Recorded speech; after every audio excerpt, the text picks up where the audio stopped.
Trump assertion is easy to debunk because one of the crucial missile systems which are used along the coast of the Persian Gulf to intercept Iranian missiles are Patriot interceptors. And we know that last year Raytheon, the producer, built only 600 of these. So there is no huge stockpiles of Patriots. And we know on the other hand that the Qatari probably had no more than 1,000 of such interceptors, and they will probably run out of it within the next few days. Okay, Adrian, thank you for that. I do want to quickly go over to Greha. She's tracking several reactions for us on how the war in West Asia is also leading to a lot of politics here in India. Greha, over to you. Absolutely. We have to talk about implications here in India particularly. A lot of politicking that is happening. Correct. Mr. Modi abdicating and not mentioning about the assassination of the Iranian Supreme Leader, Ayatollah Ali Khamenei. So I'm here in the newsroom. It's a live newsroom. Anand is right here discussing all the possibilities for his 12 p.m. slot. But right now, let me go to Pallavi and Aman. Aman and Pallavi there, having all the scoop as far as the political uproar is concerned. There's an op-ed that we've already been talking about of Sonia Gandhi in the papers today. So Pallavi, your assessment of the kind of opposition dynamics that are at play here attacking the Prime Minister yet again over Priya, my take is it's all about the politics. There are elections coming up in Kerala and Assam, and just to break down, around 30% of the population, the Muslim population in India is largely the Shias. So that is the vote bank that they are trying to target, clearly in Kerala, Assam, Uttar Pradesh, Gujarat. So Congress's game plan is that. They're doing twin things. One, of course, is the fact that they are very much targeting the vote bank of the Muslims, which is what they want for the elections. But second, also calling out the government for what they are calling a lopsided, not balanced foreign policy. If you look at Sonia Gandhi's editorial, if you also look at a statement which was issued, which was reposted by Rahul Gandhi and all of the Congress party, they are saying the silence of the government, of the Prime Minister on Iran is something which is not nice. It is something which the government should have been speaking about. You cannot take sides. And that's Priyanka Chaturvedi, Samajwadi Party, TMC, all of them, Griha, who have a stake in that particular vote bank are the ones who are criticizing the government. But Aman, we will of course continue to talk about politicking that will happen from the opposition. But this key point that the opposition is making about how this is a stance far removed from the traditional stance that India has had vis-a-vis Iran. Well, see, Griha, we have to see that in the context of also what is happening right now. India's top concern right now is the safety of Indians in the Gulf. You know, we have 8 to 9 million Indians living in the various countries of the Middle East. Our top priority is that. Or is our top priority condemning Khamenei's death? You know, that is the call I think the Indian government is taking here. We are in no means saying, in fact, the Foreign Minister of India, Mr. S. Jaishankar, had spoken to the Foreign Minister of Iran just before Khamenei's killing happened. So that is all, one point of the aspect. Other point is, was Khamenei so much, in our favor on past occasions, be it Article 370, be it on the issue of Jammu and Kashmir, that be on the issue of the Citizenship Amendment Act protests at that time. Iran had issued statements which were not so, charitable towards India. In fact, we had to summon the Iranian envoy at that point of time. So there is a history also to this, but right now, I think Indian government's priority is to get back Indians stuck abroad. Already flights have started, and that is why you see the Prime Minister calling up all the regional parties, spoken to the President of UAE, King of Jordan. He's called up all these people and basically told them, please assure us the safety of Indians. So, and condemning the strikes of Iran on these countries. We have to differentiate also that while what the US has done, taking out the leader of a sovereign country, yes, many other countries have also not condemned it. You know, there are very limited countries who have condemned it. But on the other hand, the more important is India wants to show that, Iran attacking civilian targets in the Middle Eastern countries is something that India is condemning, and Mr. Modi has been very forthright about it. Right, thank you so much for that, Aman and Pallavi, for that assessment. Some problem with the mic here, so I'll hand it over to my colleague Krutsveen in the studio as we take the broadcast forward. Thank you for that, Greha. I do want to bring in Ambassador into the conversation because so much is going on in terms of how the world is reacting, Ambassador. But your thoughts on what really the end game could look like here? Nobody can already anticipate. I mean, that's a matter of fact. But just going by, posturing, going by the military muscle flexing that we're seeing, the kind of escalation we've seen so far, for how long do you think this is going to continue? And where does diplomacy, if at all, come into play? Do you think there's room for that left still? My new book is coming out in July. The title is How Nations fail. And one of the lines which I remember is when Cyrus the Great wanted to attack a Greek city. So he sent a message saying that you will be devastated if I attack you. There was only one word reply from that Greek city, I forget the name, if. And Cyrus retreated. Yep. Americans have made a huge mistake in not checking themselves and going ahead like a rampaging bull. Now, what rampaging bull does is unknown. The results are unknown. Sometimes rampaging bull itself gets, like matadors do, it gets killed. Now, so the results, the question that you ask, are a big unknown.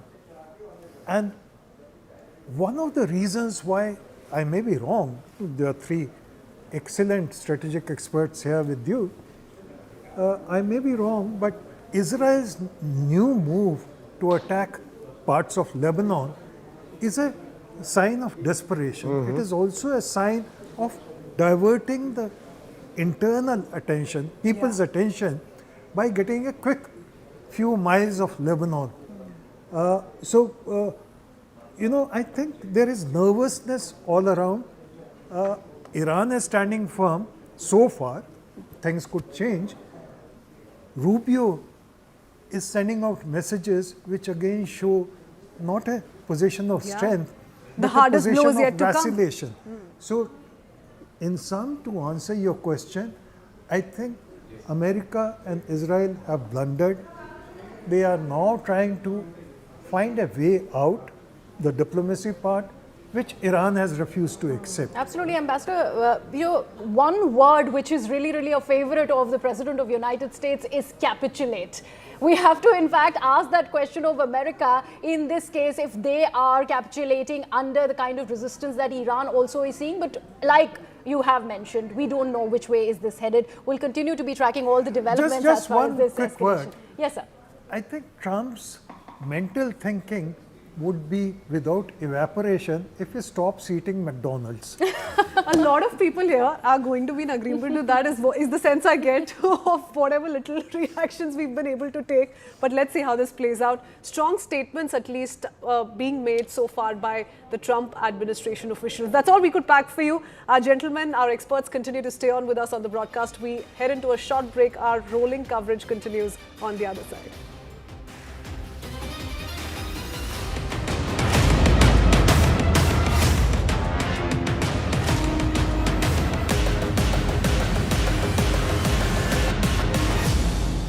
Speaking of that resistance, let's also listen in to take a look at this breaking updates that's coming in. US has now intercepted an Iranian drone which was targeting American base in northern Iraq. So as we've been telling you, Iran has been opening up a lot of fronts. So even Iraq, places like Kuwait, they've not been spared. There's been some sort of an attack in Cyprus as well, drawing in the British as well, who are resistant to joining this conflict. But these are visuals of the interception that is being done as an Iranian drone is targeting the base. But look at the amount of firepower you have to employ even to intercept a drone, which is why even drone interception or missile interception is a very costly affair, and there will be costs mounting on all sides. Have the US, the Israelis factored all of this in along with the damage to their assets? These are all naval and other bases that are being attacked around the Gulf. And have they factored in, of course, the loss of life? Already 4 US soldiers have been martyred as far as this operation is concerned. I also want to go across to Charles joining us. Charles Kupchan is an international affairs expert. How do you read into all of the American statements that we've heard over the last 8 to 10 hours? Well, I think the statements coming out from the Trump administration make it clear that they don't have a clear sense of an end game.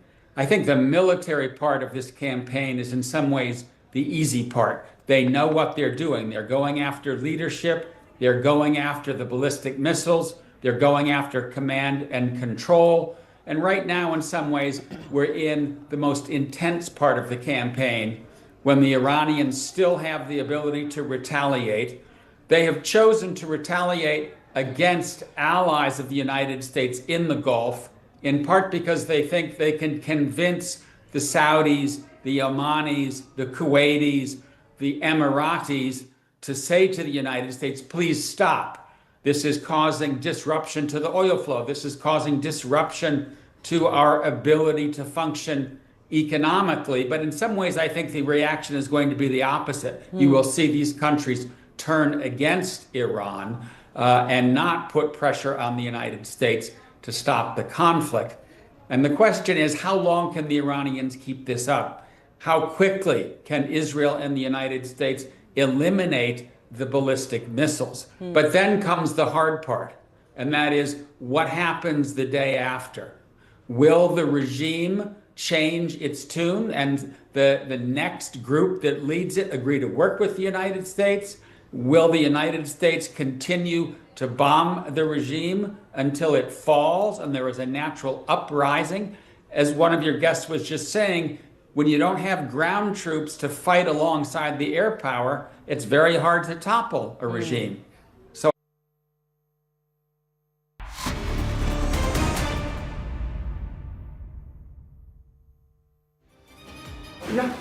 Namaste, Jai Hind, and welcome. We are inside the bunker with Tom Cooper, and we've got another Fauji joining us right inside. And this is as raw as it's going to get here as we try and quasi-create a bunker-like or a war room-like situation. The next 1 hour, viewers, we're not talking politics. We're purely talking tactical military strategy that both sides are going to employ.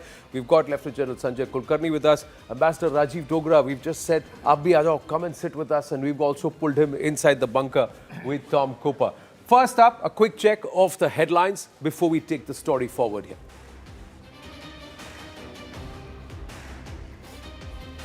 West Asia enters its 4th day as Iran continues widespread missile and drone strikes across Gulf cities and at US-Israeli targets. US President Donald Trump issues fresh warning to Iran, says the United States is shocked and ready to win big. As the West Asia war intensifies, the Israel Defense Forces claim to strike Tehran's air defense personnel who were attempting to target Israeli forces. Iran claims to destroy the main command headquarters at the US base in Bahrain. High-resolution satellite images show clear damage at Saudi Arabia's Ras Tanura oil refinery after Iranian one-way attack drones struck, or the kamikaze drone struck, triggering fires and a precautionary shutdown threatening global energy markets and prices. An Iraqi resistance group claims responsibility for a drone attack on a hotel housing US troops in Erbil, marking a fresh escalation and raising concerns over American force security.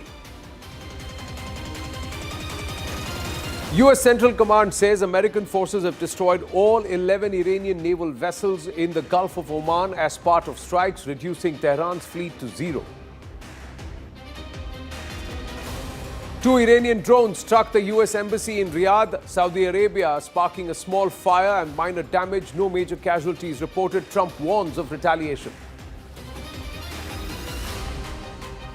Israel Prime Minister Benjamin Netanyahu says the war with Iran will be quick and decisive, not an endless conflict, asserting joint US-Israel strikes aim for swift, overwhelming military success. Israel hacked Tehran's traffic camera network using AI and surveillance data to track Supreme Leader Ali Khamenei and senior officials, mapping guards' routines and coordinating with the CIA for targeted intelligence.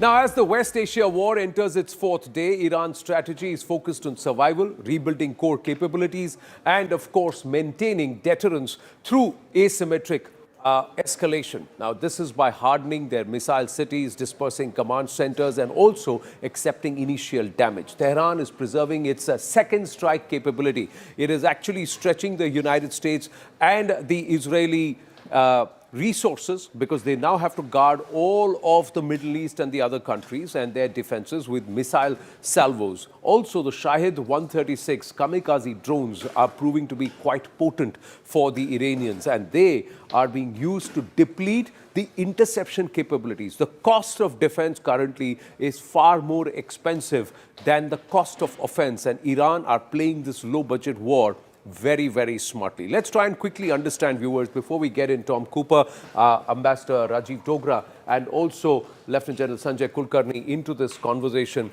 how this pans out. Why is it that Iran is able to try and impose a low-cost warfare budget? It's also because of its ballistic missiles, the kind of ballistic missiles that it has. So let's call up the graphics and try and understand how, with its missile technology, Iran has been able to really trouble the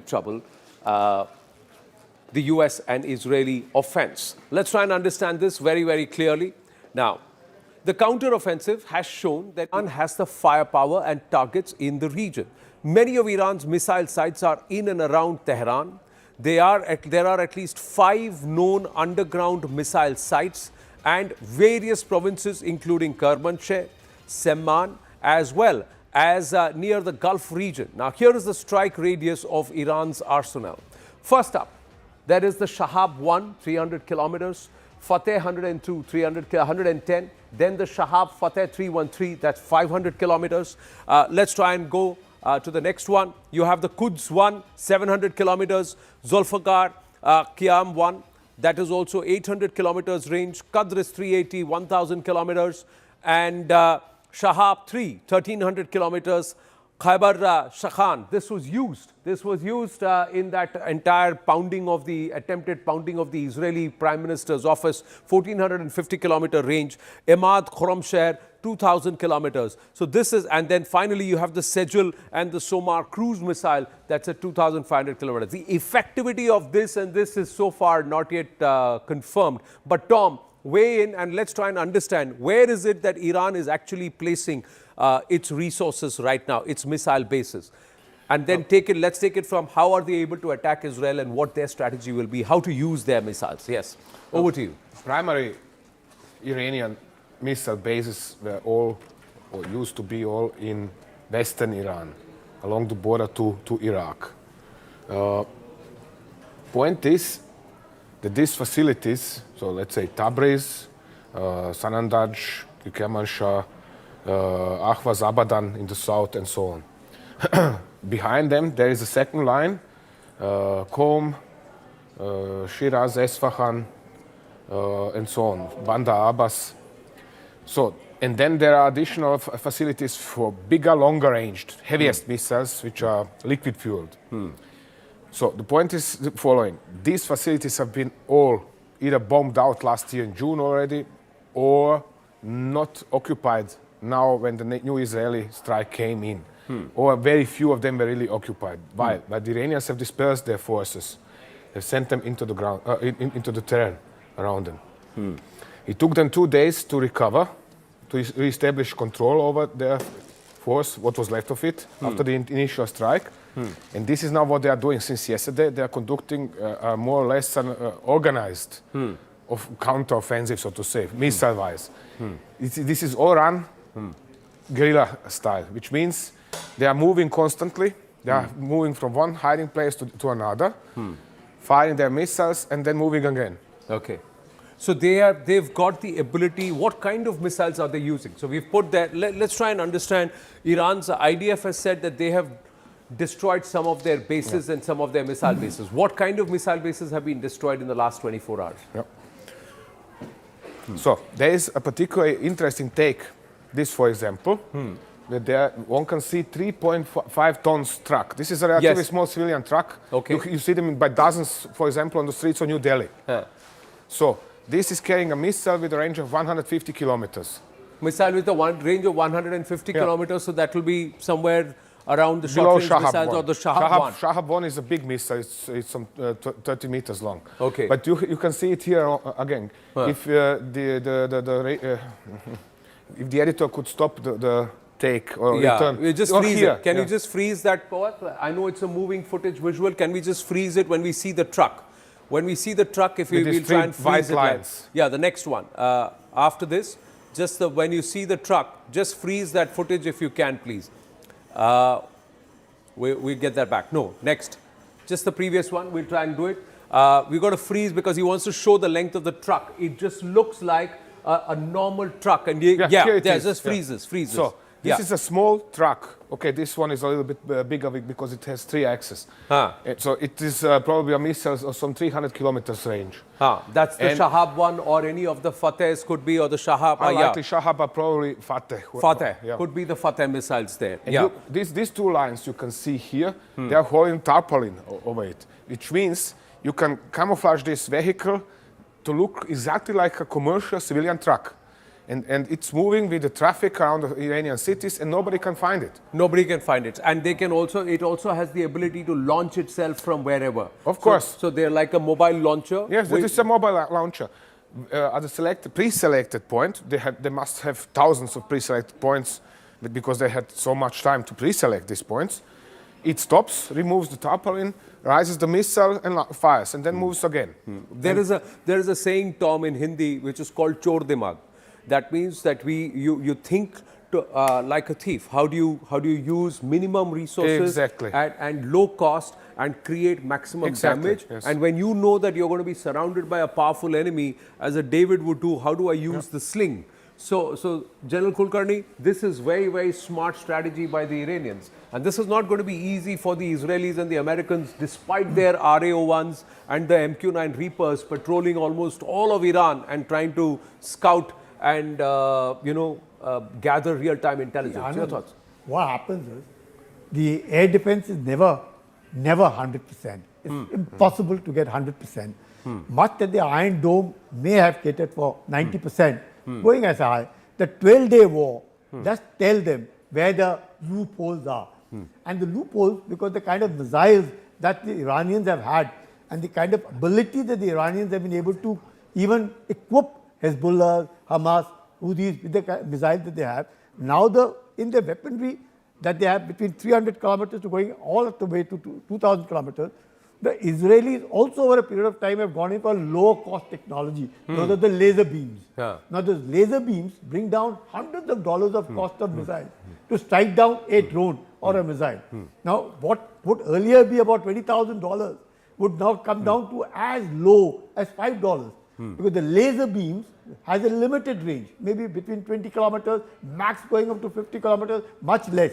But these other aircraft, therefore, everyone's got, all these technologies, innovations have to come fast. Israelis, the Iranians have over a period of time got a low-cost technology. They are very highly equipped, but notwithstanding all that, the air defense, the Iron Domes that you talk about, 90%. You found in the 12-day war, 500 missiles were fired by Iran. 1,000 of those suicide drones fired. How many really went and hit? Say about 20 of them went and hit. But those 20 caused the damage was equivalent to about $5 to $10 billion in Iran. So all these swams and all these kind of things do insist on being able to hit. Because obviously... But that's the thing, isn't it, Tom? That I can send 500 missiles. As defense, I have to intercept all 500. Correct. Because even if 10 land, they cause the kind of damage that totally changed the psyche, saying, oh, your defense is penetrable. Exactly. Even more so considering that this Israeli claim with 90% precision and so on, is simply not standing to proof over the time. Precisely last year in June, not to talk about, for example, Lebanon War 2006, when we have seen Hezbollah remaining capable of launching rockets and missiles at Israel for 6 weeks, or almost 6 weeks. So, and this is in small southern Lebanon. Now think about this huge Iran. How do they think they can suppress all the Iranian missile capabilities? That is beyond my capability to comprehend. I would like to salute our DRDO and Akash Tir for the way they defended during Operation Sindoor, because we had 99.7% efficiency. Almost, and that's amazing, because at that time they sent the ballistics, they sent the JF-15s, they sent the loitering munitions and small cheap drones, and also the cruise missiles. They sent all that our way, 600 plus drones plus this, Ambassador Rajiv Dogra, and we were able to defend it. So somewhere the calibration of this happening, is it also because the spread over Bharat is larger that it was easier for us to defend, or it was tougher? How would you read that? Because Israel is a smaller country, the concentration is far, so 2 or 3 can actually sneak in from the defenses. Your thoughts? Well, I'm no defense expert. You have, and you yourself are extremely good at defense. But my rough reaction would be that the larger the space, more difficult to defend. So that much more credit to Indian armed forces and everyone involved, including DRDO. Now, as far as Israel and Iran issue is concerned, as General Kulkarni said, Iran had learned the lessons of 12-day war very well. They knew what exactly Iron Dome was doing and how it could be outmaneuvered. That is point one. There's another slightly different angle I want to introduce. You know, this war is also teaching our businessmen, not just Indian, but global businessmen, that nothing in the world is safe. It was supposed that Dubai is a safe haven and it is the best place to stay in because there's almost zero tax, everything is stable. Now, the recent events have proved that world is not flat. World is topsy-turvy. Dubai is no longer stable and may not be stable for a long time to come. Right, absolutely. Your thoughts there? Quickly, you want to say? I can only join these conclusions and then add something about the Indian air defense system. A lot of this success went to the army, which has developed several extremely effective systems to counter drones, electronic warfare systems, which means it was not only shooting them down, but it was causing them to crash. So this was part of the success. The other part of the success was this high availability of missiles. Akash system, for example, and not only Akash.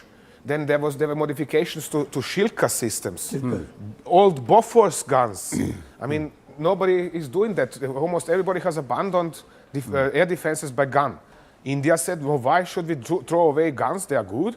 We put electro-optical system on them and we shoot the drones with them. And 40mm cannon is much more effective against a UAV than a 23mm cannon. It's as simple as that. So they used brains also, used what the legacy munitions lots of are. costs. Legacy munitions are, and use a 50 rupee or a 100 rupee, if I may say, bullet against a 2,000 rupee drone rather than using a 20,000 rupee shell against a 2,000 rupee drone. So, you know, in terms of cost effectivity, basically I'm just saying. Now, this is Iran's low cost, high impact strategy. Just quickly taking you through, viewers, asymmetric warfare and proxies. It uses proxy militia across the region to carry out low cost attacks. So that's what it does. Then it also says it forces the enemies to fight on multiple fronts. The moment you force the enemy to fight on multiple fronts, you stretch them thin. Then there will be weaknesses and without direct large-scale conflict. Also, missile and drone strikes. Its quick missile and drone attacks on the US and Israeli targets inflicted damage and also put psychological pressure while avoiding costly battles. And they hid their ballistics behind the old ones, the drones, and that's where the new ones sneak through behind, hiding behind. And we're going to ask Tom to explain that to us in a bit. Also targeting economic centers, attacks on key Gulf hubs like Dubai, Sharjah and Abu Dhabi. The aim is to shake investor confidence and pressure states supporting Israel and the US. Also widening this entire regional conflict and spreading the fight across Gulf countries and Iraq, because that raises the risks and costs for the opponents, complicating their military operations and also forcing them to think about, you know, waving the white flag or backing off. Economic resilience via black markets. It uses smuggling and also alternative trade routes to bypass sanctions and also sustain the war economy despite external pressure. And more importantly, targeting citizens and embassies abroad with proxies. Iran can then threaten or attack enemy nationals and then embassies overseas, generating domestic pressure in these opponent countries. So this becomes very smart strategy that they are using. But are you saying the US and the Israeli would not have gamed this? Let's try and understand, if you can explain to our viewers, Tom, and let's try and deep dive into this along with General Kulkarni. How is Iran planning this? See, Iran is one entity and it's got this entire region along with Israel to handle. So first up, where are they launching and how are they launching their attacks? Secondly, please cover and explain destruction of the Bahrain US airbase. How does it tactically hurt the Americans and the Israeli? How is Iran coordinating and planning this? Yeah. So how are they planning and coordinating? Basically, they are for dozens of years already, they are collecting intelligence. That means Iranian intelligence services, Savama, Ministry of Information, has operatives, has even spies in Israel. We have seen last year a spate of arrests in Israel, including captains and majors who were directly working in Netanyahu's headquarters. That is the primary mean. They certainly have similar operatives, or let's call them agents if you like, in all the Gulf Arab states. And if not, at least they have locals who are paid to give them information. So that is the primary point. Then according to this, that is why there are so many missiles the Iranians have developed. They have developed one missile for this purpose, one missile for this purpose, ballistic missile. Okay, it's just Call up 150. the ballistic missiles there again so we can make the reference. Yeah, now, take us through how would they, if you were in Iran, you were in the IRGC, sorry, how would you plot this and how would you plan this? Yeah. Well, how would I plan this? It's quite easy. I want to deny the enemy the bases in this area. Why? Because if the Americans cannot position their aircraft in Qatar, in Bahrain, in Kuwait, or in United Arab Emirates, then they have to fly from further away. The further away they fly, the less sorties they can undertake with the same number of aircraft. The more tankers they have. This is all making the entire affair of attack on Iran ever more expensive. So the cost of war becomes expensive. Exactly. This is why I'm also wondering, how do they want to put boots on the ground? Well, if they put them into Iraq, there is going to be a new civil war because the IGC controls half of the country. If they put them in Kuwait, they have to pass over Iraq, across Iraq. And if they put them anywhere into the Gulf Arab states, well, they have to swim over to reach Iran. From Pakistan, they can reach eastern Iran, which is sparsely populated, so there's not going to be much use. Anyway, correspondingly now, back to the IGC, how is it planning? For example, from Bushehr to Dammam, there is this and this distance. Correspondingly, we need a weapon which can cross this distance as quickly as possible. Because the faster the missile, the better, the less reaction time for the air defenses. This is how they are planning. Then they are planning, for example, they obtain intelligence on performance of Patriot. So they know, for example, when you want to defend, I draw this because please draw it. So let's say Patriot missile. When you position Patriot system here for ballistic missile defenses, it can see only a relatively narrow area. So let's now say, okay, you want to defeat this Patriot and hit something in Qatar nevertheless. You position your weapon here. Excuse me, a step back. You are shooting from here all the time, therefore the radar is positioned, is pointed in this direction. The Qataris react by pointing this radar in this direction. Then you suddenly hit Qatar from this direction. And Patriot is already unable to intercept. Because the Patriot is blind, because they've moved there and because the radar is pointed in one direction, you hit him from the side. This is one of the greatest weaknesses with air defenses. You can build your air defenses all along the coast and say, and I'm going to shoot down everything what comes out. And then somebody comes like this, and your air defenses are outflanked. So this is why I'm always so sincerely amazed by the performance of the Indian air defenses last year, because they didn't let this happen. Pakistanis have tried this as well, to hit from multiple entirely unexpected directions, combine different weaponry and so on and so on. Severe electronic warfare deployment, and still they didn't manage this. They didn't manage the General Kulkarni and also Ambassador Rajiv Dogra, coming to you just quickly as we quickly try to also decode Iran's war strategy. Now, while being in a very heavily disadvantaged position, Iran still has a war strategy in place to try and hit back at the United States militarily. Now, in the first step, Iran plans to blind the US forces by hitting critical radar and command and control nodes. Then to achieve this, they would have to employ swarm drones and also short-range missiles to hit critical nodes in the US communication system. And what it hopes to achieve is to disable early warning systems of the US forces. In the second step, Iran plans to deplete US air defense systems by forcing it to use expensive missile batteries to counter the cheap drones. And how it plans to achieve this is by launching waves of inexpensive missiles at American bases and ships. Iran can then drain the US missile stocks and increase operational costs, weakening the air defense network over time. The third step, overwhelming the US air defense, Iran aims to breach air defense and strike critical targets. And this is how Iran aims to achieve this with larger high-speed or hypersonic missiles. Iran then aims to penetrate remaining defenses and hit strategic installations, maximizing damage. Would you agree with this strategy? Does this actually effectively work? How do the US military and the Israeli counter this? What's their option? See, Anand, at the very outset, the Chinese have said they have not given any of these technologies to Iran. Iran probably may not have hypersonic at this point of time, may not have hypersonic, because hypersonic is very difficult for right now Iran to possess one. There would be a mix of cheap drones with precision drones. So you have even 100 drones fired which are cheap drones, and if there are just 2 precision drones, you will find the target. How would this swarm of drones? The enemy really doesn't know which out of them are cheap drones and which out of them are precision drones. The strike rate at any point of time cannot be 100%. It will be around 90-95%. There's always a chance for the Iranians, if they have huge stockpiles of these cheap and precision drones, to be able to hit the target. There is no denying the fact. The question is, all of them, both the adversaries, the Americans, the Israelis and the Iranians, would have exact GPS locations of each of these. So now it is on mobile. That means all these drones have to, and the entire missile have to fly from one end to the other end on wheels.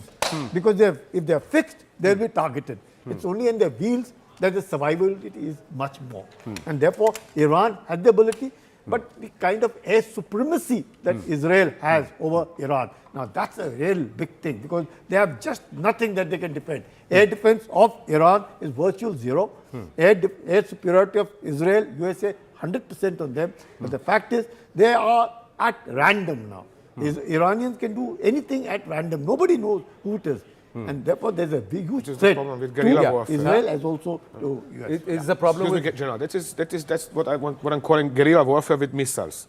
Because they are all the time moving, hiding, firing in between. And nobody knows where they're going to hit us next. Nobody knows where they're going to appear us next. Yes, sure, the Americans and Israelis are operating lots of UAVs over Iran and trying to find them and so on. And they are using artificial intelligence in order to predict, or in some cases follow the patterns in their movement in order to find out where they're hiding most of the times, in what directions are they moving. But that doesn't mean that the Iranians are stupid, as that they cannot outsmart artificial intelligence, because don't forget, the artificial intelligence is only as clever as the person who has programmed it. Yes. The other thing is, have the Iranians used their proxies? Now, where all do you think their proxies will get active? Let's get into that conversation quickly. How would you, if you were sitting as part of the Epic Fury control room, Ambassador Rajiv Dogra, how do you get Iran to heel? Because you've got control of their skies. You can go ahead and bombard them, but you don't know where their locations are. So how do you do that? Because one mobile truck with 2 missiles can launch from any corner and anywhere and cause disruption.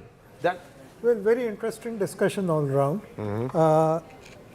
Let me go back and remind you of a boxing match, one of the last boxing matches that Cassius Clay had. So someone asked him, how do you do it? He said, I'll sting like a bee. Iran is doing that. Float like a butterfly, sting like a bee. Sting like a bee. It's floating like a butterfly, yes, you are absolutely right. But it is stinging like 100 bees. It has different solutions for different issues. And it is attacking the eyes, ears and stomach of America. By hitting at various bases, it is denying America the radar facilities, it is denying America the firing facilities, it is denying America even the replenishment facilities for its ships and aircraft. Exactly. So, Iran is very smartly, and I think that is what old civilizations are about, that they think smart and they act smart. So Iran is doing exactly that. How long it can sustain it is a different question. Because as I said repeatedly, I hope Trump and Netanyahu don't exercise the extreme option. Okay, now you're the diplomat in the mix among the military historian and the Fauji. How would you react to what Zelensky is currently saying, that it will help if we can get a ceasefire with Russia? I will send drone defense experts.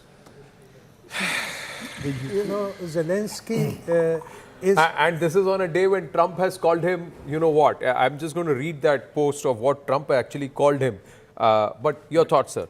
Zelensky, I think, is an unfortunate occurrence for Ukrainians. Because unfortunate occurrence for Ukrainians. This, okay. yes. Because the number of Ukrainians who have been sacrificed for a ceasefire which was available to him 3 years back. Trump has called him P.T. Barnum. Trump has called him P.T. Barnum of Ukraine. That's what he's called Zelensky. And Zelensky is turning around and saying, I'm ready to help if you can get a ceasefire with Russia.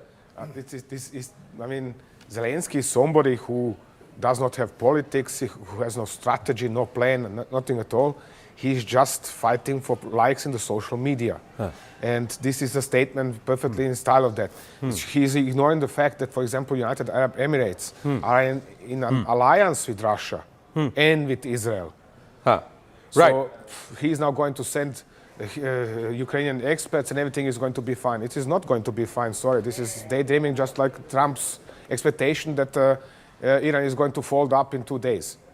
Oh, excuse me, 3 days. 3 days special military operation. This is all right. Are you able to see this on my phone, viewers? This is what we've got. Trump has actually put out on Truth Social, the United States munition stockpiles have at the medium and upper medium grade never been higher or better. As was stated to me today, we have virtually unlimited supply of the weapons. Wars can be fought forever and very successfully using just 3 supplies, these supplies, which are better than other countries' finest arms. At the highest end, we have a good supply, but not where we want to be. Much additional grade weapons is stored for us in outlying countries. Sleepy Joe Biden spent much of his time and our country's money giving everything to P.T. Barnum, Zelensky of Ukraine, hundreds of billions of dollars worth. And while we gave so much of the super high end, all free, he's saying he didn't bother to replace it. Fortunately, I rebuilt the military in my first term and continue to do so. The United States is stocked and ready to win big. Thank you for your attention to this matter. Clearly, this whole talk of America running out of munitions and interceptors has got the Americans worried. Tom Cooper. Yeah. Idiocracy at work, sorry for expression, really. Oh, say it again? Idiocracy at work, yes. Idiocracy at work. I call this idiocracy already for 2 years. Alone what is going on in Ukraine and not to talk about what is Trump doing. Because this is, you know, oh gosh, we now have a problem. Trump's reaction, oh, we don't have a problem, everything is fine. Then one day they are after the regime, not the next day, no, we are after nuclear facilities. The third day we are after oil facilities. Then there's 4-day ballistic missiles. I mean, perhaps they can decide what are they after. That would be for the start. But they don't care. These are people who have lost the connection to reality.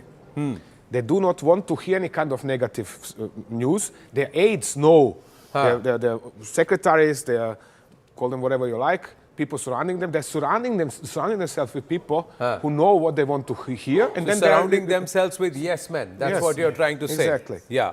Plus he contradicts himself in this statement. First he says we have enormous supplies. Then he says Ukraine has taken away all our... No, but he said about the high-end one. See, what he said is, and we'll see if we can call up that post on Truth Social anywhere on our wall, because there are 2 layers to it, sir. First, he says that our small to medium end, we have a huge stockpile, and they are better than the rest, but the really high-end, that is what you have given off to the Ukrainians without having to try and replenish that stockpile. Now, what is he hinting at? Is he hinting at his hypersonics? Is he hinting at something else where he could hit some of these? Or is he looking at the bunker busters? What is he talking about? Manufacturing this kind of highly sophisticated weapon, that takes so long. It takes 2 to 5 years to construct a chips factory in order to make such weapons possible. Then it takes another 2 or 3 years to make such weapons, because you have to cast all of this casings for the shells, actually warheads. Sorry. So this is nothing that you can do over the night. And for this, in order to increase production, you have to educate additional workers in order to expand your production. Right. And nothing of this is happening in the United States. It's actually on the contrary. They are outsourcing ever more of such production. So where does he want to now significantly increase production in these regards? So the fire must match the fury if you want swift and decisive. The Right. fire isn't matching the fury. Right. We got another guest joining us in a bit, but we also have news coming through. Chinese Foreign Minister Wang Yi has held a phone conversation with the Iranian FM Sayyid Abbas Araghchi. China has supported Iran in safeguarding its sovereignty, security, territorial integrity and national dignity, and supports Iran in upholding its legitimate and lawful rights and interests. China has urged the US and Israel to immediately cease military operations and prevent further escalation of tensions and stop the conflict from spreading and engulfing the entire Middle East. Now, that's what they have said. Shay Bialik is also with us, UN Diplomacy and International Relations, Foreign Affairs, foreign expert, joining us from Israel. Shay, thank you for joining in. Your thoughts? There are many who believe Israel and America are running out of defense weapons and their supply chain is severely hindered because of the US bases in the Gulf countries being hammered by the Iranians.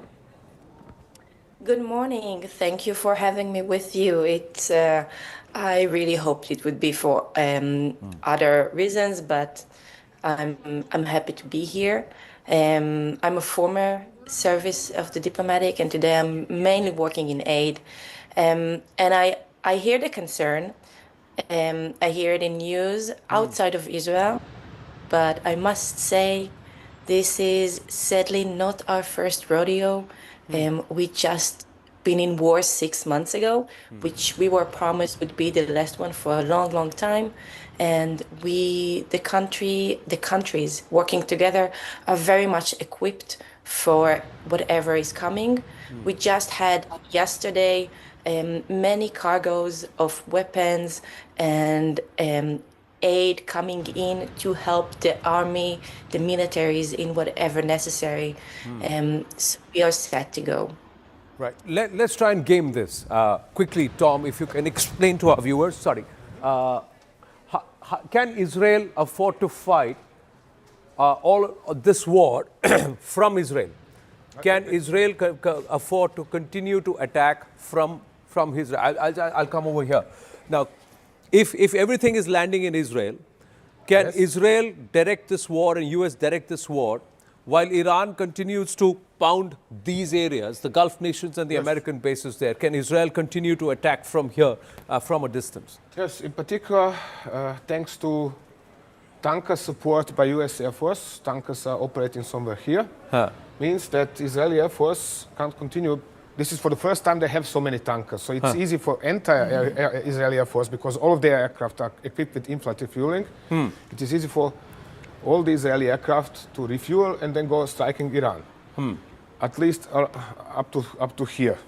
After that, it's going to be a little bit shaky, unless the Americans and Israelis do manage to somehow suppress the Iranian air defenses over western Iran so much that they can move their tankers closer to the country. Okay. That will make things easier for Israelis. On the other hand, it does not mean that the Iranians cannot continue striking at Israel. On the contrary, if nothing else, the Iranians can continue doing that from eastern Iran or central Iran with longer-range missiles, which so far have been untouched. They have not used it. Now, do we know where their bases are? Because, or will the pressure be on US and Israel to actually come and neutralize these bases so that the Iranians can't launch their long-range missiles and their cruise missiles from, say, central or eastern Iran?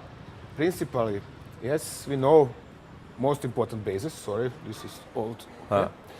So most important bases are always next to bigger cities. For example, Esfahan. Esfahan. Then we have Shiraz.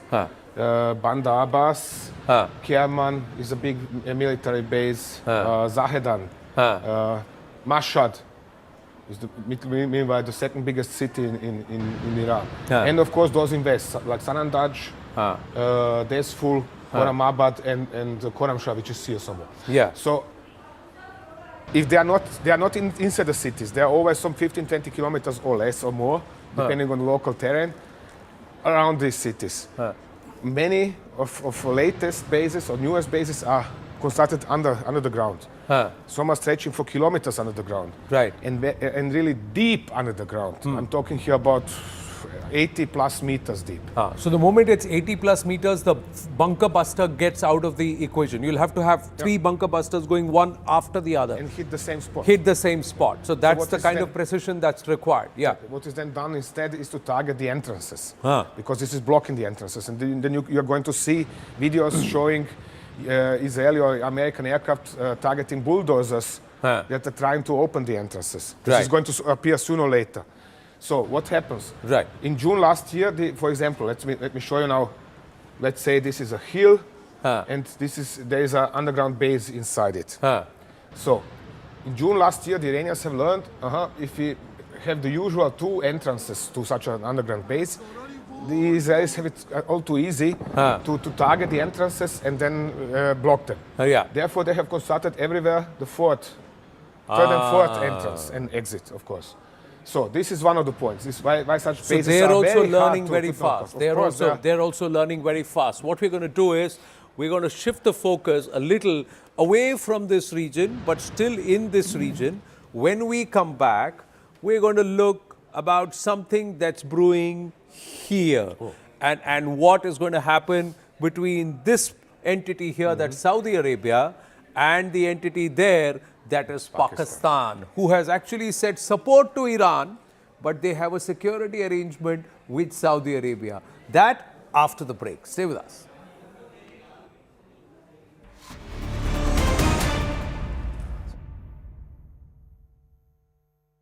Speaking of that resistance, let's also listen in to take a look at this breaking updates that's coming in.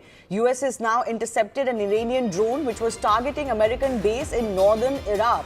So as we've been telling you, Iran has been opening up a lot of fronts. So even Iraq, places like Kuwait, they've not been spared. There's been some sort of an attack in Cyprus as well, drawing in the British as well, who are resistant to joining this conflict.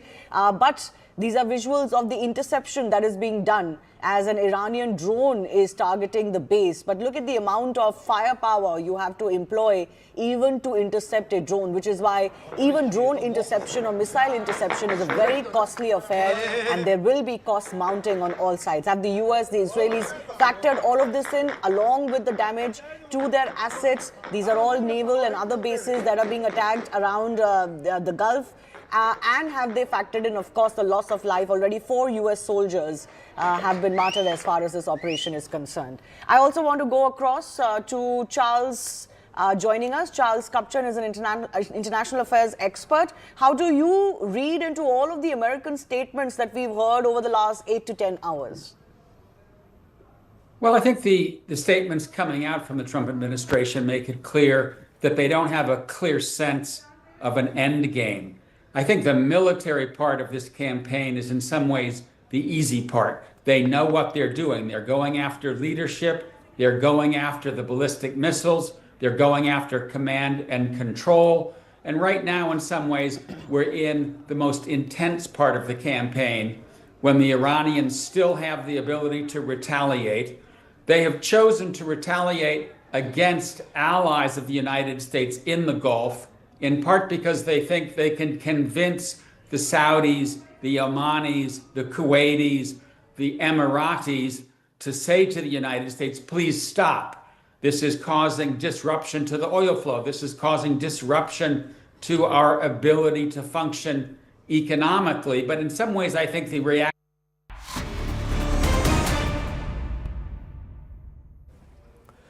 Back live on Inside the Bunker with Tom Cooper. We've got Lieutenant General Sanjay Kulkarni also with us in the studio. Quickly taking you through where all Iran has actually hurt the Americans. They cleared out their bases outside other than essential personnel.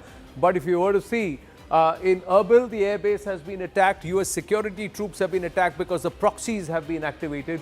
Kuwait, the Ali Al Salem airbase has been attacked. In Bahrain, the US 5th Fleet, so that they will get really affected because that entire base communications has been disrupted and demolished. That's what the Iranians are claiming. UAE, Al Darfa airbase, Qatar, the Al Udeid airbase, all these air bases have been targeted by the Iranians because they have said that we are targeting the American installations from where they are mounting attacks on us, and it's not attack on the sovereign nations where US has these air bases. Will these nations buy this? And affecting or hitting these air bases, is this going to push the US assault back, Tom? Quick comment, or would the US have already gamed this possibility? Principally, these countries can't simply side an alliance, including Israel. And that is the biggest problem for them, on one hand. On the other hand, there is the issue of coordination between armed forces. Arguably, armed forces of Kuwait, Bahrain, Qatar, Emirates, Oman, and so on, they're all trained, in Saudi Arabia, of course, they're all trained in the United States, all flying US-made aircraft. Some are flying European aircraft as well, but generally their training is the same. The procedures are the same. Right. But there are lots of, and we have seen this over Kuwait yesterday, the 3 F-15 shot down. This is not enough. You have to coordinate the methods and additional procedures, so to say. General Kulkarni? See, what happens is, we must grant that the US would have defended its bases. There's no denying the fact. Right. But the fact that the Iranians have not just attacking the US bases, but they now started attacking the assets of these Arab states will create problem for Iran. The Iranians are Persians and they are Arabs. So they have a century-old animosity differences between the Arabs and the Persians. And hence, now the Iranians need to be careful. You start hitting the assets or created by the wealth of the Arabs, right, and denying them hereinafter prosperity. I think Iran might just be finding it very difficult because the Americans will support their bases. The Americans and the Israelis will support this West Asian nation. Right. And after the Abraham Accord, there is a sort of a peace between Israel and some amongst them. And therefore, Iran now needs to be careful not to target the Arabs anymore. Right. We've got more news coming through. The news is that the Canadian embassy has shut down in Riyadh. So in Saudi Arabia, the embassy of Canada has shut down. They have closed due to security reasons. So clearly now the Saudis are thinking that this Iran will try and escalate it because they feel amid strikes, Canada has closed the embassy due to security reasons. So no emergency visas, nothing is going to be issued. People will want to go out. That's not happening. So jo jahan hai, wo wahin raho. In the sense that's the kind of message that's coming. But this also means that in Saudi Arabia, if you were to look at this region, Riyadh is not quite deep into Saudi Arabia. But despite that, if the Canadians are shutting down their embassy, Tom, what does that mean? Are we then expecting the Iranians to attack? I consider this a routine measure. So Riyadh is here, and well within range of both Iranian UAVs and ballistic missiles. So I consider this as a cautionary security or safety measure from Canadians. I'm waiting to see what are the Americans going to do. Are they going to close their embassy as well or not? This is unlikely to happen, but who knows? Now, if does that also mean that nations are now saying that there is a lot of heft that the Iranian military and firepower has, especially the ballistic missiles, that then doubles the pressure on the Americans and the Israeli that they have to neutralize their silos?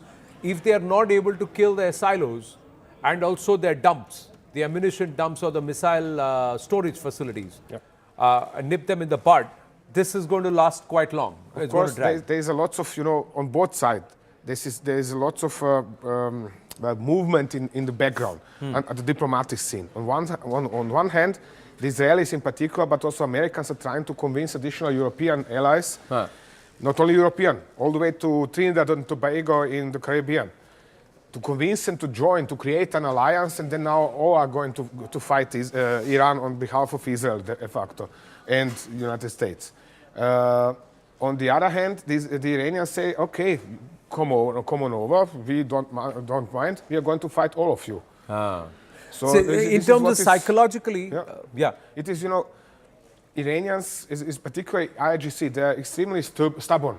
They're not going to give up just like that. They are going to fight and fight and fight. And even if they spend all of their ballistic missiles or all of these are destroyed, they are going to find other means to fight. Okay, I just quickly wanted to ask you this. The proxies, where do you think the proxies are going to get active? Sorry. Where are the proxies going to hurt? Yeah, where are the proxies going to hurt? So, firstly, you have to zoom out a bit. Yeah. So, here we are. Proxies, firstly, we have the Houthis in this part of Yemen. Yeah. They are holding this part of Yemen, the Houthis, Houthis. including the capital Sana'a and their own capital Sada. So they have announced, was it now? That was 2 nights ago, that they are going to start striking Israel. Then we have the Hezbollah in southern Lebanon has already started attacking Israel. Right. So then there is activity in Iraq also. In Iraq, we have Kataib Hezbollah. They are holding something like this. They are actually something like Hezbollah Iraq. And they have their own UAVs and not ballistic missiles, but tactical rockets. So they can all add to the carnage. They are certainly going to start. This is the Hezbollah. Yeah. This is the Houthis. And he is Kataib Hezbollah. Kataib Hezbollah. Okay. The Hamas have kept quiet so far because they are virtually reduced to rubble. Look, Hamas is Sunni movement foremost, not Shia. Unlike, for example, Hezbollah. So they will not Houthis. attack the Sunni nations. So, well, it is not about attacking Sunni nations. It's about Hamas's foremost insurgency against Israeli occupation. So they don't have any kind of business in a clash between Israel and Iran. Iran, okay. So these are the 3-4 proxies which are getting active in this region. This is perfectly enough, I would say. All right. So we got limited time. What we're going to do is, now this is what's happened. I told you when we come back from the break, we are going to try and refocus on another region, and that's this region. So let's come back here and understand what's happening here, especially with this nation, Pakistan. What's happened is India has, and Manoj Kumar Gupta getting this, Daniel Scheinman has also put us the map, that India is doing an exercise in this region and there is a NOTAM that's been issued in this region. So there is NOTAM that's issued here. What happens with the Pakistanis who are fighting over the Durand line? There is activity in Balochistan. They are supposed to send support for the Saudis and they are worried about this NOTAM. Yes, Tom Cooper and then General Kulkarni.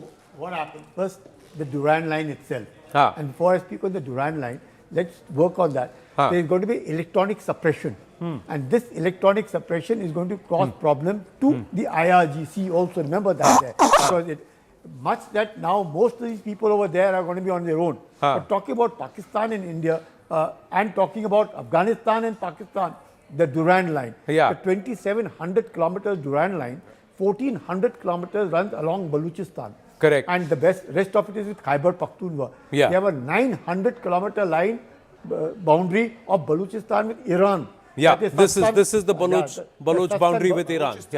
Yeah, this is the Baloch. This is the Baloch one. This is Balochistan. And therefore, Balochistan has been logistically sustained from Iran. It is not being sustained from Pakistan. So Balochistan has a problem. That's the problem between Balochistan and Pakistan. Balochistan, there is a major insurgency against Pakistan. And in Pakistan, there is the insurgency of the Pakistani Taliban. Absolutely. Yes. And then Pakistan is at war with the Taliban in Afghanistan, additionally. So Pakistan is right now at war, at least from their point of view, in this direction, and of course, they always hold a strong portion of their army along the border to India. And now they are also supposed to airlift and send support towards Saudi Arabia and conduct, exercises here. Interesting that they are supporting Iran, but giving security collaboration with Saudi Arabia. So, and promising bases if necessary to the United States. It's a catch-22 situation. They don't know which side of theirs has now got to be covered because they've had very badly from Balochistan. They're having bad times with Tehrik-e-Taliban, Pakistan, in Khyber Pakhtunkhwa. They are not happy. Saudi deal has put them in a fix with Iran. So Pakistan really doesn't know. And I'm sure America would want a pound of flesh from Pakistan. Yeah, we've got this footage. This is where the India NOTAM area is, not so far away from Rahim Yar Khan. This is the NOTAM, that airspace reservation that's been announced by the Indian Air Force for a joint exercise. Yeah. What do you think is the intent behind this, Tom? Well, to run an exercise. Yeah, but... And Pakistan, just to remind them that India is still here. It's as simple as that. Nobody wants to provoke. I mean, I know the Indian government, how it operates, or at least understand it. I do not say that I know it in person or something. But I understand the way it operates. And in this situation, it just remains Islamabad. Guys, we are watching what are you doing over there, and now we are going to run an exercise because we have the right to do so. Yeah, and they're running an exercise in this portion here. Yes. In this portion, that's where the exercise is. The Pakistanis, meanwhile, are conducting sorties and exercises here. Yeah. They are getting active in this region. Sorry. Yeah. So they are conducting activity in this region. They are stretched here, they're stretched here, they're stretched here, they're stretched all over the place. There is also internal strife that is happening with the Shia population. What do you think is going to be the impact of this conflict on this nation and this region? Do you think there is going to be trouble in Balochistan? The Baloch are going to get... Explain this way. Let me start with the start in Pakistan. Okay. Pakistan is broke. Okay. Bankrupt. Okay, and this is not since yesterday, but for some 50 years, huh? Yes. Yeah, at least. Okay. What was it? 24 IMF programs in Pakistan and something like that. Okay.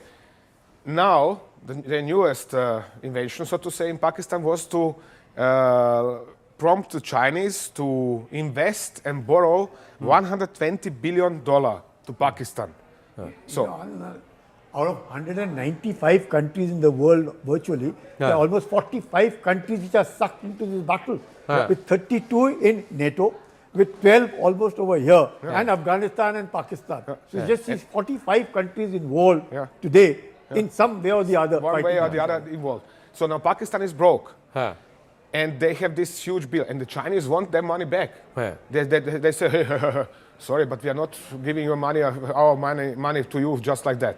So Pakistan depends on IMF, which means on Trump's agreement USAID and to America. let IMF pay Pakistan, give Pakistan money so it can pay back Chinese credits. So this is a silly situation. This in turn means Islamabad is going to do whatever brings money in order to stay liquid. And if the Saudis say, hey, hello, we are going to pay you 5, 10 or some whatever billions in order for you to send a brigade of armed forces, yes, they are going to do that. This is the point, and this is how they think and how they act. But their nation's prime minister has endorsed support to Iran, and its nation's military is going to support and send military aircraft, including JF-17 and of course AWACS and maybe an oil tanker on top, to help the Saudis fight the Iranians. So the civilian government says we are with you, Iran. The military says we are going to fire at you, Iran. So that's what is the nature of Pakistan. Well, that's all we have time for packing in this edition of Inside the Bunker with Tom Cooper. Lieutenant General Sanjay Kulkarni, thank you very, very much. And on that note, viewers, we're going to take a very, very short break. Stay with us.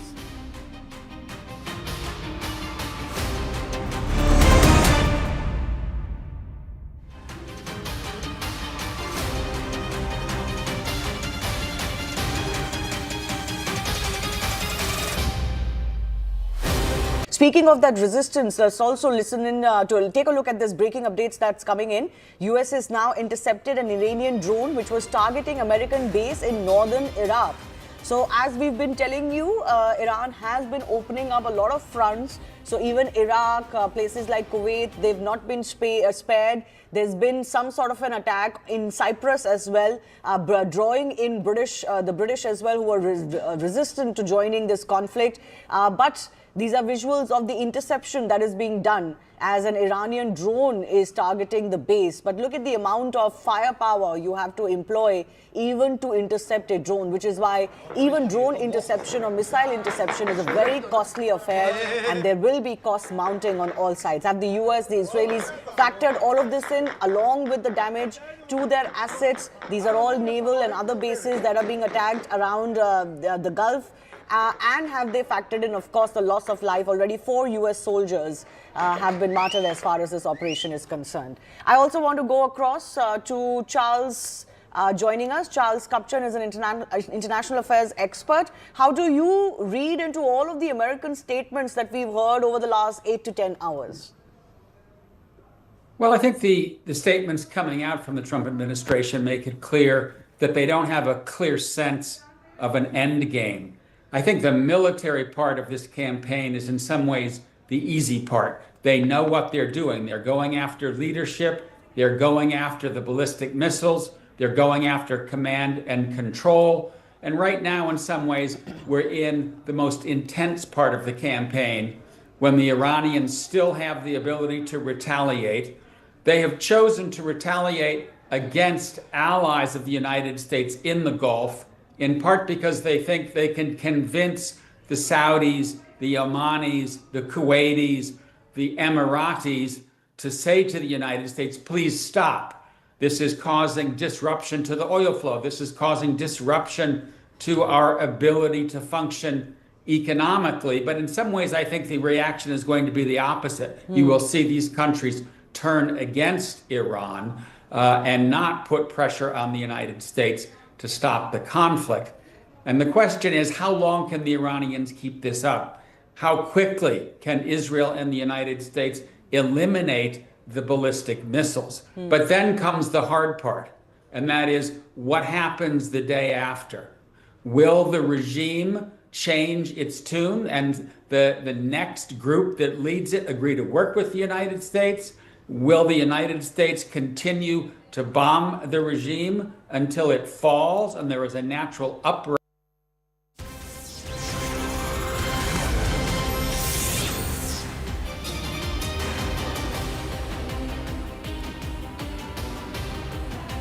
Good afternoon, everyone. Thanks a lot for staying with us. I'm Shivani Gupta. Let's begin with a quick check of the top stories we're tracking. West Asia war enters day 4 as Iran continues widespread missile and drone strikes across Gulf cities and at US-Israeli targets. US President Donald Trump issues fresh warning to Iran, says the United States is shocked and ready to win big. As the West Asia war intensifies, Israel Defense Forces claim to strike Tehran's air defense personnel who were attempting to target Israeli forces.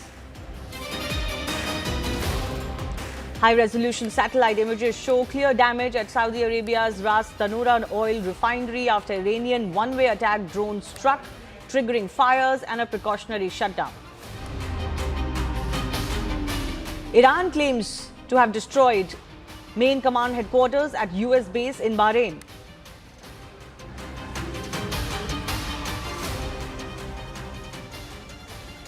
US Central Command says American forces have destroyed all 11 Iranian naval vessels in the Gulf of Oman as part of strikes, reducing Tehran's fleet to 0.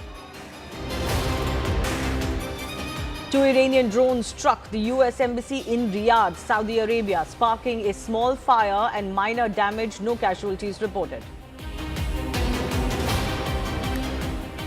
Israeli Prime Minister Benjamin Netanyahu says the war with Iran will be quick and decisive, not an endless conflict, asserting joint US-Israel strikes aim for swift, overwhelming military success.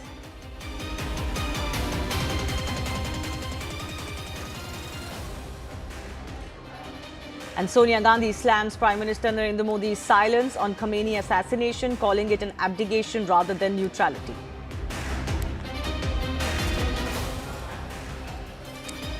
So even as we track the latest as far as this war is concerned and the killing of Iran's former supreme leader Ayatollah Ali Khamenei, opposition in India has sharply questioned the government's stance or silence on this particular issue. Opposition leaders, including from the Indian National Congress, have said that speaking out is not neutrality but an abdication of responsibility. Sonia Gandhi wrote in an editorial that silence now undermines India's moral grounding and stressed that the country must stand for sovereignty, peace and clarity in its foreign policy.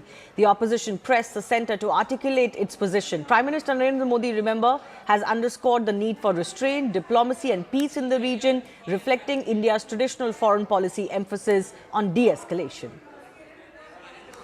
The conflict in West Asia has spiraled into a perilous new phase, with both Iran and the US-Israel coalition intensifying strikes and making dramatic claims of major attacks across land and sea. I want to go across to CNN's Paula Hancock, who's joining us live from Dubai. First up, Paula, I would like to get an understanding from you. So many of the Gulf countries and cities coming under attack. Do we have any sense of what is the conversation that is ongoing between these countries and US and Israel as we speak? Well, Shivani, we know that they all had a virtual meeting on Sunday to create this coordinated verbal response to what was happening. They have been showing that there is unity across the Gulf nations. They talked about the reckless and irresponsible behavior from Iran, and there is real anger among these Gulf nations that they have come under attack, despite the fact that before this started, many of them had said that the US military was not allowed to use their bases, that they weren't allowed to use their airspace to carry out an attack, and they had been lobbying for diplomacy rather than war. But that has not insulated them from the retaliation from Iran. We've seen widespread disruptions as far as flights were concerned, but some resumption of that from UAE and others. Can you give us a sense of how did this come about and what more can be expected in this regard? Well, certainly here in the UAE, what we've seen over the last 12 hours has been a tiny fraction of what we would usually see here. Now, we've been looking on the Dubai airport's website, and it appears as though 24 flights have managed to take off. But these are flights with people needing to be repatriated that had tickets already, or potentially just repositioning the planes. There is definitely no sense that the air space is completely opened or that flights are back to normal. And certainly in Abu Dhabi, we've been seeing very little coming out of the airport. There are obviously tens of thousands who are trying to leave the country at this point and would like to get on these flights. The US State Department has said that all Americans should depart now. But of course, that is far easier said than done when you consider the situation on the ground. And for how long does the US believe Iran will continue to or have the capacity to attack these Gulf nations?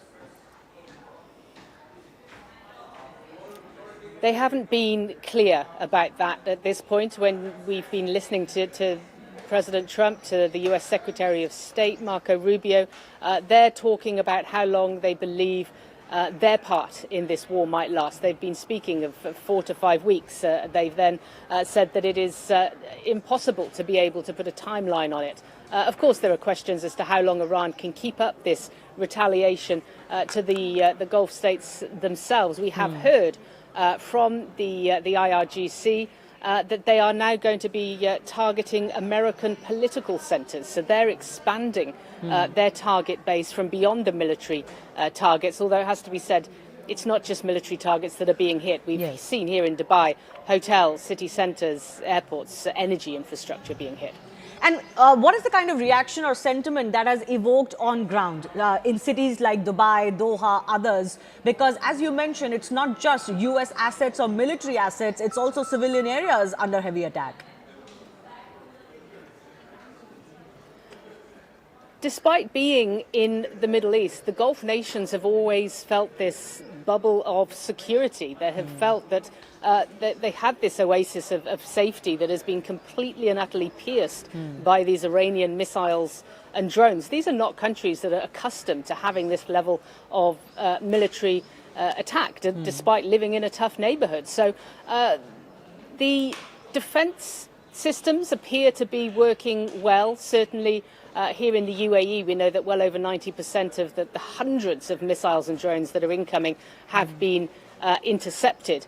But of course, for residents on the ground, it is a very worrying time. There's a shelter-in-place warning, many people taking that warning very seriously. Schools are virtual. People, in many cases, are not going to work. They're working from home. The officials just want people to be off the streets. Yeah. And lastly, Paula, what is the U.S. response and word on the ground over its embassy in Riyadh getting attacked, and any action that has been precipitated because of that on ground?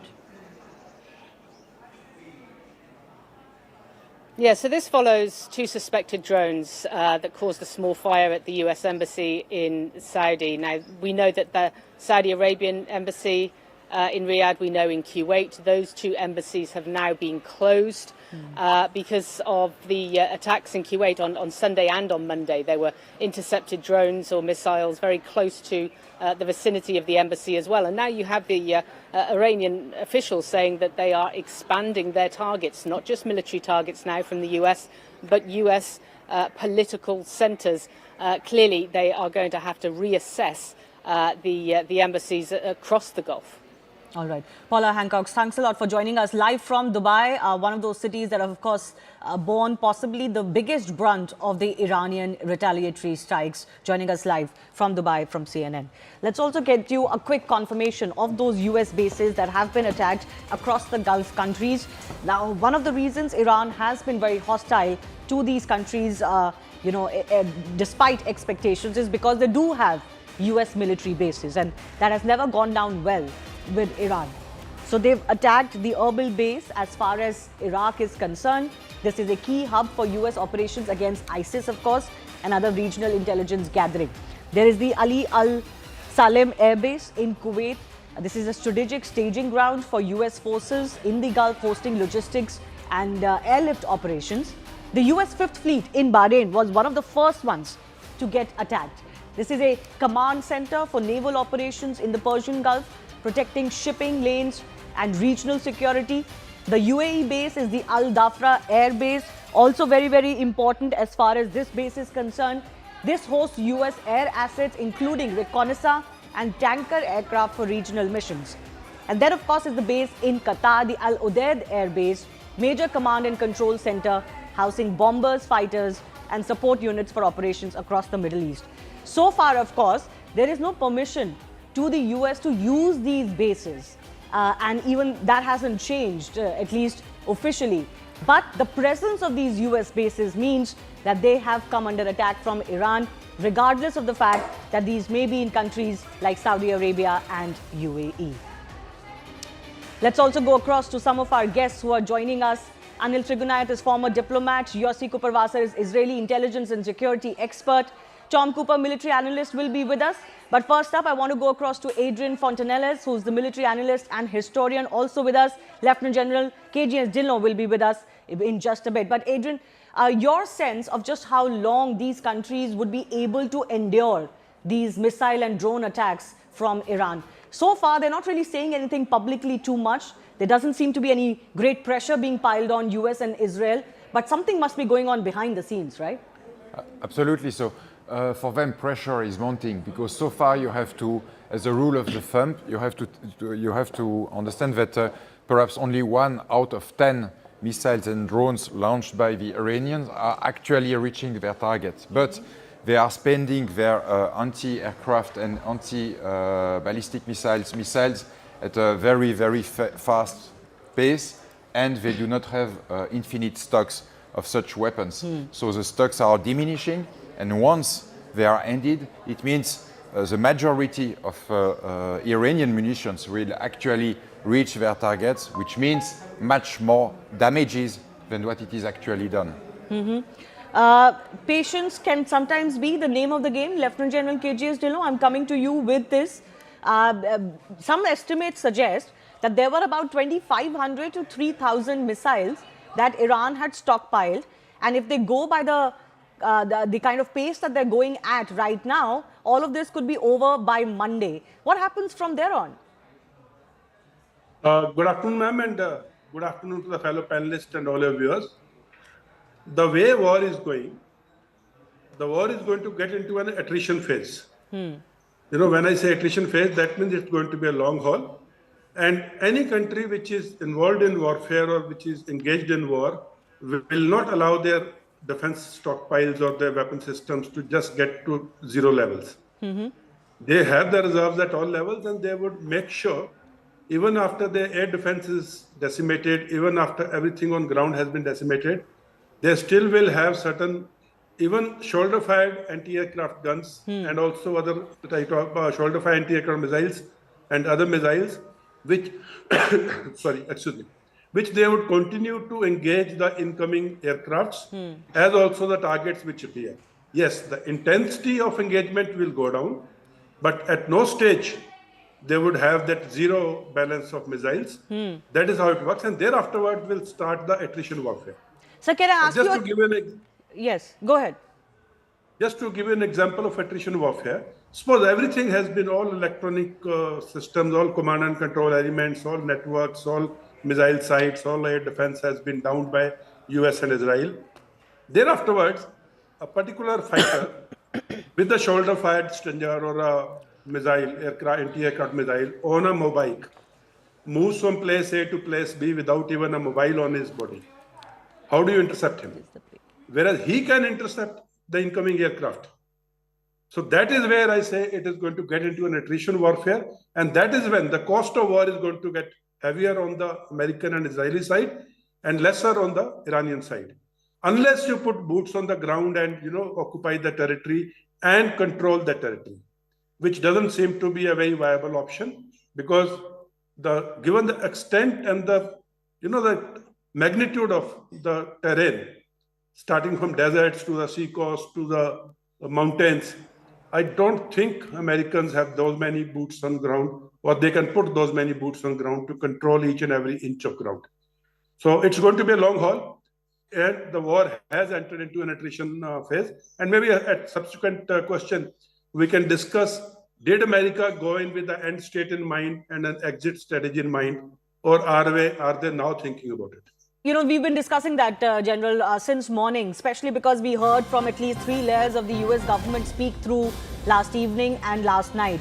But we're getting more updates now coming in. Dubai authorities are warning social media influencers and residents not to film, record or share videos related to certain incidents, particularly those involving security-sensitive incidents like the explosions that have taken place. They are saying firing, which is anti-aircraft fire, missile interceptions or related smoke and fire from recent regional escalations should not be recorded and posted online. TikTok violations can lead to strict legal action, including deportation for expatriates, fines and other penalties. Of course, I want to go across in our newsroom to our colleague also, who will get us a little bit more on this, because this is obviously always a tricky issue as far as all governments is concerned, when a lot of information is flowing, possibly not all verified, but it leads to a whole narrative being built online against countries and what is happening. My colleague Greha is also joining us here with us. Greha, what more are you learning? Hi Shivani. So we've just played out that reaction, and this is what Dubai is suggesting, UAE particularly. Any kind of social media post, video, because people are so used to, in this day and age of social media, they are so used to documenting everything that they are saying. What they are suggesting is that the use of word firing is being misused. What they are doing is any kind of fire that they probably are witnessing, they are using that word, and that is being misrepresented on social media. As if it is active fire. Yeah, so they're talking about anti-aircraft firing or probably some interceptions. All of that has been put under this branch of firing, which is what they do not want. And they are saying that this is going to lead to severe penalties. It could also lead to deportation of the expatriate, for that matter, also heavy fines that they are talking about. All of this because it's the first ever attack that Dubai has seen. It has a huge number of the diaspora there, and they want to ensure that no kind of heft is given to all of the aggressors, and that is why they're ensuring that there is fair amount of capping on any kind of social media that is readily being put out as far as these videos are concerned. In fact, this is one post that I also like to put out on camera. This has also been public prosecution says completely here that any person who shares or reports content from unknown sources shall be subject to legal accountability. So they're taking it very, very seriously. Yeah. They don't want any kind of negative impact after these attacks really have taken place. There have been some reactions, thank you Greha, online as well, of those who live in Dubai plus other some of the more prosperous Gulf countries and cities, is that there is a lot of panic being spread because of some of the social media commentary versus what they may be witnessing on ground. So yes, certainly some of the drones and and missiles have landed. The success rate can be anywhere between 90 to 95%, or maybe a little bit higher as well. But even when a couple of things drop, then it creates a lot of hysteria. But a lot of residents who are still there saying yes, they can hear a lot of sounds. Yes, a lot is going on, but they don't. It's not as if everything is falling and everything is being destroyed or the lives are in much danger. Let's also get you some more breaking updates now coming in.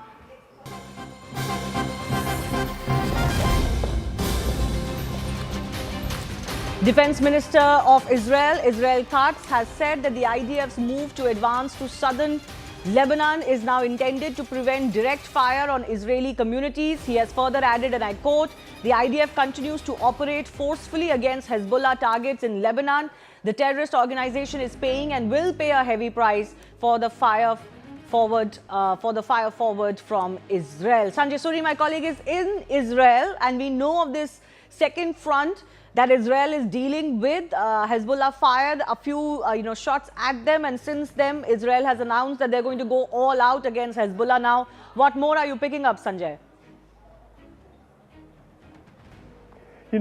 This is very clear that it's Hezbollah that has broken the agreement. This was an agreement put in place in November of 2024, and it was an agreement brokered by France and the US, and it was intended to bring some sort of calm to the border. The way it was done was that in the north of Israel, what is called a blue line was drawn. The Israeli forces would stay south of that. Above that, north of that, is a buffer zone policed by a UN force and by the government of Lebanon. Above that is almost parallel is the Litani River, and Hezbollah would stay beyond that.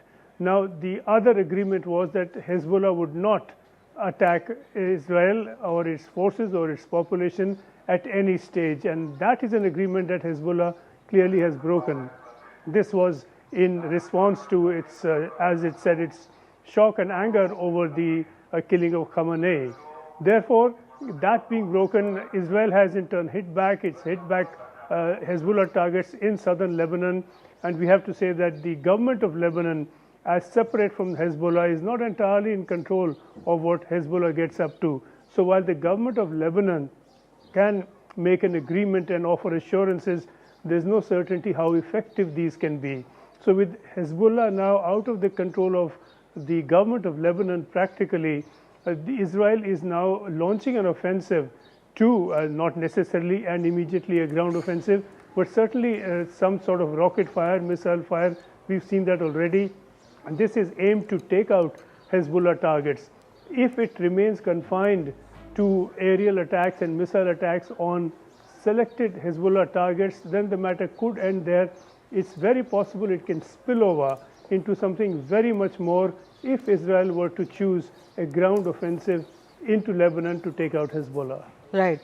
So just stay with us. I want to go across to Yossi Kuperwasser, who's an Israeli intelligence and security expert. How do you look at all of these fronts that the Israelis are confronted with, and the response from the defense minister? He had said this yesterday as well, of course, that the Hezbollah is marked and their leadership is marked, and the IDF now continuing to operate forcefully against them in targets in Lebanon. They will pay a heavy price for all the fire that they have launched. Yes, good morning, and thank you for having me. I think that what we are witnessing is a historical time. We have to make sure that we finish this job and get rid of the Iranian terrorist regime, and at the same time take care of Hezbollah and make sure that it is disarmed, that Lebanon regains control of the monopoly over the use of power from its territory. Unfortunately, this is not the case, and even the Lebanese government was criticizing the Hezbollah for what they did, and realizing that this is the cause for which Israel is now taking steps against Hezbollah that may harm Lebanese as well. So is the Israeli government now talking about some sort of a ground forward movement? He's suggesting that this move to advance into southern Lebanon is intended to prevent direct fire on Israeli communities. This changes a little bit of the nature of the war so far. Yes, this is a limited move on the ground, because some of the Israeli villages along the border are totally under the threat of the direct fire from Hezbollah. because of the way the topography is. So we need to move a little bit in order to protect them. But it's something that is just a part of something much wider. We conducted many attacks in Beirut and other places in Lebanon, farther from the border, in order to clarify to Hezbollah and to the Lebanese government that shooting at us in this context is totally unacceptable. And this move on the ground is limited in nature. Okay, limited on in nature, on ground, but certainly Israel has suggested that they're going to go all out when it comes to eliminating all of these threats is concerned. I also want to bring in Mr. Trigunayat, the former Indian diplomat, joining us. In all of this, sir, one thing is very clear, this is not getting over anytime soon. That is true. In fact, Sir, I'll come back to you in just a minute. I'll come back to you in just a minute. Sorry for interruption. We've got some new images coming in, satellite images showing the damage at Iran's Natanz nuclear site.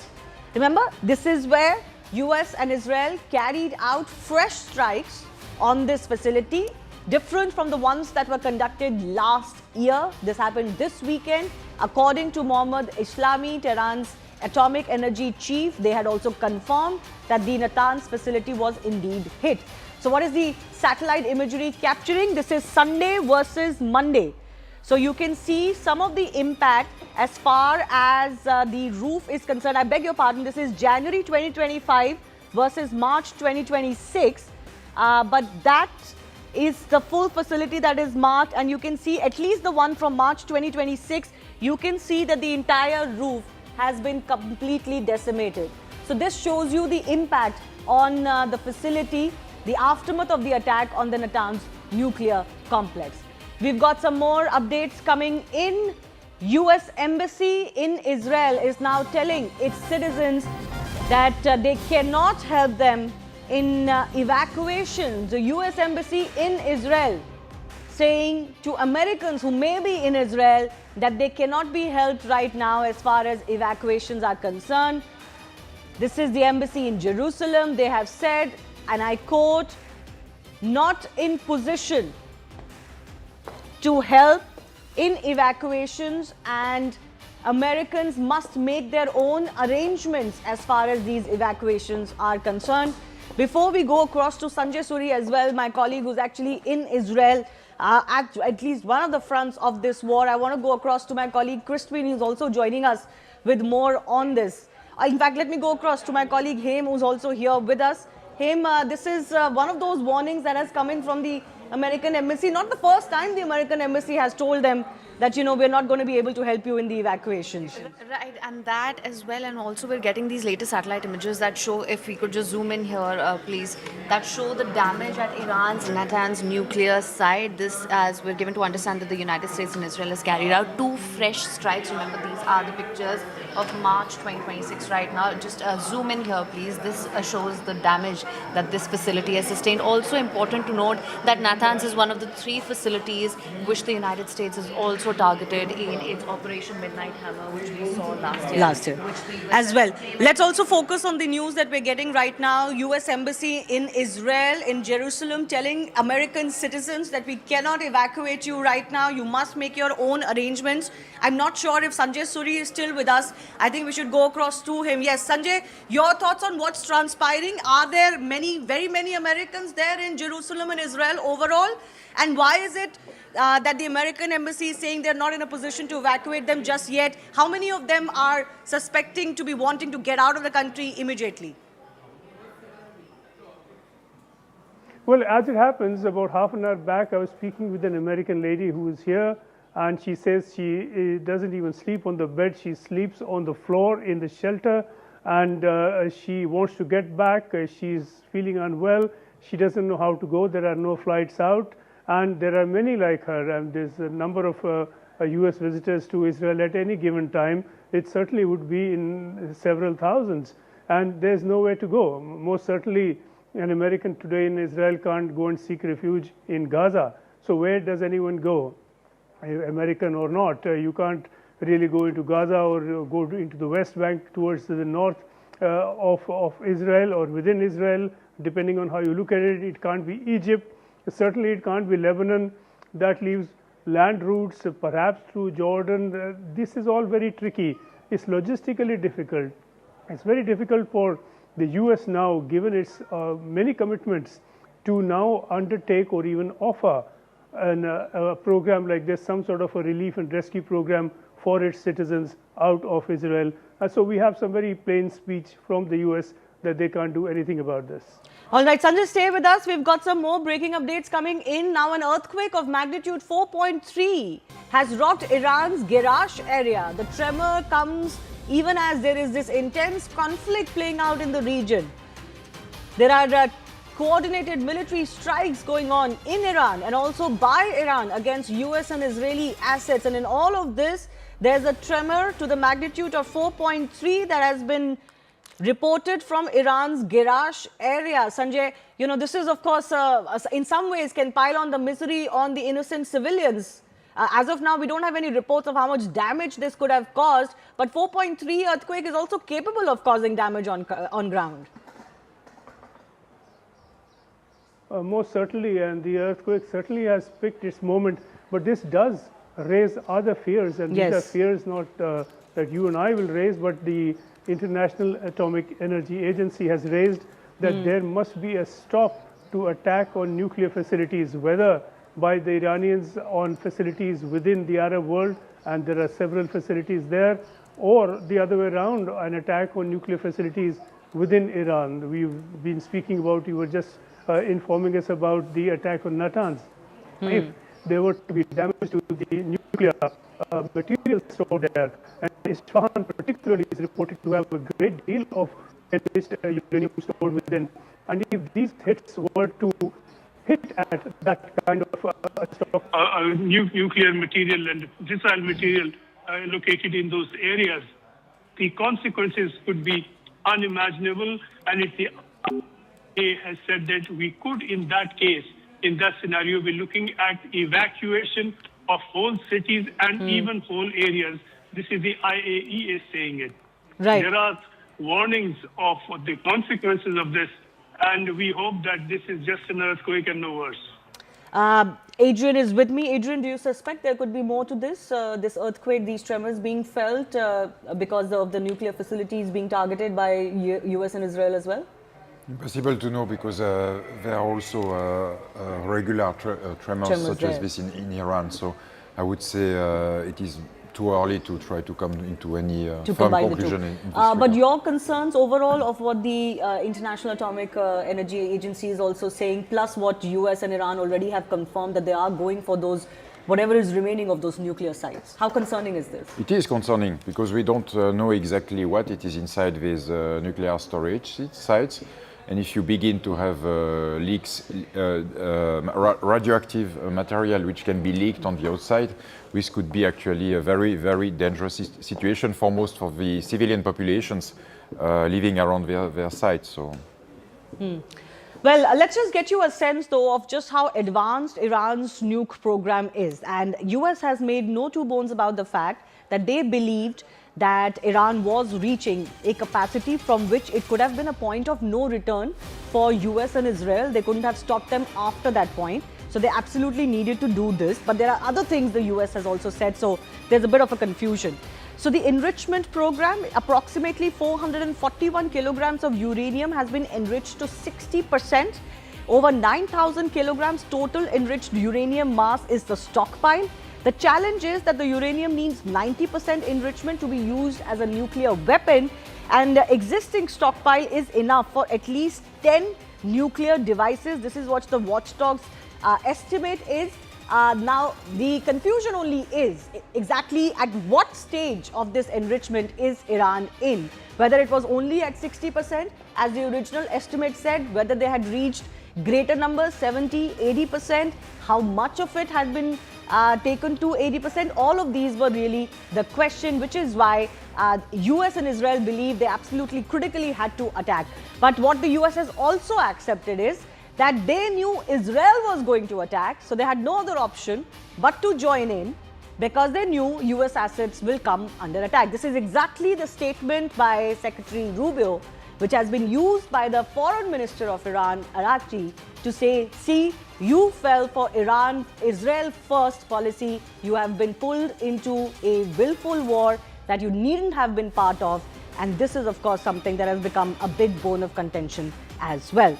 So the big issue right now is nobody really has a very clear sense of exactly where Iran was in its nuclear program, enrichment program. US says that they were not getting satisfactory responses from Iran of abandoning this program. But other sources indicate otherwise as well. An important aspect of this action in Iran and the elimination of Ayatollah Khamenei is also how the women of Iran feel and have reacted. Let's get you some of the reactions from around the world.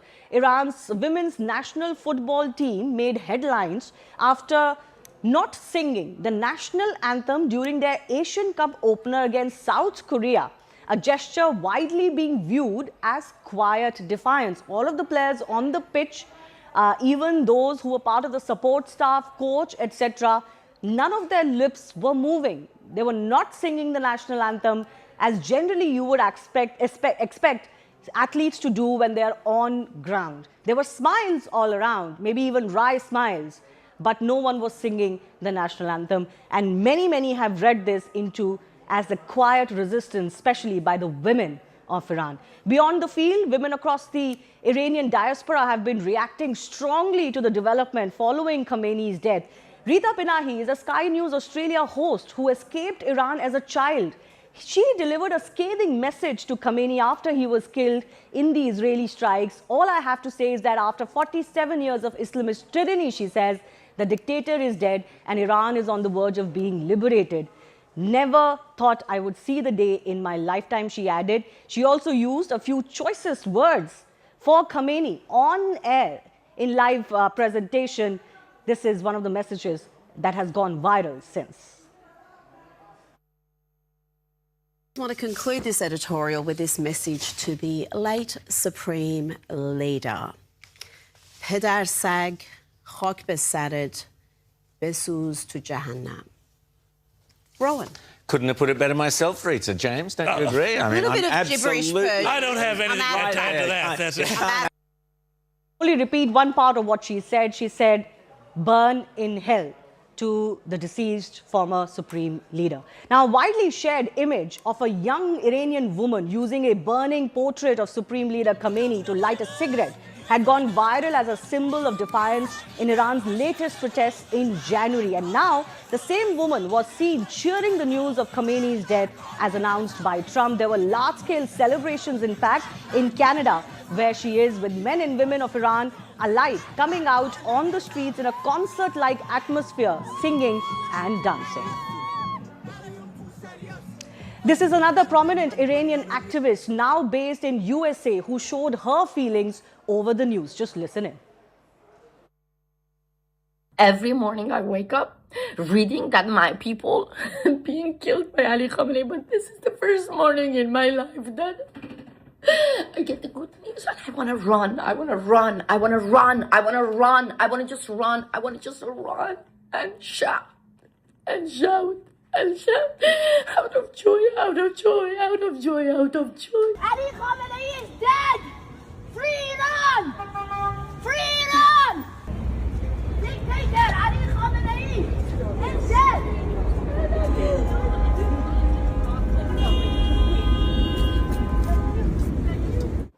This is another video of a woman who couldn't control her tears over the news of Khamenei's killings. Ali Khamenei! Khamenei رو زدن! فرزاد خامنه‌ای رو زدن! خامنه‌ای رو زدن!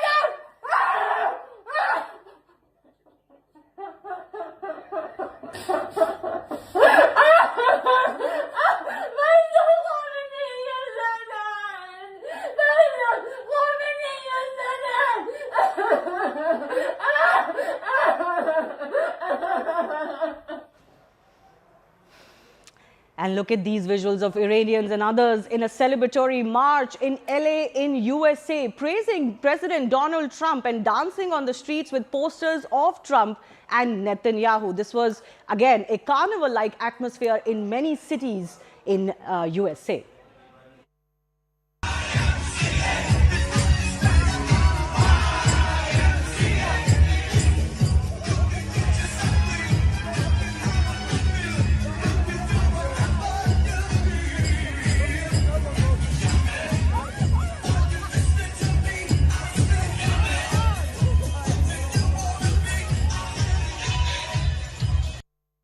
In fact, in many places in America, the Trump dance has gone viral as well. This was YMCA, of course, playing. And for many in India, the contrast isn't lost on anyone. While women around the world, not just Iranian women, but of all nationalities, celebrated Khomeini's killing, women in India, and particularly in Jammu and Kashmir, were seen wailing and crying over his death. What more can we say?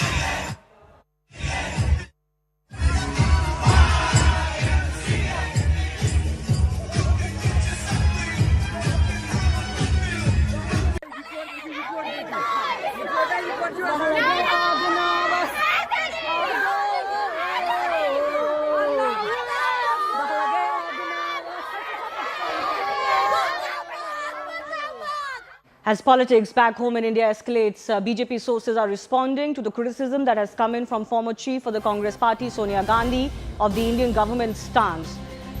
BJP saying that in 2011, when Muammar Gaddafi was killed during the Libyan uprising, the Congress-led UPA government did not issue a formal condolence.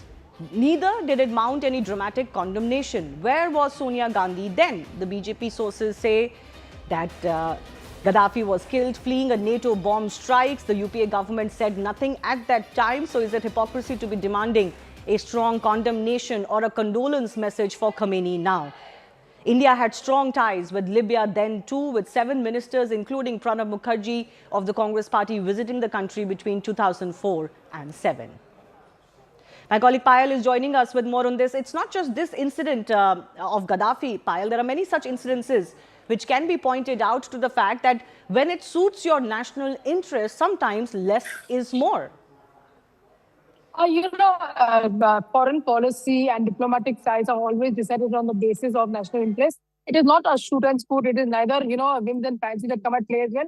That is a lesson that the BJP really wants to teach the Congress party when the Congress party is trying to follow the fact that there is no condemnation of the killing of the Israel Supreme Leader.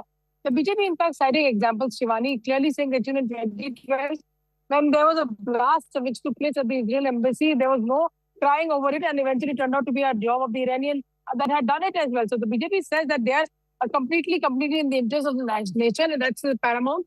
It is not that national policy or foreign policy can be decided on the basis of likes and dislikes, and there is no selective targeting of anybody. That's how this government has been functioning for the last 12 years. Remember, this is coming after Sonia Gandhi wrote in an article this morning condemning the government of the day, saying they did not show they've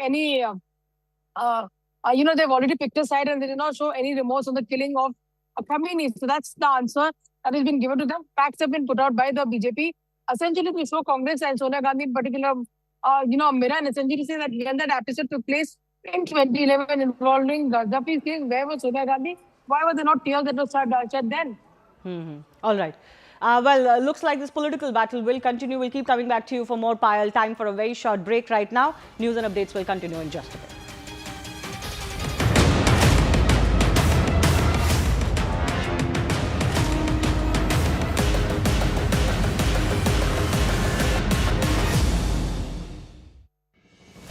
Who, what, where, when, why? You see the bits, I see the whole. To know the inside story on Iran, get with me inside the bunker.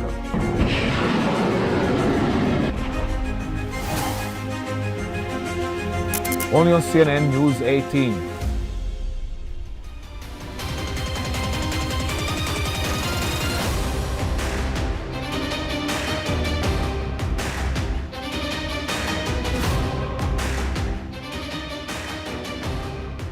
The 18 exclusive, flashing the details on your screens, viewers. We're learning, as per sources, Saudi Arabia has also sought Pakistan's military assistance. So Pakistan pledging full support under the Pak-Saudi Strategic Mutual Defense Agreement. Top sources breaking down all these inputs for us. What this means in terms of the larger conflict that's playing out. I do want to bring in Anand Narasimhan into the conversation. Hi, Anand. Anand, what does this mean? Is it just limited to the defense pact signed between the two and how they've committed that one act of aggression against the one is going to be treated as one against both? Well, Good afternoon to all our viewers. Actually morning, but it's just that we've been working round the clock here. But let's understand, Pakistan is caught in a bind. On the one hand, they are expressing solidarity with the Iranians. On the other hand, they are sending across their AWACS, they're sending across their J-17s, and they're doing sorties to try and patrol that area at the behest of the Saudis, because they have committed to the Saudis that your war is my war and my war is your war. That's the kind of pact that they had signed. Little did they know that rather than using the Saudis or against Bharat, Pakistan will have to now turn up against Iran. So their JF-17s may be acting on behalf of Saudi Arabia against the Iranians, while their Prime Minister is standing up there and saying, hey, listen, we express solidarity with the Khamenei regime and with the IRGC. So that's how duplicitous Pakistan is. But we have to understand that the Pakistanis are stretched thin. They have a fight going on against the Afghans. The Afghans send loitering munitions to the Nur Khan base and to some of their other bases. They're stretched in Balochistan because they don't know what's happening there. The BLA is running them dry. And on the other hand, they are worried if Bharat does any military exercise on its eastern borders, what are they going to do? So the Pakistanis are stretched thin, and now they have had to deploy resources because the Saudis have said, listen, you signed the agreement, come on, back us up. Where does this put them with the United States? What's that equation going to look like? Well, the US, anyway, you saw what just now President Trump has said about Zelensky, and we know what President Trump thinks about.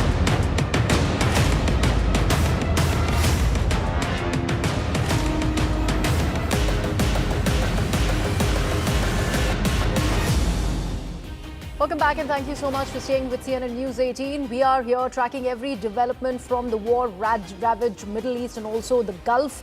We have to also understand that 10 million Indians reside or have gone there as tourists as far as the Gulf region is concerned. So that is a concern for the Indian government. And in this time of crisis, India's primary focus continues to be on its citizens that are stuck in these war-hit nations, especially Iran, United Arab Emirates and Saudi Arabia, among others. Now, currently, about 9,000 to 10,000 Indian nationals, including students, workers, pilgrims, tourists, business persons and seafarers, reside across these 16 provinces in Iran alone. Now, several evacuation flights are beginning to land in the national capital. This is happening on a daily basis. Remember, we broke that story last evening itself, where we were speaking about how certain flights or in a limited capacity have started to move out of Dubai, particularly Emirates and Fly Dubai.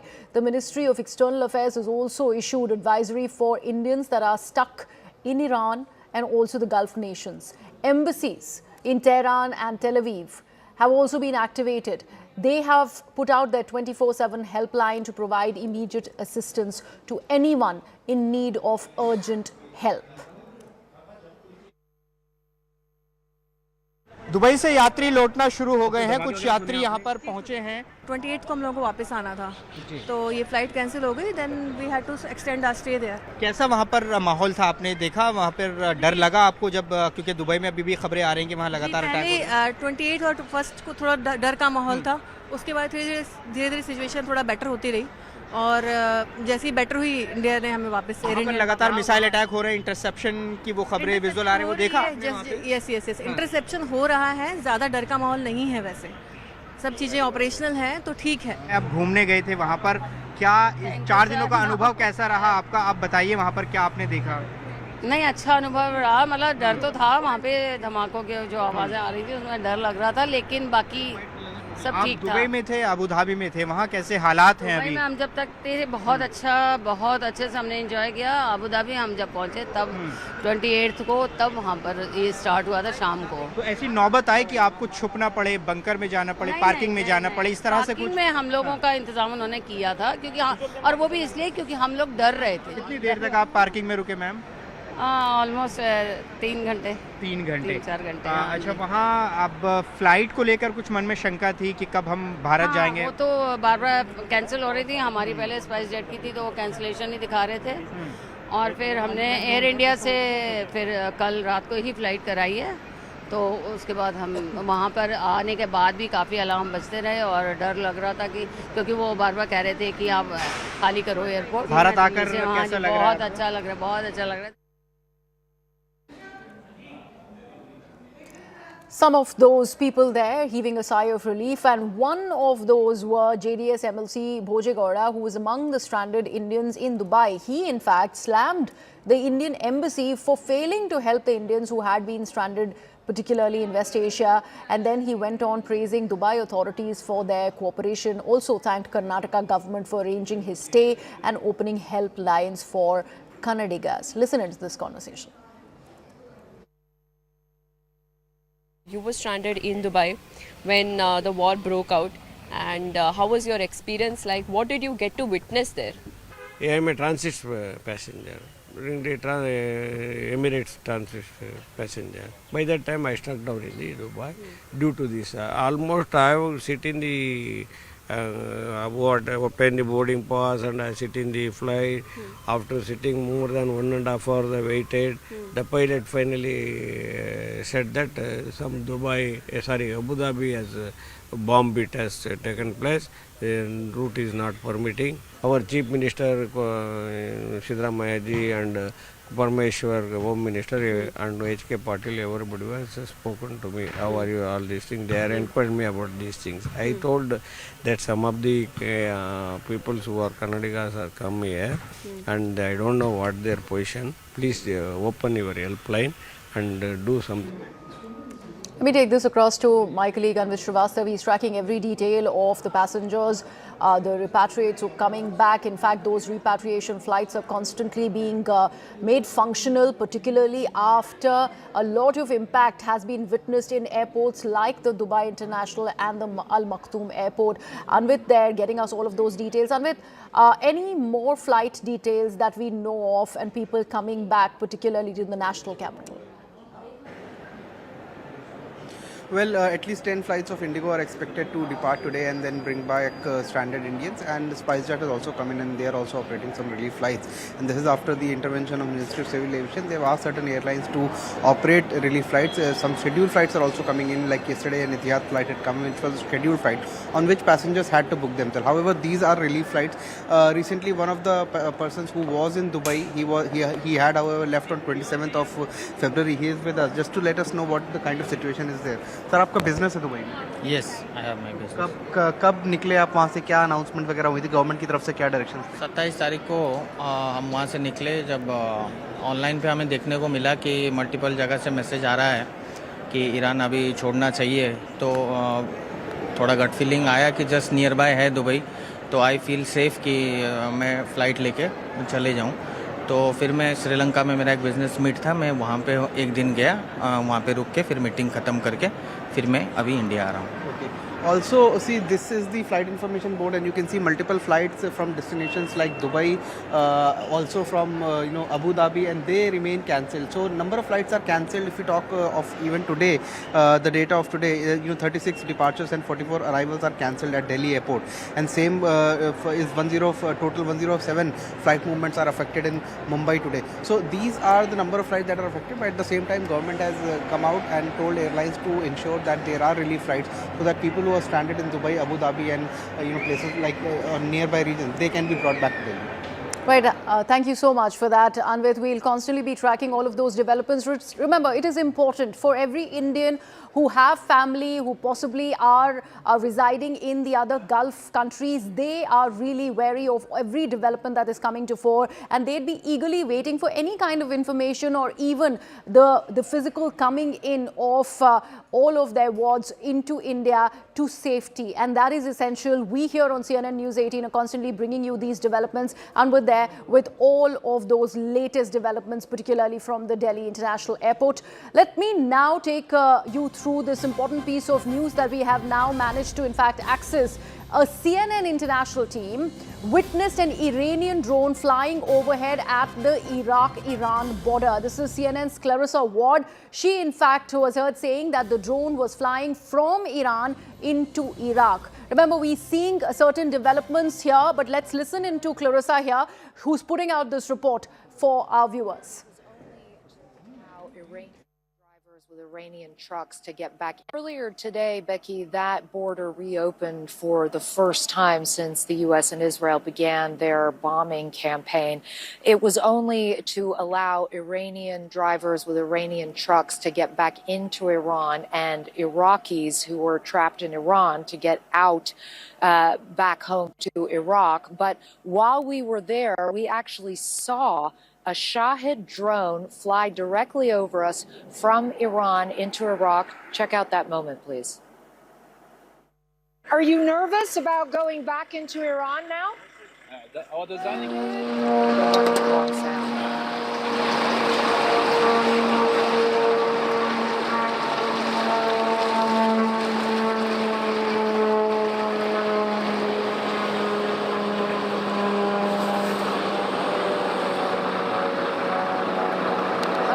See that now. An Iranian drone literally just flew directly over our heads from Iran into Iraq.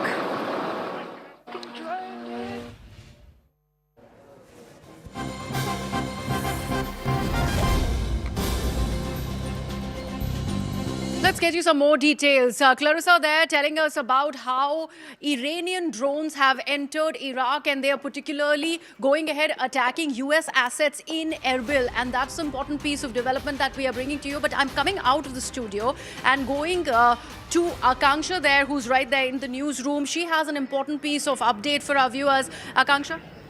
So this could lead to a protracted sort of disruption in the supply chains. Remember, because you're looking at 1/5 of the global supply of oil and energy going through the Strait of Hormuz. Not only is China or India and Asian countries looking towards this strait for their own supply, you also have European and the United States itself. Now, critics are also saying that this could perhaps also benefit the US, but that's on the long term. It could further also tighten the noose as far as Iran is concerned, because now the Gulf countries are going to get directly impacted. Will they also now have more reasons to join this war with the United States and Israel is the other question. This has certainly led to an increase in Brent crude, because remember it was at $72 per barrel that it shut down on Friday. But yesterday we've seen it soar over $79 per barrel. So there are, of course, burgeoning concerns over here. For how long will Iran be able to use that as a bargaining chip to hold on to the Strait of Hormuz is the other big question. What is the formal shutdown really that Iran has now, Tehran has really released and spoken about? Because we were constantly talking about how the Strait of Hormuz has been blocked. There was a warning that was sent out by Iran, but a formal, in fact, missive that is now coming out of Tehran, and that is, of course, something. So that's, in fact, a big official announcement, because this is also looking towards now shifting the conflict to the Strait of Hormuz.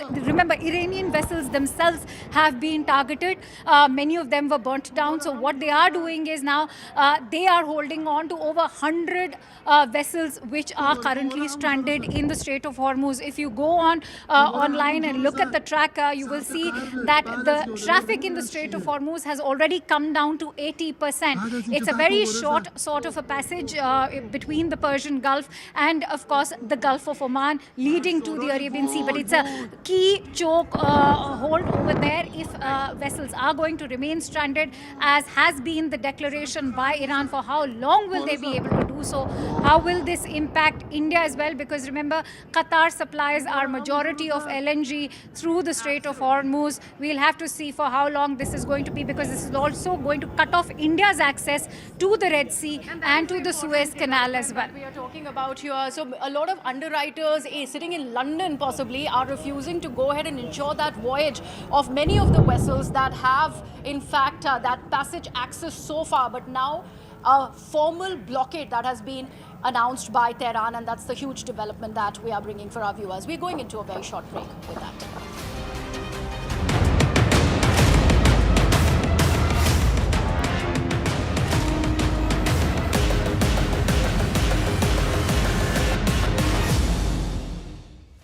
Who, what, there, then, why. You see the bits, I see the whole.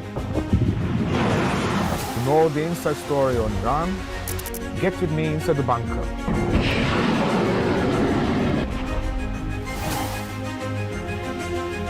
only on CNN News 18.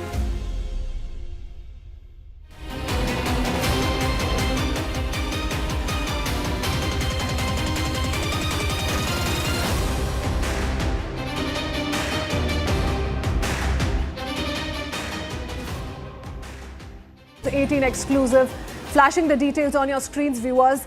We're learning, as per sources, Saudi Arabia has also sought Pakistan's military assistance. So Pakistan pledging full support under the Pak-Saudi Strategic Mutual Defense Agreement. Top sources breaking down all these inputs for us. What this means in terms of the larger conflict that's playing out. I do want to bring in Anand Narasimhan into the conversation. Hi, Anand. Anand, what does this mean? Is it just limited to the defense pact signed between the two and how they've committed that one act of aggression against the one is going to be treated as one against both? Well, good afternoon to all our viewers. Actually morning, but it's just that we've been working round the clock here. But let's understand, Pakistan is caught in a bind. On the one hand, they are expressing solidarity with the Iranians. On the other hand, they are sending across their AWACS, they're sending across their J-17s, and they're doing sorties to try and patrol that area at the behest of the Saudis, because they have committed to the Saudis that your war is my war and my war is your war. That's the kind of pact that they had signed. Little did they know that rather than using the Saudis or against Bharat, Pakistan will have to now turn up against Iran. So their JF-17s may be acting on behalf of Saudi Arabia against the Iranians, while their Prime Minister is standing up there and saying, hey, listen, we express solidarity with the Khamenei regime and with the IRGC. So that's how duplicitous Pakistan is. But we have to understand that the Pakistanis are stretched thin. They have a fight going on against the Afghans. The Afghans send loitering munitions to the Nur Khan base and to some of their other bases. They're stretched in Balochistan because they don't know what's happening there. The BLA is running them dry. And on the other hand, they are worried if Bharat does any military exercise on its eastern borders, what are they going to do? So the Pakistanis are stretched thin, and now they have had to deploy resources because the Saudis have said, listen, you signed the agreement, come on, back us up. Where does this put them with the United States? What's that equation going to look like? Well, the US, anyway, you saw what just now President Trump has said about Zelensky, and we know what President Trump thinks about the Pakistanis, and how Asim Munir made a quote-unquote, fool of himself. And it's the Pakistanis who have mocked their own failed general, a failed marshal, because of the fact that he went there to wine and dine, and all he was treated like was a doorman. And the Pakistanis are currently offering their bases for the Americans to refuel and take off and also counter Iran from this side. So, all in all, everybody knows what Pakistan's stature is, but the Pak military right now is stretched thin. And there is a lot of resistance brewing even within their own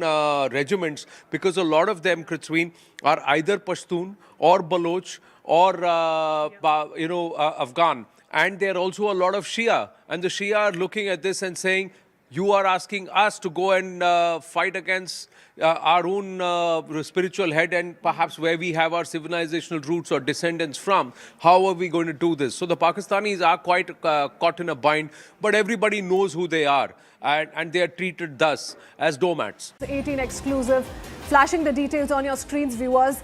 We're learning, as per sources, Saudi Arabia has also sought Pakistan's military assistance. So Pakistan pledging full support under the Pak-Saudi Strategic Mutual Defense Agreement. Top sources breaking down all these inputs for us. What this means in terms of the larger conflict that's playing out. I do want to bring in Anand Narasimhan into the conversation. Hi, Anand. Anand, what does this mean? Is it just limited to the defense pact signed between the two and how they've committed that?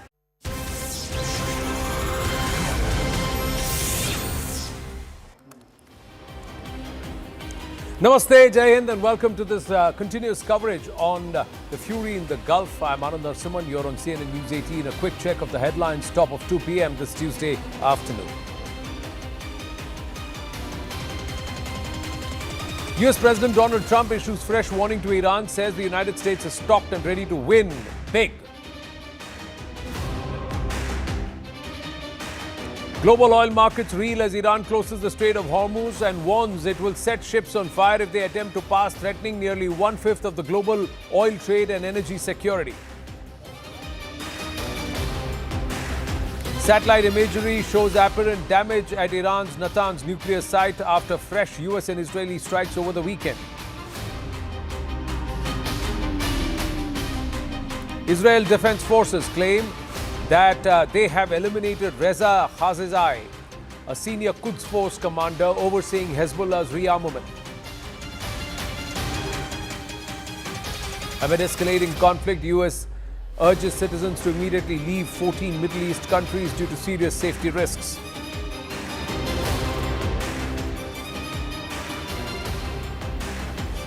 After the drone attack on a British sovereign base in Cyprus, France plans to deploy advanced anti-missile and anti-drone systems. As political tensions rise in Bharat, BJP counters Sonia Gandhi's criticism, citing the UPA government's silence on Muammar Gaddafi's 2011 killing, despite strong Bharat-Libya ties and multiple ministerial visits.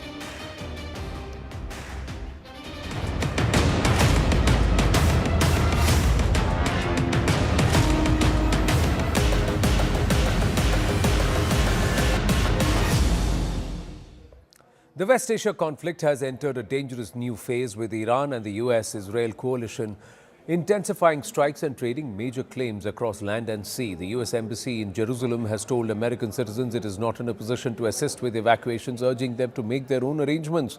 Meanwhile, in the UAE, Dubai authorities have warned residents and social media influencers against filming or sharing videos of security-sensitive incidents, including anti-aircraft fire and missile interceptions, cautioning that violations could lead to fines, deportation, or legal action under cybercrime laws.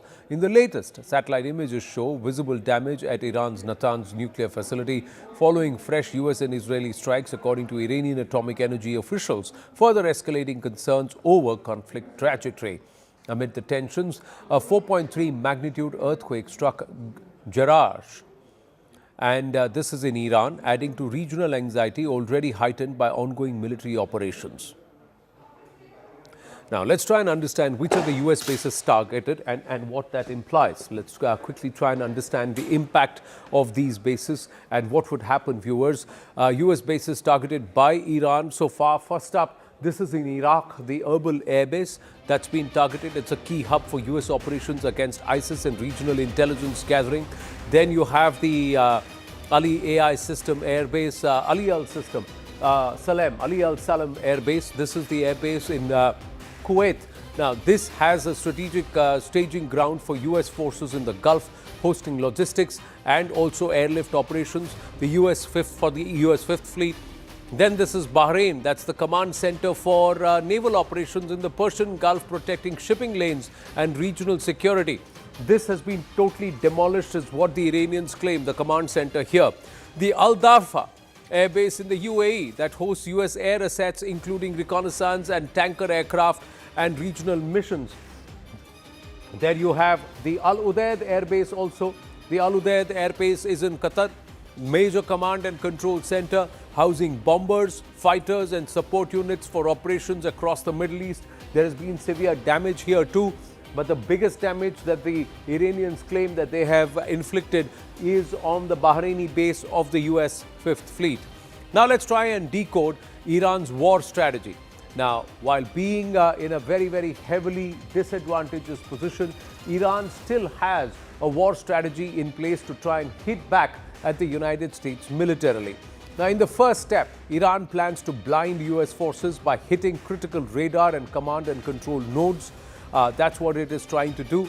To try and achieve this, they would very significantly employ swarm drones to try and short-range missiles to try and hit critical nodes in the United States communication systems. Now, what is also hoping to do is to achieve, is to disable early warning systems of the US forces. Now, in the second step, Iran plans to deplete US air defense systems by forcing it into using expensive missile batteries to counter its cheap drones, so increasing the cost of defense exponentially compared to the cost of offense. And how it plans to achieve this is by launching swarms and waves of inexpensive missiles and at American bases, along with these kamikaze drones, which are quite cheap compared to the anti-air defense systems that the US-Israeli combined will have to use. Iran can then drain US's missile stocks and increase operational costs, weakening the air defense network over time. Overwhelming US air defense, Iran also aims to breach air defense and strike critical targets. And this is how Iran aims to achieve this, with larger, high-speed or hypersonic missiles. Iran aims to penetrate remaining defenses and also hit strategic installations, maximizing this entire damage over for the Americans. But more importantly, how is Iran going to be able to achieve this? Do they have a clear strategy in place, and somewhere have they actually gamed this better than the Americans? That is something which everybody is asking. Are the Americans forced to recalibrate, and how are they going to do that? Now, footage has also showed the extent of destruction to Dubai's port of Jebel Ali. These are more pictures. Adrian Fontanellas is sitting right next to us. Even as we put out these pictures, viewers, there's massive destruction at Dubai's port of Jebel Ali. The footage reveals extensive structural damage that has taken place. Siddhant now joins us. This is satellite footage. We'll try and call up the footage here even as Siddhant joins us. Yes, Siddhant. Well, that's right. So this port was targeted by Iranians the other day, and now they have come up with the image of this port before and after.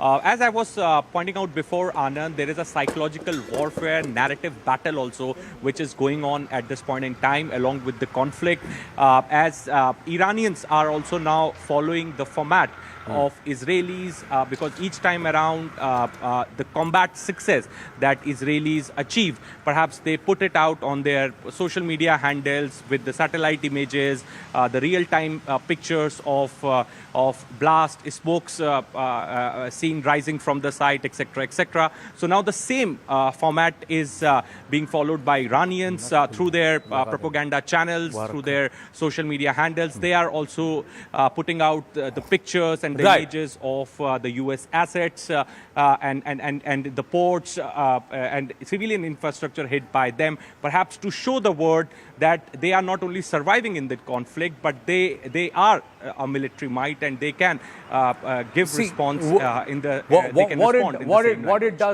it does, viewers. This is the port of Jebel Ali. Now, if the Jebel Ali region is not so far away from the Palm Jumeirah, the extension and the various wings of the Palm Jumeirah. So the moment this port is hit here, this is going to hurt traffic. This is going to cause a sense of unease among the residents and also the people in the nearby regions in all these areas, the entire Dubai region. They're all now going to be worried. Despite the Dubai authorities trying to reassure people that all is well, don't worry, everything is normal. This is going to send a lot of unease across the place. Also, that the Iranians have not just stuck in the UAE, in Jebel Ali. They've also hit Aramco, and the satellite image, and we'll try and call out the satellite image there. If you look at the satellite image at Aramco, there is significant damage that's happened to that refinery, and it's shut down, despite the Saudis saying oil supply is not going to be impacted. There is a reason why the Qataris have shut down their LNG production altogether, and there is nothing moving out. We are building up to an energy crisis, and this is exactly how the Iranians seem to have gamed this. They may be giving, this may be the last hurrah by the Iranians. They may be at breaking point, but like we say in Hindi, bujhne se pehle chirag sabse zyada jalta hai. That's exactly what seems to be happening with the Iranians. That before the light goes out, the flame goes out, it burns brightest. And in that, they are trying to inflict maximum damage all around. Now, this is what's happened at the Aramco facility. So they know their targets, Adrian, and they are hitting them with precision because they right now don't care about anybody's well-being. They are ready. They are there to protect their interests, and they're saying, if you're going to hit us, we're going to come back and hit you. And we're going to cause a sense of unease and panic among the common civilian population and hurt you economically. Absolutely.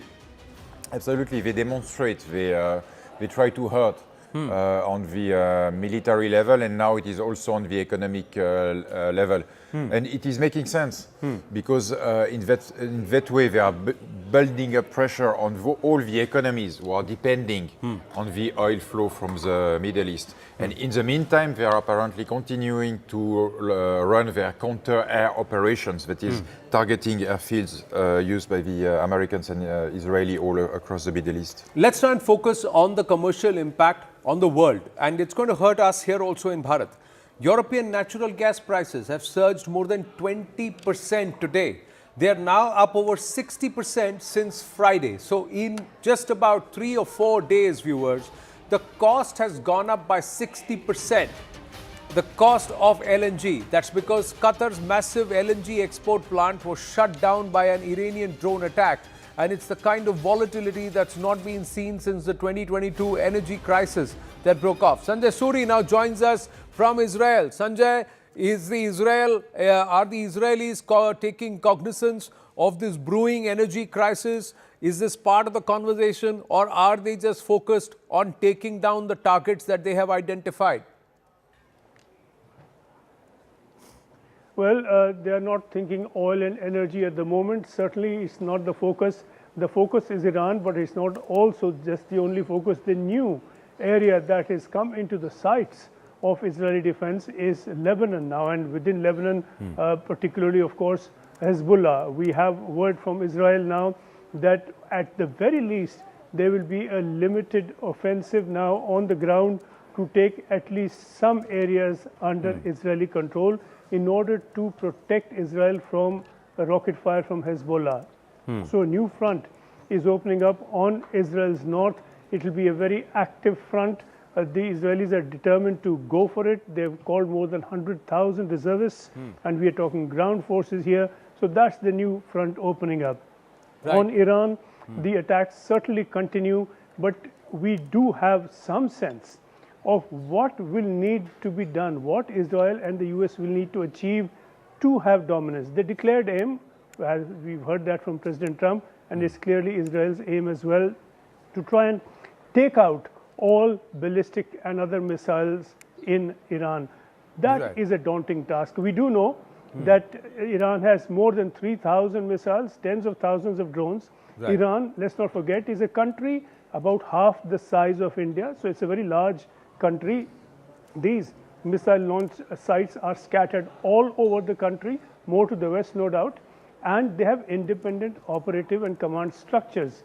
So for all of these to be flattened, for the last of these to be finished, is quite a daunting task. Right, we've got more news coming through. The IDF has said an Israeli Navy strike in Beirut has killed Reza Khazai.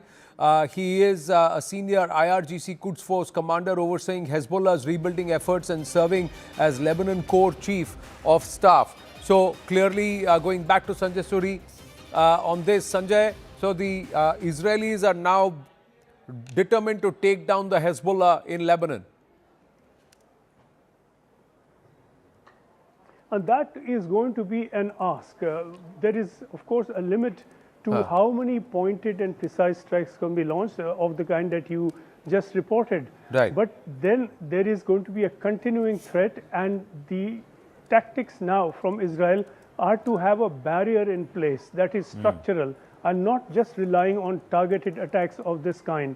And therefore, the push from north of the blue line, which we thought is not going to happen given the accord of November of 2024, is something that we could be looking at to a substantial extent.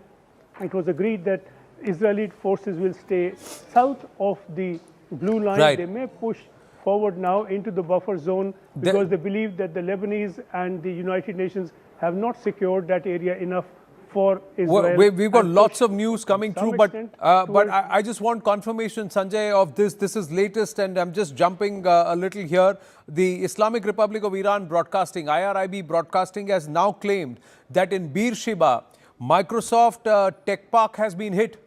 Is that true? Is that true? Do you? Well, we all saw for ourselves. We saw for ourselves that there was an Iranian missile that breached the air defenses and hit Beersheba, and we saw that there was a very loud blast. It beat the defenses, got through, and the precise target of that attack is still being ascertained. But the fact is that the Israeli defenses have not proven foolproof. Iranian missiles have got through here in Tel Aviv, they got through in Beit Shemesh, they've got through in Beersheba, they've got through in areas around Jerusalem. So there is a considerable breach of Israeli defenses just about everywhere, hitting targets that they choose all over the place. A fractional success in relation to the number of missiles launched, no doubt. Right. But certainly a considerable success, considering that people were believing and or like to believe that Israel's defenses are foolproof. True. We'll try and put out the Beersheba visuals in just a bit. We've got Gideon Levy, Israeli journalist and author with us. Ambassador Meera Shankar is also with us, along with Adrian Fontanellas. We'll try and go across to all our guests in a bit. But Gideon, my first question to you. Are the Americans and the Israelis, have they not gamed this right? Or have they already war-gamed this fact that Iran will try and start hitting commercial installations, it will try and create panic among the civilians, and it will try and also raise an energy crisis so that the world moves to pull back or hold back epic fury? There are no free lunches, and any war brings its price, and the price is almost always heavy. The question is if any goals will be achieved in this war. The price is very clear, and it was clear, by the way, before they launched this war. It was clear that there will be rises of prices of oil, that there will be casualties, that there will be destruction in Israel and elsewhere. The question is, are we achieving any goals by this war? And this, unfortunately, is still very vague. It's very hard to see that the real goal of changing the regime in Iran can be achieved and will be achieved.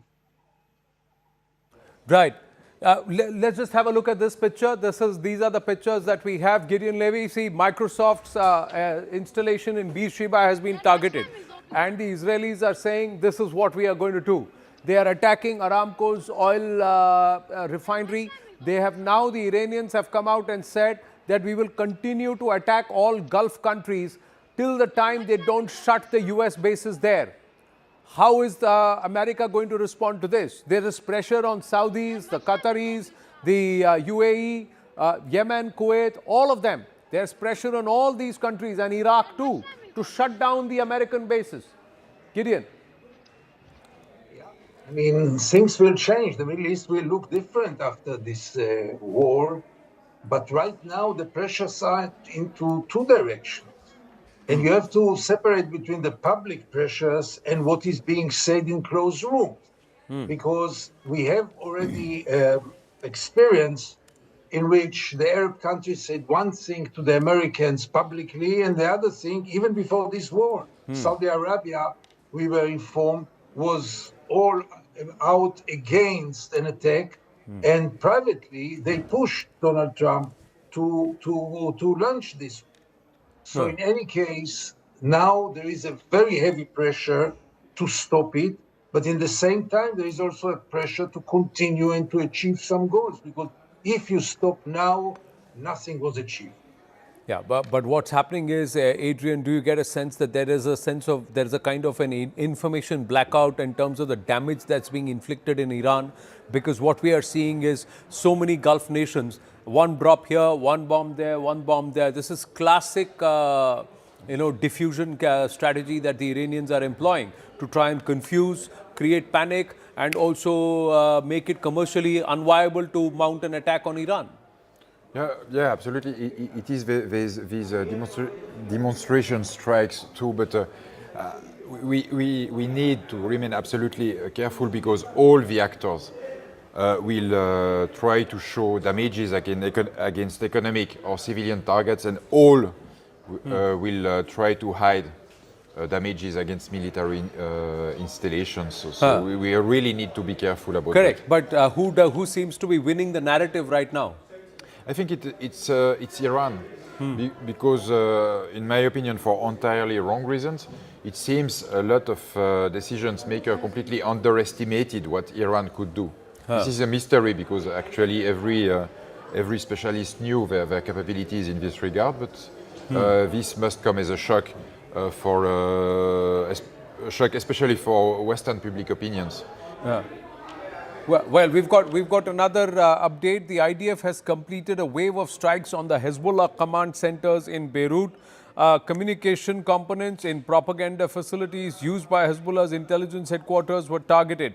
So there is success that the IDF is claiming that it is going to weaken and perhaps wipe out the Hezbollah command centers. Ambassador Meera Shankar is with us. IDF is focusing on trying to neutralize the proxies and how the proxies could hurt or the proxies could give a certain level of cover fire for the Iranians. But overall, do you think under Epic Fury, US and Israel jointly have not wargamed the situation, or have they underestimated Iran?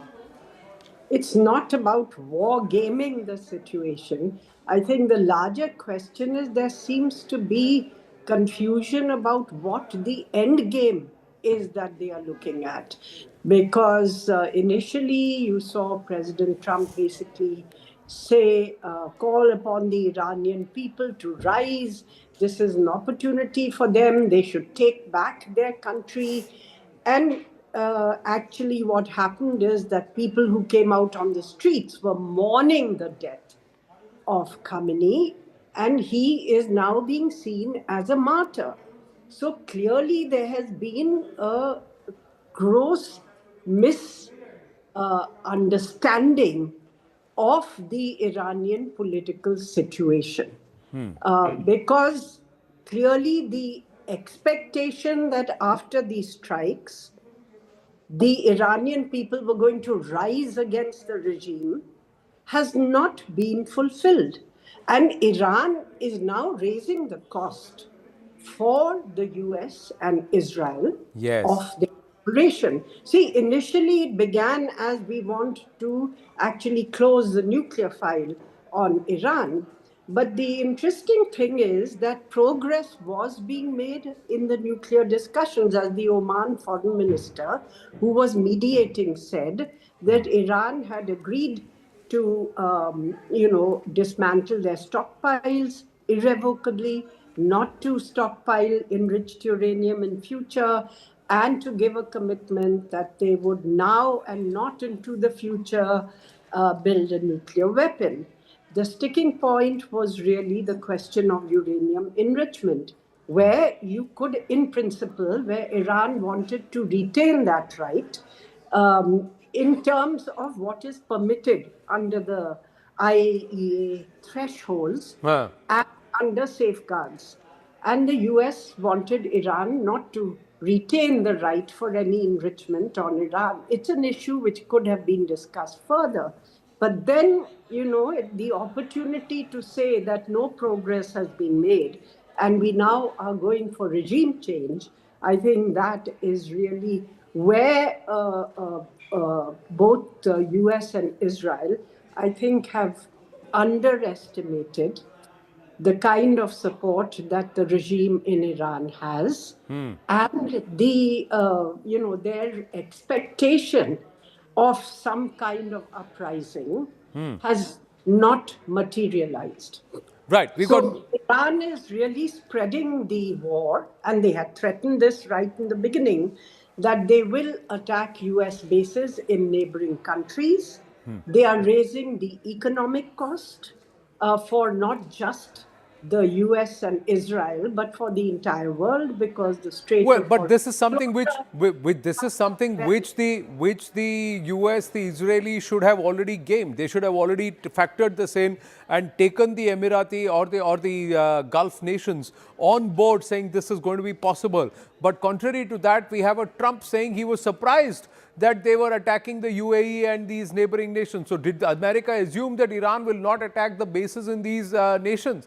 That was something which Iran had already said, that none of these areas remain out of bounds for us if US does strike on Iran and these Gulf nations don't do anything, and because you are giving them bases and support areas. That's something Iran had already said. So how is it that Trump is surprised is a question. We got more news coming through now. The Americans have now told their citizens, get out of these 14 countries. Get out, but we are not going to take you out. You do it at your own cost, at your own risk. But we suggest you move out of the country. Siddhant is with us, joining us with more on this. Yes, Siddhant. Let's walk across. So if I'm not mistaken, this is... Yeah, go ahead. Go ahead. Yeah. So Anand, if I'm not mistaken, this is for the second time that that such advisory has come from U.S. State Department. So there are two things mentioned in this advisory. One, that the citizens have been asked to leave on their own and move to a safer place. Now, on their own means what? Because there is no flights available to leave many of these West Asian countries. And what does it mean moving to a safer place? Point number one. Point number two, it says that if some assistance is needed, then they can write to State Department. The numbers have also been given. They can reach out to the State Department. Perhaps the State Department can arrange or rather assist them in moving to a safer place or moving out of the country. So this is the second time that advisory has come. Right. So on one end, what I'm going to do is, got it. Now, the second time they put out the advisory, there's a lot of activity happening in our newsroom. We're just walking into the newsroom. I'm going to ask everybody. Okay, Tom Cooper is having a conversation. Tom Cooper, who do you think is winning the narrative so far? Iran or the US-Israel combined? That depends, you know. For example, in Europe, Israel is going to win the narrative with ease. In the United States, it's undecided because there is a strong movement against the war, even against support for Israel. So it's a different situation. Elsewhere, we are going to see. Certain is that both sides are trying to drag additional players into the game.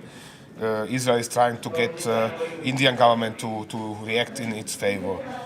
Israel is trying to get German government. I said it this morning. Also, even the government of Tobago, you know, will come to the idea. So this is certainly everybody is trying to get his favors to his side and attract some sort of support. But do you think that the US-Israel combined has underestimated Iran's ability to create this kind of confusion, commercial hurt, and also to target the Gulf countries? Because that adds more pressure.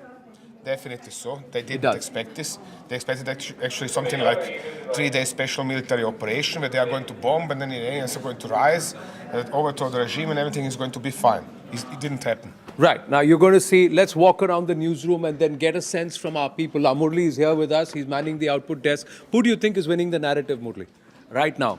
Right now, it does seem that, you know, it's a major psyops operation that is going on right now. You've seen Trump's secretaries come out and give different statements. His official, his administration is also finding it difficult to kind of pin it down, and the questions of the American media is going after them clearly.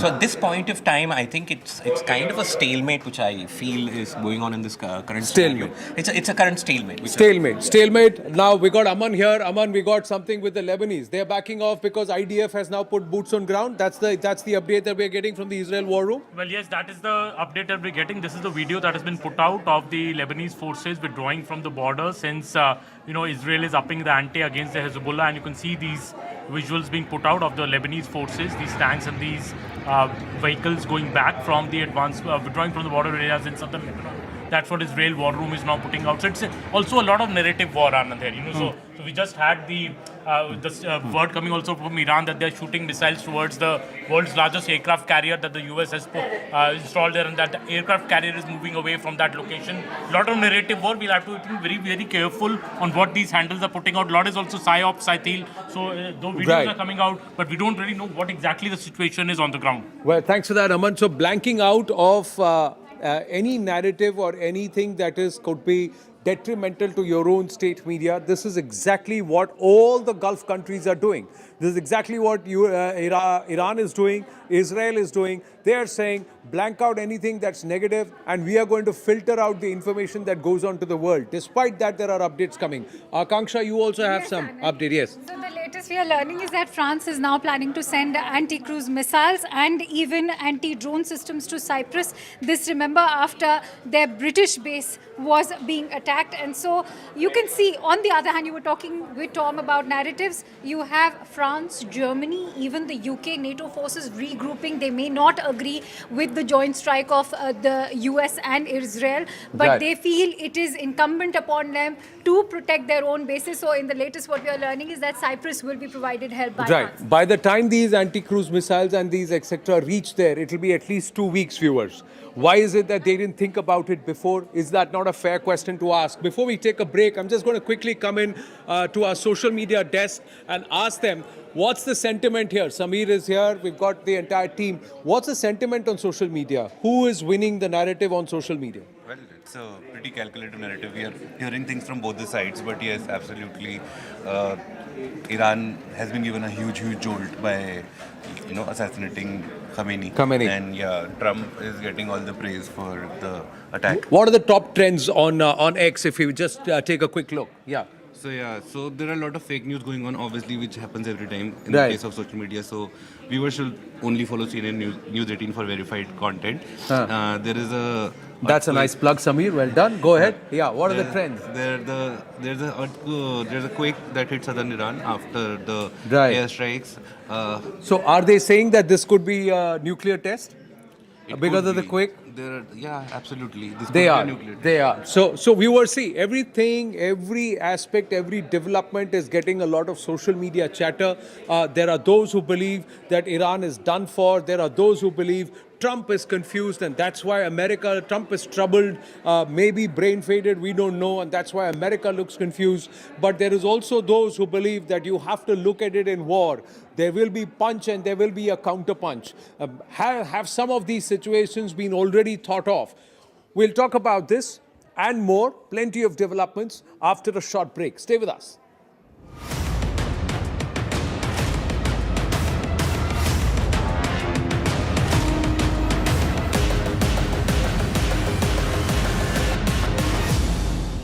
We got limited time. What we're going to do is, now this is what's happened. I told you when we come back from the break, we are going to try and refocus on another region, and that's this region. So let's come back here and understand what's happening here, especially with this nation, Pakistan.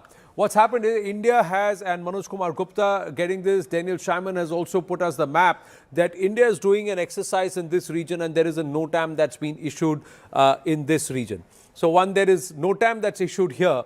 What happens with the Pakistanis who are fighting over the Durand line? There is activity in Balochistan. They are supposed to send support for the Saudis, and they are worried about this NOTAM. Yes, Tom Cooper and then General Kulkarni. What happened? First, the Durand line itself. And before I speak on the Durand line, let's work on that. There is going to be electronic suppression. And this electronic suppression is going to cause problem to the IRGC also. Remember that. Because much that now most of these people over there are going to be on their own. But talking about Pakistan and India and talking about Afghanistan and Pakistan, the Durand line, the 2,700 kilometers Durand line, 1,400 kilometers runs along Balochistan. Correct. And the rest of it is with Khyber Pakhtunkhwa. We have a 900 kilometer line boundary of Balochistan with Iran. Yeah, this is the Baloch boundary with Iran. This is the Baloch one. This is Balochistan. And therefore, Balochistan has been logistically sustained from Iran. It is not being sustained from Pakistan.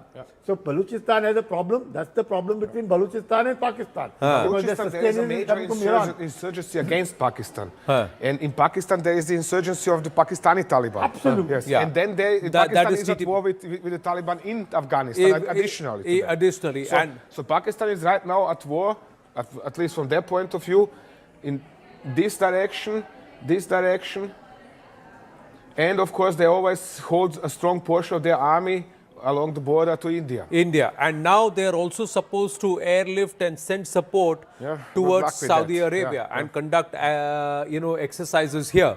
Interesting that they are supporting Iran, but giving security collaboration with Saudi Arabia. So, and promising bases if necessary to the United States. It's a catch-22 situation. They don't know which side of theirs has now got to be covered because they've had very badly from Balochistan. They're having bad times with Tehrik-e-Taliban, Pakistan, in Khyber Pakhtunkhwa. They are not happy. Saudi deal has put them in a fix with Iran. So Pakistan really doesn't know. And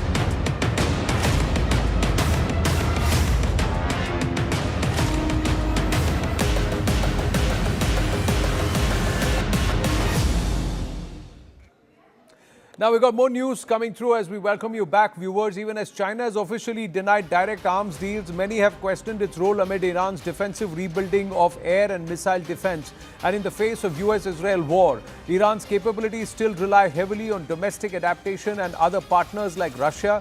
And according to the intelligence note accessed exclusively by News18, much of the Chinese cooperation involves components, access or negotiations rather than confirmed large-scale deliveries due to sanctions and geopolitical risks. I'll just go walk out to Akanksha joining us with more, and then we'll walk back as Tom Cooper and Adrian Fontanellas are with us. Ambassador Meera Shankar also with us.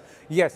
So I'm just getting in these inputs, which I'm going to read out to the viewers. CM-302 supersonic anti-ship cruise missiles, which is an export variant of China's YJ-12, was in fact shared with Iran, primarily used as a carrier killer or high-speed anti-ship weapon to target large naval vessels. This could very well be the technology that they are deploying right now in the Strait of Hormuz, Anand, including aircraft carriers, destroyers and other warships. Negotiations, in fact, happened last year. And 500 kgs of warhead, sea skimming.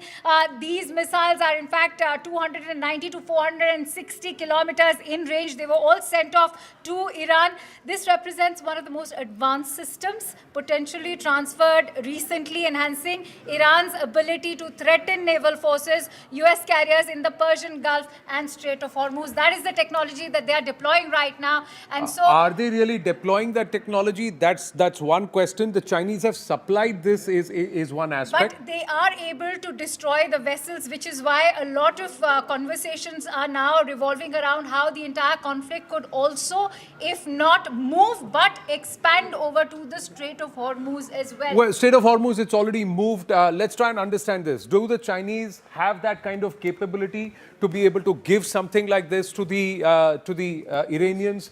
Do they already have that technology, Tom? Or is it that this was promised, but it's not yet with the Iranians? Because the tankers that they've downed, they don't seem to have used any of the Chinese warheads. The point is this. Cooperation between Iran and China is organized in a fashion in which it is easily deniable. It is not typical cooperation where Iranian delegation travels to Beijing, says, hello, please give me this, this and this, and 5 kilograms of this and 6 of this, and then the Chinese are delivering.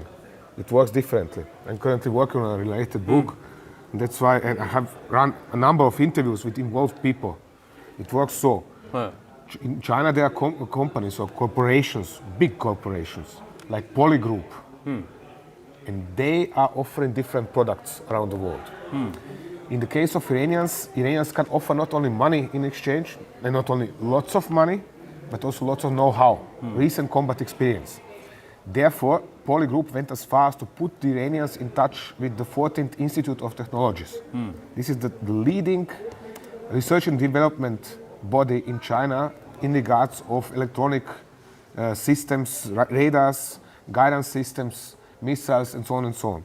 So there is a cooperation where the Iranians go to China, say, hello, we would like to have this and this kind of missile. The Chinese develop this for the Iranians, prepare all the technical documentation, all the technical specifications, send this to Iran. If necessary, they add also the tools for production. And if necessary, if the Iranians want them to do so, sometimes yes, sometimes not, depends on the type and project, they also deliver the entire factory constructed in Iran and then help the Iranians set up the production. Wow, that's the level of, and you agree with Tom, Adrian? Is that the level of intensity with which or involvement with which China is participating with the Iranians, saying, okay, you want this, I'll develop this and I'll come to you and I'll help you even manufacture it, set up the installation and manufacture it? Absolutely. It is both very important and at the same time extremely discreet. And therefore, Iranian technological capabilities shall not be underestimated. Technological shall not be underestimated. But we are told, can you really trust Chinese equipment? Because the Pakistanis saw that their equipment failed against India in Operation Sindoor. We also have confirmation that the CCTV cameras were actually hacked. The CCTV cameras that line the Iranian streets, they were actually hacked by the Israeli. And that's how they were able to track the movement of the Khamenei and some of the key leaders before they were bombed. So can I really trust Chinese equipment? Multiple times Chinese equipment seems to have failed. It was the JF-15 that stalled and did not know what to do and they just dropped on our skies when it was launched by the Pakistanis. Let me give you an example. Okay. Before World War II, everybody was underestimated Japanese technology because back at the time, most racism was prevalent and you couldn't imagine an Asian able to do better than creating a poor and outdated copy of some Western equipment. And then everybody was shocked with equipment such as the Japanese Zero fighters, which shut down American-made aircraft in droves. So I think it would be not a good idea to underestimate Chinese technology. Yeah, but we have one confirmation, viewers, that the Chinese are giving real-time intelligence support. They did that with the Pakistanis and they also did that with the Iranians. As expected. As expected. Ambassador Meera Shankar with us. Ambassador Meera Shankar, your thoughts on trusting China, on the involvement, level of involvement of China acting from the shadows in this conflict? Look, for China, Iran has been a major strategic partner in the Gulf. After the rest of the world was adhering to sanctions, it really pushed Iran very much into the Chinese lap. So they are the major economic partner of Iran, they are the major strategic partner of Iran. And while in this conflict, publicly they are taking a somewhat circumspect stance, they have been traditionally the major strategic partner of Iran.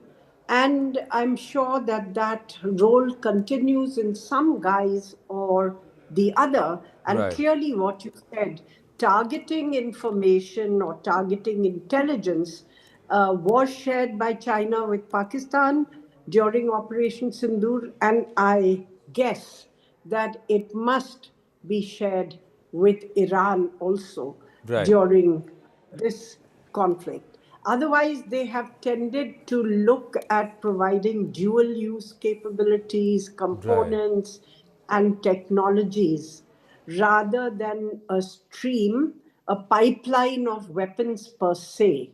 So it is a strong strategic partnership. But as I said, in public, the Chinese are being circumspect. What they are doing behind the scenes, I think we can guess. But evidence, I think, right now is not very solid. So I'm just walking across to Akanksha, even as we get to understand that this entire energy crisis is hitting the Chinese also, and that the Chinese refiner has cut production by about 20%. Akanksha now joins us with more, even as there is a lot that's happening in our newsroom. Yes. Yes, Akanksha. We all know that there were discounted rates for the Chinese as far as the crude was concerned. And even though the Strait of Hormuz had been barred, but Anand, one must keep in mind that Chinese vessels were still operating. They were still getting their own supply. But as of now, as far as Chinese refineries are concerned, due to the escalating nature of tensions, they have paused operations, which means it's now going to muddle up the situation even for China. Will China now also up its ante in sort sort of the supplies that it was giving, which we were just discussing right now. We'll have to see, because somewhere they want the escalation to stop. They want the conflict to, in fact, calm down now, because, as we said, it's the global Brent crude, energy, all of it, which is bearing the brunt. Well, it was just 60 rupees less than 15 days ago, a barrel. It's gone up above $90 and $60 by a barrel. It went up to 65 to 70 just about Friday, and then now it's ballooned to more than 90. Brent crude, it was close to $80 per barrel. Yeah, it is at least $87 per barrel. That's where the numbers had gone up. We got more news coming through. Iran has made some tall claims. Let's try and go across to Aman again. The claims made by Iran saying that they've killed what? 700 soldiers already? Well, that is the what is Iran? Anand, Iran is saying. Iran says death toll from US-Israel strikes have risen to 787. That is what they're claiming. Though US has so far only admitted to about 4 casualties. That was Donald Trump said. 6, I think it has been updated to later. But of course, the toll sides from both sides, the claims are coming, and we have to cross-check all these claims that the Iranians are making and the other side is also making. But yeah. Right. And now, quick check of our newsroom, even as we do our coverage. This is where all the output desk works. You have, they've been working on it continuously. You see us here, and you see the graphics going up there. All of this is happening from our output desk here at CNN News 18. We've been working continuously on a rolling shift, viewers. Back behind us, where Aman was sitting, where I'd gone, that was our input desk, where all the news is coming in. We're trying to cross-check, verify everything before we put out and give you only what can be trusted and what is correct. We'll take you through the rest of the newsroom through our coverage, but right now, just walking back into Tom Cooper and Adrian into the studio. We've got an open studio here at CNN News 18. The Iranians, are they holding back some of their, perhaps the most potent arsenal? Have they not opened all their cards yet? Do you get that sense? Do you get that feeling? And are the Americans aware of that? That is the million-dollar question. But let's start with the Iranians. Iranians are certainly holding back with some of their heaviest weaponry. Otherwise, we would have seen Khorramshahr coming down in big numbers. We haven't seen more than perhaps 2 or 3 so far. Khorramshahr missile is the heaviest Iranian Khorramshahr missile. Yes. Can we have that missile graphic behind us? Just take them through all the 3 or 4 graphics, missiles that we have, the entire ballistic missile arsenal of Iran. Yeah, Khorramshahr, yeah. So unless we see, it has 6 multiple re-entry vehicles, Khorramshahr. So it's really a heavy weapon that can cause lots of damage over a wide area. Right. I'm just going to ask you to move up a little the camera so that you can see us and also the graphics behind us. So there you go. Shahab 1 is a 300-kilometer range. We've got the Fateh 110, 300-kilometer range. The Shahab 2. Now they must have quite a big stockpile of these short-range missiles also. Yes, because they are easy to manufacture. And this is what will be directed towards the Gulf. These are artillery, basically artillery rockets. At earlier times, they would have only 70-kilometer range, 100, 150 kilometers. Nowadays, they have up to 300 kilometers. They're not particularly precise, but they are delivering sufficient punch to mother. Just the previous one. Can you just go back to the previous one, please? Yeah, thank you. So, the next one.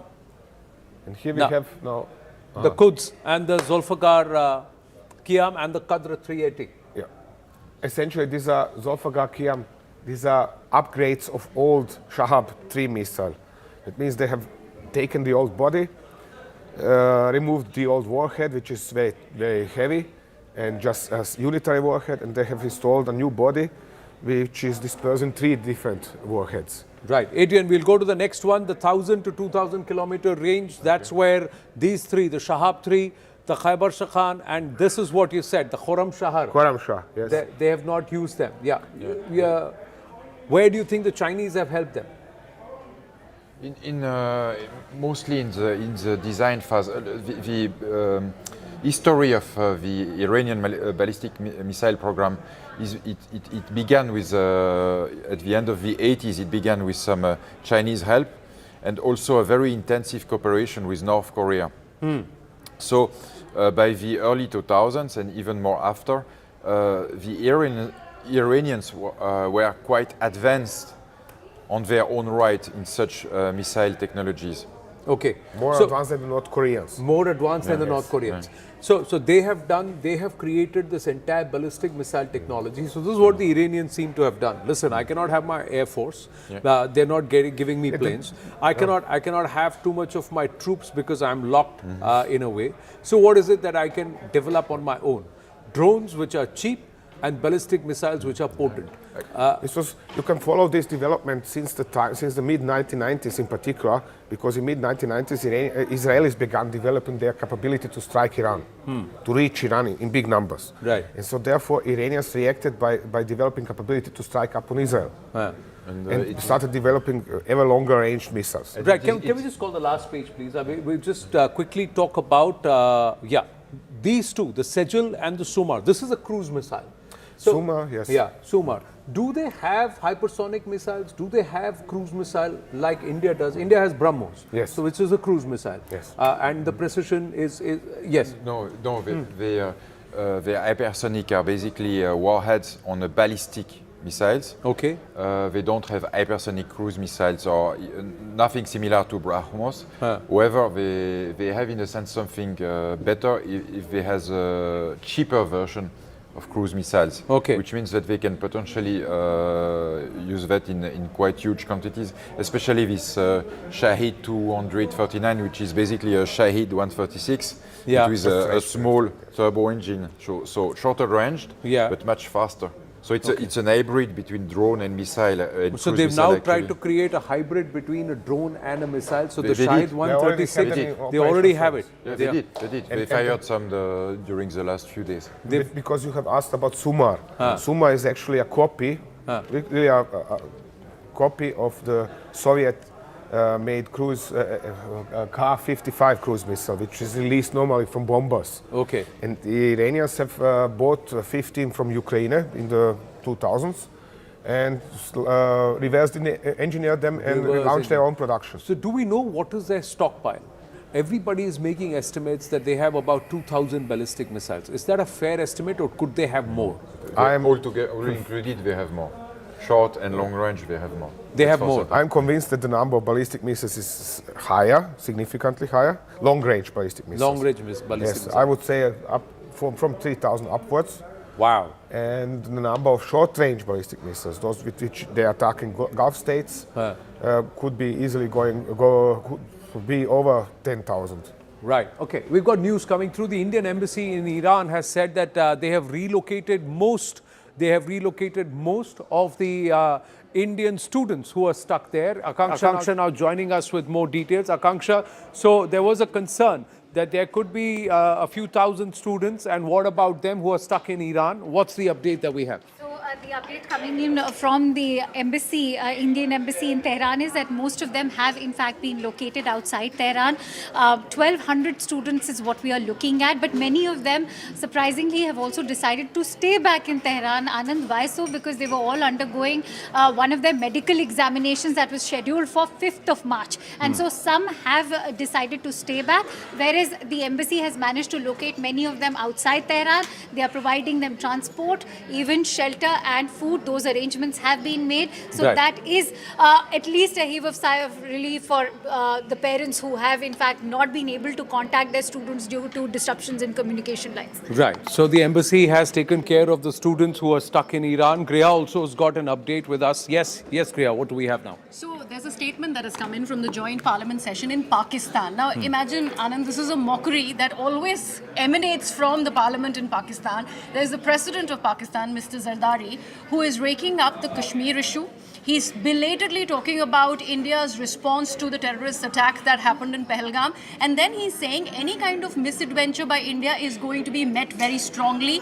Make no mistake, we are ready for you. That is the kind of absolutely distasteful statement that has come in from Zardari. Why? Because nobody is talking about Pakistan at the moment. They are really stretched as far as their military assets are concerned on the Afghan border. And they have to, in fact, because of the pact that they have with Saudi Arabia, send in the assets into Saudi Arabia, which they already are doing. And then they talk about how any kind of aggression by India is going to be met with with equal and retaliatory force. I mean, what does one make of that statement? Nothing. We should just give them another BrahMos. it will just land there. That's what they'll do, because the Pakistanis wanted the BrahMos, and that's what the BrahMos chief had said. Yes, we will send one to you. And we sent a few, 9 of them in fact, and we know what damage that we inflicted. We've got more updates coming through. Yes, Akanksha, there. I think we are getting another update. Asif Ali Zardari trying to ratchet up, and of course that they usually do, the Pakistanis, but let's ignore that because he himself is trying to build up his own political capital. Akanksha now joins us here. Yes, Akanksha. So the latest we are getting in is a very staunch and stern response coming in from the Foreign Ministry spokesperson of Iran, Ismail Baghei, who has responded to Steve Witkoff's claims, in fact, that with regards to their nuclear program. Remember, earlier in the day, Steve Witkoff had said that the negotiating stance of the Iranians was extremely problematic. They were sitting on to over 400 kilograms of enriched uranium, and that's how they started the negotiations, which was in violation of the international norms because they were not allowed to do so. So now that response has come that Steve Witkoff is lying. We were very much ready for negotiations, and so as we are talking about, this is also not just a conflict in terms of military conflict, you're also looking at a war of narratives. Right, and not just war of narratives. The larger question is 60% enriched uranium, about 460 kilograms of that. Could that turn into 10 nuclear weapons? How much of uranium needs to be enriched before it can be weaponized? And the Iranians have been sitting on a potential nuclear weapon, or the ability to have not 1 but 10 nuclear warheads in a limited period of time. That's the question that remains, viewers. 60% uranium, 460 kilograms of that. Could that be turned into 10 nuclear warheads? We've got the military historians and the experts with us, but we've got to take a very short break, top of the hour. When we come back, we'll turn the spotlight back here on our rolling coverage. Stay with us. Thank you, gents.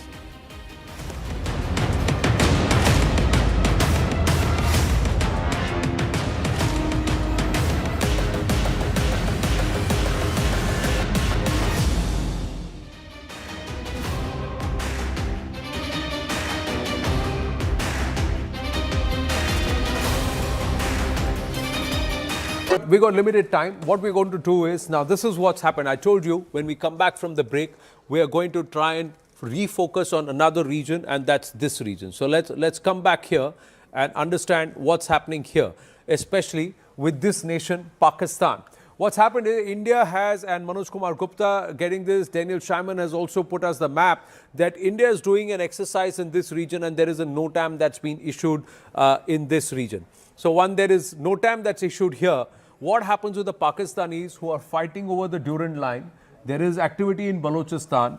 They are supposed to send support for the Saudis, and they are worried about this NOTAM. Yes, Tom Cooper and then General Kulkarni.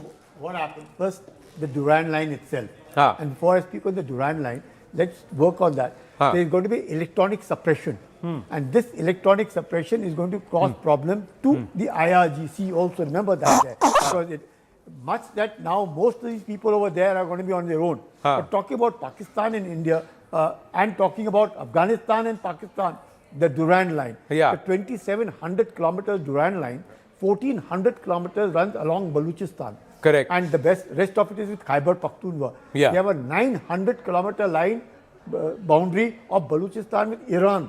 Yeah, this is the Baloch boundary with Iran. This is the Baloch one. This is Balochistan. And therefore, Balochistan has been logistically sustained from Iran. It is not being sustained from Pakistan.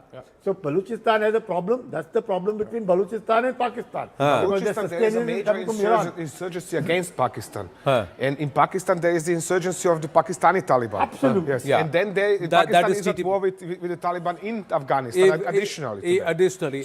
So Pakistan is right now at war, at least from their point of view, in this direction, and of course, they always hold a strong portion of their army along the border to India. And now they are also supposed to airlift and send support towards Saudi Arabia and conduct, exercises here. Interesting that they are supporting Iran, but giving security collaboration with Saudi Arabia. So, and promising bases, if necessary, to the United States. It's a catch-22 situation. They don't know which side of theirs is now got to be covered because they've had very badly from Balochistan. They're having bad times with Tehrik-e-Taliban, Pakistan, with in Khyber Pakhtunkhwa. They are not happy. Saudi deal has put them in a fix with Iran. So Pakistan really doesn't know, and I'm sure America would want a pound of flesh from Pakistan. Yeah, we've got this footage. This is where the India-NOTAM area is, not so far away from Rahim Yar Khan. This is the NOTAM, that airspace reservation that's been announced by the Indian Air Force for a joint exercise. What do you think is the intent behind this, Tom? Well, to run an exercise.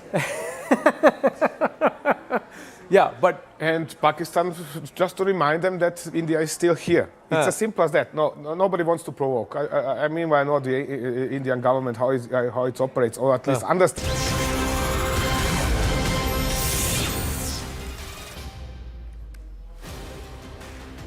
Namaste, Jai Hind, and welcome, and thank you for staying with us on our continuous rolling coverage here on CNN News 18 as the fury in the Gulf rages. Who's winning this entire war of narratives? Is Iran just queuing up for one last hurrah before it's taken down by the might of the American and Israeli military force? We'll have to wait and watch the latest footage as we lead the headlines at 3 p.m.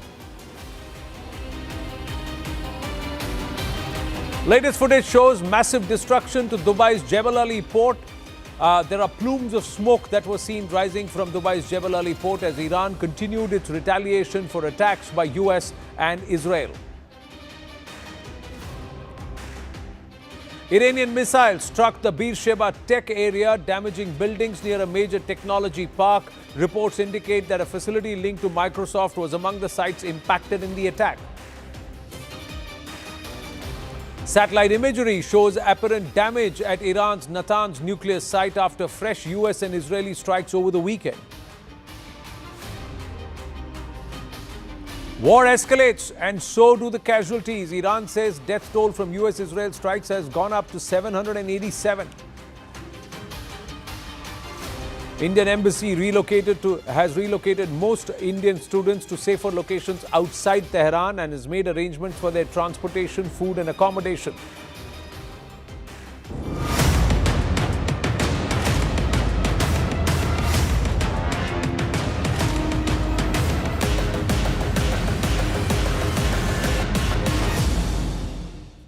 The fury in the Gulf is raging, viewers, and over the next 48 hours, the course that this war is going to take could be decided.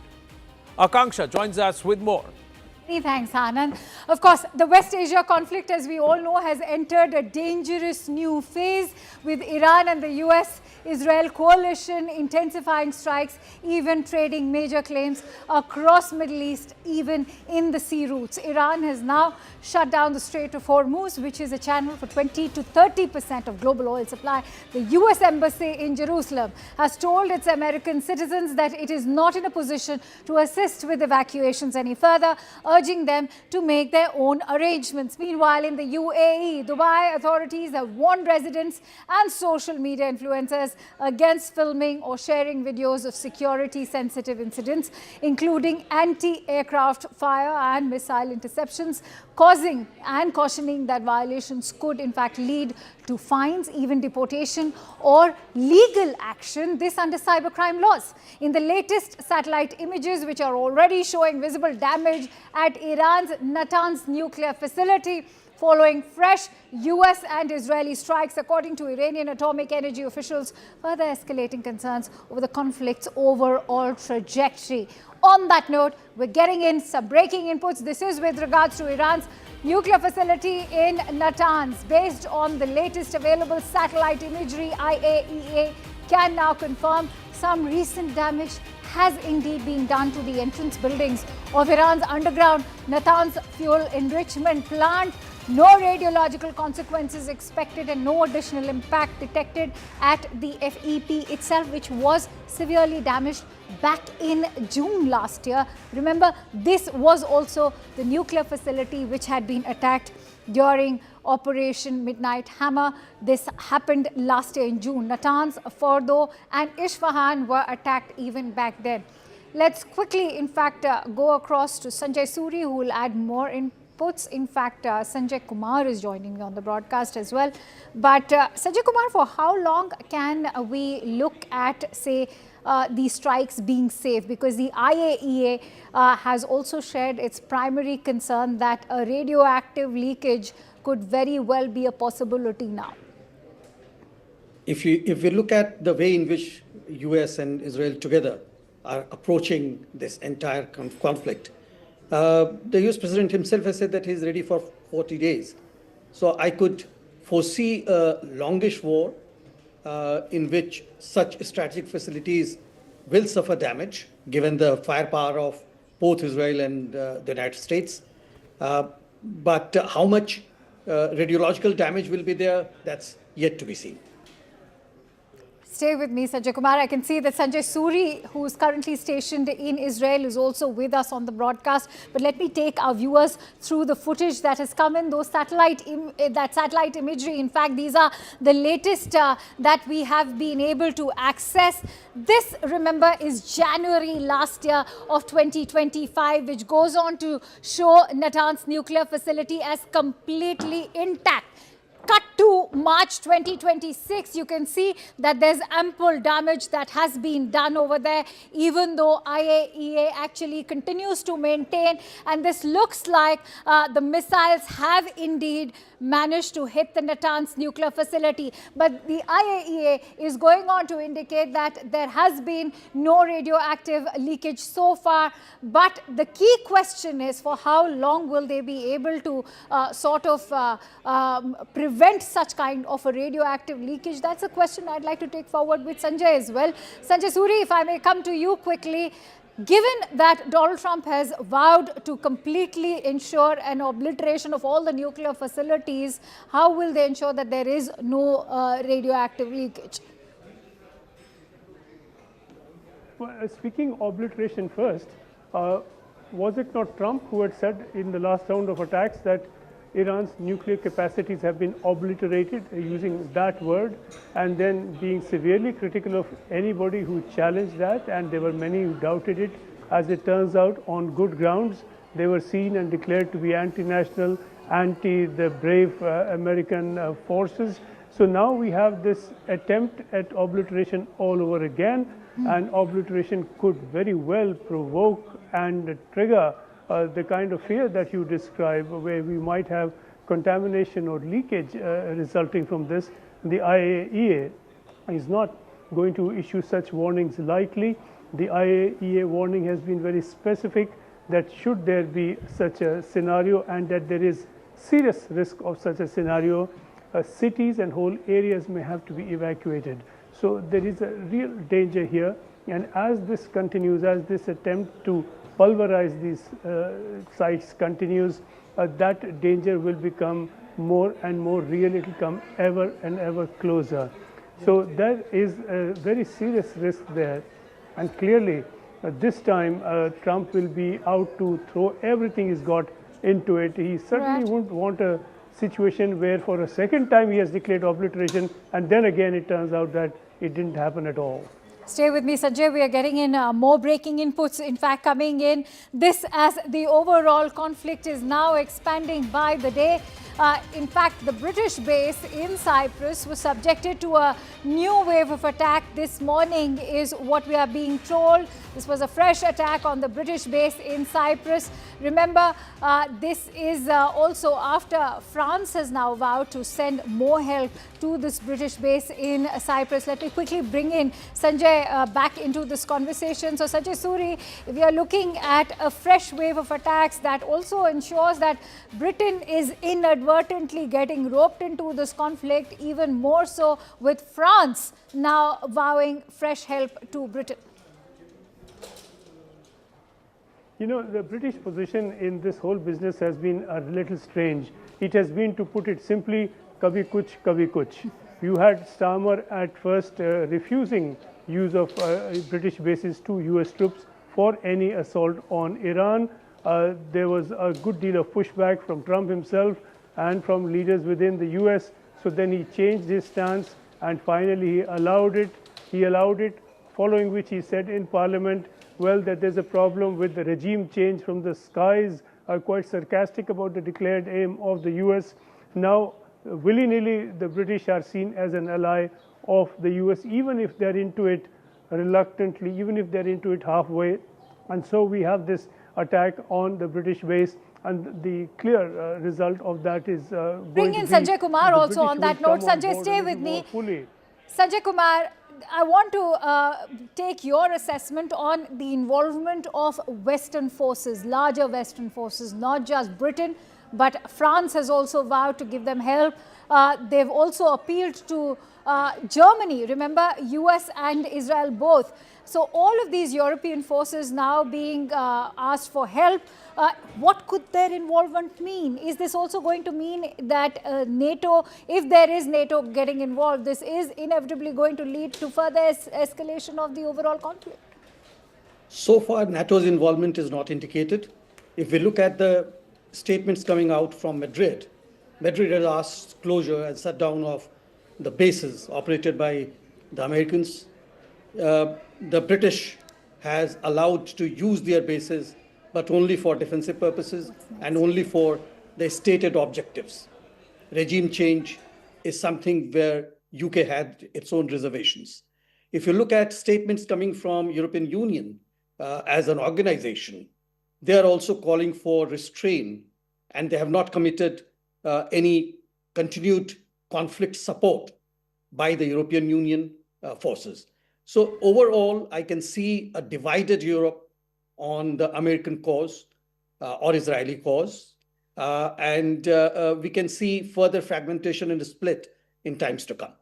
All right. Stay with me, getting in more breaking inputs. In fact, as we said, that there are two parallel wars being fought. One, of course, is the military one. And on the other hand, you have the war of narratives. In fact, Israel's foreign minister has responded sharply to the remarks by Iran's foreign minister Saeed Abbas Araghchi, signaling strong alignment between the United States and Israel amid escalating tensions. In fact, remember, Araghchi had accused the United States of entering a war of choice, that too on behalf of Israel, claiming there was no genuine Iranian threat towards the United States, and he had also criticized the loss of both American and Iranian lives as being for Israel's firsters. He urged the American public to even reclaim accountability. Let's quickly take that forward with Sanjay Suri as well. So Sanjay, there's a war of words over here in terms of who is supposed to bear the responsibility of this, because remember, Iran has accused the United States of fighting this war on behalf of Israel, this when there was no intel suggesting that this was that Iran was in fact planning to attack the United States at all.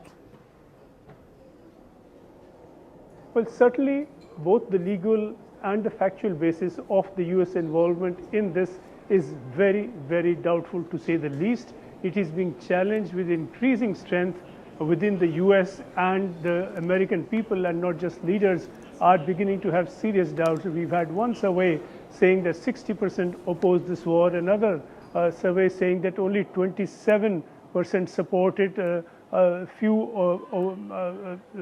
oppose, 27% say that they support it, and the rest either don't know or they oppose it. So this is now an opinion getting quite loaded against this kind of intervention. We've also seen signs that the US and Israel were not necessarily on board simultaneously from the start. We've had word from Washington that there was a preemptive strike from the US because Israel was about to strike, and the US struck in order to save American lives.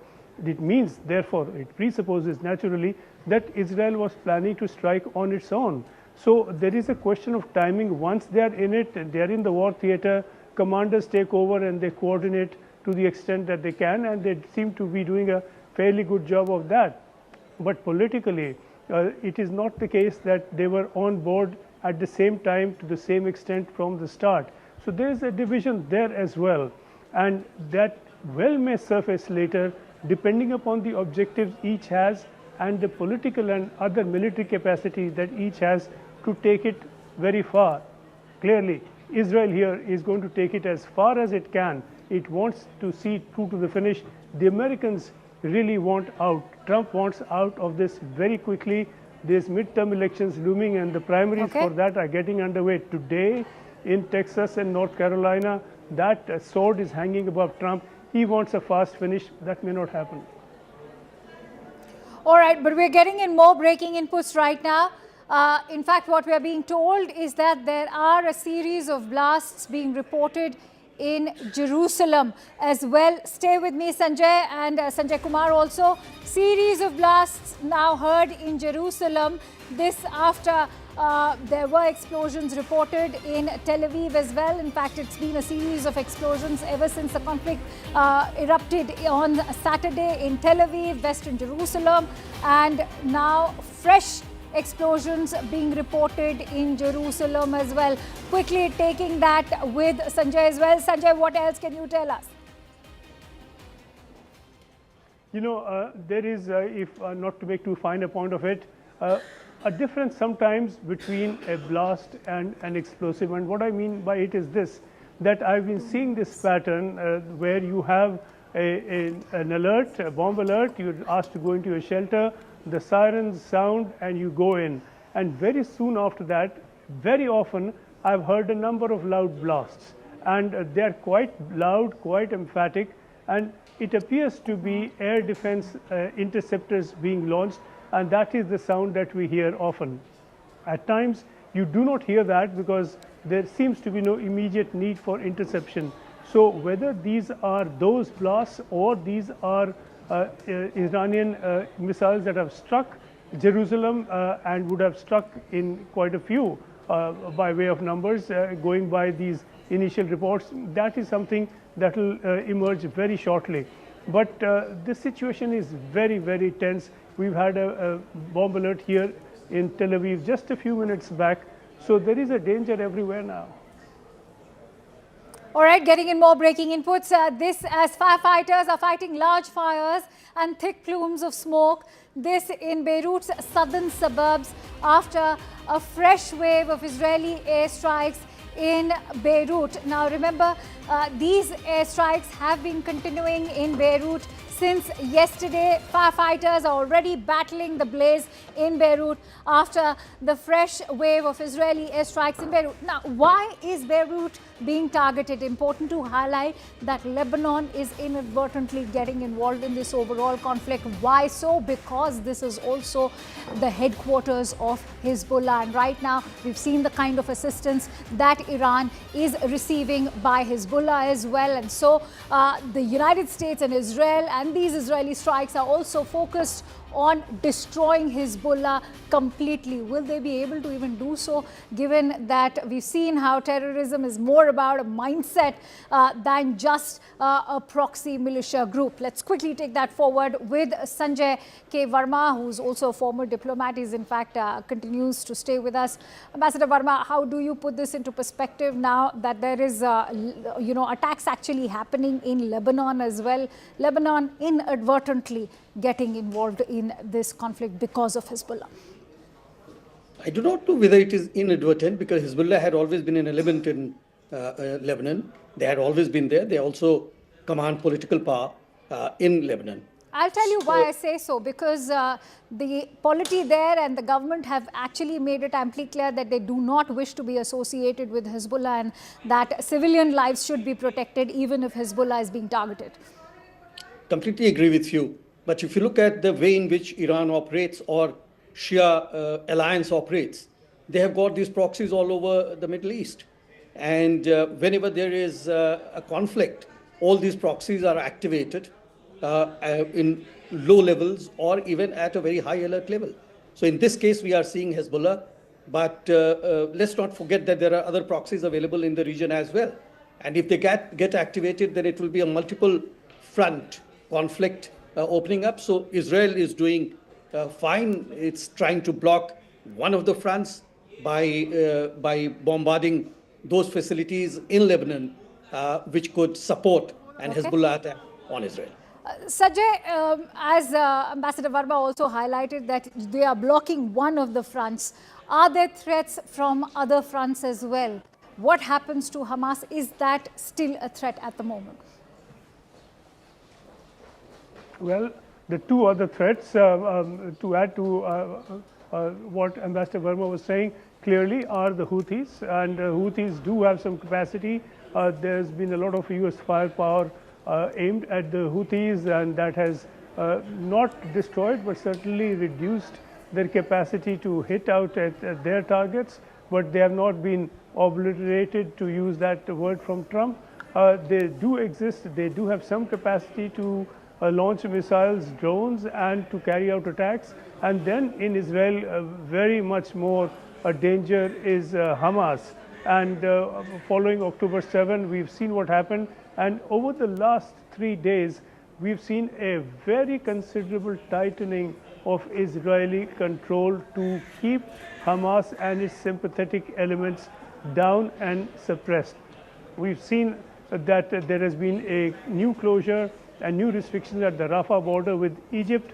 Within Gaza, the control and the surveillance has been tightened up in Jerusalem, particularly East Jerusalem, and there has been a very strong presence of Israeli forces and police and the paramilitary, and we know that the number of people going to Al-Aqsa is very high at this time of the year. It's the Ramzan, and therefore there is a very highly tense situation all around. I'm afraid I'll have to interrupt you there, Sanjay, because we're getting in some more breaking inputs. Let's quickly now shift focus over to the impact of this war. We're looking at 5% surge in global oil prices. This was on expected lines because remember, Brent crude in fact shut on Friday at $72 per barrel. But on Monday, we've seen a surge where it's crossed over $80 per barrel. But 5% has been the overall global surge. Let's quickly take that forward with Haim, who will give us the details. Haim, what more can you tell us?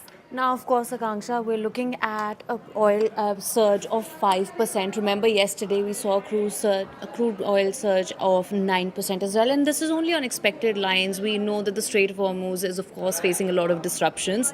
And many analysts would actually argue that if Trump's timeline, which is of 4 to 5 weeks, is anything to go by, we could see prices rise to about $130 a barrel. So that's really what we're looking at. Yesterday, remember, it was close to $85 a barrel. Now, that's something, if we were to stick to that 4 to 5 week timeline, could increase going forward as well. That's a very key point that you've made, because one has to not just focus today, but also on the days ahead. You're looking at 4 to 5 weeks is what Donald Trump is indicating this, when he had in fact ensured that it's going to only last a few days.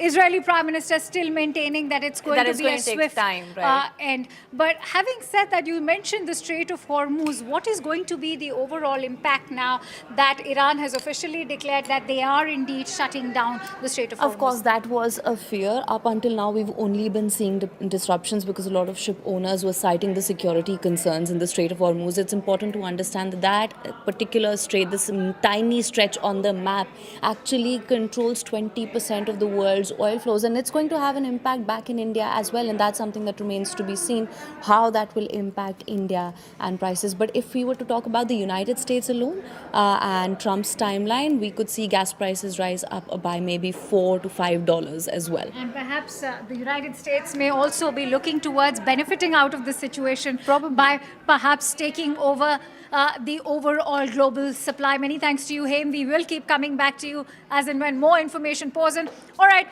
let's in fact get you more information. But as of now, I can tell you that the Strait of Hormuz is a key critical choke point, a very short passage, in fact. But when that gets disrupted, you're looking at global oil and energy supplies getting disrupted, not just for, by the way, has one of its largest suppliers in Qatar, which is supplying LNG at massive scale for India.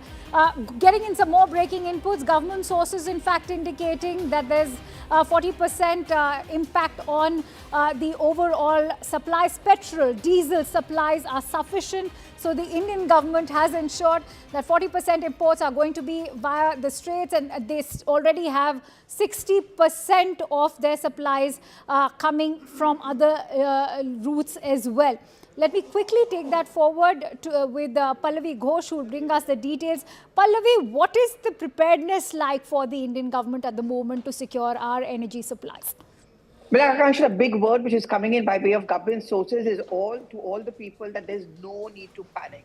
There's no need to hoard. There's no need to panic. The situation is completely under control. And just rattling off some of the figures which we have got by way of government sources is that 25 days of stock as far as the crude stocks as well as the energy stocks. The energy stocks includes petrol and diesel, which is our everyday essential. So we have enough material for 25 days. So that is something we are not to be worried about. As far as the LNG is concerned, Qatar is one country with whom we've had a long-term contract with, which should last for around 25 to 30 days.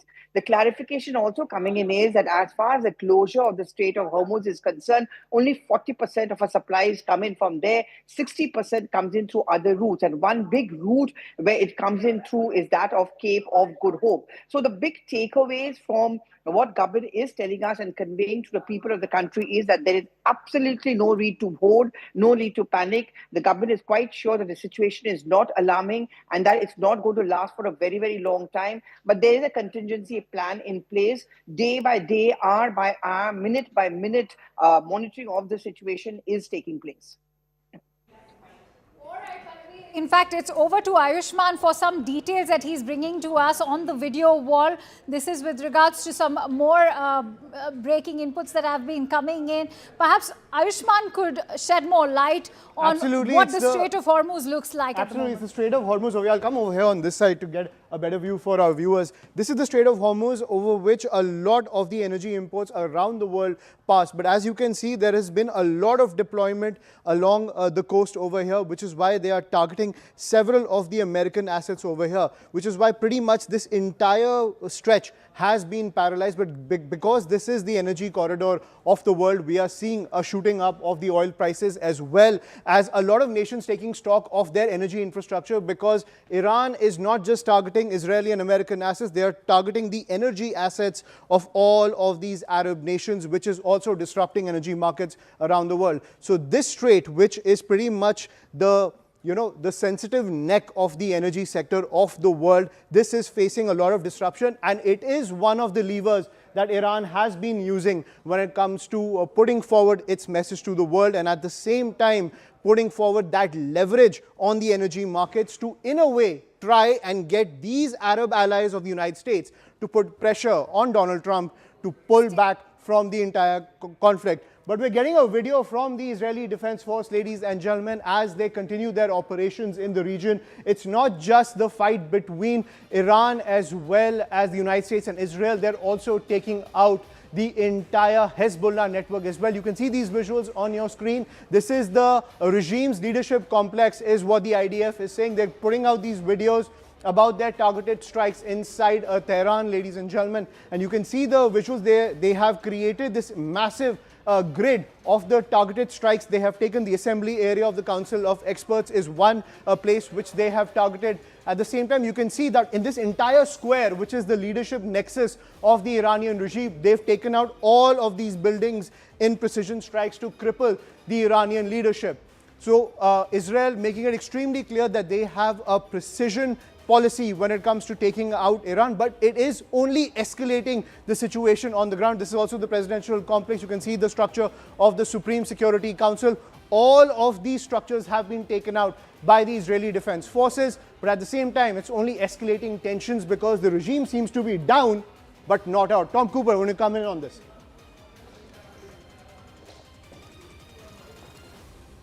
You can see these visuals coming in from the IDF. This entire area is the nerve center pretty much of Tehran. What kind of a message is sent to the entire world by taking these out? But does this only escalate the tensions within Iran? How much is this escalating tensions within Iran? I don't know, but this is actually a strike on Iranian target, on Iranian government, not on military forces. Of course, the national security has its strategic purpose, but it is actually developing politics, for which then the armed forces convert into the military operations. But this is pure attack on actually civilian objects, Iranian government. But can they turn things around? Does this effectively nullify the security leadership, or they're always in control? Taking out these buildings doesn't really do much. It is taking out the buildings. That's it. That's it. the people move out, and that if somebody is still inside, it's tragic, but otherwise it's accomplishing nothing. Right. So even if the IDF takes out these kind of buildings, there is also a network of underground structures that Iran tends to operate, all the details which are coming in. Does that offer an effective command and control for the Iranian regime? They do, depends on the facility in question. But most of such facilities are not in the city. Not in the city. Yeah. So, Akanksha, this is the analysis that's coming in, that even though these buildings have been taken out by the Israeli Defense Forces, at the end of the day, the Iranian regime's command and control nerve center is still intact, which is why you can see the counteroffensive coming in so expertly from the Iranian side. Absolutely. I want to bring in Adrian as well. Adrian, would you want to weigh in on now when the conflict is expanding? You're looking at Lebanon, you're looking at Cyprus, new areas which are getting attacked, but more importantly, the conflict moving to the Strait of Hormuz. How does that reshape the overall conflict when you're looking at a key critical choke point like Strait of Hormuz? Because these are not just ordinary vessels. Whatever is left of those vessels, much of the traffic has cleared, but these are vessels loaded with oil supplies. There is two points. If you take it on the military level, because they have an ability to counterattack, the Iranians also holds the advantage of the initiative, and they are forcing their enemies to overextend themselves to defend everywhere. So even if Cyprus was only attacked one time, you already has reactions like, oh, we have to send anti-aircraft missile systems to protect Cyprus too. This is the first point. The second point, which is even more important, is because they are strangling energy supplies, they are building up extremely intensive diplomatic pressure from countries like your country, India, but my country, Switzerland too, because we also have to import everything, and France and everywhere in the world to try to pressure Washington into ceasing this war as soon as possible. So at this stage, the Iranian strategy is quite clear. Pressuring. All right. My Israeli ambassador to the United States, Ambassador Michael Oren, joining us on the broadcast. Ambassador, thank you for joining in. First of all, I'd like your thoughts on the expanding nature of this conflict. There are mixed messages coming in from both ends. Initially, Prime Minister Netanyahu has indicated that they are looking at a swift and speedy end to this conflict. On the other hand, you have the US President indicating that this could very much take 4 to 5 weeks. I'd like your thoughts. Well, I think, first of all, it's a pleasure and an honor to be with you. Thank you for having me on. From Israel's perspective, a 4 or 5 week war against a major military adversary such as Iran with ceasefire destruction is not a long war. In Middle Eastern terms, it's actually a short war. And so I don't see a contradiction there. A long war would be a war such as the one we're fighting against Hezbollah and Hamas, which has continued since October of 2023. That's a long war. Iran is a country that is geographically bigger than France and Germany combined, with a population of 90 million. It has in its arsenal about 2,000 long-range missiles, each one packing about 1,300 kilograms of TNT. One of them just hit Israel a few minutes ago in the north. These take down not just an apartment building, but take down an entire neighborhood. And so this is a huge adversary. Right. And so 4 to 5 weeks to deal with that threat, to eliminate it, would be, I think, would be modest.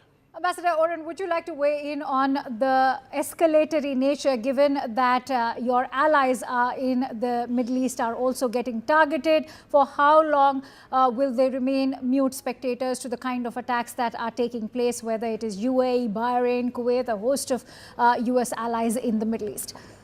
That's a key question. By shooting missiles at us, Iran doesn't gain anything strategically. It may gain something ideologically. It's fighting, it's killing Jews, firing at the Jewish state. That's very important for their Islamist ideology. But by firing at other countries in the Middle East, whether it's Kuwait or the UAE or even friends of Iran, such as Qatar and Oman, and even Cyprus, which is not even really in the Middle East, but a British base there or an Australian base. It is trying to put pressure on the Trump administration to cease the war. I mean, I think you just had a guest on from Switzerland. I caught the end of the interview, was basically saying that, Switzerland is putting pressure on the United States to end the war, which is precisely what Iran wants to do. Iran also wants to increase the number of American casualties, and that is designed not to put pressure externally on the Trump administration, but to pressurize the administration from American public opinion, which hasn't been very favorable of this war, as you know. I'm so sorry because I'm running short of time. Pardon me for interrupting you, but given the kind of impact we've seen in terms of flight disruptions, in terms of the impact on oil prices, the Strait of Hormuz being shutting down, do you think that there have been calculation errors over here in terms of the strategic calculations that were made by the United States and Israel? No, I don't think it's our miscalculation. I think that this was always expected. What the miscalculation may be Iran's, because instead of increasing pressure on the Trump administration, it may create a situation where Saudi Arabia, the United Arab Emirates, and other Middle Eastern countries join in the fight against Iran. Just the UAE and Saudi Arabia together have about 500 fighter jets. That's a very significant force. So this may be a huge miscalculation on the part of the Iranians, and it may be a game changer in terms of the war. But was Israel and was the United States expecting such kind of a retaliation to come in from Iran, given that the supreme leader was killed and there was an expectation that it will be the end of the Iranian regime? Well, that's two different questions. I think the expectation was that Iran would fire at other Middle Eastern countries and that Iran would try to close the Straits of Hormuz. First of all, the Iranian regime said it was going to do that and has done that repeatedly in the past. Every time there's been a confrontation between the United States and Iran or Israel and Iran, the Iranians do precisely that. They target other Middle Eastern states and try to close the Straits of Hormuz. Whether there'll be an overthrow of this government, this regime, there'll be a regime change in Iran, is really up to the Iranian people. I think Israel and the United States can create the circumstances in which the Iranian people can once again rise up and hopefully this time succeed in overthrowing that government, but that's not in our hands. So Ambassador Oren, put this into perspective for us. What is endgame Iran over here? Is it regime change, something that the US President, the US Defense Secretary Pete Hegseth have also denied, or is it the obliteration of the nuclear facilities? What is it that US and Israel are looking at? Well, again, ideally it would be if we had a different government in Iran and we could go back to the relationship we had with Iran before 1979, the Islamic Revolution. Iran was a close friend of the State of Israel and of the United States. We'd love to go back to there again, but that's not in our hands. It's in the hands of the Iranian people. Barring that, Israel certainly wants to eliminate the threat posed by Iran through these huge missiles, these ballistic long-range missiles, certainly eliminate the nuclear threat. And perhaps if we have to go back to a negotiating table, the United States and Iran, to create a situation where Iran can no longer threaten Israel or any of our Middle Eastern neighbors. Marco Rubio, the U.S. Secretary of State, has gone on to comment that this was an attack that U.S. had to carry out because this was for Israel that they did so. How do you respond to the American criticism that's now coming in from the Democrats that why did U.S. have to bear the brunt of this? Well, there's many different criticisms of this war, but let's say this, just from an Israeli perspective. I can't speak for the United States, and I certainly can't speak for my friend Marco Rubio. And that is to say that Israel was going to act. Israel could not remain passive as Iran developed 30,000 of these massive missiles that would have created not just an existential threat to the state of Israel, but created a situation where Iran would have immunity. It would have a missile umbrella under which it could develop its nuclear arsenal and continue to support terror around the world, and we would not be able to respond to it. We'd have these missiles literally pressed to our head. So Israel is going to react sooner or later, irrespective of what the United States did. So, Ambassador Oren, my last question.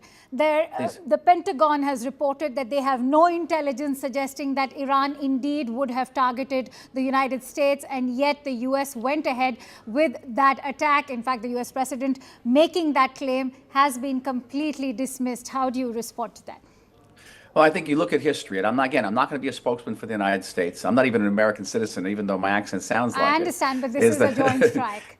It is, okay, it's fine. And that is the Iranians since 1979 have committed aggression after aggression after aggression against the United States of America, beginning with the taking over of the American embassy in 1979, the killing of hundreds of Americans by the Iranian regime throughout the 1980s, through the Iraq War, the launching of nearly 200 attacks against American bases and other military assets in the Middle East during the last 2.5 years. Attempted terrorist attacks on American soil, including a purported attempted assassination of the President of the United States. And by the way, attempted assassination of me when I was ambassador in Washington. They were going to try to kill me in Washington. This is an extremely dangerous enemy state. And the fact that it has not posed a strategic threat to America right now, you could have used the same example against Nazi Germany in the 1930s and 40s, which never threatened the United States, but certainly had to be destroyed. All right, we leave it at that. Many thanks to you, Ambassador Michael Thank Oren. you. It was a pleasure having you here on CNN News 18. Thank you for your invaluable insights.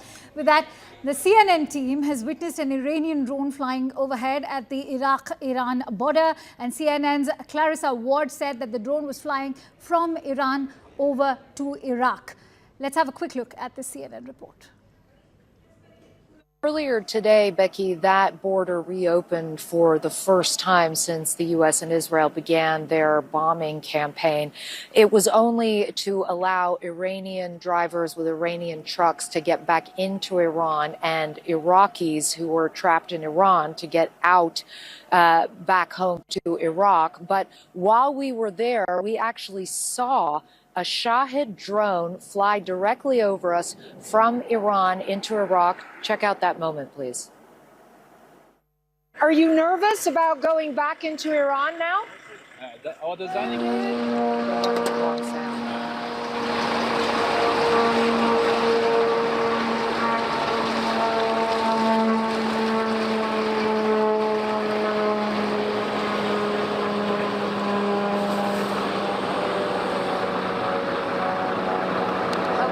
See that now. An Iranian drone literally just flew directly over our heads from Iran into Iraq. So, Becky, after that drone flew overhead, they did close the border again for a period of time before reopening it. We then heard another drone going over. We don't know exactly where those drones landed, but it speaks to the challenges that people here living in Kurdistan, Iraqi Kurdistan, are facing. Last night, we heard multiple drones. There have been missiles. There have been rockets. And the people who live here are getting it from both sides, really, because they are being attacked from Iran, but they are also being attacked by Iran-backed militias inside Iraq. And as we cut away from CNN, more breaking news that's coming in. A defiant message coming in from Iran, where the Consul General of Iran has blamed the current Iran-Israel conflict on what he called the greed and the over-ambition of the United States and Israel, accusing them of trying to undermine Iran's independence and even the partition and the aim to partition the entire country is the pitch that's coming in from the Consul General. He said Iran will defend itself with full force, especially after what he described as paying the highest price with the martyrdom of Ayatollah Khamenei. So that is the entire pitch that's coming in from Iran. You can see that defined message coming in from the Iranian regime that aims to only increase the cost for the United States and Israel. Let's listen in. Today is Sir Mutlaq, the Consulate General. Sorry, I got distracted. You see? Yeah. That is no, that's why. okay. That's okay.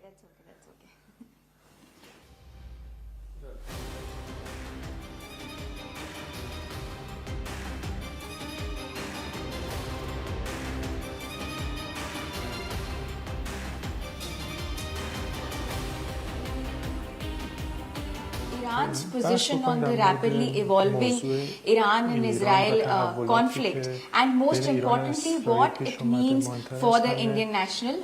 Sir, thank you so much for taking our time to speak with us.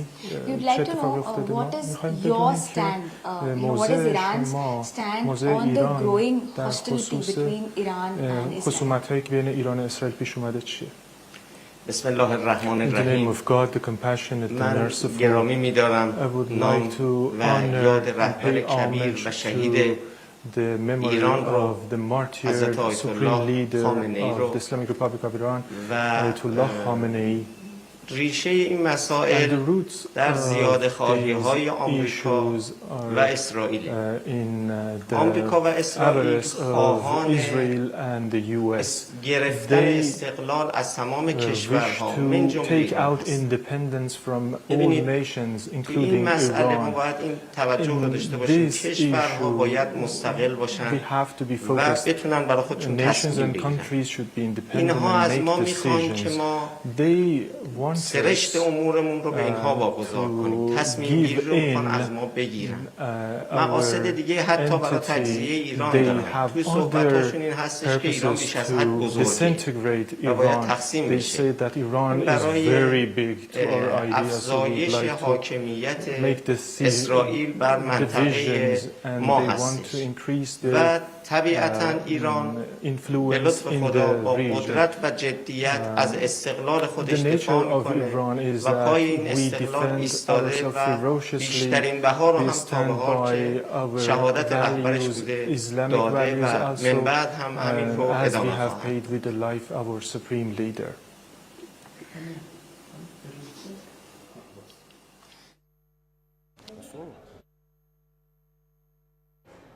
And that is the pitch that's coming in from the Iranian regime as it aims to only escalate the cost for the United States and Israel. We're going to take a quick break now. More news and updates on the other side on the continuing coverage on the war in West Asia.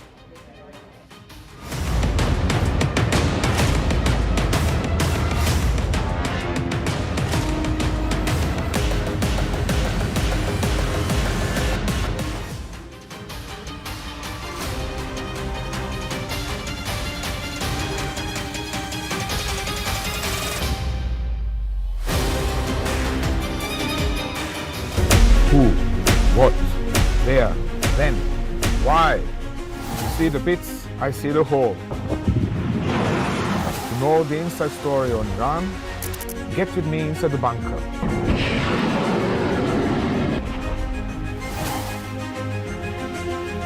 Only on CNN News 18. We got limited time. What we're going to do is, now this is what's happened. I told you when we come back from the break, we are going to try and refocus on another region, and that's this region. So let's come back here and understand what's happening here, especially with this nation, Pakistan. What's happened is India has, and Manoj Kumar Gupta getting this, Daniel Scheinman has also put us the map, that India is doing an exercise in this region and there is a NOTAM that's been issued in this region. So one, there is NOTAM that's issued here. What happens with the Pakistanis who are fighting over the Durand line? There is activity in Balochistan. They are supposed to send support for the Saudis and they are worried about this NOTAM. Yes, Tom Cooper and then General Kulkarni. What happened? First, the Durand line itself. And before I speak on the Durand line, let's work on that. There is going to be electronic suppression. And this electronic suppression is going to cause problem to the IRGC also. Remember that. Because much that now most of these people over there are going to be on their own. But talking about Pakistan and India and talking about Afghanistan and Pakistan, the Durand line, the 2,700 kilometers Durand line, 1,400 kilometers runs along Balochistan. Correct. And the rest of it is with Khyber Pakhtunkhwa. They have a 900 kilometer line boundary of Balochistan with Iran. Yeah, this is the Baloch boundary with Iran. This is the Baloch one. This is Balochistan. And therefore, Balochistan has been logistically sustained from Iran. It is not being sustained from Pakistan. So Balochistan has a problem. That's the problem between Balochistan and Pakistan. Balochistan, there is a major insurgency against Pakistan. And in Pakistan, there is the insurgency of the Pakistani Taliban. Absolutely. Yes. And then Pakistan is at war with the Taliban in Afghanistan, additionally. So Pakistan is right now at war, at least from their point of view, in this direction, and of course, they always hold a strong portion of their army along the border to India. And now they are also supposed to airlift and send support towards Saudi Arabia and conduct, exercises here. Interesting that they are supporting Iran, but giving security collaboration with Saudi Arabia. So, and promising bases if necessary.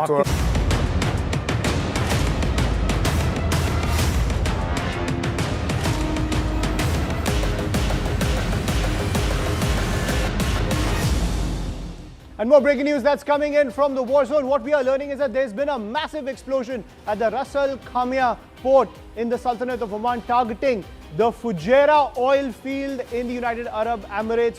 This has happened by a drone, ladies and gentlemen. So as you can see, in the entire Arab world, the energy infrastructure is now being wantonly targeted in the middle of this conflict between the United States, Israel and Iran, where the energy infrastructure is in the direct bullseye of the Iranian regime, trying to escalate the cost of this entire fight, putting more pressure on the United States and as well as Israel to pull back from the offensive. So the Fujairah oil field, one of the key energy infrastructure points in the United Arab Emirates, has been targeted by a drone, and we get those visuals for you. You can see those visuals on your screen. This is coming in from Riyadh, but we're also getting visuals of the Fujairah oil field in the UAE, which has been targeted by a drone. So the energy infrastructure in the firing line of the Iranian regime, and that has been something that has been happening for several days ever since the war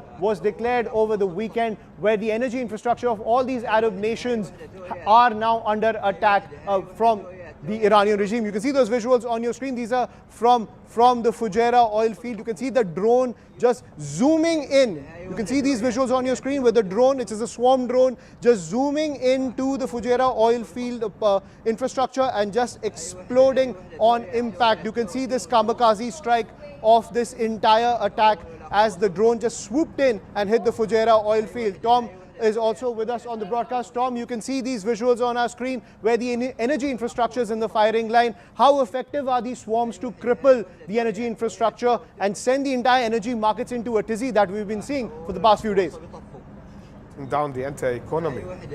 Keep in mind, nobody's working in the United Arab Emirates, nobody's working in Qatar, nobody's working in Kuwait, nobody's working in Israel. So they are shutting down the entire economies. They say, we don't care. Help yourself if you can. And this is, whether this is one hit or 15 hits, eventually doesn't matter.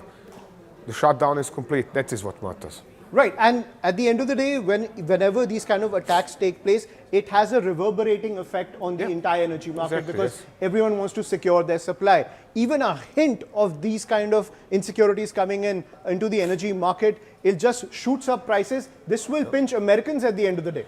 And at the same time, it's increasing the prestige of the Iranian regime at home, because they can show pictures. Look, the super trooper, whatever equipped United Arab Emirates armed forces cannot prevent our UAVs from striking their oil fields. Right. Boom. And Tom, when it comes to these capabilities to launching these UAVs, despite the fact that so many strikes have taken place inside Iran, how do they maintain the capability of launching these strikes? Very easily. I said 3.5 tons truck. You have them so many on the streets of New Delhi. These are small trucks. They put 6 boxes, each with one UAV inside, and they're launching them with catapults. Right. So the UAV is airborne in a matter of seconds, and that's it. The truck moves away. We have seen earlier videos where the people are then running away from the truck. Yes, sure, they have completed their duty. UAVs are out. Now they can go wherever they want, and the Israelis or the Americans are free to strike at an empty truck. And the range as well as the explosive capability of these drones, given the fact that the oil fields and the energy infrastructure is just across the water for Iran. Yep. Very easy to strike. They know where these oil fields are, so they can strike them from multiple directions, therefore taking local defenses by surprise. Because these defenses, they are sometimes to the left, to the right, and so on and so on. Yeah, absolutely. Question is whether they are expecting an attack from this direction or not right in that moment. So it's an easy job for the Iranians.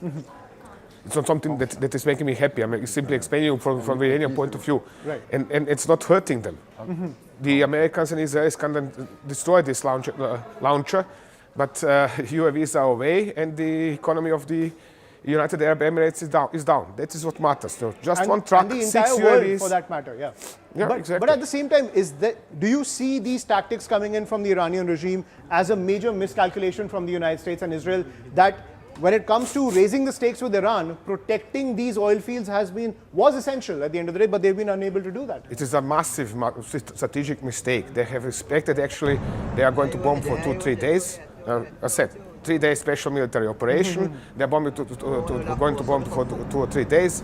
Iranians are going to raise. The regime is going to be weakened through the bombardment, and everything is going to be fine.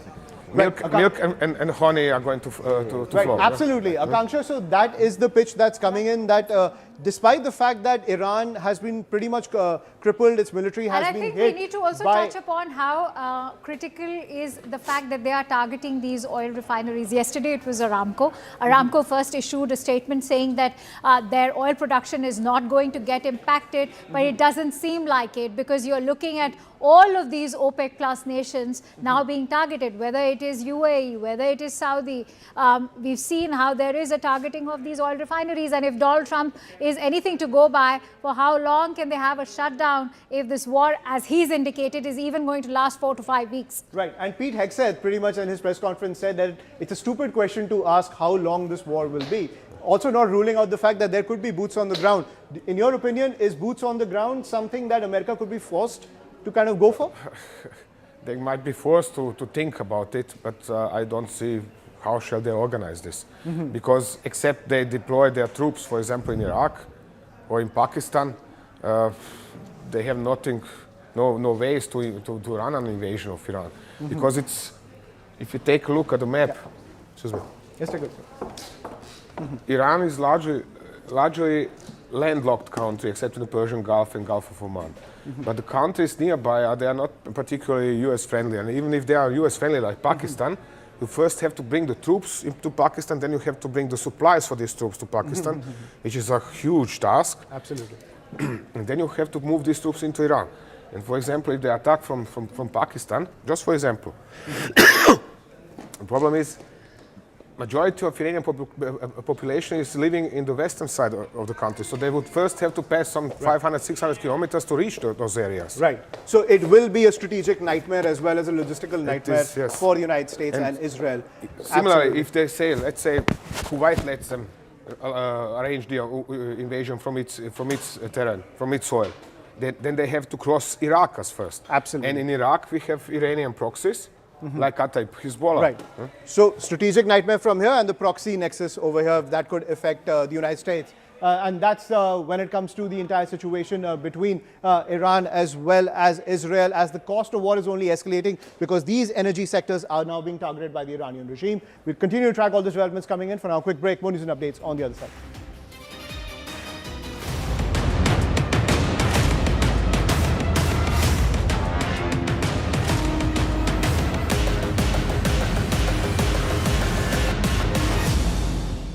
We got limited time. What we're going to do is, now this is what's happened. I told you when we come back from the break, we are going to try and refocus on another region, and that's this region. So let's come back here and understand what's happening here, especially with this nation, Pakistan. What's happened is India has, and Manoj Kumar Gupta getting this, Daniel Scheinman has also put us the map, that India is doing an exercise in this region, and there is a NOTAM that's been issued in this region. So one, there is NOTAM that's issued here. What happens with the Pakistanis who are fighting over the Durand line? There is activity in Balochistan. They are supposed to send support for the Saudis, and they are worried about this NOTAM. Yes, Tom Cooper and then General Kulkarni. What happened? First, the Durand line itself. And before I speak on the Durand line, let's work on that. There is going to be electronic suppression. And this electronic suppression is going to cause problem to the IRGC also. Remember that. Because much that now most of these people over there are going to be on their own. But talking about Pakistan and India and talking about Afghanistan and Pakistan, the Durand line, the 2,700 kilometers Durand line, 1,400 kilometers runs along Balochistan. Correct. And the rest of it is with Khyber Pakhtunkhwa. They have a 900 kilometer line boundary of Balochistan with Iran. Yeah, this is the Baloch boundary with Iran. This is the Baloch one. This is Balochistan. And therefore, Balochistan has been logistically sustained from Iran. It is not being sustained from Pakistan. So Balochistan has a problem. That's the problem between Balochistan and Pakistan. Balochistan, there is a major insurgency against Pakistan. And in Pakistan, there is the insurgency of the Pakistani Taliban. Absolutely. Yes. And then Pakistan is at war with the Taliban in Afghanistan, additionally.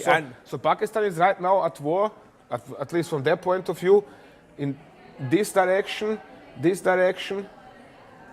and of course they always hold a strong portion of their army along the border to India. And now they are also supposed to airlift and send support towards Saudi Arabia and conduct, exercises here. Interesting that they are supporting Iran, but giving security collaboration with Saudi Arabia. So, and promising bases if necessary to the United States. It's a catch-22 situation. They don't know which side of theirs has now got to be covered because they've had very badly from Balochistan. They're having bad times with Tehrik-e-Taliban, Pakistan, in Khyber Pakhtunkhwa. They are not happy.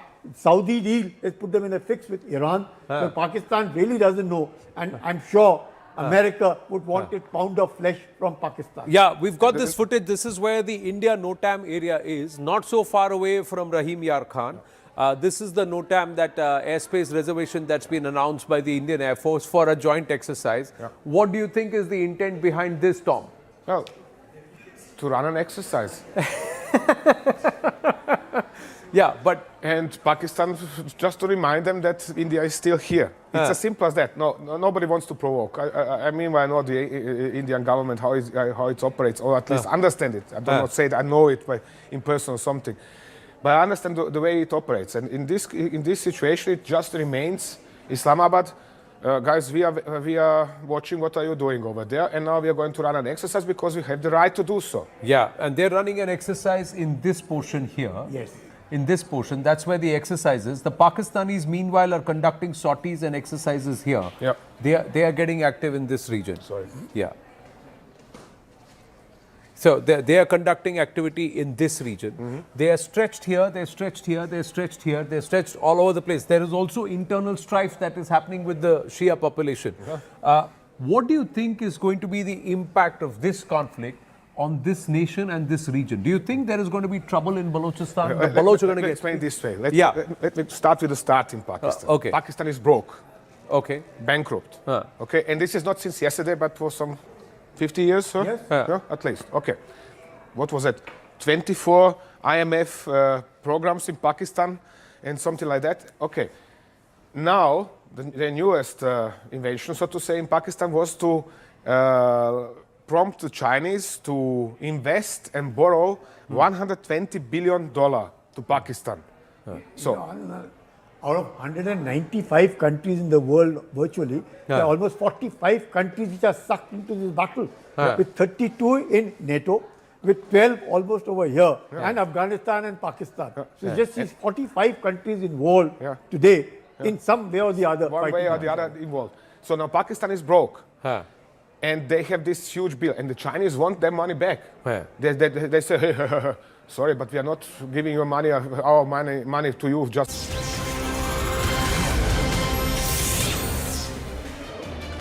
Good evening and a warm welcome. You're watching CNN News 18 with me, Riyadh. With me right here in the News 18, CNN News 18 studio is also my colleague Poonam, and we are tracking every development when it's to do with the fury in the Gulf that continues.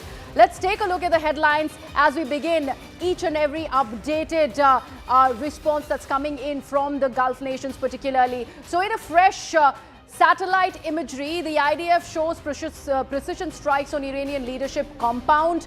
Numerous munitions have been in fact dropped on the presidential office, and that's the biggest update that we're bringing to you.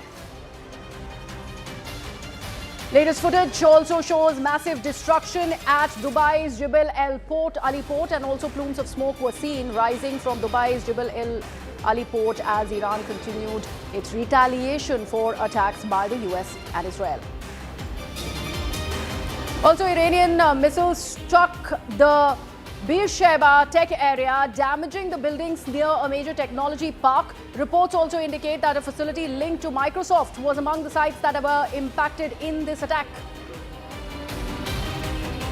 War has escalated and so are the casualties. Iran is saying the death toll from US-Israel strikes have risen to 787. Lebanese forces are withdrawing from the border areas as Israel has intensified the defensive operations targeting Iran-backed Hezbollah terrorists.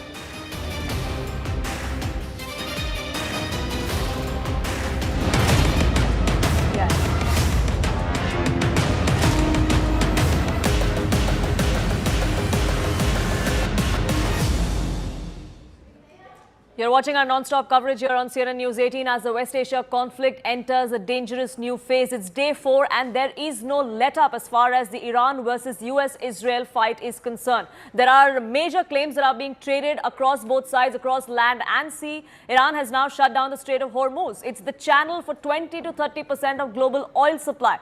Gulf countries are going to feel the heat. The rest of the world is going to feel the heat because the price of crude oil is going to go up, eventually have a domino effect for the rest of the world as well. The United States and its assets and its embassies are feeling the heat across that West Asia region. In fact, the US Embassy in Jerusalem has told its citizens that it is not in a position to assist with evacuations. They've in fact left their citizens to fend themselves there, urging them to make their own arrangements. This is a war that Donald Trump started but has no respite or has no backup plan to ensure that his citizens are back safe in the United States. Meanwhile, in the UAE, Dubai authorities have warned residents and social media influencers against filming or sharing videos of these security-sensitive incidents, including anti-aircraft fire and missile interceptions. But the fight is going on between all sides. Tehran Times just a short while ago put out images, put out videos of what they claimed were latest attacks across Gulf regions. We saw a similar attack on a port in Oman. We saw a similar attack in the UAE as well, and this is what is unfolding. In fact, Reha is now joining us, taking us through all of what the defining moments have been of day 4 of the war. Absolutely. And Poonam, we have the video wall right here behind me. In fact, we are just going to be putting out these visuals of every kind of escalation that we have managed to in fact capture. And this is the latest piece of breaking news that we are getting. US Embassy in Riyadh has been hit by 2 Iranian drones. That something was a big development that happened that came in early in the morning. And now, in fact, we are on camera getting you these visuals of the area surrounding the US Embassy in the diplomatic quarter in Riyadh in Saudi Arabia after it was targeted by the 2 Iranian drones. If we play that out once again, you see March 3rd, and this is the visuals from the embassy in Riyadh, and this is right after the strike. Remember, the official response that's coming in from Saudi Arabia is that this is a minor damage that has in fact this drone strike has resulted in, and this is what we are in fact seeing. So Poonam, these visuals, as we in fact put these out for the viewers, if you can just come along here and see what do we have, because officially the word that's coming in from Saudi Arabia is that this is a minimum damage that happened despite the dramatic footage that was released early this morning as far as the twin drone attack by Iran. And that's what Saudi Arabia and other Gulf nations have also maintained, that the damage is minimal. Many of those drones have been intercepted. We also have to be careful of the fact that both sides are making claims that support their sort of narrative. Absolutely. So Iran has been putting out videos in which they've been showing that there have been attacks on US assets, on military assets of the Gulf nations. But we are seeing both sides, from Saudi Arabia to Oman to UAE to the United States, claiming that all of these claims made by Iran are nothing but exaggeration. In fact, Rahul Shivshankar also now joins us, getting us more perspective on this. And Rahul, as far as these attacks, like I said, it's a narrative war as well. It's not just a war that plays out on the battlefield, but also in the cyberspace.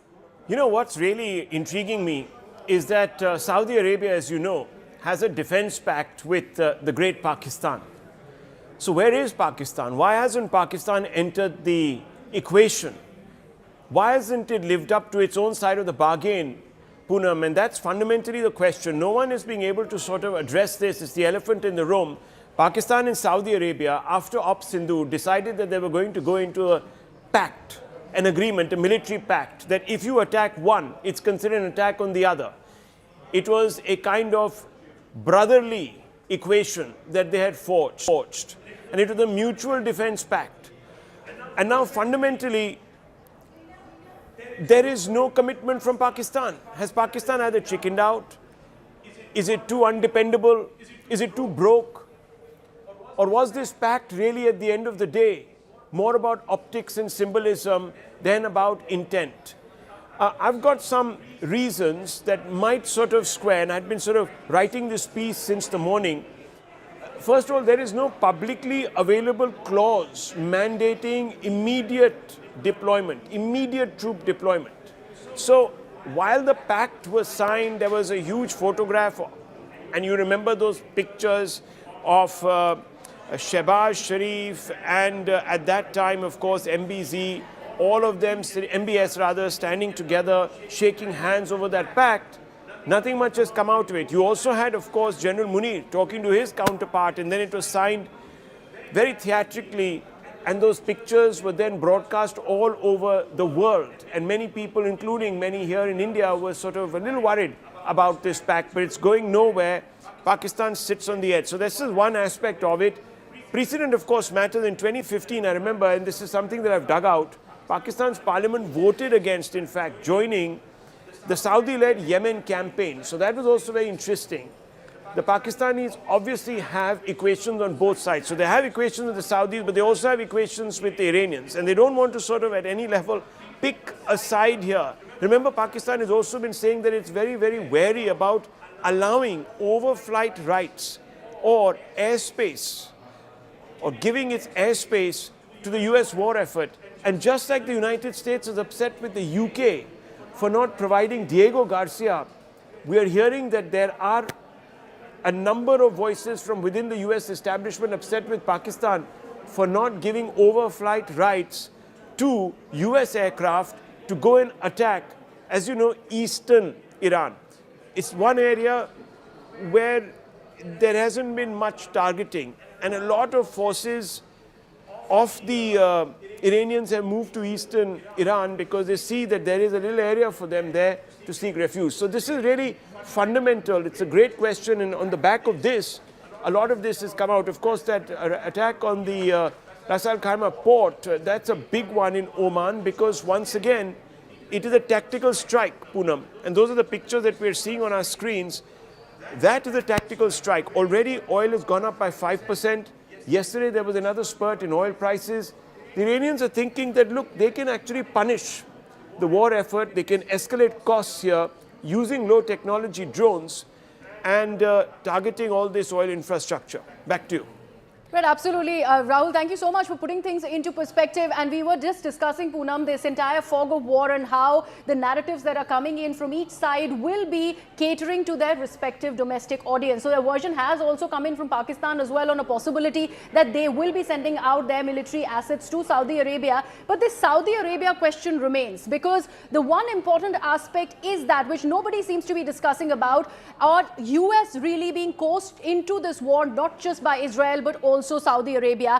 And now there is an attack that is coming in by Iranians on Oman. Poonam, this piece of breaking news. That and more information that's now trickling in as far as the war in Gulf goes on. In fact, now we're learning is that US has issued a security alert for Oman. There are issues of shelter-in-place order that has now been made for all Americans. Remember, there was a time when the United States, at least as far as Israel was concerned, had left its citizens to fend for themselves. They said, we could not assist you in repatriating you back to the United States. You're on your own. Now, as far as Oman is concerned, at least there's some sort of respite, Griha, in the sense that at least here, they haven't said that we won't do anything for you when you're out there for yourself. Absolutely, and this is an important piece of development, even as we are talking about oil refinery that is possibly being hit, and this was a major update that even Rahul Shivshankar was speaking about. We are talking about shelter in place for the US citizens particularly, as this shelter in place order has come in by America, as US has issued this security alert for Oman, and all of this after this spate of attacks that have happened in Oman. We are now getting some more updates, in fact, on this very input that we are putting out for our viewers. We are also learning of alarm sirens, and this is the next piece of breaking news that we'd like to put out for our viewers. Alarm sirens blaring in the Jordanian capital, Amman. Another important piece of update, the Gulf continues to, in fact, ring. And Rahul, this is an important update that we have, in fact, broken for our viewers. Sirens there in Amman. Rahul. Yes, very interesting. Now, look at this. Every country that has a US base or that has allowed its land to be used for the use of US forces is being targeted one by one. So Iran is not withdrawing. It is actually widening the theater of this operation. How is it that the Iranians are being able to sort of carve out these passageways? We're going to try and, of course, go across to Tom Cooper in just a little while. But fundamentally, if you really look at the map, and let's pull out the map, I think it's right on your left. In fact, And if you could just go up to that map, Poonam, and have a look at it. It's just to your left, actually. We can look at where Jordan is. And it's very, very interesting because you see that there's a swath of land and it forms a corridor. And in that corridor, what exactly is happening is that you have a large number of Iranian missiles that go across. So if you just look at that, let's just talk about that. Poonam, if you just point out to our viewers where Jordan is, and you'll get a sense really. That's Jordan. This is Jordan. This is where Israel is. This is where the Iranian missiles have also been attacking. Beersheba was one of those places where it hit yesterday. This is Amman, where sirens are now sounding. This is that particular area. This is that stretch of land that you were speaking of, Rahul. Yeah, so if you look at that on the map, and if you could just point out Jordan for our viewers, it abuts Israel. There is Syria, there is Iraq. Now, all of these territories, viewers, are really not territories where the US has bases. So you actually have quite a passage for Iranian missiles to come through, unless, of course, they're intercepted. That's one of the reasons why the Israelis are also trying to move into Lebanon so that they can establish a front line before these missiles come and hit Israel. They want to intercept them on soil that is not Israeli soil, because as you know, even debris can cause damage. So the geography there is very, very important. That's a passageway. The Iranians are getting into that passageway. They're targeting a number of these countries. They're going to escalate the costs for these countries. The hope is that these countries begin to fray, at least their nerves fray. The leadership begins to wonder. You damage their reputations for being safe havens, stable. Now, the Jordanian kingdom is a very stable place, actually. And it is one of those cities, Amman, which is a capital that is ruled by a prince and a king who are very, very close to the Americans and have been traditionally close to the Americans. So the idea is, here you create a little bit of unease, you make them feel the pressure, investor confidence is shaken, business activity stalls, costs begin to rise, and then you have an issue where these Gulf countries then begin protesting and the coalition gets fractured. So that's the idea. Right, absolutely. So from Jordan to Oman, everything seems to be blaring up as far as these sirens also go. We are now constantly putting out these updates on the Indians who are stranded in these impacted regions. So here's an update for all of you there. Emirates, we are told, has extended flight suspension, and it is from Dubai. This extension has been put out till the 4th of March. As far as Etihad Airways is concerned, they have extended the flight suspension from Abu Dhabi up till March 5th. So far, no flights. That suspension remains. 4th of March is where Emirates from Dubai really is not going to be operating from till the 4th of March, at least as far as these constantly developing updates that we are bringing to you. And as far as Etihad is concerned, from Abu Dhabi, that suspension remains in place till at least the 5th of March. In fact, we are getting more updates, and Poonam here with me. Poonam, and in fact, we were talking about this geography, Griha, of where exactly these attacks are taking place. In fact, the latest that we're now learning is about a port in UAE where there were some sirens that were sounded, there was some debris, there was some smoke that was witnessed as well. And that particular port, which is the Fujairah port in UAE, they have now stopped all its activities, is what we're learning. There was, in fact, a strike that was noted at that particular port, which is why all activities at that particular port have been suspended. Whether the suspension is temporary or not, Griha, we don't know just yet, because that's something that we've seen since yesterday. Even when Aramco was hit, temporarily there was some suspension. They eventually did come out and say that the damage was minimal, that none of their refining facilities were actually hit in terms of the production taking a hit. That's what seems to be happening at all of these other ports as well. Absolutely. And this one that you're speaking about, the Fujairah port in Oman, that's particularly of significance here, because after Saudi, this is a UAE refinery that one is talking about. And the version that's coming in from UAE is that this is a minimum damage, and the interception really happened of the Iranian drones. And there was some debris that we see falling in those visuals we had earlier put out for our viewers when we broke this story. In fact, about this aspect as well, Rahul had touched upon it, but Rahul, more on this, oil refinery. So it's not just restricted to US military assets in the Gulf region. The energy is also, the energy infra is also starting to be impacted, particularly attacked by Iran. So what is exactly Iran's game plan? What Iran is doing right now is not exposing its bigger weapons. It is using its low caliber weapons, it's using low cost weapons, it's crossing across the skyscape, and it is trying to harry some of these UAE city-states. The idea is to ensure that there is complete paralysis.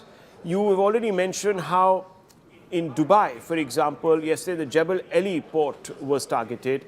You also talked about the Saudi Aramco facility, and there is a dispute over just exactly how much damage has been caused to the Aramco facility. There's been now, of course, a hit in Oman, and Oman is, of course, coming out there and saying that, look, we weren't warned at all. You now have news coming in about Fujairah. Fujairah is one of those iconic ports and also an oil facility where a lot of the oil is, after extraction, kept and then transshipped to different countries. The idea is to absolutely halt work there so no oil goes out of the UAE, the Gulf, the Strait of Hormuz is shut, and then on the other side also impact production. When that happens and you're using really low-cost weaponry to do it, you're not bleeding, it's the adversary that begins to bleed. And wealth begins to sweat, so to speak. And you have a situation also where you are engaging the interceptor systems, the missile shields, etc. So you're also exhausting the military munitions of your adversary. So all these countries will begin to fire their munitions to intercept these low-flying drones, and some of them are very potent, and we've seen how Ukraine, in that theater there, in the Ukraine-Russia theater, in Ukraine itself, the Russians used Iranian, these particular drones to great damaging effect. So you're going to see the same kind of tactical ploy being used. And what Iran therefore is doing is sort of escalating the costs. It's a war of attrition. These countries begin to feel the heat. They also need to obviously once more redeploy weapons, get more weapons, and then once they have their stockpiles up and ready, then they counter the second wave. The idea is that if there's enough depleted, then Iran can come in and deploy some of its heavier weapon systems, some of those hypersonic missiles that cause so much damage. So that's the whole idea. It's playing the waiting game. Now, whether it can or whether the Americans succeed and the Israelis succeed in getting into Iran as they've been doing and flattening out more command and control structures to even stop Iranians from coordinating, it's really a matter of time. We don't know which way this is going. So the idea is to break command and control in Tehran before it can try and press all these different stratagems into service. But it looks like there is no let-up as far as the fighting is continuing on the ground. And the latest that we are gathering is that there is a direct attack, or at least there is an attempted attack in Israel. Alarm sirens are sounding in Jerusalem and surrounding areas due to missile launches from Iran. If I could just give you a sense of where exactly this is transpiring. This is Jerusalem. This is where those sirens are currently being sounded. This was Amman in Jordan, where just a short while ago we were seeing sirens, we were hearing sirens being sounded there as well. This is where Iran seems to be targeting at the moment. Jerusalem is where we are hearing those sirens. Amman was just about 20 minutes ago or so. That's the area largely where Iran seems to be targeting its missile strikes at the moment. But that's not to say that that is the only place where targeted strikes are happening, Griha, because we're also learning of information that's trickling in from Qatar now. Absolutely, and this is what we are in fact looking at. Another piece of breaking news that we'd like to put out. Qatar in fact has gone on to say that it has thwarted all attacks at the airports there. Iran's army says that its forces have launched attacks on Israel and a US military base in Qatar as the war is raging on for a fourth straight day. But Qatar there going on to mention that it has thwarted all attacks. In fact, Poonam there with the map, so she'd be able to place Qatar there so that you exactly understand the kind of dynamics and the heft that we are seeing at play here. Iran constantly going ahead and claiming that it's pounding these areas. But Poonam, Qatar now playing right. a very, So like very I was defiant pointing stance. out, these were the two areas initially where we saw the attacks, which was in Israel and in Jordan, which was in Jerusalem and in Amman. But like I said, it's not limited to that particular area or that particular region. This is where we're seeing some strikes as well. We've seen certain attacks in Qatar. We're hearing of some sirens that are being sounded there. Qatar has come out and said that they've thwarted these attacks. We've seen certain ports in Oman that had also seen certain strikes. There were parts of Riyadh yesterday where we had seen some of these debris actually falling. There was the US Embassy in Riyadh that was also a target of these particular strikes. So this entire region, in fact, Bahrain was not left untouched either. That's somewhere that we also did see some sort of debris falling, some sirens that were sounded yesterday as well. So this entire region, if you see, the UAE as well, these parts of the region of the Gulf, they have been touched as well as far as these Iranian attacks go. It's not just Israel that is a direct target of Iran, but Iran has made it clear that any of these countries that seem to even look like they're on Israel's side, they will have to bear the brunt as well. Absolutely. And Poonam, we are back on the entire fog of war logic, because once again, Qatar saying they have thwarted any kind of attack that's coming from Iran. Iran, on the other hand, is saying that they have gone on to attack the US base in Qatar. And that's another, we know how big is the US base in Qatar. There was an attack earlier as well after the 3 nuclear facilities were pounded by US and Israel the last time around. And that's when the retaliatory strike happened at the US airbase in Qatar. But now again, counter narratives that are in fact coming into play here by both Qatar and Iran. In fact, we are also now learning about various explosions that have been heard in UAE, Bahrain and Jordan, as Iran, we are told, is deploying drone swarms. So there are a swarm of drones that we are in fact looking at in these areas, UAE, Bahrain, Jordan, all of these places where there are explosions that are being heard. So constant escalation that one is learning of as far as these regions go, even as the narratives, at least official ones that are emerging from all of these areas, really say otherwise. Poonam. And the risk that Iran is running at the moment is that if all of these countries, if the Gulf coalition actually comes together with the United States and its military support, Tehran will not have too much to go on. They do not have the economic strength to balance it. At the moment, they may seem like they do have the military heft, at least if you keep the United States out of this region, which is exactly what it's trying to bank upon, or so it would seem. But Rahul, as far as the long game is concerned, can Iran actually afford to stretch this out if the United States and if this entire Gulf coalition comes together? See, it's a cat and mouse game. What the US and the Israelis are trying to do is to degrade very quickly the command and control structures in Iran. The hope is that the Iranians then cannot control any of their launchers, they cannot control any of their operation headquarters in different districts, different parts of Iran, and there is a breakdown. And then everyone is sort of acting independently of each other, and there's confusion, there's no coordination.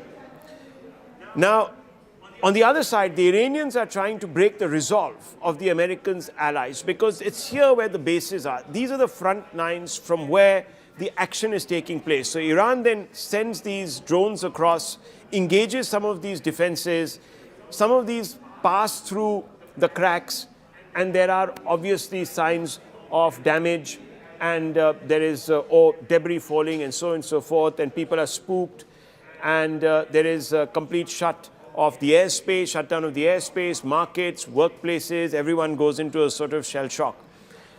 The idea being that you sweat these countries out. Now, it's very interesting because Qatar's foreign ministry spokesperson has come out to say, claim that pressuring Gulf countries would lead to a return to negotiations is false. So they're saying that this battle of attrition that Iran is waging is not going to work on us. We're very firmly with the Americans.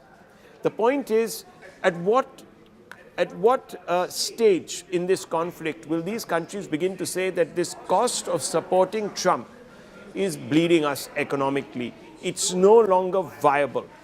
If the Iranians can hang in there, then they will be able to make the time frame stretched long enough for these countries to feel the pain. If they can't, if they fold up, this plan goes into cold storage. So that's really what's happening. It's a cat and mouse game, as I told you. And it's really who will blink first, or at least that's what they're waiting to see. But do stay on with us, Rahul. We are getting more information that's now coming in. And this is what Iran is now claiming, that the Islamic Revolutionary Guard Corps, which is the IRGC, they are claiming that they know locations of Netanyahu's meetings. They are going on to warn that they would unleash more intense attacks on the United States and Israel together, because this war is now entering day 4. They are now threatening that it's Netanyahu's life that is at risk. You targeted our supreme leader. Your head of state is also going to be at risk, and the next target, Iran says, is going to be Netanyahu. They're also claiming that they have heard of his movements, or they've heard of his meetings, and he will be attacked based on that intelligence. How true really is that, Griha? Well, that's anyone's guess, because like I said, it is also a psyop sort of a situation that is going on. Tehran would want to project an image of being strong, of being able to retaliate. Whether they can actually track Netanyahu's movements and target him, that's something only time will tell. Absolutely. And Poonam, let's go back to the news that we broke early in the morning, where we learnt of how Ali Khamenei was eliminated. It was about traffic cameras and AI usage by Israel. The data that was with them for years on end, they used that to track the, in fact, movement. And now we are seeing a counter narrative pretty much on similar lines that is coming in from, in fact, Iran. And the earlier statement, in fact, Rahul, I'd want you to weigh on this. The earlier statement where Iran, in fact, spoke about how they have access and any kind of radar target as far as Netanyahu's office is concerned, that was dissed completely by Israel, saying that it's fake news. Absolutely, Griha. In fact, I'm going to take this forward with Rahul at the moment. In the morning, what we were also being told by our in-house security analysts, Adrian Fontanellas and Tim Cooper. In fact, Tom Cooper was also going on to indicate that there is much intelligence sharing happening between Iran and China, which is the interesting aspect, Rahul, we are looking at, because there's a lot of chatter about the Israeli intelligence sharing with the United States. But how do you weigh in on Iran receiving these intel inputs from China? Well, this is very interesting, and thanks for bringing this in, because what we've been seeing over the last few years is the Chinese have developed technologies that allow it to actually look very closely at geographies from space. So they've got a whole array of these spy satellites, and the resolutions are better, if not better, at least as good as those that the US have. So this is a big change in the global sort of balance of power when it comes to espionage. And in fact, when you're talking about espionage, just today we've received inputs from Manoj Gupta, who's also gone on to talk about how technology sharing has happened between Iran and China. But the question also is, where is China on the battlefield? Well, China won't be on the battlefield because most of its munitions are basically designed to protect its own geography. So they haven't thought of anything that can project beyond their geography. Yes, they have missiles and so on and so forth, but it is not really a country that has either engaged itself military campaigns overseas. It has always sold arms and provided logistical support, intelligence and so on and so forth. But you haven't really seen, like the Americans have done, or even the British have done, boots on the ground in foreign territories. So that has never happened. So this is a leap too far for China. China can provide weapon systems. And if you really look at the map of Iran, and we're going to try and get Poonam to look at the map of Iran, if Poonam can help us with that map of Iran, it will be cool, because you see to the east of Iran, you see that there is a contiguous border, albeit through parts of the Pamir Knot, where in fact you have ingress into China. So if ever the Chinese want to supply Tehran weapons, they can bring them through that land corridor. And do you see this as a tit for tat? Because till yesterday there was a lot of misinformation doing the rounds about Netanyahu's location. First they said he's in Greece, then Berlin, and then he finally made that appearance in Beersheba, where he openly admitted that he was very much in his country and he was not really running off anywhere. So now the Iranians coming out with this information that they know where he is also trying to tell him that we've got eyes on him. This is psyops. But on that note, suspenseful note, we're just going to take a very short break. We'll be right back and pick up the thread of that conversation with Poonam and the rest of the team.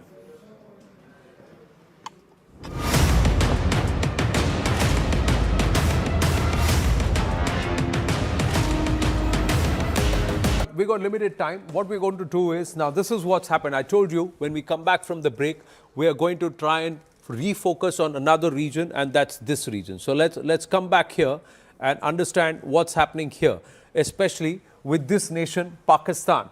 What's happened is India has, and Manoj Kumar Gupta getting this, Daniel Scheinman has also put us the map, that India is doing an exercise in this region, and there is a NOTAM that's been issued in this region. So there is NOTAM that's issued here. What happens with the Pakistanis who are fighting over the Durand line? There is activity in Balochistan. They are supposed to send support for the Saudis, and they are worried about this NOTAM. Yes, Tom Cooper and then General Kulkarni. What happened? First, the Durand line itself. And before I speak on the Durand line, let's work on that. There is going to be electronic suppression. And this electronic suppression is going to cause problem to the IRGC also. Remember that. Because much that now most of these people over there are going to be on their own. But talking about Pakistan and India and talking about Afghanistan and Pakistan, the Durand line, the 2,700 kilometers Durand line, 1,400 kilometers runs along Balochistan. Correct. And the rest of it is with Khyber Pakhtunkhwa. They have a 900 kilometer line boundary of Balochistan with Iran. Yeah, this is the Baloch boundary with Iran. This is the Baloch one. This is Balochistan. And therefore, Balochistan has been logistically sustained from Iran. It is not being sustained from Pakistan. So Balochistan has a problem. That's the problem between Balochistan and Pakistan. Balochistan, there is a major insurgency against Pakistan. And in Pakistan, there is the insurgency of the Pakistani Taliban. Absolutely. Yes. And then Pakistan is at war with the Taliban in Afghanistan, additionally. So Pakistan is right now at war, at least from their point of view, in this direction, and of course, they always hold a strong portion of their army along the border to India. And now they are also supposed to airlift and send support towards Saudi Arabia and conduct, exercises here. Interesting that they are supporting Iran, but giving security collaboration with Saudi Arabia. So, and promising bases if necessary to the United States. It's a catch-22 situation. They don't know which side of theirs has now got to be covered, because they've had very badly from Balochistan. They're having bad times with Tehrik-e-Taliban, Pakistan, in Khyber Pakhtunkhwa. They are not happy. Saudi deal has put them in a fix with Iran. So Pakistan really doesn't know, and I'm sure America would want a pound of flesh from Pakistan. Yeah, we've got this footage. This is where the India NOTAM area is, not so far away from Rahim Yar Khan. This is the NOTAM, that airspace reservation that's been announced by the Indian Air Force for a joint exercise. What do you think is the intent behind this, Tom? Well, to run an exercise. And Pakistan, just to remind them that India is still here. It's as simple as that. Nobody wants to provoke. I mean, I know the Indian government, how it operates, or at least understand it. I do not say that I know it in person or something. But I understand the way it operates. And in this situation, it just remains Islamabad. Guys, we are watching what are you doing over there. And now we are going to run an exercise because we have the right to do so. Yeah, and they're running an exercise in this portion here. Yes. In this portion, that's where the exercise is. The Pakistanis, meanwhile, are conducting sorties and exercises here. Yeah. They are getting active in this region. Yeah. So they are conducting activity in this region. They are stretched here, they're stretched here, they're stretched here, they're stretched all over the place. There is also internal strife that is happening with the Shia population. What do you think is going to be the impact of this conflict on this nation and this region? Do you think there is going to be trouble in Balochistan? The Baloch are going to get... explain this way.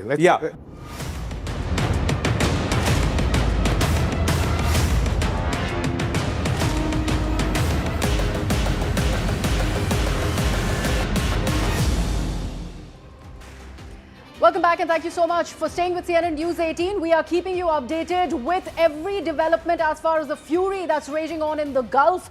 Right now, inside the CNN News 18 studio with my colleague Poonam. And Poonam, we have constantly been keeping our viewers up to speed with every visual that we've managed to access, vetted it first, and only then are we putting it out. So what do we have? right now. Absolutely. We are also talking about claims that are being made by both sides. So let's start about what Israel is talking about at the moment. And the IDF has released this particular video where they claim that they have struck top leadership's compound in Tehran. These are the visuals that have been put out by the IDF, which is the Israeli Defense Forces. This is the compound that they have marked, saying this is where the top leadership of Iran was. This is where Israel has struck, going on to say that they had struck right at the heart of where the political military leadership was in Tehran. And this is proof, they claim, of how they took out Ayatollah Al-Khamenei and everyone else that was in the compound on that particular day, on Saturday, when that attack did take place. In fact, we're talking about attacks coming in from both sides. And like I said, both sides are releasing videos, making claims. Yes. And this one is being released from the Iranian side. In fact, Tehran Times was the one that released this video. Yeah, absolutely. And this one that we are putting out now, we have been talking about how another oil field has been attacked, this time by Iran. This is coming in from UAE. This is the Fujairah oil field there, very, very close to Oman, and that's where this strike has happened, at the very Oman port. The first strike so far that we are talking about, and this one is the visual where you see smoke bellowing, and the official version that has come in from the UAE is that these are minimal damage that have happened because of this oil field that saw twin drone strikes by Iran. They were in fact intercepted by the UAE. And we're talking about multiple countries in the Gulf region that are at the target. And this one is coming in from Saudi Arabia. In fact, the capital in Riyadh, where the US embassy was attacked. This was where, Griha, we saw yesterday that there was some drones that had struck that particular US embassy compound. There was minimal damage, is the confirmation that came in both from Riyadh and from the United States. But the fact is that US embassies across this particular region are at the receiving end of Iranian strikes. Right, absolutely. Another set of visuals that we will put out for our viewers. But right now we are getting some breaking news on the broadcast. We are in fact learning, and this is coming in from the Foreign Ministry in Qatar, that Iran's action will not go unanswered. This is a major assertion that has come in from Qatar Foreign Ministry. They are saying that Iran's action will be responded to equally and with opposing force. They also claim that they have sufficient stockpiles of interceptors to deal with the ongoing threat. So this is a big assertion there, Poonam, that's coming in, particularly from Qatar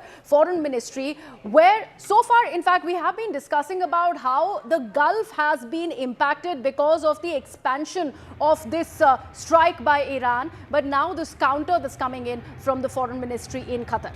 And that's what the Gulf nations have been warning Iran against as well, that we right now are taking a cautious approach. That's what Saudi Arabia had also come out and said. But if you provoke us, then there will be retaliation. That's something that Qatar also now seems to be talking about. In fact, we have more information that's now coming in from Lebanon, where also we did see some sort of proxy war that was unleashed by the Iranian side. What we are now understanding is that at least 30,000 people have been displaced due to the escalation of these hostilities. This is just the beginning, Griha, isn't it? Because we are going to be seeing these numbers only climb from here on. Absolutely. And we would want an assessment from Rahul also, who continues to be with us here on the broadcast. Because Rahul, as far as the casualty is concerned, which during a war like this can be termed as collateral, but it is the human cost of war that we cannot really look away from.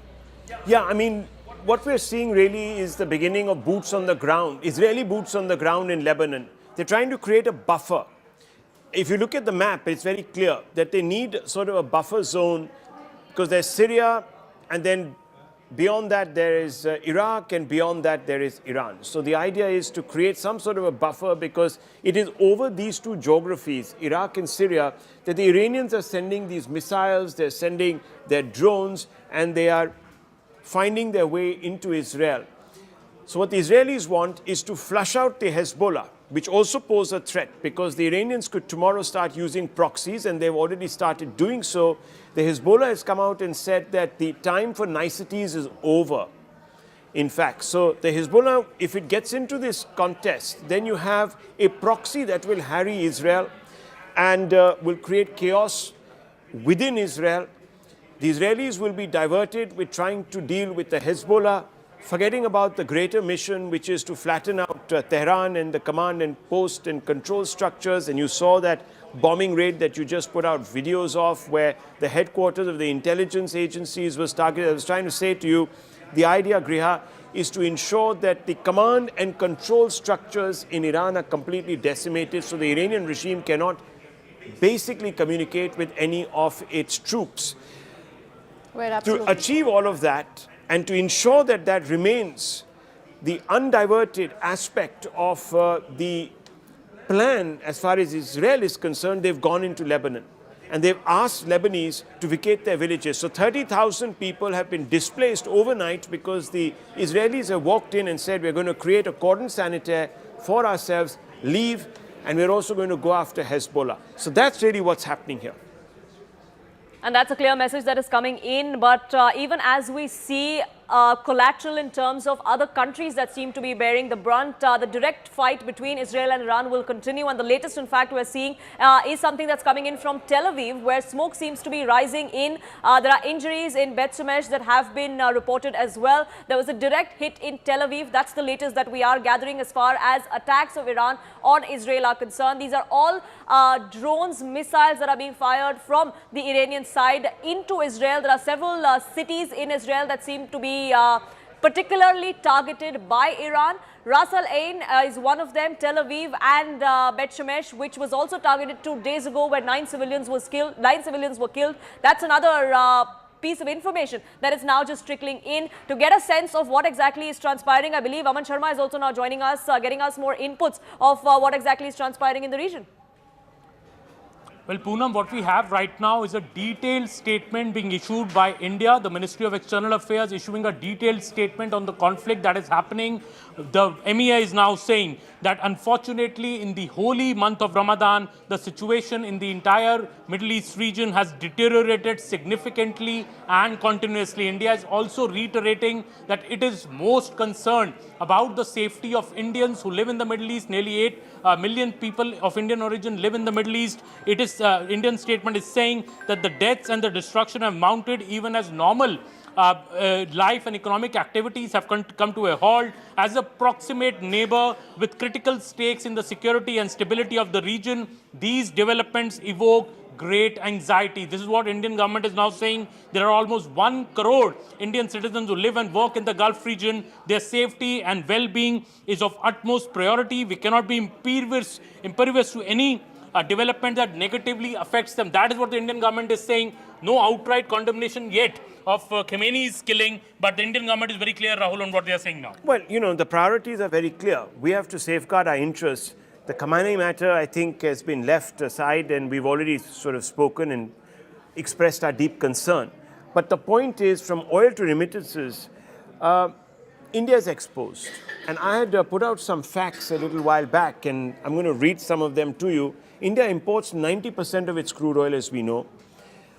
So we are also highly sensitive to West Asian disruptions because, as you know, from West Asia, 51% of the supply comes in. Russia has the next 20%. Strait of Hormuz is now choked, so we're fearing that we're going to have problems on that front. LNG, as you know, is not coming out of one of the biggest LNG producers in the world. Interestingly, Rahul, they mentioned that in the statement as well. India is saying that our trade and energy supply chains also traverse this geography. Any major disruption has serious consequences for the Indian economy. As a country whose nationals are prominent in the global workforce, India is also firmly opposed to attacks on merchant shipping. So India is clearly saying its economy could have serious consequences if the Straits of Hormuz remains blocked. Absolutely, because look, right now we are pulling ahead.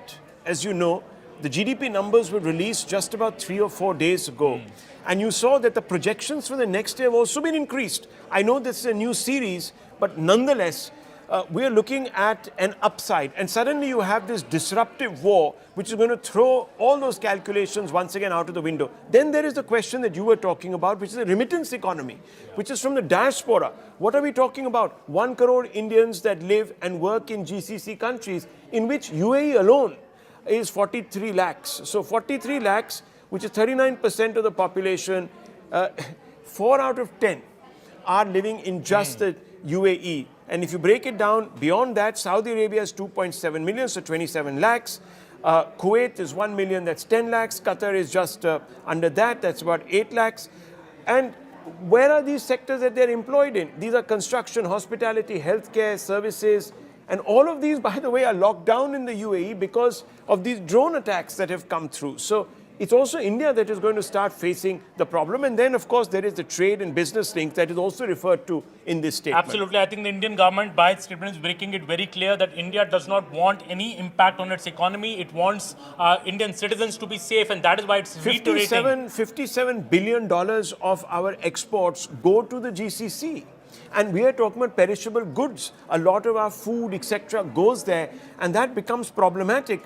When you really look at it from that perspective, our entire focus right now is to boost our exports and find markets for our exports. That's why we've just signed, as you know, a trade agreement with a couple of Gulf countries also. And the Prime Minister is working with the government to try and forge other agreements with other countries. We've just had the Canadians here, and the Canadians have said by the year end, we're going to have a free trade agreement. We've had it with the UK and the EU. So we are moving quickly. We're also negotiating with the United States, but look at this. Clearly, and that is why India is again reiterating its call for dialogue and diplomacy. The MEA statement saying we raise our voice clearly in the favor of an early end to the conflict. Many lives have been regrettably lost, and we express our grief in that regard. So I think the MEA statement clearly putting the record straight on what really India's priorities are. And in the morning, we saw Sonia Gandhi write a piece, asking India why it was not, condemning Khamenei's death. But I think Indian government has made its priorities very clear through this long and detailed statement. She said silence was abdication. Without actually in any way taking position, I just want to state some facts before I bring in both Griha and Poonam. The facts are that even the UPA in its time did not take a position, for example, when Gaddafi was ousted by, again, a regime change operation. Or when Saddam Hussein was assassinated. Saddam Hussein was assassinated, hung actually. He was captured and then hung. Or even when you've had regime change in other quarters of the world. So there is a little bit of hypocrisy there, and clearly it's born out of a sense of political compulsion. And back to you in the studio. Right, absolutely. Rahul and Aman there, thank you so much for that assessment. India is making it amply clear that they have stakes in the region and they want de-escalation very, very soon. But here, look at what we have for you in the studio. We are looking at the global collective. Where do the, in fact, alliances lie? What are the blocks that one is looking at? If you take a look at this world alignment block here on the studios in the wall, there you see the big block here, which is of course led by the United States of America. That also goes on to include Israel, the UK of course, and also France, Bahrain, Saudi Arabia, Qatar, basically all the Gulf nations. They go on to form this one block that comes under West, and there is an anti-West block clearly with Iran, Russia and China, and that's why this entire Strait of Hormuz that also Rahul was referring to, and how India's strategic interests and also the energy flow that in fact happens from the Strait of Hormuz has been blocked. The other countries, their vessels have been blocked, but there are two countries, their vessels are being allowed to pass, and that strategically is also China. Russia to an extent doesn't cross the Strait of Hormuz that much, but China has been granted that leverage even as Iran goes on to announce that blockade in the Strait of Hormuz. So this is what we are talking about, Block 1, which is a Western bloc, which is where you see, of course, the global powers like US, UK, France, and there is Block 2, which has, of course, Iran, China, and Russia. We will need Rahul's assessment, all this, and India's position, so to speak, and we'll expand onto that thought, Rahul, that you were making earlier, now that the statement by the Ministry of External Affairs is also out. Yeah, thanks, Griha, there for that. Yes, we put that out so beautifully, didn't we? It was a very clear division between the East, really, and the allies there in the West, so to speak, which is this quote by Henry Kissinger, that to be a friend of America is fatal, actually. An enemy is bad enough, but being a friend is fatal. A large number of these countries that had tied up with the Americans, given them bases in exchange for petrodollars, as the term was, because they were selling oil to the Americans, and the Americans said that, look, we can take care of you, we can provide you a security shield, you do your business, you sell us the oil, we'll take care of your strategic as well as your external security interests. These countries went into this arrangement, and today the Americans are calling the favor back, and you have a situation where the entire Gulf is now in chaos. And a large number of these countries, as you know, founded their reputation on providing stability. So they said that, look, a lot happens in this area, but we're immune from it. It happens between Israel and Lebanon and Iran and Iraq, but here we are in a little island of our own, so to speak, where in the Gulf and across the Strait of Hormuz, there's tranquility. We are moving towards a service and financial economy, much like Singapore and London had done in the past. And a large number of them were transitioning away from fossil fuels because, as you know, these are non-renewable energy resources. So after a point in time, they're going to run out. So these countries were building their own economies. There are a lot of infrastructure that was created, real estate to actually attract expats, top professionals, and money, investments. And all of that today going up in smoke because of this sort of war between the two blocs. And India has done well, not hypothecating either its security or its interest to any of these two blocs. So I think we've done well by not picking sides.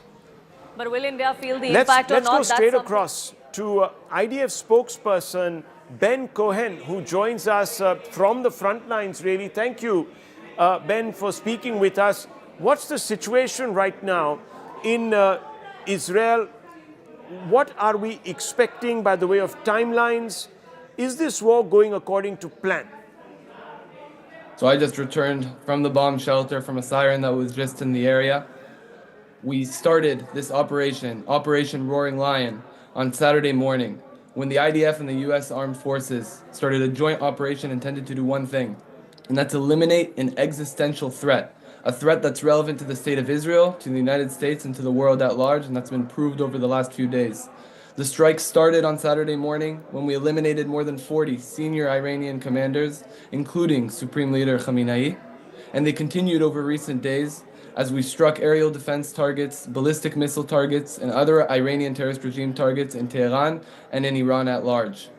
Over the last 36 hours, the Hezbollah terrorist organization, the Iranian terrorist regime's main proxy, made a strategic mistake and decided to fire dozens of rockets and UAVs at Israel, and at this time, incongruent to IDF strikes and U.S. Armed Forces strikes in Iran, the IDF is striking Hezbollah terrorist organization commanders and targets in order to eliminate that threat on Israeli civilians. So, of course, we're hearing that the new Iranian defense minister has been eliminated in a fresh wave of strikes from Israel, but what we're seeing also is resistance coming from Iran. They seem to have hunkered down. They're sending these drones. Many people are saying that this is a strategy where they are trying to exhaust your munitions, the Iron Dome, patience of the Gulf allies. Is this what Iran's game plan is, or are they actually not being able to react using some of their hypersonic weapons and other bigger weapons because of compulsion? What's exactly happening? From your perspective, how do you read this? So I can tell you that after 2.5 years of war, and after the 7th of October, the IDF has learned that we never underestimate our enemies. We understand the threat that the Iranian terrorist regime poses. And as far as it goes to their strategy, I can tell you one thing for certain, and that's that they have a strategy to target and hurt civilians specifically. This isn't just a message, it's concrete intelligence we have at hand. They're sending those ballistic missiles on their drones to civilian areas, not just in Israel, but in the entire Middle East.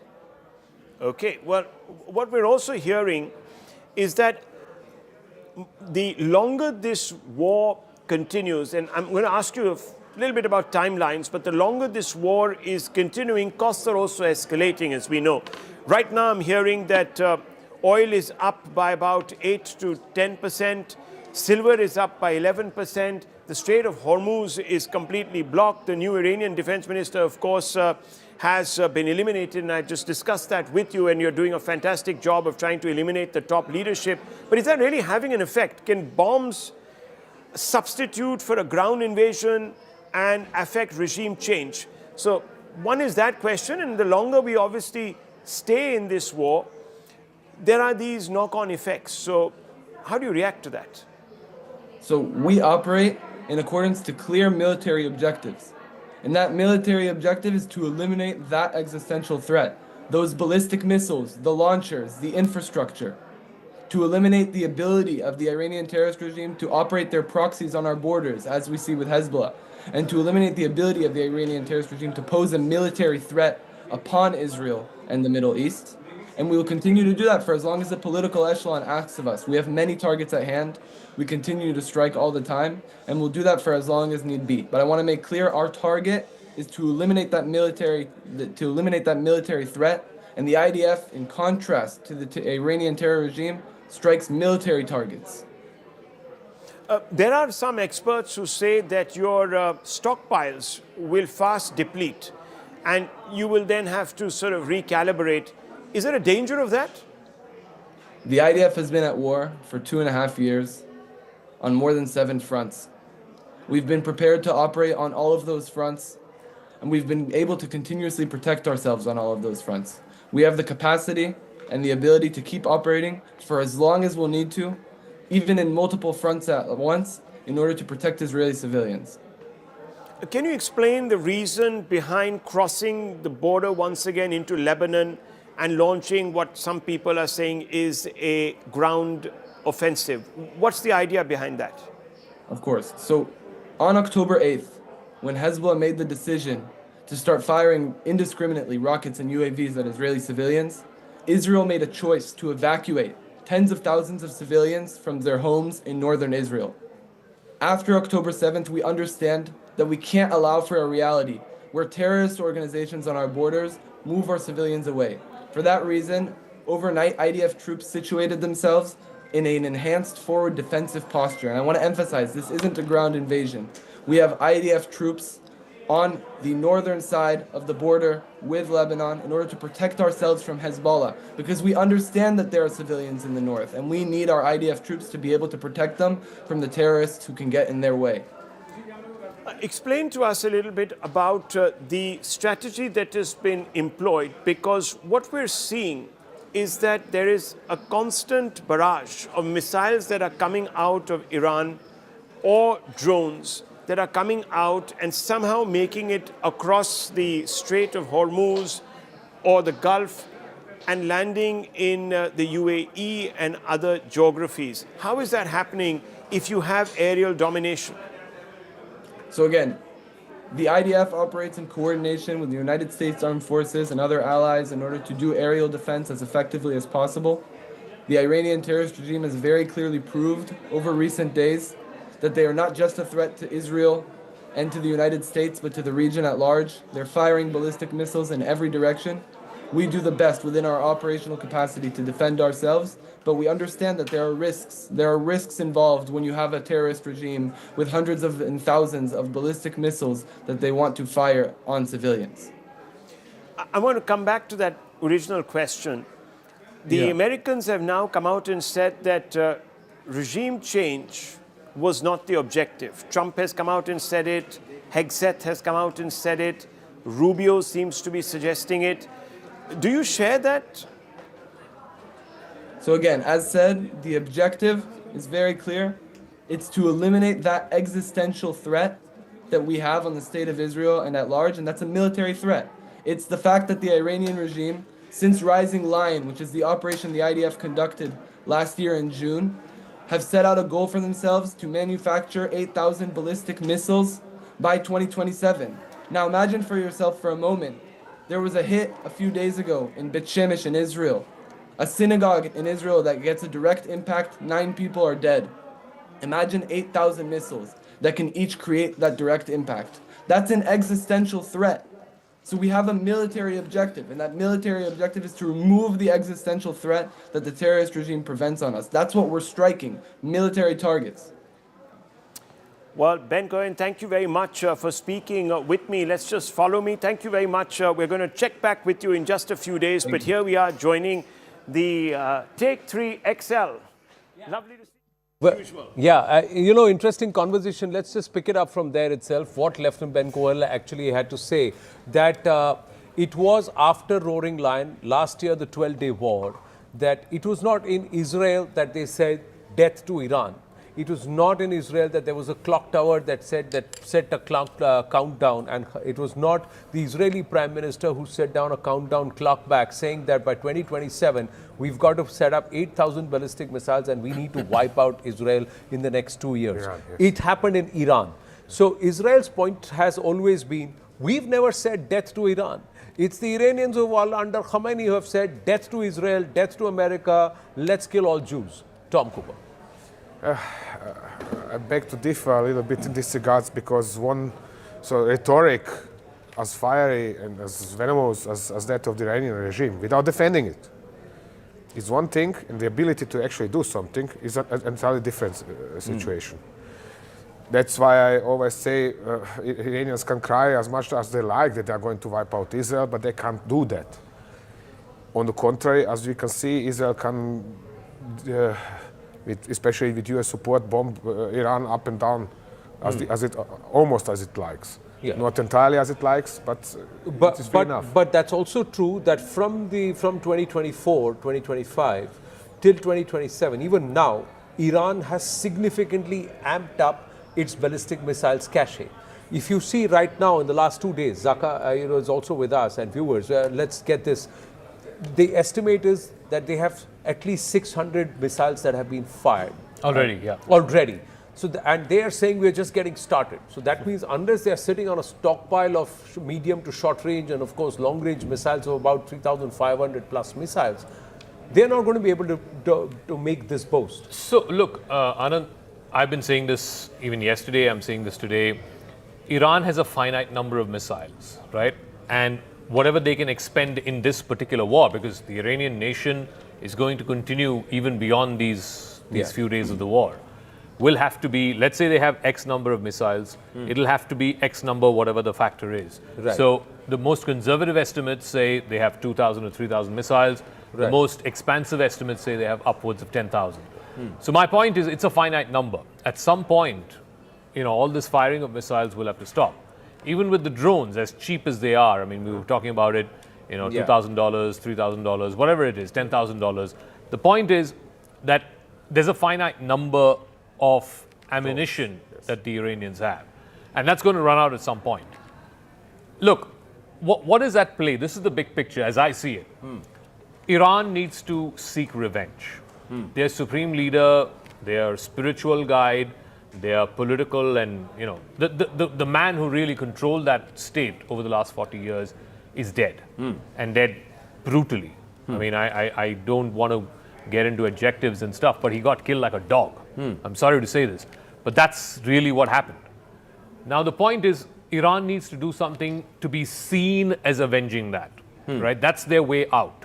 So how do I see this war ending? It has to be either of two possibilities. One is Iran needs a way out, which is that they have to take a high-value American target out. Look at what happened last June when the 12-day war concluded. How did it end? Yeah. It ended with Iran hitting the Al Udeid air base in Qatar, which is an American air base. Nobody died because people were all evacuated, but at least they hit an American air base and they could tell back to their people. So that was their off-ramp. That was their off-ramp. Yeah. What is the off-ramp now? Right now, there is no off-ramp, which is why they are continuing to hit. The off-ramp right now, Rahul, what they have said, Largiani has actually said it, and they have said that it's Bibi Netanyahu. They're not going to hit Bibi Netanyahu. I said this yesterday. I've been inside Bibi Netanyahu's office. They may no not one's hit. going to hit They are saying exactly what the Israelis said about Khomeini, saying we know his movements, we know where he is going, we know what he is doing. They are now out for Netanyahu's head. That's where they will settle, because clearly they don't want to touch Trump. But here it is Netanyahu's head. And someone like Trump says, it was either me or Khomeini, and Khomeini had to go. That was also something which Trump said. So how do you see this? We'll get into the nuclear aspect and also Trump shifting goalposts through the course of this conversation. But first, your thing about what is Iran's off-ramp here, which is going to perhaps de-escalate this. Look, first of all, I don't believe that the Iranians are looking to actually take revenge. I think the regime there is looking to survive. With the Trump administration and others now coming out and saying that, look, at the end of the day, we're not looking for regime change. I don't see where the end is where this war is going, what are the objectives now? If it wasn't regime change, then what was this about? Okay, you've eliminated a few people, but more people will step in. Yeah. And if they step in and the US and the Israelis say, oh, we've neutered their weapon systems and this, that, the other, fine. The war might end. There might be an off-ramp offered, or maybe they will come to the table, but the regime won't go. And after another 4 years or 2 years or 3 years, you'll have another build-up. Yeah. And you'll have another replay. Yeah. So this war is ending in inanities to me. Or going there, now the Prime Minister is talking to the Sultan of Oman, the Crown Prince of Kuwait, over the Gulf War. I think the best bet now for these Gulf nations also sort of come together and form a bridge. They're the ones who should sort of talk to Iran, and they should talk to the United States, pull back and say, guys, I think the time has come when you redefine what you're up to here. Come to the table, let's start the negotiations. Right. They can't become part of the problem because they're clearly bleeding, and we've got a situation where the MEA has mentioned that we're worried now about the so-called oil shock hitting us. Right. Agree? Disagree? Tom Cooper? I agree, disagree. For example, I agree with Zaka when he says it depends on missile stock. I said right away this is going to be a game of numbers. The point is, however, that also the Israeli and US missile stocks cannot be fantastic, because just yesterday they plus the US customers for Patriot missiles in the Gulf has wiped out the entire year worth of production of Patriot missiles. Just yesterday. This is something like 600 missiles. They are gone. They are spent. And between others, in order to shut down 3 US aircraft.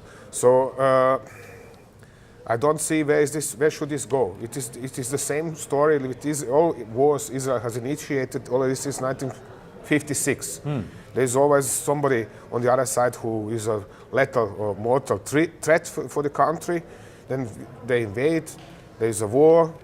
There are sometimes hundreds, sometimes thousands. This war is, where is it going? And every time, I don't see any clear objectives here. Let's understand. First, they said they want a regime change. Now they killed the Khamenei, but there doesn't seem to be a regime change at this moment happening, because they've immediately got somebody in place in Ali Reza, and he seems to be following the Khamenei's line very clearly. This is not how Iraq played out. When Saddam was sort of hounded out of office, and Chemical Ali and all his cabinet was sort of found and shot dead, the regime imploded because it was actually a minority Ba'athist party which controlled a majority. Sunni, Exactly. Sunni, Here, largely the Shia, situation is that these people are from the larger population. There is a homogeneity. So people will just step in to say we have to defend the larger interests of Iran, and if we become Shahid, no problems. You know, I beg to differ on this. People tend to sort of paint Iran as this homogeneous society. It is not. Only 60% of Iran is Persian. The remaining 40% is Kurds, Azeris. There are all kinds of other Baloch. There are all kinds of other minorities. Now, here's the thing. When they hounded out Saddam Hussein in 2003, it was unfinished business from 1991. The father Bush could not finish it. The son Bush came and tried to finish it. When they hounded out Saddam Hussein in 2003, it took them 2 months between the launch of the war, I think it was called Operation Desert Storm, and then 2 months later they found Saddam Hussein, those famous words, we got him. We got him, right? Here, the principal objective of the Trump administration, certainly for Mr. Trump individually, was to smoke out Khamenei. And he's got that on day one. Tomorrow, like this morning, daybreak in the US, if Trump wakes up and says, that's it, America is done, I'm done, I'm ending this war, Israel cannot continue this war on its own. The rest of the region cannot continue this war on its own. It depends entirely on the United States. No, it does. But having said that, the rest of the region. Hang on. What is there to disagree about? Hang on. So the point is, Trump has got whatever he wanted. All I'm saying is that he can stop the war tomorrow. That this war is going nowhere. If Trump pulls out, you know what people are going to say? That you started a conflict in the region all of us have been burnt by this, and you walk away from the table without being able to kick out the regime. Because he's got what he wanted. No, hang on, one second. You might have the bragging rights, but at the end of the day, that's the end of it. That's the problem. The regime is still there. Like he's the looking for regime anything is other still than there. bragging rights. The regime is still there. The women are still going to be sort of, unfortunately, terrorized. Young civilians who have risen up or at least expressed their support for the outside world are still going to be tormented and jailed. They will be back, and it'll be an only matter of time. I hate to break it to you. Trump doesn't care. It doesn't matter. He doesn't about care. Trump. It doesn't matter. He doesn't care. It doesn't All matter he about wanted Trump. was the head of the snake. He's got the head of the snake. It doesn't matter. What did I start by saying? No, what did I start by saying? That this regime doesn't want revenge. It wants to survive because it just knows that, look, there are interests, there are business interests. This is not some, business interest. Yes. These are business interests. No one walks away from the business interest. You have Pakistan. The Pakistan army is in charge of Pakistan. Why? Because they own businesses, they own golf courses, they own resorts, they own hotels, they own everything. And so does the Iranian regime. Right. Totally taken. Point taken. Now my question is, Iran has gone ahead and bombed Qatar. It's gone ahead and bombed in Saudi Arabia. It's gone bombed Bahrain.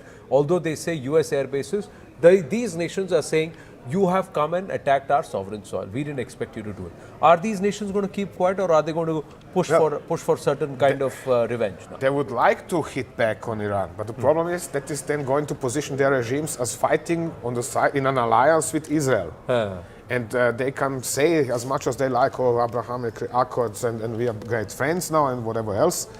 But they know that their population does not like this idea. All right. Okay, let's take this forward because there are 2-3 other aspects which I wanted to cover. One is Steve Witkoff and Iran's position.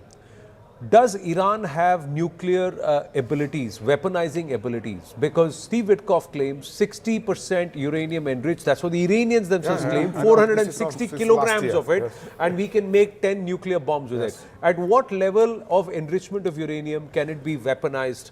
And are the Iranians close to a nuclear bomb? Then were the Saudi concerns right then? You can make a dirty bomb already with 10% of enriched uranium. This is not the question. The question is just how effective is it then? Is it really destroying an entire city or not?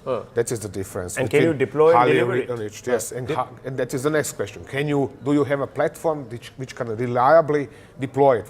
Because this is what killed de facto the Pakistani operation last year, that they had no platform which could reliably deploy a nuclear weapon against India. So this is why they were defeated, and they then called for, please, let's sound the ceasefire.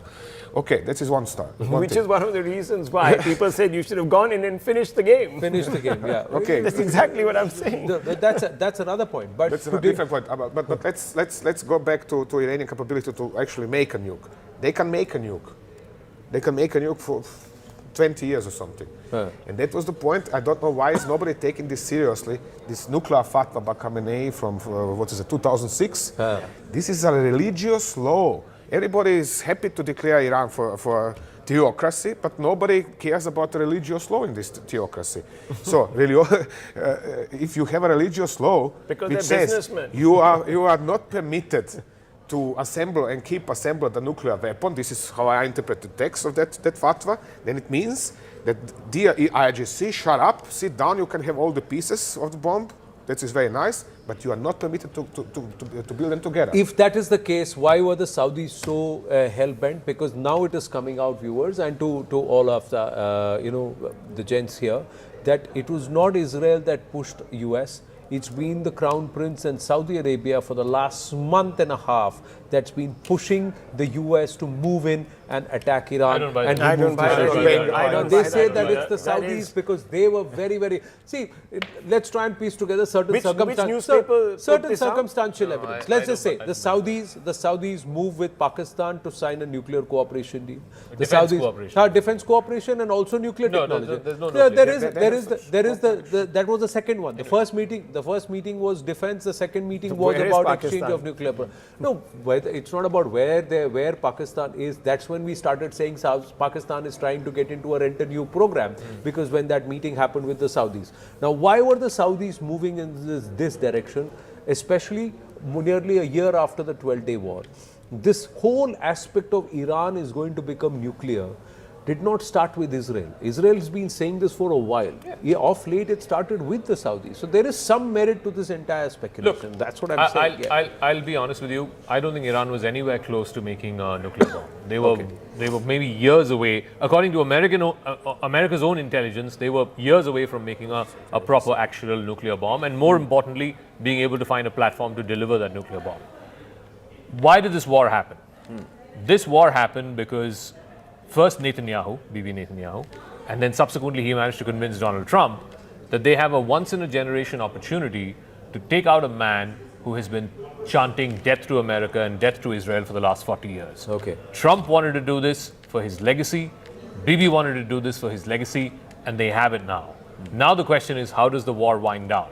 There's only one or two ways in which the war winds down. One is either Iran gets an off-ramp, they get a high-value American target, they either hit the aircraft carrier, I don't know how they'll do that, or they hit a commander who's overseeing the operations, whatever it is. They need a high-value target to take down and then show to their people that Khamenei's death has been avenged. Or the second way in which this can be done is if the Trump administration finds a candidate who is pliable enough, who says, okay, I'm going to put an end to this, like the Delcy Rodriguez of Iran. Right. What did they do in Venezuela? Again, it's apples and oranges, but at the end of the day, they shifted one guy out. They removed one guy, found the second in command and said, you take charge and we've got a deal. What did Trump do with the Houthis? People tend to forget this. He started this whole bombing campaign of the Houthis right after he came to office. He did that for about a month, and then he realized he's not going to be able to stop the Houthis, or at least decapitate them in a way that they stop attacking ships on the Red Sea. What did he do? He cut a deal with the Houthis. A man who can cut a deal with the Houthis surely can cut a deal with the Iranians. But that's what Trump will do. Somewhere they don't seem to be wanting to cut a deal now. Now the Iranians don't want to cut a deal. Rahul, why do you think Trump has shifted the goalpost? I'll tell you why. The Iranians they could be opportunistic. And make the pretense of wanting to come to the table to give themselves some breathing room. But fundamentally, they won't compromise with the US because this is not a legitimate regime. They need an enemy to stay relevant, just like Trump needs an enemy to keep away from. This is not about legacy. This just, that's a peripheral conversation. This is about the economic ruin. This is about the Epstein files. This is about several other things, including an election that is looming on the horizon. If Trump even is thinking, I don't know, if he's thinking of another term, you never know with him, he needs at least something to go back to his party to say, look, here, I'm still sellable. On the other side, you have Bibi Netanyahu, who's facing elections in another 6-8 months or 6 months. Yeah, and he's been quite under the pump by my dear friend, domestic not politics. under the pump. Not only. His approval ratings are by his socks. And not only that, but he's also going to be prosecuted because he was supposed not to get re-elected or get involved in politics. Whose shoulders does he stand on? The Zionists.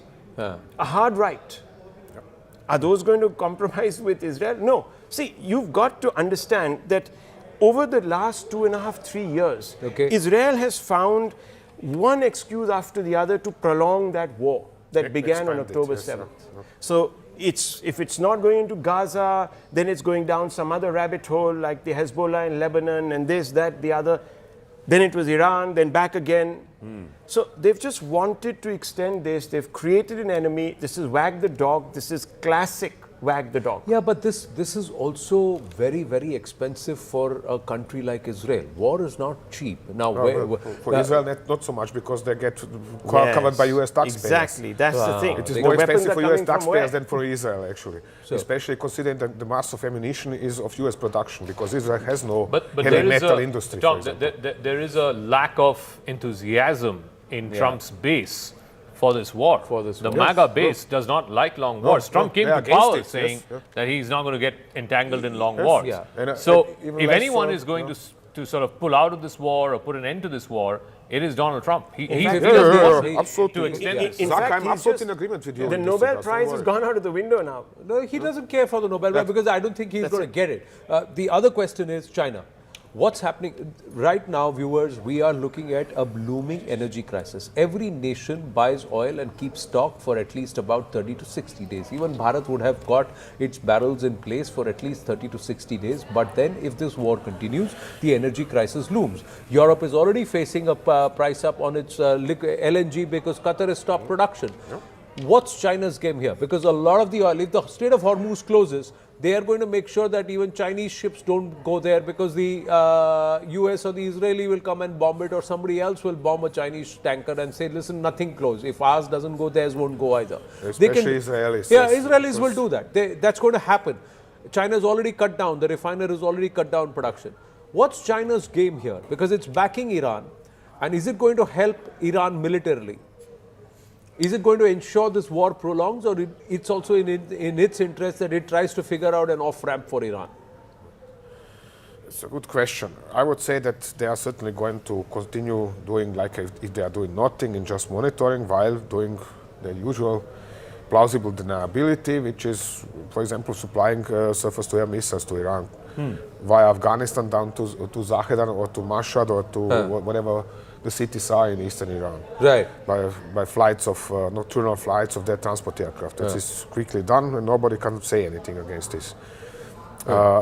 Beyond that, they are going to wait for their moment, because we should not forget one thing. This is almost unknown in the public, that Israel and China are at war. At least their intelligence services are at war already for 20, 30 years. They are killing each other, especially in Africa, bombing each other, assassinating each other, and so on and so on.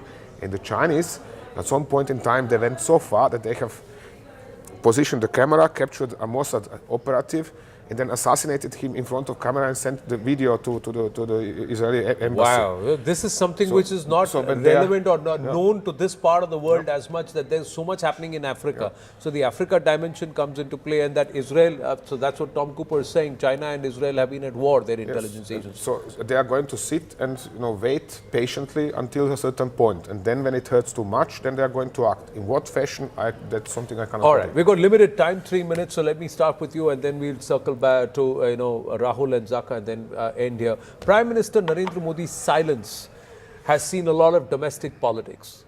He's not said much about, he's not commented about the Khamenei killing. He has called up various heads of state, but nothing about the war from him, from his handle. You think that's a right position? Because many are questioning the silence. The opposition is questioning his silence. Well, look, I don't know anything at all about Indian politics. I can say only following. He has to care about a country of 1.4 billion. And he's somebody who thinks about developing this country for the next 20 years in advance. In this regards, he's already not just one, but several magnitudes better than any other politicians I know around. Okay. So now to get dragged into this idiocy, I wouldn't be keen to be in his position and get dragged into this. I would. So that's your assessment, also that hold silent and keep quiet. Better to stay silent and keep quiet. Rahul? Yeah, I think, look, fundamentally, Iran, is it really a great friend? I mean, if you were just forced to flip a coin and choose a side, I still go with the Israelis a little bit. At least they've helped us when, we've been down and out in conflicts too. The Iranians, I'm sorry, they've put the Muslim world first on many occasions. Yes. So, yes, there is one complication though. There's one wrinkle, and there is a port, the Chabahar port, in which we had made huge investments. The idea was to try and thwart the Gwadar China-Pakistan axis. Yeah. And that's my worry. And I think the calculation perhaps in New Delhi is this. It's better to be on the winning side. So when things are divvied up by the new regime, or by a regime that might be perhaps more conducive to working with the West and so on and so forth, we can use our good offices to get back into Chabahar, like we did in Afghanistan, for example, when there was a transition. We got those contracts to build and so on and so forth. And of course, the Americans then walked out, and we were worried that all those contracts would go out of the window. Then we had to do business with the Taliban. We sort of held our nose and we did business. I think the Indians are sort of seeing this perhaps as another way of getting back into the equation by just keeping out of it and letting somebody else come in. and not upsetting interestingly, equations. there is a thought process which says that was the Ayatollah really the religious head of the Shia? Because the descendant of Ali is in Najaf. Just one little point. Just one little point. Yeah. We also have a huge trade equation Correct. with the GCC countries, which we can't sort of jeopardize. Yeah, and we've got friends in the Gulf areas. We've got friendship with everybody. Yeah, my view is that India's already taken its side. It was evident even before this war began. India's on the side of the US and the Israelis. We can't publicly say it because there are domestic concerns and so on and so forth. But I think India is very clear. I don't think it's a coincidence that the Prime Minister was in Israel 48 hours before this campaign began. I think that was... But there's no truth to all this doing the rounds that it's the Prime Minister who went and gave Ayatollah's coordinates to the Israelis. Sorry. Who said that? No, it's all doing the rounds on really? social media. Wow. Okay. There is a big press conference going on, so as we call this a wrap, just let's quickly go across to that. Which ensures continuity and sustainability of interception in all types of weapons for a long time, and to maintain preparedness and readiness for protection of the sovereignty of UAE. In this media briefing, we will highlight certain topics. The first topic is the latest developments in the field, operational field. The Ministry of Defense dealt with 186 ballistic. We destroyed 172 missiles, 13 of which went into the sea and 1 into the territory. Also, we checked 12 drones and 57 fell down in the territory. Also destroying 8 drones and 8 cruise missiles. There were 68 injuries and some damages which are medium and low.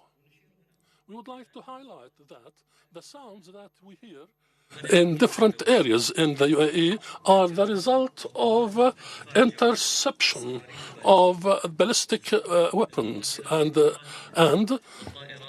attacking the drones and crew. This proves the readiness of the Ministry of Defense in the UAE and armed forces and departments concerned in all departments, which confirms that we are dealing with all types of threats. Ladies and gentlemen,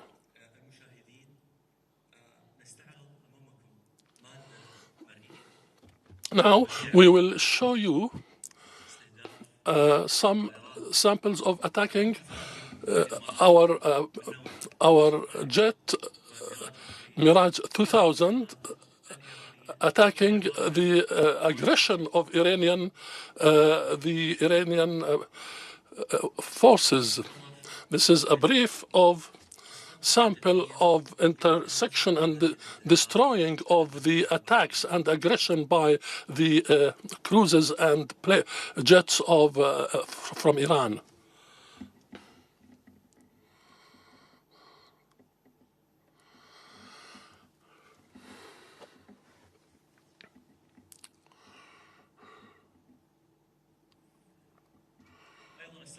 Also, ladies and gentlemen, I would like to highlight the drones that were damaged and missiles that were damaged by our Air Force.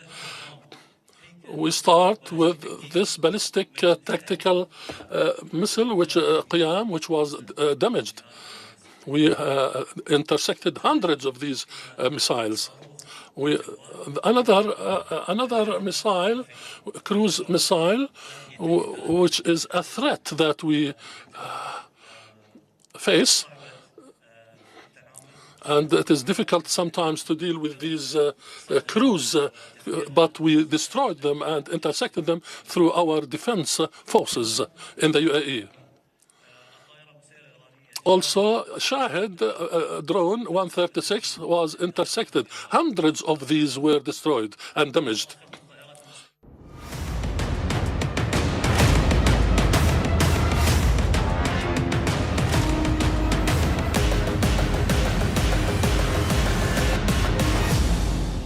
We got limited time. What we're going to do is, now this is what's happened. I told you when we come back from the break, we are going to try and refocus on another region, and that's this region. So let's come back here and understand what's happening here, especially with this nation, Pakistan.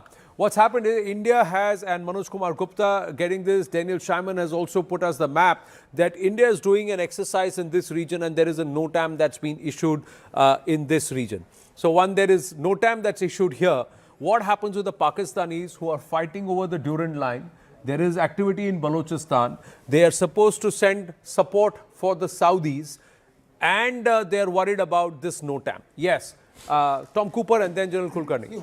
What happened? First, the Durand line itself. And before I speak on the Durand line, let's work on that. There is going to be electronic suppression. And this electronic suppression is going to cause problem to the IRGC also. Remember that. Because much that now most of these people over there are going to be on their own. But talking about Pakistan and India and talking about Afghanistan and Pakistan, the Durand line, the 2,700 kilometers Durand line, 1,400 kilometers runs along Balochistan. Correct. And the rest of it is with Khyber Pakhtunkhwa. They have a 900 kilometer line boundary of Balochistan with Iran. Yeah, this is the Baloch boundary with Iran. This is the Baloch one. This is Balochistan. And therefore, Balochistan has been logistically sustained from Iran. It is not being sustained from Pakistan. So Balochistan has a problem. That's the problem between Balochistan and Pakistan. Balochistan, there is a major insurgency against Pakistan. And in Pakistan, there is the insurgency of the Pakistani Taliban. Absolutely. Yes. And then Pakistan is at war with the Taliban in Afghanistan, additionally. So Pakistan is right now at war, at least from their point of view, in this direction, and of course, they always hold a strong portion of their army along the border to India. And now they are also supposed to airlift and send support towards Saudi Arabia and conduct, exercises here. Interesting that they are supporting Iran, but giving security collaboration with Saudi Arabia. So, and promising bases if necessary to the United States. It's a catch-22 situation. They don't know which side of theirs has now got to be covered, because they've had very badly from Balochistan. They're having bad times with Tehrik-e-Taliban, Pakistan, in Khyber Pakhtunkhwa. They are not happy. Saudi deal has put them in a fix with Iran. So Pakistan really doesn't know, and I'm sure America would want a pound of flesh from Pakistan. Yeah, we've got this footage. This is where the India NOTAM area is, not so far away from Rahim Yar Khan. This is the NOTAM, that airspace reservation that's been announced by the Indian Air Force for a joint exercise. What do you think is the intent behind this, Tom? Well, to run an exercise. And Pakistan, just to remind them that India is still here. It's as simple as that. Nobody wants to provoke. I mean, I know the Indian government, how it operates, or at least understand it. I do not say that I know it in person or something. But I understand the way it operates. And in this situation, it just remains Islamabad. Guys, we are watching what are you doing over there. And now we are going to run an exercise because we have the right to do so. Yeah, and they're running an exercise in this portion here. Yes. In this portion, that's where the exercise is. The Pakistanis, meanwhile, are conducting sorties and exercises here. Yeah. They are getting active in this region. Yeah. So they are conducting activity in this region. They are stretched here, they're stretched here, they're stretched here, they're stretched all over the place. There is also internal strife that is happening with the Shia population. What do you think is going to be the impact of this conflict on this nation and this region? Do you think there is going to be trouble in Balochistan? The Baloch are going to get... explain this way. Let me start with the...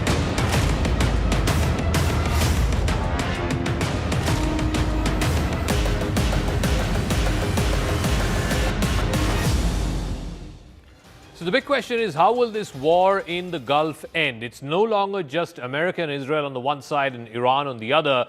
The entire Middle East, America's Gulf Arab allies from Saudi Arabia, UAE, Bahrain, Oman have all been dragged into this wider regional conflict. How may this possibly move towards some kind of cessation or culmination? I'm now joined by a very special guest. Professor Jeffrey Sachs is a leading economist with the Columbia University. Thank you very much, Professor, for speaking with us. First of all, what is your assessment of what has happened over these last 3 days? This joint American-Israeli airstrikes on Iran, the taking out of Ayatollah Ali Khamenei, the supreme leader of Iran. What do you make of what's happened over these last 3 days? This is a reckless, illegal, and very dangerous action. This is a blatant violation of the UN Charter, and it is leading to regional war, obviously. It has to stop. The way for this fighting to end is for the United States and Israel to leave, because they started this. This is why it happened. There was no motivation for it other than basically the hegemonic aspirations of Israel to control the Middle East and the United States to control the world. And other than that, there was no imminent threat. There was no reason for this. Killing the religious leader as well as the head of state of Iran was a poisonous action. The U.S. and Israel made a terrible mistake, and they have to stop the fighting. President Trump's motivations, I'll get to Israel in 1 second, but President Trump's motivations in this war was to eliminate Ayatollah Ali Khamenei, the supreme leader of Iran. He's done that. He's achieved that already within the first 24 hours of this war. Why is he still continuing this war then?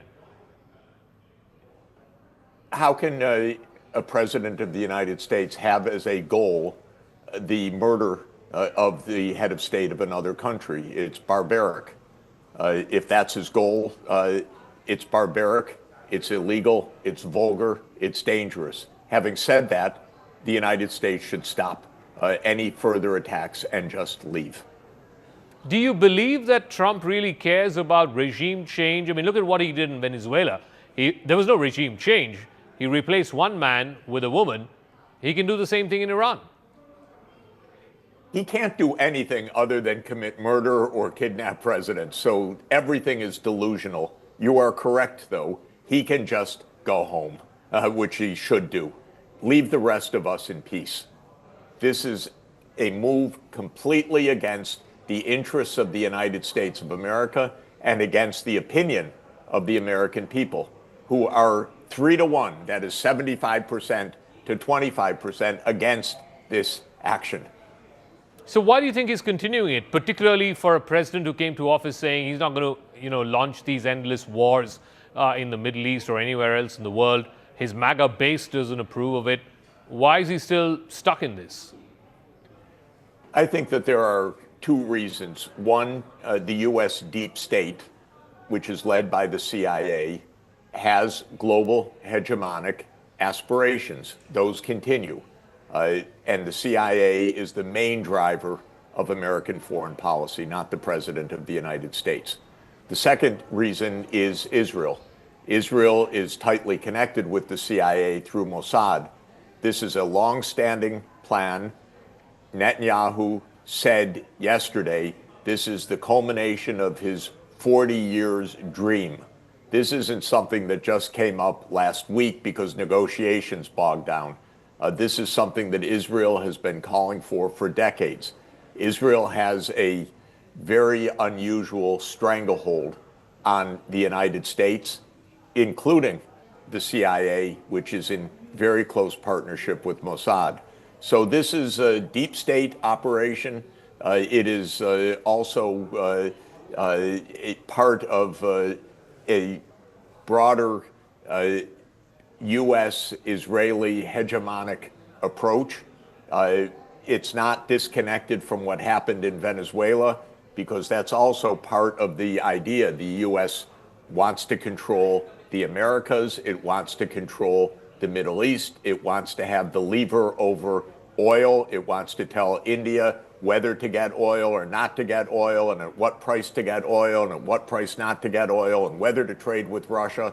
Now it wants to say whether to trade with Iran. Who's going to get control? So this is a matter of control.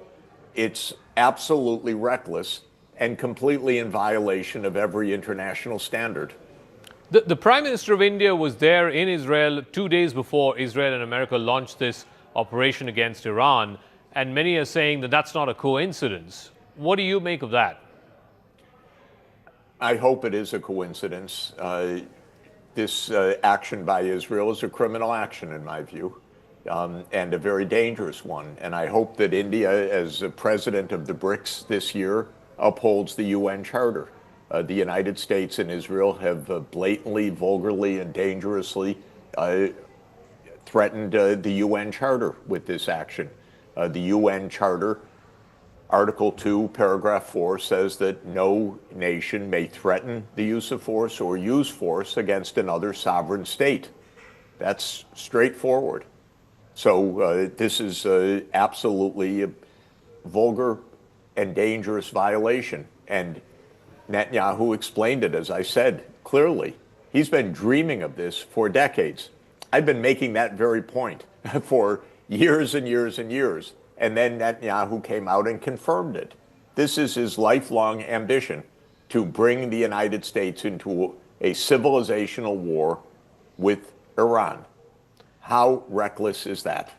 Iran has responded by targeting some of these Gulf Arab allies of the United States, Saudi Arabia, United Arab Emirates, Bahrain, Oman, Qatar, Kuwait.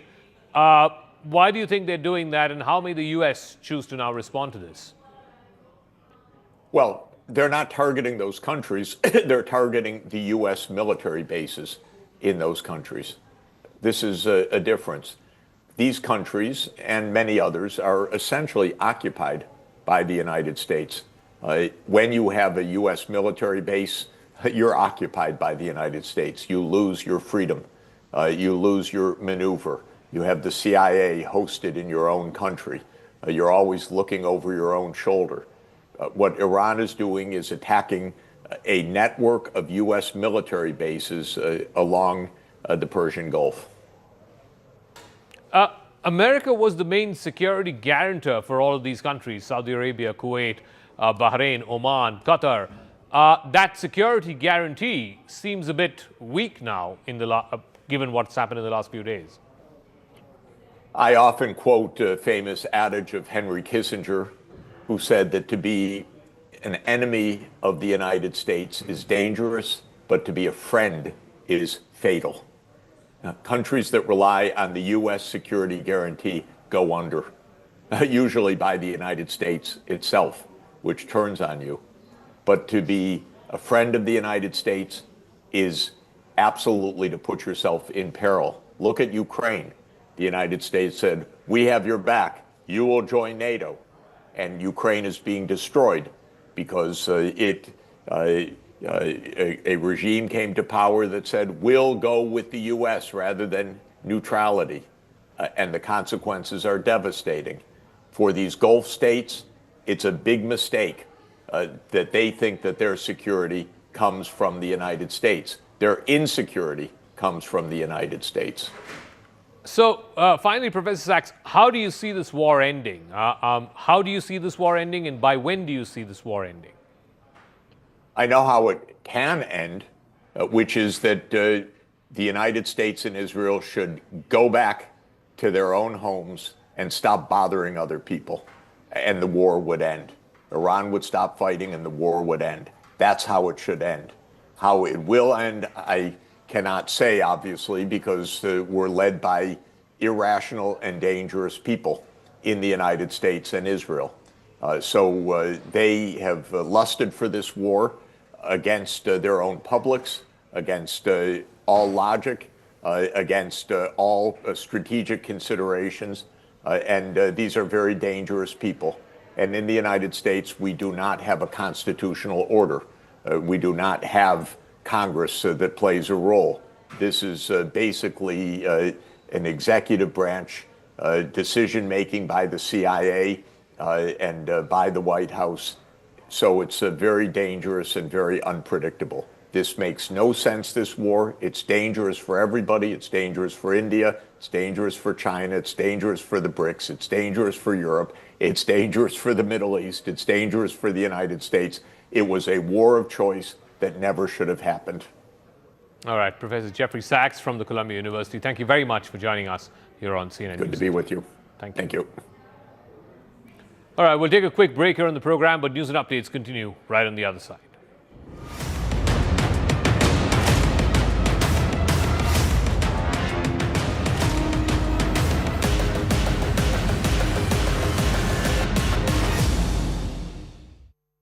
We got limited time. What we're going to do is, now this is what's happened. I told you when we come back from the break, we are going to try and refocus on another region, and that's this region. So let's come back here and understand what's happening here, especially with this nation, Pakistan. What's happened is India has, and Manoj Kumar Gupta getting this, Daniel Scheinman has also put us the map, that India is doing an exercise in this region, and there is a NOTAM that's been issued in this region. So there is NOTAM that's issued here. What happens with the Pakistanis who are fighting over the Durand line? There is activity in Balochistan. They are supposed to send support for the Saudis, and they are worried about this NOTAM. Yes, Tom Cooper and then General Kulkarni. What happened? First, the Durand line itself. And before I speak on the Durand line, let's work on that. There is going to be electronic suppression. And this electronic suppression is going to cause problem to the IRGC also. Remember that there. Because much that now most of these people over there are going to be on their own. But talking about Pakistan and India and talking about Afghanistan and Pakistan, the Durand line, the 2,700 kilometers Durand line, 1,400 kilometers runs along Balochistan. Correct. And the rest of it is with Khyber Pakhtunkhwa. They have a 900 kilometer line boundary of Balochistan with Iran. Yeah, this is the Baloch boundary with Iran. This is the Baloch one. This is Balochistan. And therefore, Balochistan has been logistically sustained from Iran. It is not being sustained from Pakistan. So Balochistan has a problem. That's the problem between Balochistan and Pakistan. Balochistan, there is a major insurgency against Pakistan. And in Pakistan, there is the insurgency of the Pakistani Taliban. Absolutely. Yes. And then Pakistan is at war with the Taliban in Afghanistan, additionally. So Pakistan is right now at war, at least from their point of view, in this direction,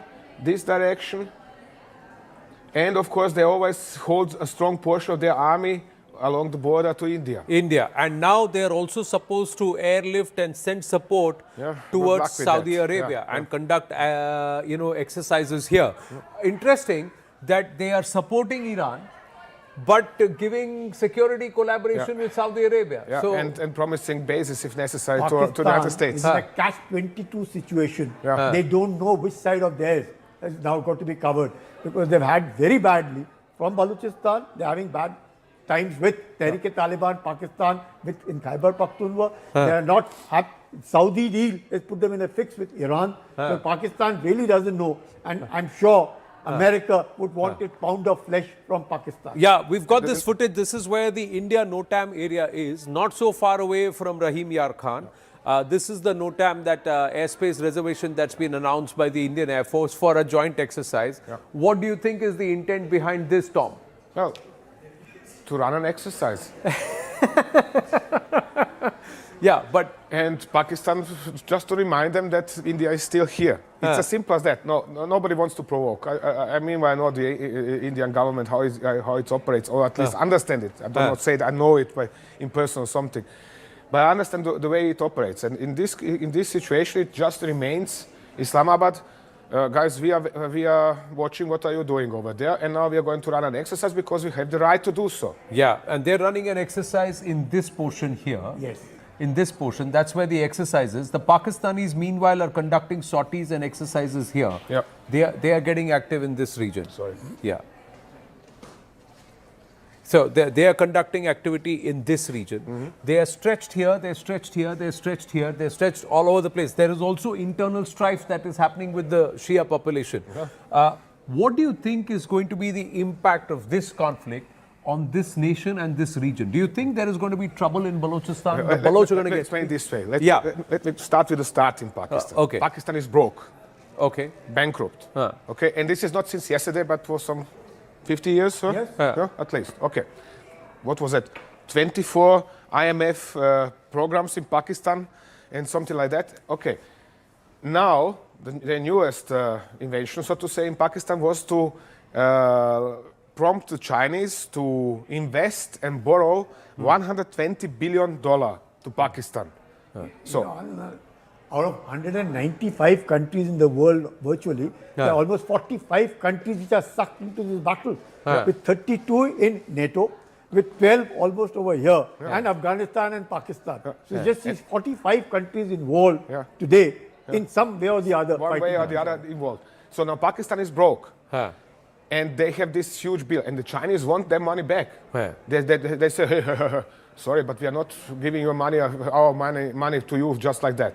So Pakistan depends on IMF, which means on Trump's agreement USAID and to America. let IMF pay Pakistan, give Pakistan money so it can pay back Chinese credits. So this is a silly situation. This in turn means Islamabad is going to do whatever brings money in order to stay liquid. And if the Saudis say, hey, we are going to pay you 5, 10 or some whatever billions in order for you to send a brigade of armed forces, yes, they're going to do that. This is the point, and this is how they think and how they act. But their nation's prime minister has endorsed support to Iran, and its nation's military is going to support and send military aircraft, including JF-17 and of course AWACS and maybe an oil tanker on top, to help the Saudis fight the Iranians. So the civilian government says we are with you, Iran. The military says we are going to fire at you, Iran. So that's what is the nature of Pakistan. We got limited time. What we're going to do is, now this is what's happened. I told you when we come back from the break, we are going to try and refocus on another region, and that's this region. So let's come back here and understand what's happening here, especially with this nation, Pakistan. What's happened is India has, and Manoj Kumar Gupta getting this, Daniel Scheinman has also put us the map, that India is doing an exercise in this region, and there is a NOTAM that's been issued in this region. So there is NOTAM that's issued here. What happens with the Pakistanis who are fighting over the Durand line? There is activity in Balochistan. They are supposed to send support for the Saudis, and they are worried about this NOTAM. Yes, Tom Cooper and then General Kulkarni. What happened? First, the Durand line itself. And before I speak on the Durand line, let's work on that. There is going to be electronic suppression. And this electronic suppression is going to cause problem to the IRGC also. Remember that there. Because much that now most of these people over there are going to be on their own. But talking about Pakistan and India and talking about Afghanistan and Pakistan, the Durand line, the 2,700 kilometers Durand line, 1,400 kilometers runs along Balochistan. Correct. And the rest of it is with Khyber Pakhtunkhwa. We have a 900-kilometer line boundary of Balochistan with Iran. This is the Baloch boundary with Iran. This is the Baloch. This is the Baloch one. This is Balochistan. And therefore, Balochistan has been logistically sustained from Iran. It is not being sustained from Pakistan. So Balochistan has a problem. That's the problem between Balochistan and Pakistan. Balochistan, there is a major insurgency against Pakistan. And in Pakistan, there is the insurgency of the Pakistani Taliban. Absolutely. Yes. And then Pakistan is at war with the Taliban in Afghanistan, additionally. So Pakistan is right now at war, at least from their point of view, in this direction, and of course, they always hold a strong portion of their army along the border to India. And now they are also supposed to airlift and send support towards Saudi Arabia and conduct, exercises here. Interesting that they are supporting Iran, but giving security collaboration with Saudi Arabia. So, and promising bases if necessary to the United States. It's a catch-22 situation. They don't know which side of theirs has now got to be covered, because they've had very badly from Balochistan. They're having bad times with Tehrik-e-Taliban, Pakistan, in Khyber Pakhtunkhwa. They are not happy. Saudi deal has put them in a fix with Iran. So Pakistan really doesn't know, and I'm sure America would want a pound of flesh from Pakistan. Yeah, we've got this footage. This is where the India NOTAM area is, not so far away from Rahim Yar Khan. This is the NOTAM, that airspace reservation that's been announced by the Indian Air Force for. बाहर निकल के प्रकृति का धन्यवाद देते हैं, यही बस्तर की खासियत है। इंद्रावती की नदी पर ये एशिया का सबसे बड़ा वाटरफॉल इस वक्त आप देख रहे हैं, जिसे हिंदुस्तान का नायग्रा फॉल कहा जाता है। इंद्रावती और बस्तर, इन दोनों के बीच में एक बहुत मजबूत संबंध है। ये नाड़ी है बस्तर की, ये जीने की, रहने की, यहाँ पर जंगलों की, यही तो जान है। यही है परंपरा, संस्कृति और बस्तर की जड़ें।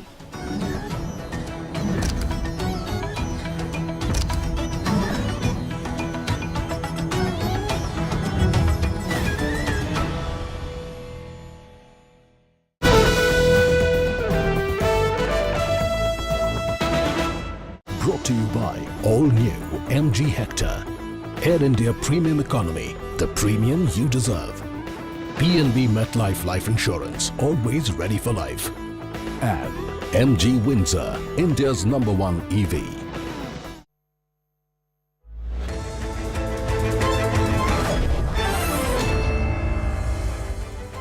Welcome everyone. Thanks a lot for staying with us. You're watching Plain Speak with me, Shivani Gupta. Let's bring you a quick look at the top 6 developments coming in at 6 p.m. In a fresh satellite imagery, the IDF shows precision strikes on Iranian leadership compound. Numerous munitions dropped on the presidential office.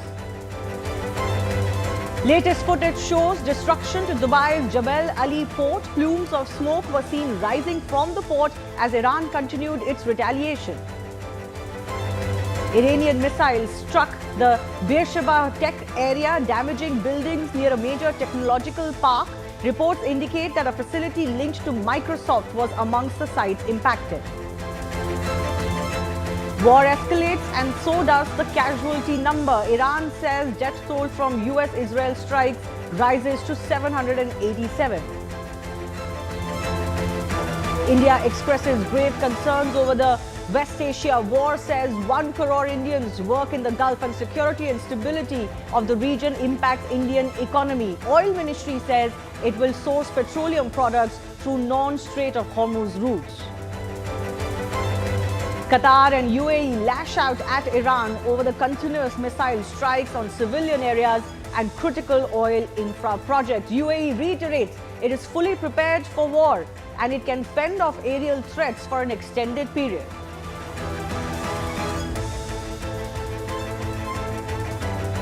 All right, let's first get you the big story that we're tracking right now, which is the American response or the American justification to this entire war. The West Asia conflict escalating into a bloody, high-stakes confrontation. The recent decapitation strike against Iran's leadership was hailed by Washington as a preemptive defensive measure. Yet Tehran has refused to surrender, retaliating with missiles and drone attacks. American officials insist they are hitting key military targets to neutralize threats, but the world and even Americans at home remain confused about why the attacks began. Was Iran truly an imminent threat, or did the US act prematurely, sparking a wider war? Now, the stakes are enormous. Ethical questions, unclear objectives, and inconsistent messaging threaten American assets, while Gulf nations too continue to get pounded and global allies watch nervously. We will, of course, get you exactly what is the frame of mind as far as these Gulf countries are concerned, because all of them have come under attack now and are under continuous attacks. Even today, through the afternoon, we've heard of more and more key installations, even a tech park, for example, coming under attack under these strikes. So as the missiles continue to fly, the question is, has America truly justified its actions in Iran, or has it plunged the world into another unpredictable war? Take a look at how this has gone on so far as the justifications are concerned. Now, first, Donald Trump launched the rhetoric saying that when they are done, by the time they are done, he told the Iranian people, take over your government. He said this would be your best chance in a long time to have your own say. The message was clear. The US was openly calling for regime change. But next, Defense Secretary Pete Hegseth, when he spoke last evening, he signaled a complete shift. He said, and I quote, "This is not a so-called regime change war, but the regime sure did change." He also went on to say that they don't actually believe in those endless wars of the past. This is not Iraq, he said. This president understands that they're not into nation building or democracy building. Suddenly, the official line was no longer about overthrowing the government, even as the leadership was decimated. Then, Secretary of State Marco Rubio framed the operation in a completely military term, as he said that the real reason was to eliminate the threat of Iran's short-range ballistic missiles and naval threat. The focus has moved on to neutralizing Iranian capabilities rather than political goals. The American message has evolved from regime change to denial of regime change to defensive mission, leaving allies and frankly the larger public scrambling to understand the US objectives. And Marco Rubio was pressed on this. Even he was frustrated while explaining the reasons. I don't understand what the confusion is. Let me explain it to you. The United States is conducting an operation to eliminate the threat of Iran's short-range ballistic missiles and the threat posed by their Navy, particularly to naval assets. That is what it is focused on doing right now, and it's doing quite successfully. I'll leave it to the Pentagon and the Department of War to discuss the tactics behind that and the progress that's being made. That is the clear objective of this mission. Now, by all accounts, it is not going to be as cut and dry or as single focused. America's objectives are multifold, even if the messaging has been a little bit confusing. So let's break those down for you. And those objectives are going to be possibly met in a long-term war or conflict now, as Donald Trump has indicated. First, of course, is to eliminate, as they called, the imminent threats which are posed by Iran's growing missile program and hostile actions. Donald Trump suggested one of them could actually be capable of landing in American soil, which cynics say is not the truth. American forces, their allies, all of them are top priority. The second priority is to stop Iran's nuclear ambitions that has not been hidden by America, to ensure that Tehran can never obtain a nuke. Even here, though, there are critics who believe Iran wasn't close to developing one. Third, the United States is aiming to destroy Iran's missile capabilities, its naval power, hitting ballistic missile sites, naval assets, and critical military infrastructure. Fine. Fourth, leaders say one goal is to punish Iranian support for terrorism in the region, something that has even been targeting America for nearly 50 years. And they've not shied away from saying that this was a terrorist regime, this was an unjust, evil regime. Fifth, the campaign is meant to stop Iran's wider power projection across the Middle East, limiting its influence and ability to destabilize neighboring states. And finally, the operation is a means of supporting the destruction of key Iranian leadership that can't be ruled out. And of course, that is something that they had started off with, giving that hope to the Iranian public. Donald Trump said, "I promised help to the Iranians and I have delivered on that." With so many aims on the table, though, the debate is whether these objectives can be achieved without a prolonged regional conflict, which everyone would want to avoid. But the big question is also this today. Was America pushed into the military action and abandoned the talks that they were holding only because Israel pushed them? Well, US Secretary of State Marco Rubio's statement certainly seemed to suggest that, and Iran has latched onto it. So take a look at what Marco Rubio said. He said, "We knew that if Iran was to be attacked, even by someone else," he's talking about Israel here, "they would immediately come after us, and we were not going to sit here and absorb a blow before we responded." So he basically suggested Israel gave us no choice. They were going to attack. We absolutely had to become a part of it. And look what Iranian foreign minister said. He says, Rubio admitted what we all knew. US has entered a war of choice on behalf of Israel. Shedding of both American and Iranian blood is thus on Israel firsters. He said this is Israel first policy, not America first. He also added, American people deserve better and should take back their country. Listen in to what Marco Rubio had said. This statement could well become an albatross around the neck of both US and Israel. There absolutely was an imminent threat, and the imminent threat was that we knew that if Iran was attacked, and we believed they would be attacked, that they would immediately come after us. And we were not going to sit there and absorb a blow before we responded, because the Department of War assessed that if we did that, if we waited for them to hit us first after they were attacked, and by someone else, Israel attacked them, they hit us first, and we waited for them to hit us, we would suffer more casualties and more deaths. We went proactively in a defensive way to prevent them from inflicting higher damage. Had we not done so, there would have been hearings on Capitol Hill about how we knew that this was going to happen and we didn't act preemptively to prevent more casualties and more loss of life. Right. We're also, of course, getting more breaking updates that the Prime Minister has now spoken to one more Gulf country, Kuwait's leadership, after all of these attacks that have been continuing. So he's, remember, spoken to UAE and other countries in the last 2 days. He has now spoken to the Premier in Kuwait as well. This is the big update that we're getting right now. We'll get you details as we get it as well. So he has spoken to the Amir of Qatar, and there have been earlier talks with the other leaders as well. Remember, Prime Minister Narendra Modi has been consistently condemning the retaliatory strikes by Iran on these Gulf countries, particularly targets which are civilian in nature or key infrastructure. And that has not gone down well either with the Gulf countries or with their allies. And India has definitely stood with its Gulf country allies in this hour, condemning the unplanned attacks from Iran, not just against US bases alone, but also attacking civilian infrastructure, those living in residential buildings, hotel buildings, airports, while people were there inside airports, etc. I am also joined by Sanjay K. Verma, former Indian diplomat, joining us. Sir, your first comments on the Prime Minister speaking to so many leadership of the Gulf countries, one more Gulf country that he has spoken to today, clearly setting out an agenda as far as India is concerned. Prime Minister Modi has one thing on his mind, and that is the safety of India's citizens spread all over the Middle East. And that is why he is connecting with all the leaders in the Middle East to seek their assurances that Indians will be safeguarded.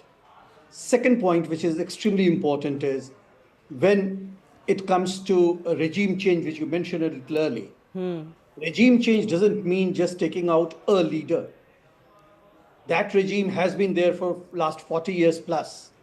And therefore, the entire structure of the government is the regime. I don't think that objective has been reached.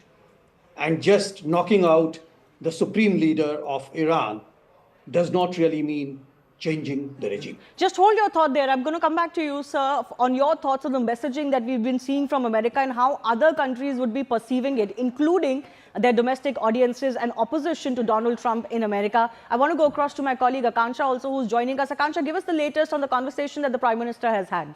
Right. So it's very important to highlight that while Prime Minister Modi has spoken to the Amir of Qatar, Sheikh Tamim bin Hamad Al Thani, he's not just condemned the attacks on Qatar, but he's also thanked the Amir for his support and care of the Indian community in Qatar. Now, there's in fact a significant Indian diaspora over there, and Qatar happens to be one of those liberal, moderate Islamic nations, not just apart from being a US ally.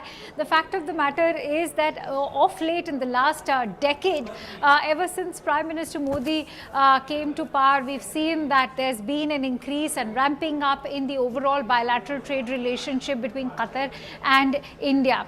In fact, there are several economies that are now closing down to expatriates, and apart from the fact that when the H-1B visa crackdown started happening, people were inadvertently looking towards the Middle East, and Qatar was one viable option. So that apart, let's talk about the oil trade. Qatar happens to be one of our largest LNG suppliers, and that in itself is a growing worry given that the Strait of Hormuz has been locked down by Iran. So it's important that India stands in solidarity with one of its key bilateral trading partners. India has in fact been very supportive of all of these US allies, given that India's stance on terrorism has been amply clear that any form of terror or any form of violence or violent retaliatory measures will not be supported by India. And Prime Minister Modi has always urged for dialogue and diplomacy to take place, as has been the statement of the ME as well. Shiva. Yes, and as it is not lost on anyone, we've got a large population of Indians working and living in these countries. So in the last 48 hours, the Prime Minister has spoken to leaders of UAE, Israel, Saudi Arabia, Jordan, Bahrain, Oman, Kuwait and Qatar. 8 countries in total, 7 of them being these Middle Eastern countries, of course, barring Israel, that the PM was also visiting just before this attack began. Sanjay K. Verma, former diplomat, continues to be with us. Sir, I'm coming back to you. Now I want to focus a little bit more on the American messaging from freeing the Iranian people, from the regime change, from the slaying of Ali Khamenei. Now they're kind of trying to justify their decapitation strikes, which were the first strikes, as a more larger military objective. How do you read into their messaging, and is the world buying it? I don't think the world is buying their messaging. It's highly fragmented, highly discoherent. And the reason is basically that probably the reasoning and logics were not put in place before they went into this war.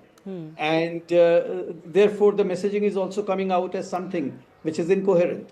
But there again, if the key objectives were to be achieved in a couple of days' time, that was the initial messaging. Why is it taking so long? And which means it was not only the narrative which was miscommunicated or misconstrued, but it was also the strategy which had to be reconsidered as something which was amiss.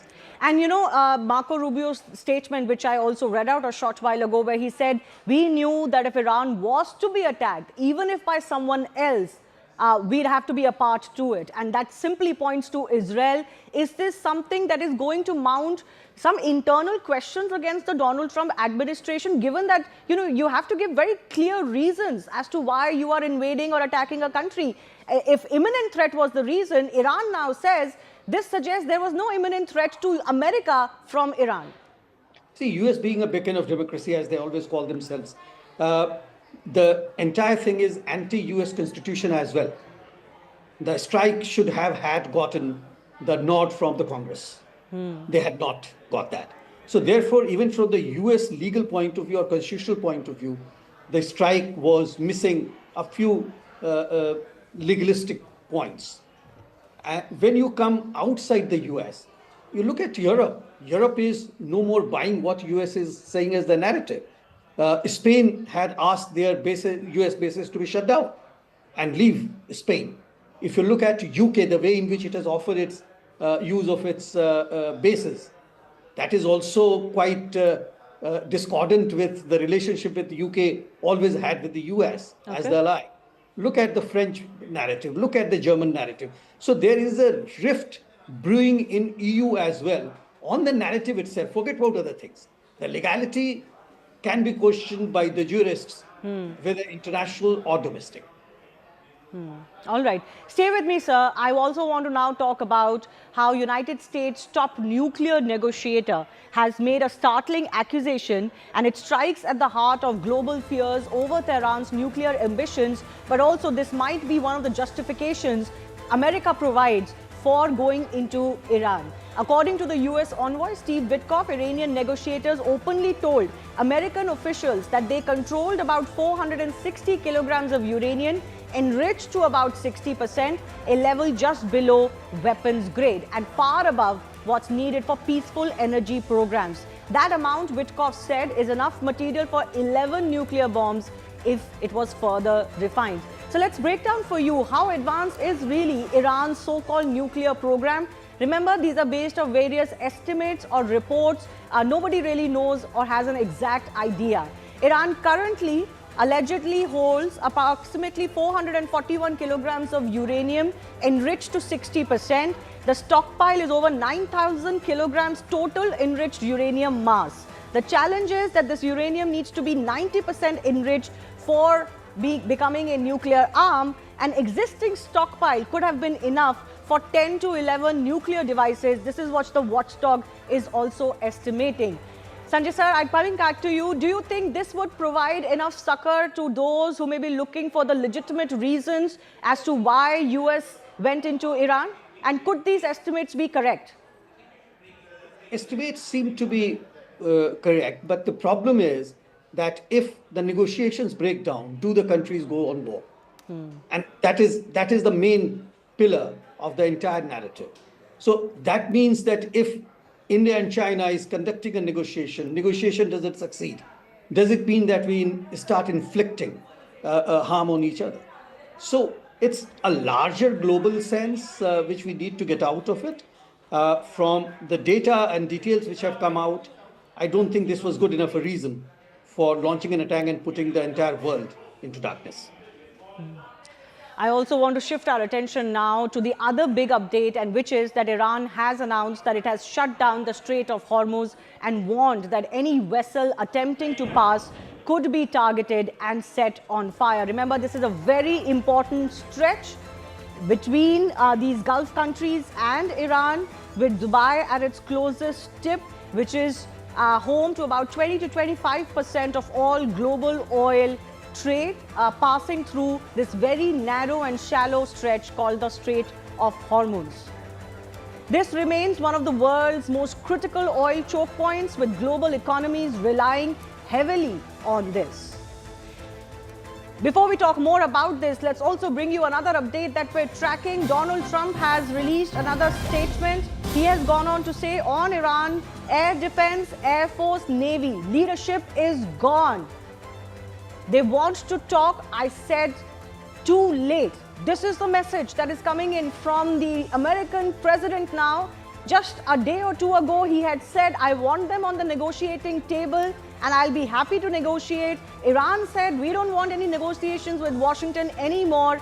But now Donald Trump is saying, maybe because of the continuous retaliation against its Gulf partners, that there's not going to be any more talks. He says that Iranian air defense, Air Force, Navy and leadership is all gone. They want to talk now, but I said too late.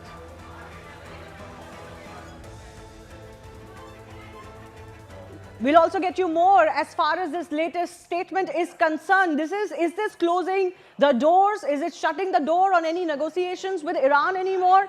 Remember, Donald Trump and Benjamin Netanyahu have already warned that they're not going to stop. They have talked about a weeks-long action, and they're saying that because of Iranian response, they're going to now double the impact of their original strikes. Both Donald Trump and Benjamin Netanyahu have warned that they're going to hit Iran so badly that it would be worse than what it was earlier.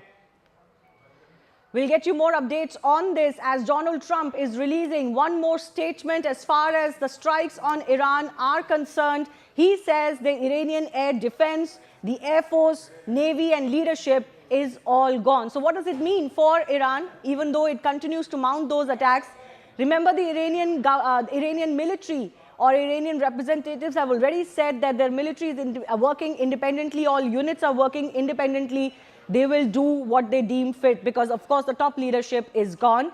The primary attacks were already done. The secondary and the tertiary attacks will also follow, is something that both Donald Trump and Benjamin Netanyahu have already warned about. Let's go across to Rahul Shivshankar joining us from our newsroom. Rahul, big statement coming in from Donald Trump once again.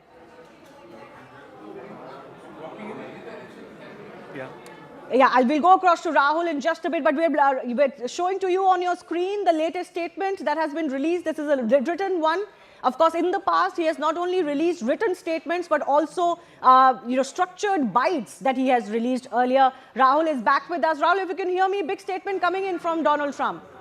Yeah, very big statement. Look, many people were thinking that the fact that he had assassinated or decapitated the Iranian regime and the 50 leaders, that would be sufficient for Donald Trump to come out and claim victory and call an end to this campaign and say that, look, I've achieved what I wanted to, and tell the American people that he had done what no other American president had done since 1979, though they had tried.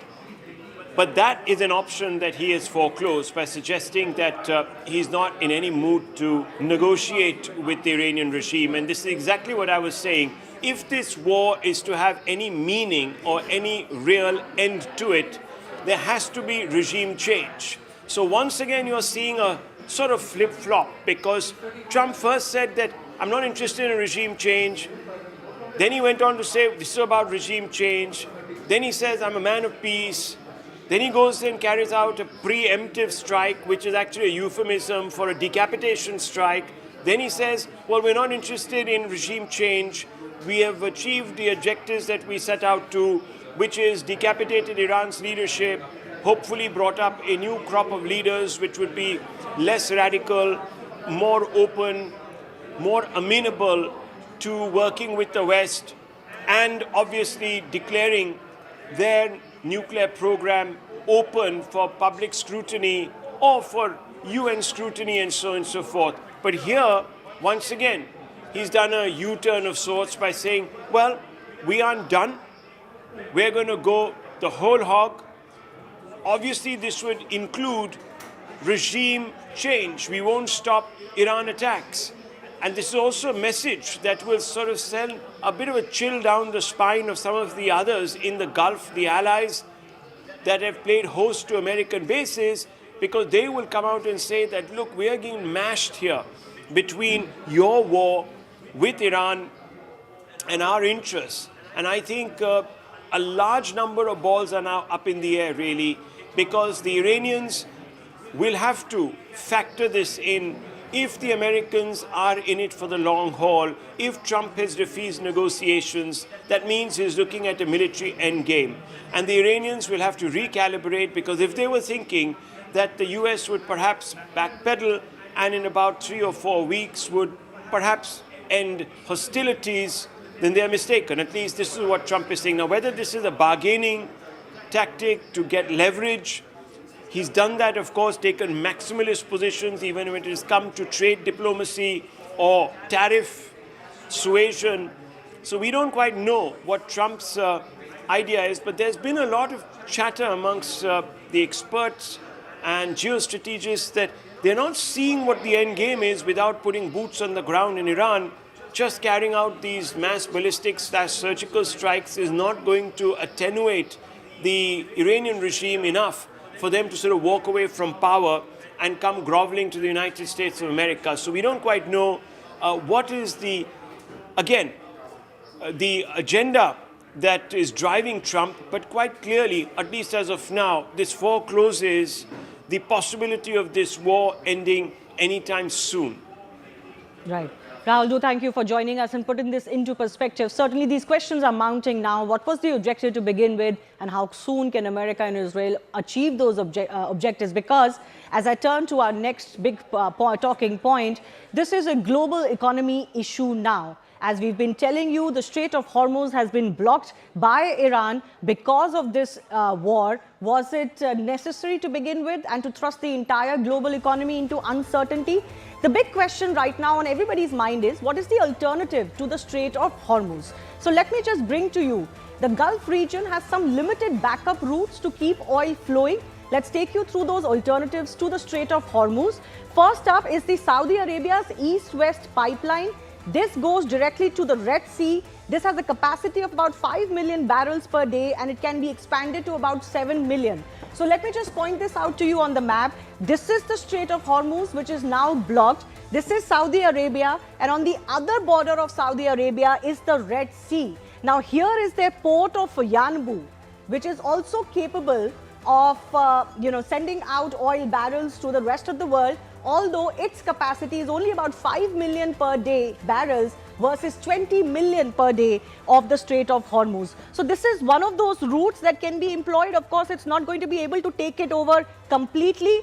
As far as this route is concerned, why is this important? Because it completely bypasses the Strait of Hormuz. You don't really need to go to that side, and you're not affected as far as this blockade is concerned. Let's also move forward as far as the other options are concerned. So like I said, moves the crude from eastern oil fields to the Red Sea, and it bypasses the Hormuz entirely. But there is another option, again a limited option, and wouldn't quite fulfill the requirement completely, which is the UAE's Abu Dhabi crude oil pipeline. This goes through the Gulf of Oman.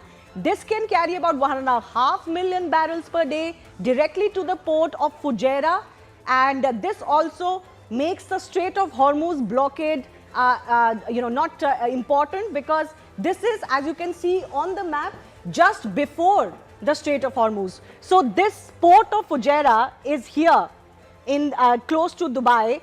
This is before the narrowest point of the Strait of Hormuz. So even if this is blocked and nothing can go in and out to the Persian Gulf, here in the Gulf of Oman, from here at least, the ships and vessels can travel. And again, this is not going to completely replace the Strait of Hormuz, but this lies ahead of the Hormuz, enabling uninterrupted exports even during a blockade. So this is the alternative route that countries will possibly be looking at right now.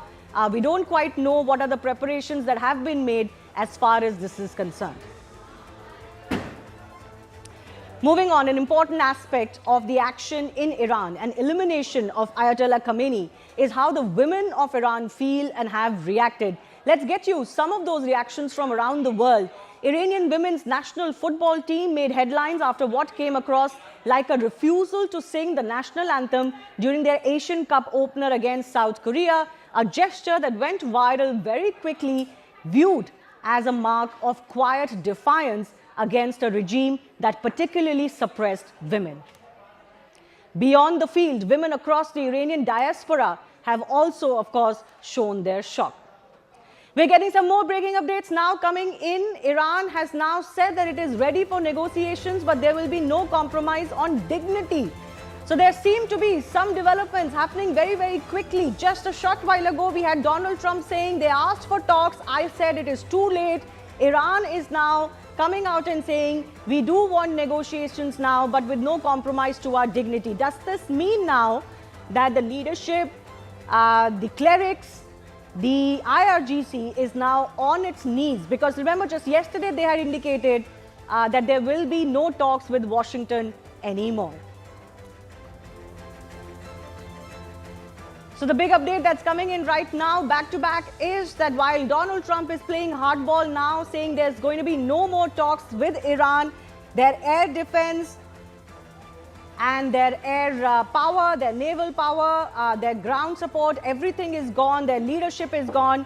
Iran is now saying that they're ready for talks, but will US now negotiate with them anymore? Has Iran lost the chance that it had maybe till yesterday evening to do these negotiations is the big question. They're saying they don't want any compromise on their dignity, but they're now onto the table after rejecting any possibility of negotiations with America just yesterday. Akansha is joining us with more on this. Akansha, this is a flip-flop on all sides. Absolutely, and these mixed messages are not just coming from the United States, but you're also getting them from the Iranian side. Remember, the former IRGC head and part of the transition in Iran, that is, in fact, Ali Larijani, who was playing the role of a power broker, was initially reported to have said that we are ready for talks, but then he took to X and he said that no, there is absolutely no scope for talks. But now, again, a close aide to Khamenei indicating that they are indeed ready for negotiations is an indication that perhaps Iran is also now very much aware that they cannot sign up for a war of attrition. As we all know, we've been debating that Iran is finding itself extremely isolated. Look at their allies. They are nowhere around, whether it is North Korea, Russia, primarily China, one that is actually exchanging technology, providing them with intelligence as well, has in fact completely backed off in terms of providing them with any assistance, and that's a classic China playbook. But that aside, initially there were indications coming from the United States also that there could be a scope for negotiations. Sorry. But as you rightly highlighted, Donald Trump has already ruled out that possibility now. Shivani. Yes. So what does that mean as far as the end of this conflict is concerned? Akansha, that will be the big question, isn't it? Everybody would want that maybe they can get onto the table and agree on to certain terms. That's going to give Iran, in fact, if you look at the upper hand, that clearly is in the hands of the United States and also of Israel, because now US is going to be in a position of strength. They will ensure that they dictate the terms and conditions of a more moderate sort of a government, even if it were to be with the IRGC or say the Shia Islamic Cleric Council to be a part of that transition. Absolutely. So we'll wait and see what could be the terms, if at all, and would there be a different Iranian regime now? Time for a very short break. My colleague Anand is joining you on the other side.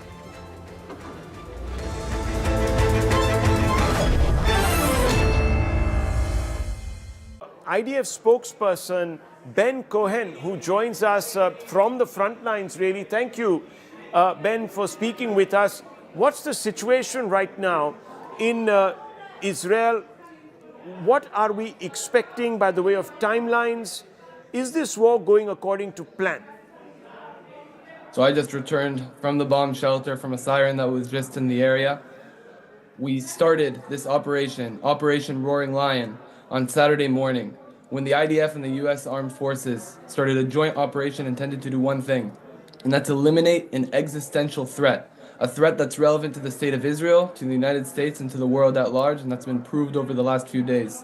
The strike started on Saturday morning when we eliminated more than 40 senior Iranian commanders, including Supreme Leader Khamenei, and they continued over recent days as we struck aerial defense targets, ballistic missile targets, and other Iranian terrorist regime targets in Tehran and in Iran at large. Over the last 36 hours, the Hezbollah terrorist organization, the Iranian terrorist regime's main proxy, made a strategic mistake and decided to fire dozens of rockets and UAVs at Israel, and at this time, incongruent to IDF strikes and US Armed Forces strikes in Iran, the IDF is striking Hezbollah terrorist organization commanders and targets in order to eliminate that threat on Israeli civilians. So, of course, we're hearing that the new Iranian defense minister has been eliminated in a fresh wave of strikes from Israel, but what we're seeing also is resistance coming from Iran. They seem to have hunkered down. They're sending these drones. Many people are saying that this is a strategy where they are trying to exhaust your munitions, the Iron Dome, patience of the Gulf allies. Is this what Iran's game plan is, or are they actually not being able to react using some of their hypersonic weapons and other bigger weapons because of compulsion? What's exactly happening? From your perspective, how do you read this? So I can tell you that after 2.5 years of war, and after the 7th of October, the IDF has learned that we never underestimate our enemies. We understand the threat that the Iranian terrorist regime poses. And as far as it goes to their strategy, I can tell you one thing for certain, and that's that they have a strategy to target and hurt civilians specifically. This isn't just a message, it's concrete intelligence we have at hand. They're sending those ballistic missiles on their drones to civilian areas.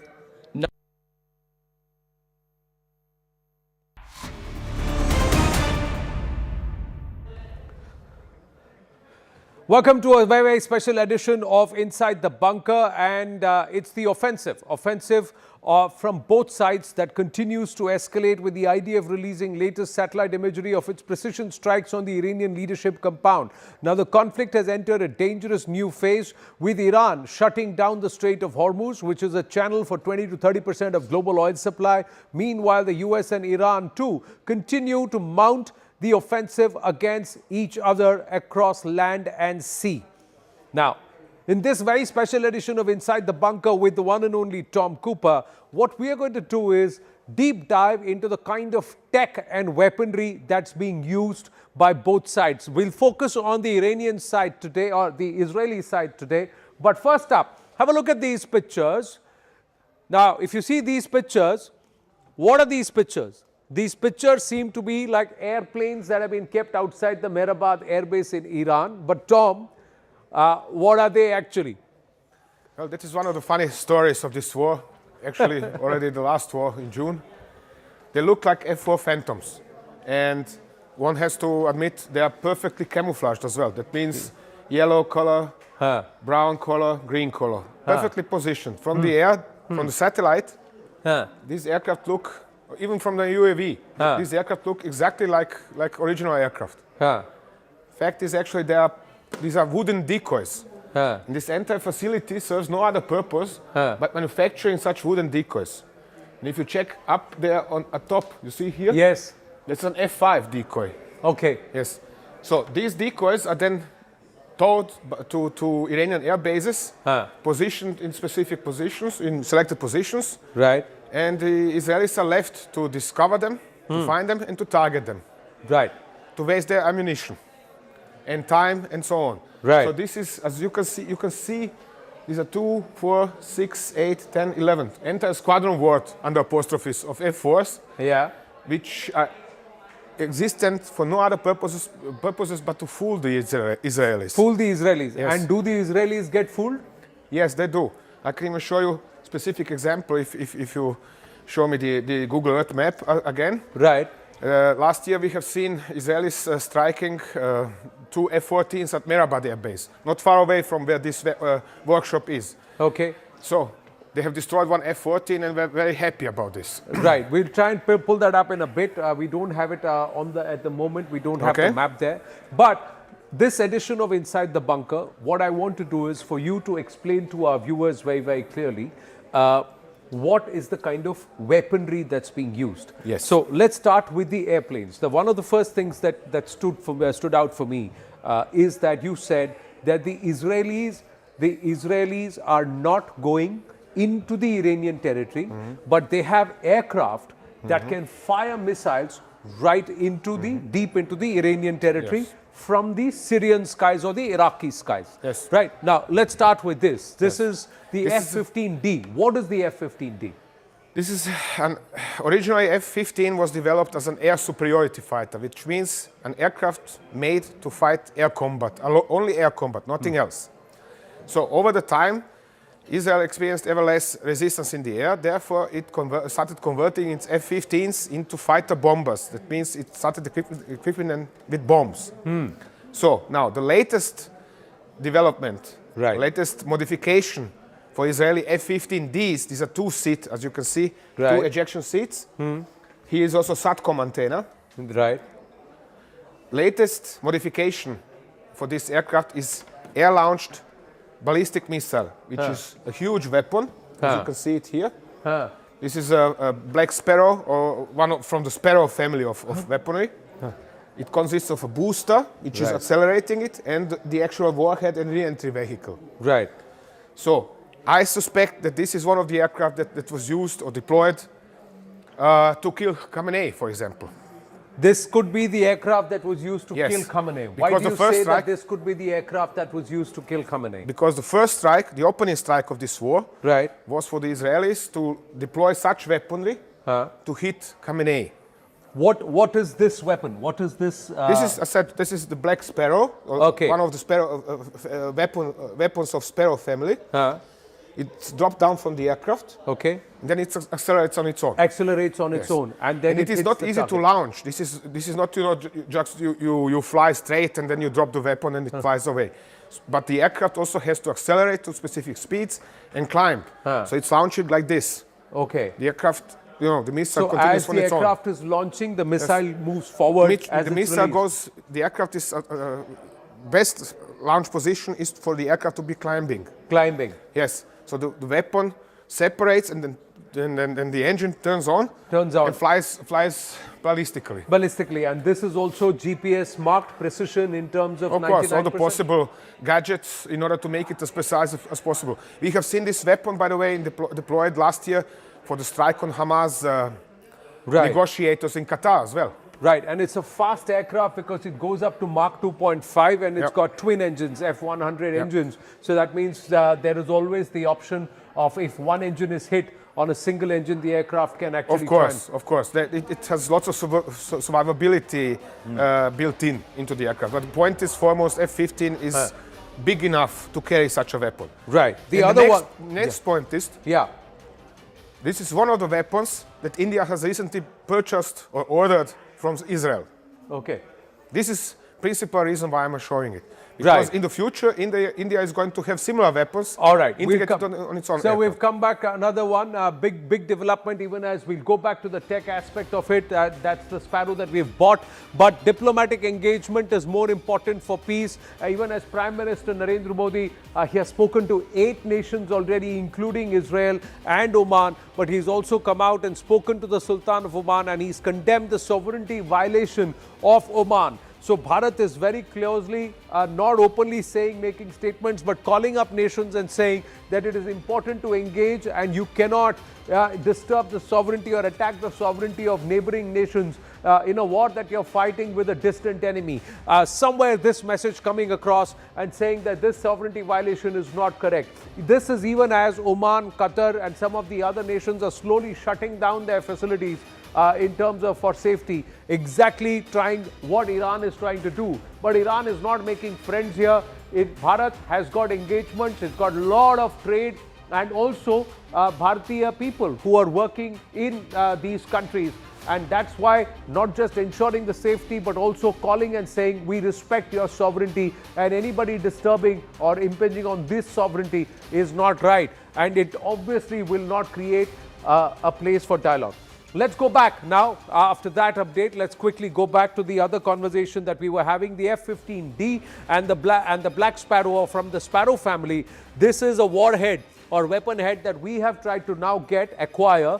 And this will be fixed on our Rafale or the Sukhois?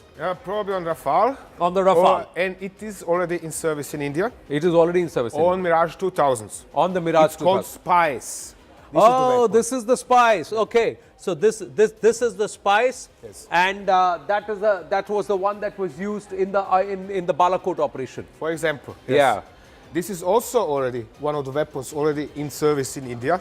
Python. Python, yes, that's the Python. Python or Spider when launched from the ground. Python or the Spider. Let's look at the next aircraft, the F-16C, air-to-air, air-to-ground missions. Speed is about Mach 2, F-110 or F-100 engine. F-110 engine, yes. And one of the most produced 4th-gen fighters. Yes. So the Israelis are also pressing this. What's unique about this?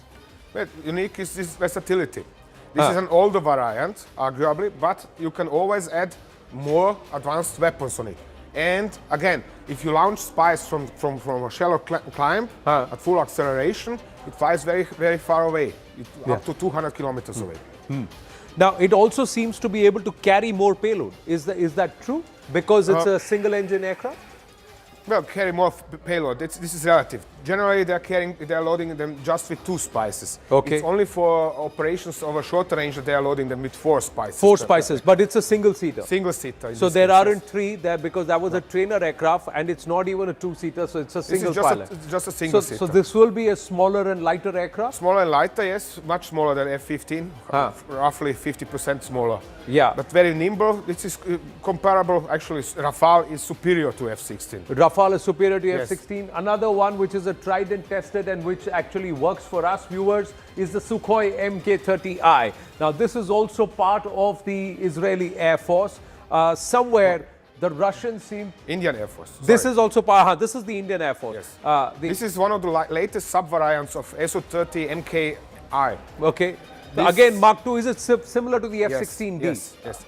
It's just bigger. It's just bigger. And more powerful in regards of engines than the F-15D in particular. Also 2-seater. You don't see the second seat because it's under the cockpit. Under the cockpit, okay. And this is now the latest sub-variant, recognizable as such, but 2 antennas here and here, which are enabling it to be linked to the ground stations, to the entire integrated air defense system of India, and to transfer the video feed from the ground up to into the cockpit of the aircraft. It means but whatever the ground station knows, the crew knows it as well. I have shown it here. This is a color profile I drew with my hand. Yeah. With Darby air-to-air missiles, also of Israeli origin. So it was also, this weapon was already integrated on this system, on Su-30. On the Su-30, despite these weapon systems being newer compared to the aircraft, which is much older, but this aircraft was able to carry or adapt? Yes, How do they do that? Thanks to very advanced electronics, avionics, and computers of Indian origin, the aircraft is very adaptable. It means you can essentially put whatever you want on Su-30 MKI. You just need to test the separation. So often trajectories and so on, but essentially you can put on Su-30 whatever you want. You can put anything, whatever you want on the Su-30. We'll show you what all has been put on the Su-30. The next one is where it's tipped with the BrahMos. Now, how is this possible? Wow. This is the most powerful weaponry in service with the Indian Air Force. Again, Su-30, here an older sub-variant, no antennas for the software radios, but it has a BrahMos. This is the BrahMos. Yes. This is what it looks like when it's packed, so to say, when it's released. Okay. On release, there is two small jets kicking away the cap, which is covering the intake. Okay. So, and then the missile accelerates on its own. Next step in the BrahMos, once it's launched, this is this is the booster. Okay. This falls off once the missile has accelerated to its cruise speed. So essentially, you have then this part of the missile flying away from the aircraft. Okay. And then just this part of the missile striking the target. Striking the target. So the missile actually becomes smaller. Smaller and lighter. And lighter, so that means it's able to go faster. Yes. The other thing is the BrahMos' loop is something that nobody's been able to figure out. It's got an S loop, doesn't it?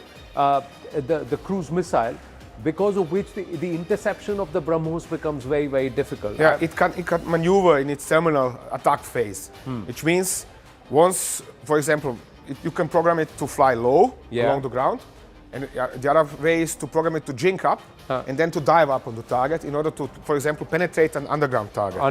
Like Kirana Hills. Like the Kirana Hills. Yes. So this is the BrahMos as it is when it is loaded on or packed onto the aircraft. Yes. And then it is between the intakes, so it's only the front part is visible when it's attached to the aircraft. Attached to the aircraft. So this is how it looks.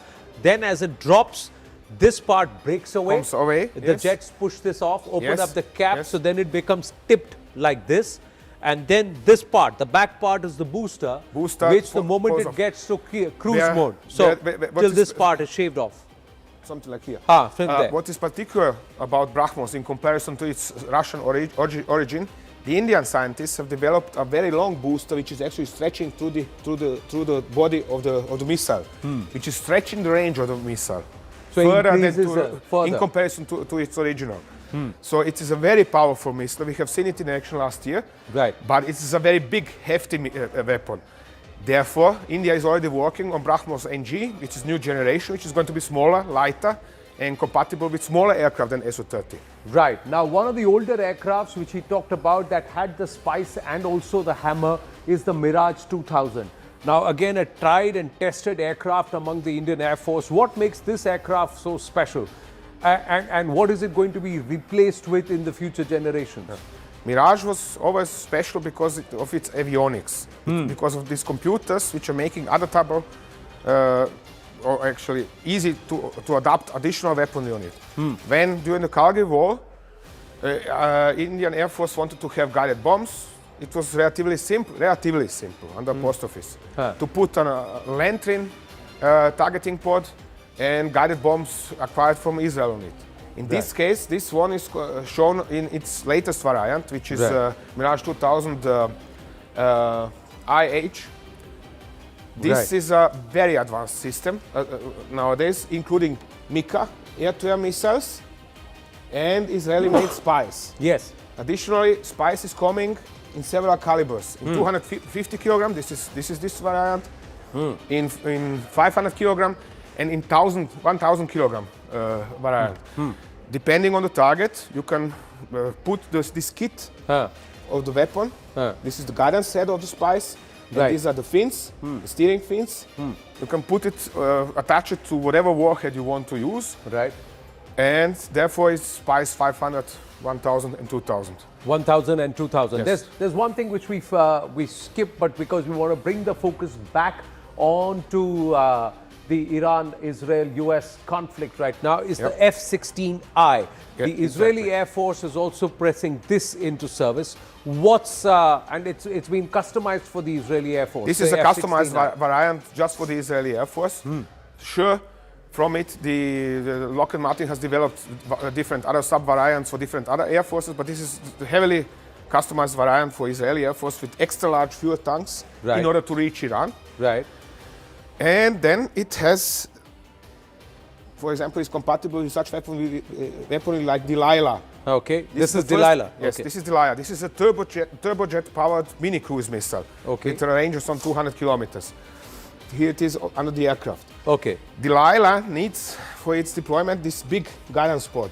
It means the weapon system officer in the rear seat is constantly in contact, so to say, with the weapon. Additionally, it carries lantern or lightning pod. This is this dark pod under the intake. And so it's a very advanced aircraft. And yes, it's a two-seater. Yes. It's a two-seater. Okay. Pilot is in front, weapon system officer in the rear. And what is also typically for Israel, you can see this little red, white, green. Yes. This is so-called kill marking. In this case, for Hezbollah UAV shot down several years ago. Right. What is also a little bit different between Israeli and Indian Air Force are these Gaudi unit insignia. Right.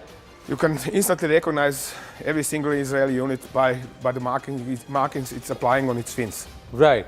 So that's the marking for the Israeli air. This is for the 201 squadron, also called nicknamed the War Squadron. Now this, what you said is again interesting. This is a kill marking. Yes. So kill marking means that this aircraft and the pilot has shot down something. So it could be a Hezbollah target or something else, but it has shot down. So this has got kills. So that's how the potency of the pilot and the aircraft, or the legend, builds amongst the air force. Exactly. Yes. There are also such kill markings for strikes on Iranian reactors, on Iraqi reactors, on Syrian reactor, and so on. They are applying them depending on what. Right. Now, out of the Israeli weapon systems and the guided missiles, which do you think was India now trying to acquire? You said Spice and Hammer are already there. Yes. Are we looking at trying to get the Delilah also? I'm not sure about Delilah, but certainly ROX or Air Laura. I think this is on the other artwork of the F-16I, if you have copied it. Okay. Do we have the other F-16D? Was it on the F-16D? F-16I. F-16I. F-16I, we've just got this one. Okay. Never mind. This is the F-15, but it is essentially it's such a weapon. Okay. Air Laura is just even heftier and looks a little bit different in front. Okay. Air Laura or ROX. They all have two names, one for export, one for Israeli service. Right. But essentially, India is purchasing exactly this kind of weapons as well. Right. And what's more, on this aircraft, behind the missile, you can see this jammer pod, electronic warfare pod. Yes. This is something, for example, Tejas is already carrying. Tejas is already carrying this jammer. It's already in service in India. Right. So this is also a point, you know. What does this jammer actually do? Quickly, we're running out of time. It is emitting electronic emissions which are jamming any kind of approaching radar-guided missiles. It's hiding the aircraft behind some sort of a electronic cloud, making it invisible for enemy missiles. Any of the missiles and the radar to follow. So it's like a frequency shield that's being built around the aircraft, and Tejas has that. So this was all about the aircrafts that the Israelis are now pressing into service, and also how it is marrying into the Indian Air Force. But this is just the beginning. What about the drones? What about the UAVs? Who's got the better tech and who's got the kamikaze? All of that here on Inside the Bunker with Tom Cooper very soon. Stay with us.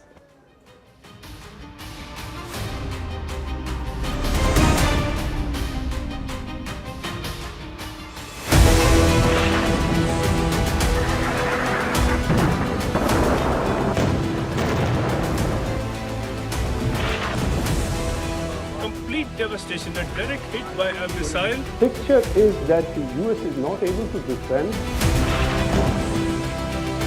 Of a drone of massive, the number of ballistic missiles. Where is it that Iran is actually placing its resources right now? Tabriz, Sanandaj, Kermanshah. And this is now what they are doing since yesterday. They are conducting more or less organized. Was U.S. bases have been targeted. Drone has been shot down now. Iran can then threaten or attack enemy nationals. A massive missile and drone attack over here. Iran now has been completely, in some ways, dominated. With ballistic missile attack. It means the Kuwaiti air defense was under big strain.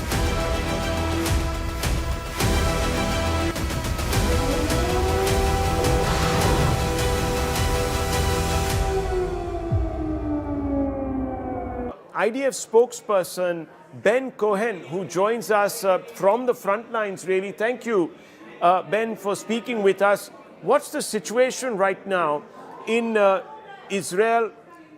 What are we expecting by the way of timelines? Is this war going according to plan?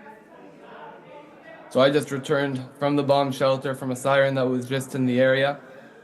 We started this Operation Roaring Lion, on Saturday morning, when the IDF and the U.S. Armed Forces started a joint operation intended to do one thing, and that's eliminate an existential threat, a threat that's relevant to the state of Israel, to the United States, and to the world at large, and that's been proved over the last few days. The strike started on Saturday morning when we eliminated more than 40 senior Iranian commanders, including Supreme Leader Khamenei, and they continued over recent days as we struck aerial defense targets, ballistic missile targets, and other Iranian terrorist regime targets in Tehran and in Iran at large.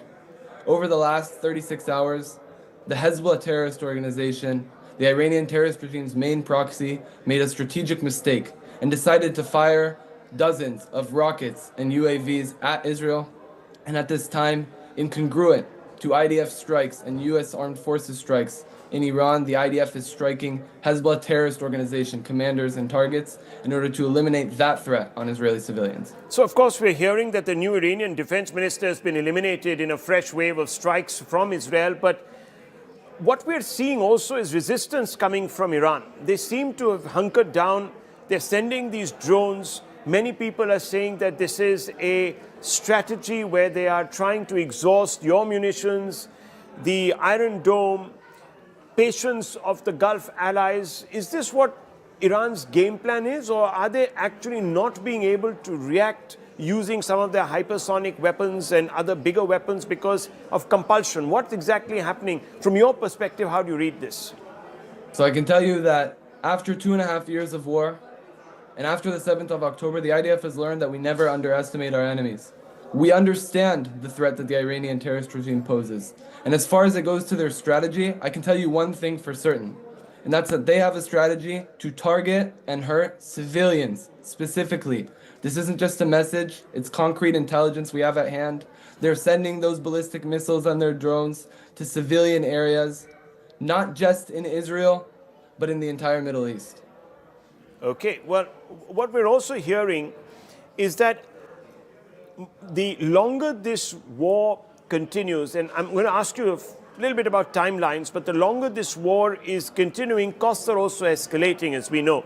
Right now, I'm hearing that oil is up by about 8 to 10%, silver is up by 11%, the Strait of Hormuz is completely blocked. The new Iranian defense minister, of course, has been eliminated, and I just discussed that with you, and you're doing a fantastic job of trying to eliminate the top leadership. But is that really having an effect? Can bombs substitute for a ground invasion and affect regime change? So one is that question, and the longer we obviously stay in this war, there are...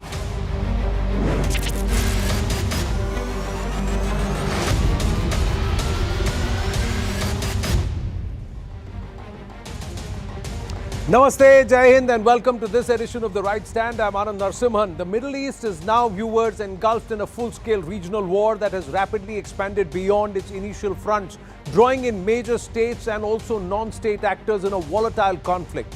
The current crisis erupted when Israel and the United States launched coordinated airstrikes deep into Iran, including targeted attacks on key leadership and military infrastructure, killing Iran's Supreme Leader Ayatollah Ali Khamenei and other senior figures.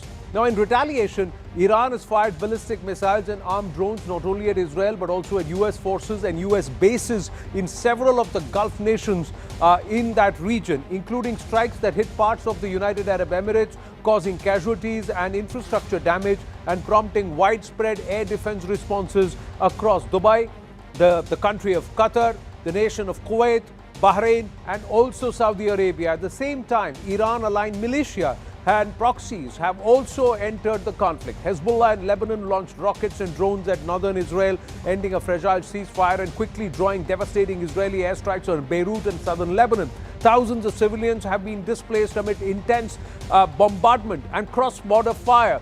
The violence is now spread across at least 9 countries in the Middle East, affecting major cities from Tehran to Beirut, Dubai to Doha, and shaking civilian life far beyond traditional battle lines. In Erbil in Iraq, you've had another militia front propped up by the Iranians attacking US security forces and their residential accommodation premises and services. Now, here's the latest from the war zone. First up, Donald Trump has said it's too late for Iran to negotiate. He's saying their top leaders across politics and defense have been wiped out. I'm not going to talk to them anymore. IDF has struck Iranian leadership compounds in Tehran, and they've released the video of how they did it. And why? Water bombing. And how did they collect that intelligence is a case study in itself. Now, Iran has also targeted oil facilities across the Arab nations, forcing nations like Qatar and Saudi Arabia and Oman to shut down some of its refineries and its facilities, clearly wanting to get the commercial angle in and hurt nations commercially. Drone strikes on US assets in Saudi Arabia and Iraq have been reported and filmed. The Indian embassy has relocated students in Tehran because Bharat is focusing on what it will do to protect its citizens. Now, let's listen into what Marco Rubio had to say. Even as the conflict escalates, it seems the United States is struggling with the rationale, even as Trump has said that there is no room for negotiation. This is the US Secretary of State, Marco Rubio, who now says there was an imminent threat from Iran. I don't understand what the confusion is. Let me explain it to you. The United States is conducting an operation to eliminate the threat of Iran's short-range ballistic missiles and the threat posed by their Navy, particularly to naval assets. That is what it is focused on doing right now, and it's doing quite successfully. I'll leave it to the Pentagon and the Department of War to discuss the tactics behind that and the progress that's being made. That is the clear objective of this mission. There absolutely was an imminent threat, and the imminent threat was that we knew that if Iran was attacked, and we believed they would be attacked, that they would immediately come after us. And we were not going to sit there and absorb a blow before we responded, because the Department of War assessed that if we did that, if we waited for them to hit us first after they were attacked, and by someone else, Israel attacked them, they hit us first, and we waited for them to hit us, we would suffer more casualties and more deaths. We went proactively in a defensive way to prevent them from inflicting higher damage. Had we not done so, there would have been hearings on Capitol Hill about how we knew that this was going to happen and we didn't act preemptively to prevent more casualties and more loss of life. So there could be loss of infrastructure, but there could not be loss of life. So Marco Rubio, they're trying to say that, listen, we've preempted a particular strike. Similarly, like what the IDF has always said, listen, they had already made plans. They had already made plans to try and call for the death of Israel, and they were going to get ready 8,000 ballistic missiles by 2027 and wipe out Israel once and for all. And that's the reason why we needed to act first. That's what the Israelis have always maintained. Now, somewhere from the Americans, the same tone that our strikes were preemptive. But have they been shifting goalposts? And has Iran's low-cost, high-impact war strategy and their very clear focus taken them by surprise? Now, why? Because Iran's game plan is to raise the cost of conflict for the United States and its allies while being in a heavily disadvantaged position. Iran still has a war strategy in place to try and hit back at the United States militarily. Now, let's try and understand. In the first step, Iran plans to blind US forces by hitting critical radar and command and control modes. And to achieve this, they would employ swarm drones and short-range missiles to hit critical nodes in the US communication systems. Now, what it hopes to achieve is to disable early warning systems of the US forces. In the second step, Iran then plans to deplete US air defense systems by forcing it to use expensive missile batteries to counter its cheap drones. And how it plans to achieve this is by launching waves of inexpensive missiles at American bases and ships, and Iran can then drain the US missile stocks and increase operational costs weakening the air defense network over a period of time. Step 3, overwhelm the US air defense. Iran then aims to breach the air defense and strike critical targets. And this is how Iran aims to achieve this with larger, high-speed or hypersonic missiles, cruise missiles. Iran then aims to penetrate remaining defenses and hit strategic installations, maximizing the damage. Now, Iran is also striking energy centers. So it is raising the cost of war commercially also. It is also putting pressure on other nations who will suffer because of an energy crunch. So it is actually sending shockwaves through the energy markets. Look at this. Saudi Arabia's Ras Tanura has been shut down. Qatar's Ras Laffan LNG hub, that's also been shut down. Then you have Oman in Duqm, the Duqm port fuel tanks. This one, again, it's been shut down. UAE, the Fujairah oil field was targeted and it's up in smoke, so it had to be temporarily shut down. And most importantly, the Strait of Hormuz, the Iranians are saying, we see any ship, we're going to bomb it. Now, when they take a position like this, one wonders, did the enemy from Iran's perspective, or did the allies from America's perspective not game this? Those who mounted epic fury, is this an epic fail that they didn't war game this? Tom Cooper continues to stay with us. Carl Bildt, former Prime Minister and Foreign Minister of Sweden and co-chair of the European Council for Foreign Relations, should also be joining us. I'm just going to check if he's through with us. We'll go straight across to Mr. Carl Bildt. Carl, namaste. Thank you very, very much. We have a Swiss in our midst here, and now we have a Swede. Let me ask you, what's your assessment of what's happening here? Have US and Israel not gamed this properly? Are they getting into a war of attrition? But that remains to be seen. We're just a couple of days in it. But it is, of course, a war that was initiated with sort of unclear background and with unclear aims. And it's very difficult to see where this is going to end and what victory would be, either for one or the other side. So it is a very muddled situation and highly dangerous, with easier, I would say, to identify who will be the losers than to identify possible winners. What do you think will be Iran's off-ramp? Because there are many who believe they have lost their supreme leader. They will have to go back and show revenge. And unless they get an off-ramp, they're not going to back off. And Trump does not seem to have the stomach for a long war. So how do you see this progressing? No, I think what the Iranian objective is rather simple, is regime survival. I mean, when Trump and Netanyahu initiated the war, they talked very explicitly about sort of regime change. They backed off somewhat since then, but for the ones running the regime or trying to run the regime in Tehran, survival of the regime is #1 objective. And I'm quite certain that if they manage to survive the regime in the one or the other form, clearly weakened, whatever, they will declare victory. And they will say, we stood up against the most mighty force that you could think of in the world today. We are still here. And that's going to be a dilemma, because the US pronounced these very sort of expensive aims of regime change. And if that's not achieved, who is the victor? Who's the loser? But from your vantage point, how do you see this progressing? Do you see this dragging on beyond 15 days? Could well be, but I mean the uncertain thing that we don't know that much about is, when does either side run out of missiles and ordnance? I mean, the Iranians don't have an unlimited amount of ballistic missiles and drones, even if numbers are fairly substantial, obviously. But the Western side, the Americans and the Gulf allies, I mean, they have very expensive defense systems that they are deploying at the moment, and the Israelis the same. Do they have endless numbers of them? No, they don't. So we might see them sort of starting to fade away gradually in terms of the intensity of the war at some point in time. Do you think Trump may just decide 3 days later that he's already won the war, because the Khomeinis are dead, the top leadership is dead, and Trump may just say, America may just say, okay, we are done, we're getting out. Now it's the rest of the region to sort out this mess? But there are more or less difficult things in the world, and the one thing that I would not go into is predicting the behavior of Donald Trump, because he's notoriously unpredictable.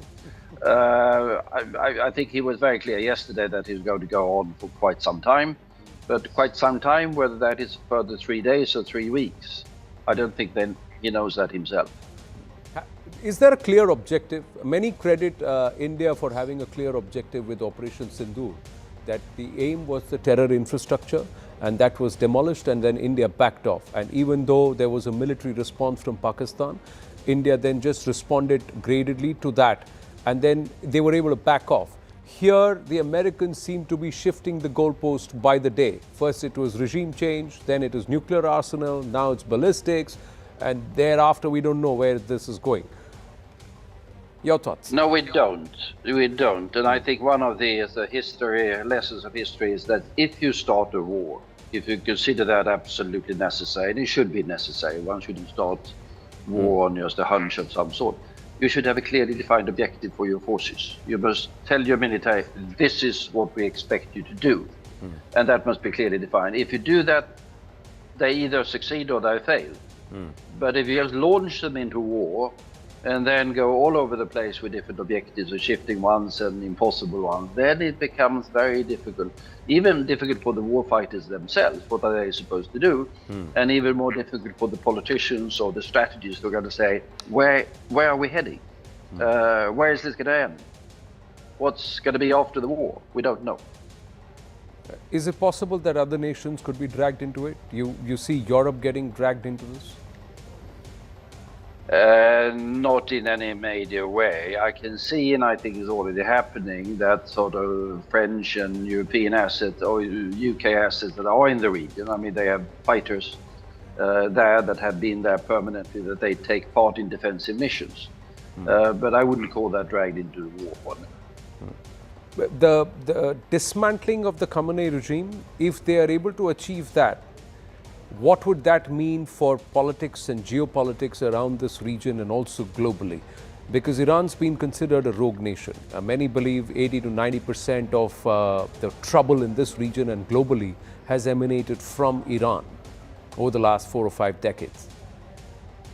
Well, yes, but there are of course other problems in the region. I mean, if you go to the region, you can hear Israel described in those particular terms as well, and said the Palestinian issue and the way that has been handled by the Israelis have created profound uncertainty in the entire region.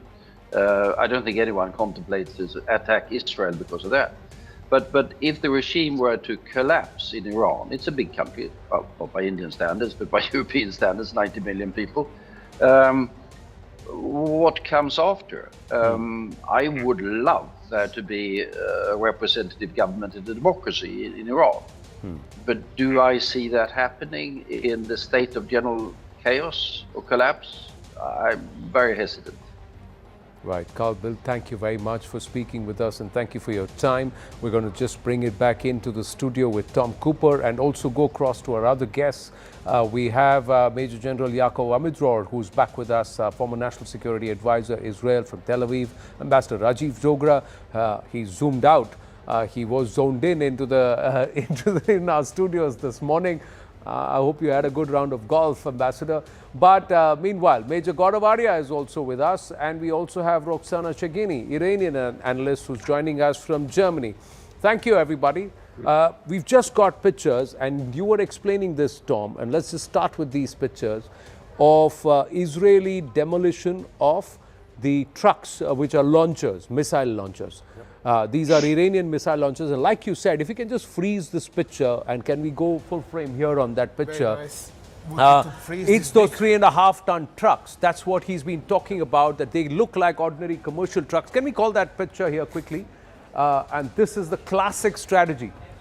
Just before this, if you could, okay, yeah, if you could freeze it there. Yeah, so there you go. This is one of the small trucks, 3.5 tons, probably, well, unclear on this photograph, either used to launch the UAVs to the side from 3 boxes, or to carry one short-range ballistic missile, tactical ballistic missile. This is something like perhaps 150 to 300 kilometers. Okay. So this means almost any kind of local delivery truck is suspicious for the Americans and Israelis these days. So how many trucks are they going to shoot down? That's what. That's the question. How many trucks are they going to shoot out? Do you look at that truck? There were so many trucks like this. How many are the Israelis going to chase remains a question. Let's go across to the Major General and ask him from Israel. Has Israel bitten off more than it can chew with respect to trying to bring down Iran? Because if regime change was the objective, that doesn't seem to be happening anytime soon, Mr. Amidror. First of all, there were other aims for the war before the regime change, is to eliminate the ability of the Iranians to produce missiles in the future and to completely destroy the military nuclear project of the Iranians. That was first priority. Before regime change, we don't know how to make regime change. What we can make is to make the regime much weaker, and then the Iranians will have to decide if they want a regime change. We cannot be the Iranian opposition. We not pretend to be the Iranian opposition. What we want to be is to be sure that the Iranians cannot continue with the ballistic missile production, with the military nuclear project, and to prepare the circumstances for the Iranians to make the change in their regime. We are not making a regime change. We are not Iranians, and the Iranians have to make that decision. But what if the Iranians decide not to make a regime change? What if the current lot is able to sustain it and everybody accepts Ali Reza? So what will happen if the Iranians decide not to do it? First, the Iranians will not have the ability to resume the nuclear project. B, the Iranians will not be in a position to manufacture ballistic missiles that can be launched into Israel. And C, Iran will be much weaker, and it will be easier to take care in the future that they will not resume both the nuclear and the missile project. If the Iranians decide that this is the regime that they want, all what we can do in the future is to make sure, to guarantee that they don't have the ability to destroy Israel. Do you believe the Iranians have gamed your defense systems, the three-tier defense system that includes arrows, David Sling, and the Iron Dome? The Iranians have figured out a way to sneak past it? Because no, the statistic is very clear. Very few percentage of what they are launching is reaching Israel. We never said that our defense is 100%. It cannot be. And from all the around 200 and more missiles that they launch into Israel, you can see that the number of missiles which reach a target inside Israel are very, very few. Let's assume that it is 90%. 10% out of 200, it's 20 missiles. It's not more than that. So, no, we have very good defense system, 90%. I'm not saying this is the percentage. I don't know. They didn't publish the success, but it's around 90%, 85, 90% of the missiles didn't reach any target in Israel. And I think that it's very good. No one has a better system than those systems, and we are learning all the time, and we are enhancing our capabilities. No offense meant, but in Operation Sindoor, our effectivity was 99.6%, and also over a larger spread of area and terrain. But in this case, Israel, I'm just going to open it up, Major General Amidror, getting our other guests into the conversation. Tom Cooper, there is on social media, open source intelligence, claims of Iranians having cluster bombs. We've got news just coming through. Donald Trump seems to have just taken to Truth Social, and he's said something. We just read Donald Trump's big warning to Iran: we have unlimited upper tier weaponry. Now, in the morning, he said we could have had more about the upper tier weaponry. Now he's saying we have unlimited upper tier weaponry. What do you read from this, Tom? Another desperate threat in total. You say it's a desperate threat? Yes. You don't believe that there could be something big that could be happening tonight? Well, there are only two weapons I haven't seen being deployed by the United States in this war so far. One would be the GBU-57, this Moab, this 10,000 kilogram massive bombs, penetrator bombs, and the other would be nuclear weapon. The other would be nuclear weapon. No, but he says have unlimited mid to upper tier weaponry. So that's what he said, mid to upper tier weaponry. I'm going to check with our team if we can just juxtapose what he's tweeted or put out just now on Truth Social against what he put out in the morning, where he said we have the smaller arms and infinite and better than but as far as the upper tier because of Biden and him giving it to Mr. Zelensky, we don't have as many as we should have, etc., etc. We just put that out and this. So within hours, there is a different statement that's come from Donald Trump. Typical Trump. That's typical Trump, master of shifting the goalpost. But we also had pictures of the Iranians having cluster munition. Yes, they have bought them from the Americans. And this was fired over Jerusalem and Tel Aviv. And there were a lot of missiles that seem to have landed in Tel Aviv. The Israelis may not accept it, but it's there on open source. Your thoughts, is that possible? Yes, it is possible. They have deployed one such warhead, at least one, against Tel Aviv last year in summer. So it is perfectly possible that they have repeated the exercise now. It's possible. Major General Gaurav Arya? Major Gaurav Arya. Major Gaurav Arya, I beg your pardon. Yes. No. Anand, what I'm saying is that I think what they have is limited. And in fact, Donald Trump mentioned it earlier also when the case came up for India receiving the Apache helicopters that it paid for. Yeah. And that is what Donald Trump said. He publicly said that we do not have the capacity to manufacture, and people keep on saying we want to buy American weapons, but we don't know how to supply those American weapons. And this is exactly what is happening. So I agree with Tom when he says most of this is bluster. Most of what Donald Trump says, we have unlimited, nobody has unlimited weapons. Nobody has unlimited weapons. Correct. Least of all the United States of America. So I think I'll go with what Tom said.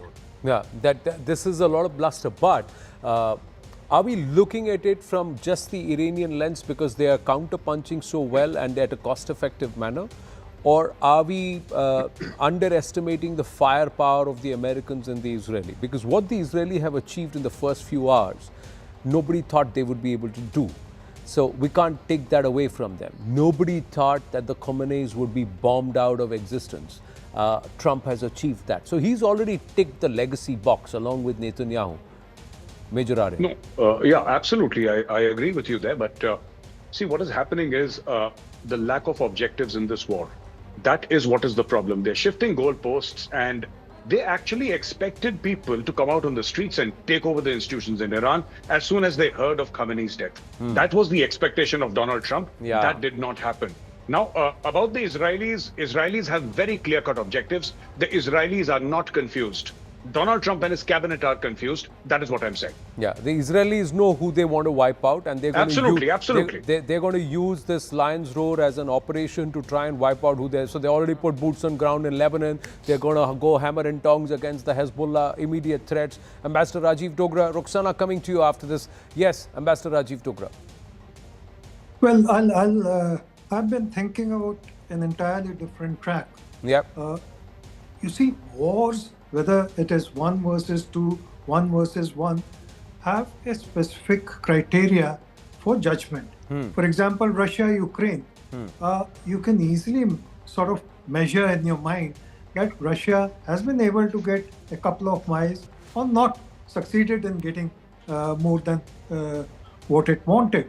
So you can call it a failure of Russia or a war being stalled or war not achieving its results.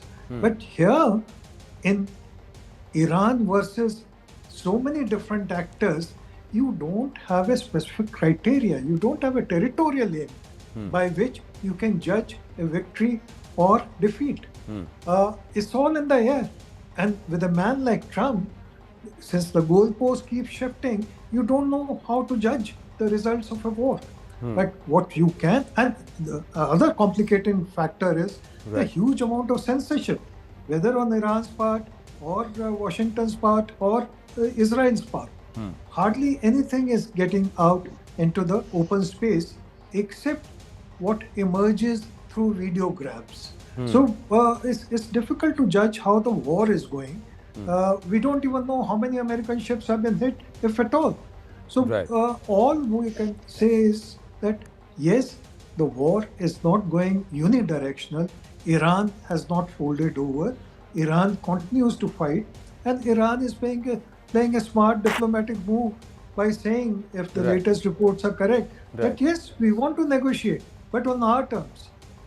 Right. Roxana, one of the aspects is, why is it that there hasn't been the kind of outpouring on the streets the moment the Khameneis were gone? Because that was one dynamic out of the multi-pronged assault on the regime that was being expected. Even Shah Raza Pahlavi is exalting everybody who has any Iranian roots, not just Shia, any Iranian roots, to come down and then take control of proceedings and take back Persia. That's not happening. No, that's not happening, because Prince Reza Pahlavi and Donald Trump said, you have to stay home until we call you. They are staying home because they have been called to stay home. It's not time to go out, because if they go out, they will be killed like 1.5 months ago, 40,000 people in just a demonstration. I need to mention a couple of things. There has been, who is the winner, who is the loser. Maybe we don't know how long this war is going to have to continue. We don't know who is the winner, but we know who is the loser if we don't continue demolition this regime. They have been supporting terrorist groups for 47 years. This is not to ignore. You cannot say no. They have been supporting financially and powerful. They said they won when Khomeini moved to Iran. He said, we are going to export our ideology. You are not doing with the internal problem in Iran. It's the ideology whose plan is to take over. And we see that in New York, in France, in Paris, in Germany. They are taking over, they're exporting their ideology. But who knew, who could believe that after Nazi and the power of Nazi's government, there will be a democracy after that? You cannot be quiet just because we are scared, we don't know what's happening. 47 years they tried to negotiate with Iran. They ended up giving money to keep this regime quiet. Just see what they do. They are crazy. They don't care about any political affair. They don't care about what is written in the books. They are going to use the last missiles they have to make a chaos in the world, to bullying the government, to bullying the politicians, to bullying the countries, to stay in power. They are not going to give up, and it's not going to be good time. We are losing buildings, we are losing life, but we have been losing 47 years, many lives. This is not an internal problem about Iranians' life. This is an international and the world problem, and you should see that. We deserve democracy. Who believe that democracy will come after Germany or so many countries? This is a revolution. It has been taking long. Right, but it's a revolution that's been taking long. Trump has come out and said we are not putting boots on ground, somewhere trying to indicate that the Persian people themselves are going to be the boots on ground eventually. You are saying the call to take to the streets or come out in the open has not yet been made. They are just still saying, get ready, get ready, get ready. It's time for the people to take over. But amidst all of this, oil production has been fully suspended at the Rumaila oil field, Iraq's largest and the world's second largest oil field. So there is going to be an energy crisis that's going to be brewing, Tom Cooper. Even as the Iranians say they have not attacked Oman at all. But Oman is shutting its operations. Oman is claiming that its sovereignty has been attacked. Qatar has shut down operations. They are not just LNG. All the other production they've stopped, including methanol and also urea, etc. The biggest issue, in my opinion, is the closure of Qatari LNG production, because this is hitting lots of countries hard, especially considering one does not know how long this might last. Right. And unless this is quickly solved, we are facing some very hard times, including India, which imports 20% of its or more of its energy in this fashion. Right. Even as we speak, the IDF has confirmed that their Air Force has launched the 9th wave of attacks on Tehran. So what's going to be unleashed today, we'll have to wait and watch. Even as Iran says Trump has trillions of dollars in debt and he is eyeing Iranian oil. So is that the crux of it all? Ambassador Rajiv Dogra. Well, as I said earlier, there is so much of fog in this war that you can't come to a single judgment. You have to change your views, your assessments, your analysis almost minute by minute.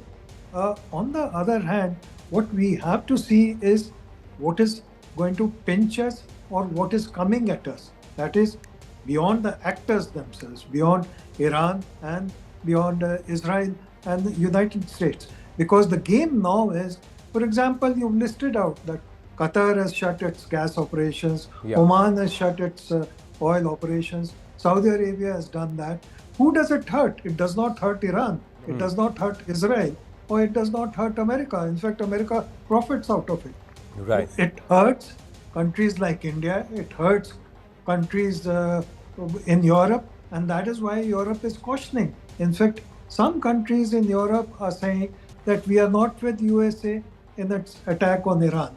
Spain, for example, has asked American fighters to get out of Spain. Right. Italian Prime Minister has spoken against the war. Croatia has said very clearly it is not with war. I think the same may be the case with Hungary. So things are in flux, but what everyone, and here I'm talking about people at large, not just in the Arab world or the Persian world, but people, whether they are in India or in Rome or Paris, they feel that this unnecessary war is going to hurt worldwide economy sooner or later, and it will pinch us. Well, That is the crux. if it pegs back the other economies and helps shore up or bring them closer to the Trump mechanics or the American mechanics hegemony, because Netanyahu also said this, that this puts America once again front and center of the world order. That's what this war does. He said that earlier in the day, that nobody has that clarity or gumption that Trump has. These are the latest pictures that are coming in. This is Iran has targeted Tel Aviv. So these are pictures coming in from Tel Aviv, Major General Amidror. So clearly missiles are landing, drones are landing, people are taking these pictures. So Israel is facing the brunt. They are able to breach the defense systems, and this is showing massive damage, at least vehicular damage. It's landed in a civilian area, that's what we see. Vehicles are on fire, and these pictures are coming. Women are upset, and they are saying, they are actually saying "Baddua" or "I curse you." That's what they are saying. Major General. Israel, it was understood that it is a war. When you have a war, the other side is also his capabilities, and from time to time you have to take the price, and we are ready to pay the price. Up till now, it is not a high price. We have around 15 Israelis which had been killed during the three, and around 100 injured all around Israel. It is something that we know how to live with. If we succeed to reduce the capabilities of the Iranians in the future to launch missiles into Israel and to have the nuclear project, it's worth the price. So with all due respect, this is the price that Israelis know how to take. Right. The share market in Israel is up, is not down. People understand that at the end of the war, we will be in a much better position, because the weaker Iran is, the better for Israel. Right. About the change we spoke, no one can guarantee. And what we are doing is to reduce the capabilities of the Iranians as much as we can with the American, or the Americans with us.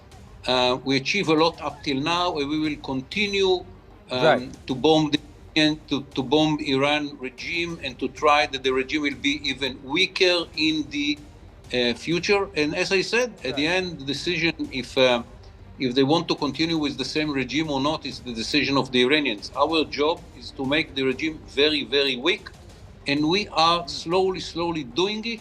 The Americans destroy a big part of the Iranian navy, military navy, and probably we will continue. And now we are hitting Iranian command and control centers, basis of the See, even if you're trying to weaken Iran, and they have been able to decentralize their command. Earlier in the day, President Pezeshkian, actually Iran has right now, viewers, banned all export of food. So they're going to try and store as much of food and granary that they can. They have also... What they've also done is they have said that we have decentralized. Each of the provinces have now got the authority to manage matters on their own. They know how to do it. So they've not just decentralized the command centers of the IRGC, but even in terms of governance across the provinces of Iran, they have gamed this. They've figured this out. Interesting development here, Major Arya and Tom Cooper, just requesting you to come in on this. That Barak Ravid of Axios. Yes, Major Amidrod, you are Major General Amidrod. You wanted to say something? Yes, I want to say. Yes, look, if you judge from the results, how many missiles did they succeeded to launch? How many missiles we succeeded to intercept? How many salvos they succeeded to make in big numbers? Their system is very weak and becoming weaker all the time. They didn't succeed even once to put us in a situation in which our system couldn't answer to the threat. Right. For that, you need big salvos, and they didn't succeed to produce even one big salvos in the whole 3 days of the war. Yeah, you make a very fair point, and viewers, we have to also put out and qualify here on our coverage. There is a blanket ban, or if I may say, absolute coverage or zero access to footage from inside Iran. We are not getting anything from Iran. What's coming is via the Israeli sources, and what we are getting is from Israel and some of the other Gulf nations. The pounding that Iran has received, it's all confirmations coming from the IDF. There are no local upload or access of data or access of footage of what's happening in Iran and the kind of pounding that's happening in Iran or Tehran is receiving. Even as we speak, Tehran and Karaj are seeing a fresh wave of attacks from the IDF, the Israeli Air Force, which continues to own the Tehrani airspace or the Irani airspace. We'll go across and understand from Tom in a bit. But before that, big development. This Barak Ravid of Axios and also CNN analyst has come out and said, President Trump spoke by phone with Kurdish leaders in Iraq on Sunday to discuss the US-Israel war with Iran and what might come next. 3 sources with knowledge of the call have told me and other reporters. What does this mean, Tom Cooper and to our other guests? So, the Kurds being activated by the Americans. Yeah, the talk is what we call this rumors intelligence in my circles, is that the Americans are attempting to organize a mix of special forces, their own special forces, and Kurdish forces, which would then enter Iran, and this would be American boots on the ground. Something like they have organized in 2003 for invasion of Iraq, then advanced deep into northern Iraq and down to Mosul and Erbil. That they are now trying to do something similar in northern Iraq and in eastern Turkey. Right, no, because they're saying Trump spoke to leaders from 2 main Kurdish factions in Iraq. I think we've just, Mr. Major General Amidrod has just woken up, gotten up and gone. Yeah, thanks for that, reacting there. Trump spoke to leaders from 2 main Kurdish factions in Iraq, Masoud Barzani and Bafel Talabani. A day after the war started, 2 of the sources have said a source with knowledge of the call said they were sensitive and declined to give details of their content. What does that mean, Major Arya? Do you agree with Tom? Yeah. Yeah, I would agree with Tom to a very large extent. Yes, it can be done. Whether it will be, of any consequence inside Iran is something that we can always discuss and debate, because all the while they were talking about an internal uprising. Yeah. They were talking about people who would rise one day, and like the Iranian analyst here, the lady said that the call has not yet been given. So clearly, if you are asking the Iraqis, you call them Kurds, but the fact of the matter is that they are currently stationed in Iraq. And how many will they be? 1,000, 10,000, 20,000? How many? Iran is a huge country. Iran is a huge country. Two quick points. But 40% regarding of this. 40% of Persia doesn't necessarily subscribe to the Ayatollah and his leadership. They've been persecuted, and among the remaining 60%, not necessarily all of them subscribe to the radical views of the mullah regime. So they they may not have spoken till now. They may come back and come out and speak and perhaps join. So. Absolutely, Anand. So there are two quick points that I'd like to make with your permission. Number one, BBC has quoted Brigadier General Ibrahim Jabari, who's from the Revolutionary Guard, and he says that the price of oil is $81 a barrel. What we're waiting for is, and what we're trying to do, our end game is to make sure it reaches $200 a barrel. So that is one thing that they're clearly trying to do. Number two, you said that the authority has now been given to the provinces, or it's no longer central. That has happened inside the Revolutionary Guard also, the Islamic Revolutionary Guard Corps. It's happened there. And don't be surprised if, because you've wiped out their central leadership, the senior leadership is gone. They were killed. How many of these elements are rogue? How many of these elements are acting without central authority? And how many of these elements are fanatics? Because that is what the Ayatollah actually, for the past 40 plus years doing there. How many of these people are fanatics who are just doing whatever they want till the time they can sustain it? Right. Ambassador Rajiv Dogra, is this... Well, let me come back to your Kurdish question. I mean, firstly, I think we have to understand where the Kurdish population exists. For a long time, Kurds in Turkey had revolted against the Turkish imposition. Now they've been pulverized. Similarly, Kurds in Syria, in the part closer to Turkey, had also not liked Turkey's imposition, but then they again have been bombed and pulverized, and they have been made to submit. The other major Kurdish population is in North Iraq, which is an oil-producing area, and Barzani, whom you mentioned, has been a leader from Saddam days, especially post-Saddam days. In fact, some of us in the diplomatic service had met him. He continues to be, if the report is correct that Trump spoke to him, continues to be an important leader. So Trump speaking to him is because Iran has a Kurdish population of its own, in area contiguous to Iraq, but that does not mean they are aligned.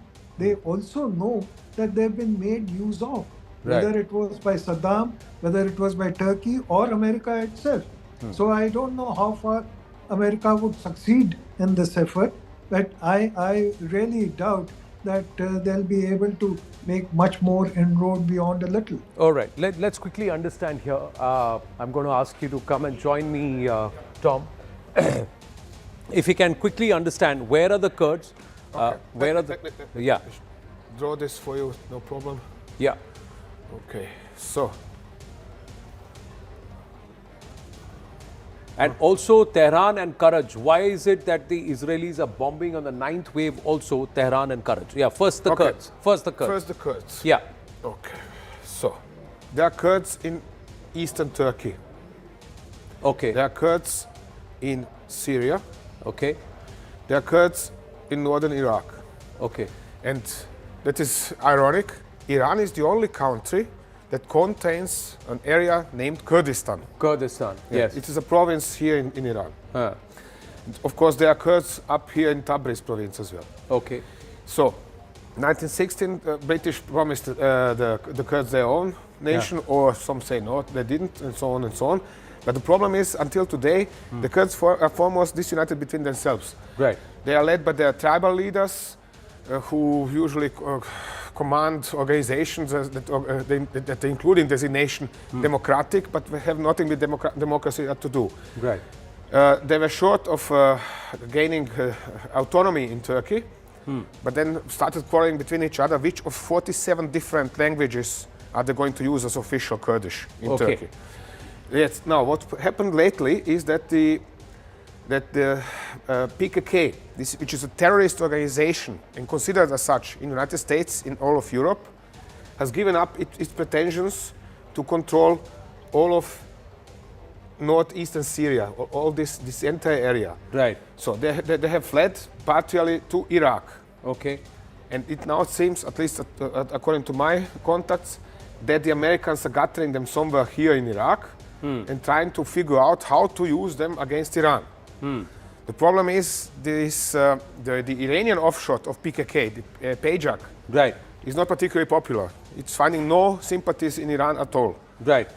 Because between others, it was working with Saddam Hussein during the war with Iran. Let me ask you, if the Kurds get mobilized here on this side, and then you have the Baloch being mobilized here on this side of Iran, if I may say, and then there is some street mobilization of the local population which are anti-Khamenei, the infiltration happens. Will there be a possibility of trying to showcase or perhaps portray to the world an uprising on the streets? I doubt this. I'll tell you why. Iranian Kurds, whoever I ask in Iran who is well enough positioned, always says an uprising against the mullah is only going to get serious when there are troubles in Tabriz. In Tabriz? Here is northwestern Iran. Northwestern Iran. Yes. So and until now, there were no troubles in Tabriz.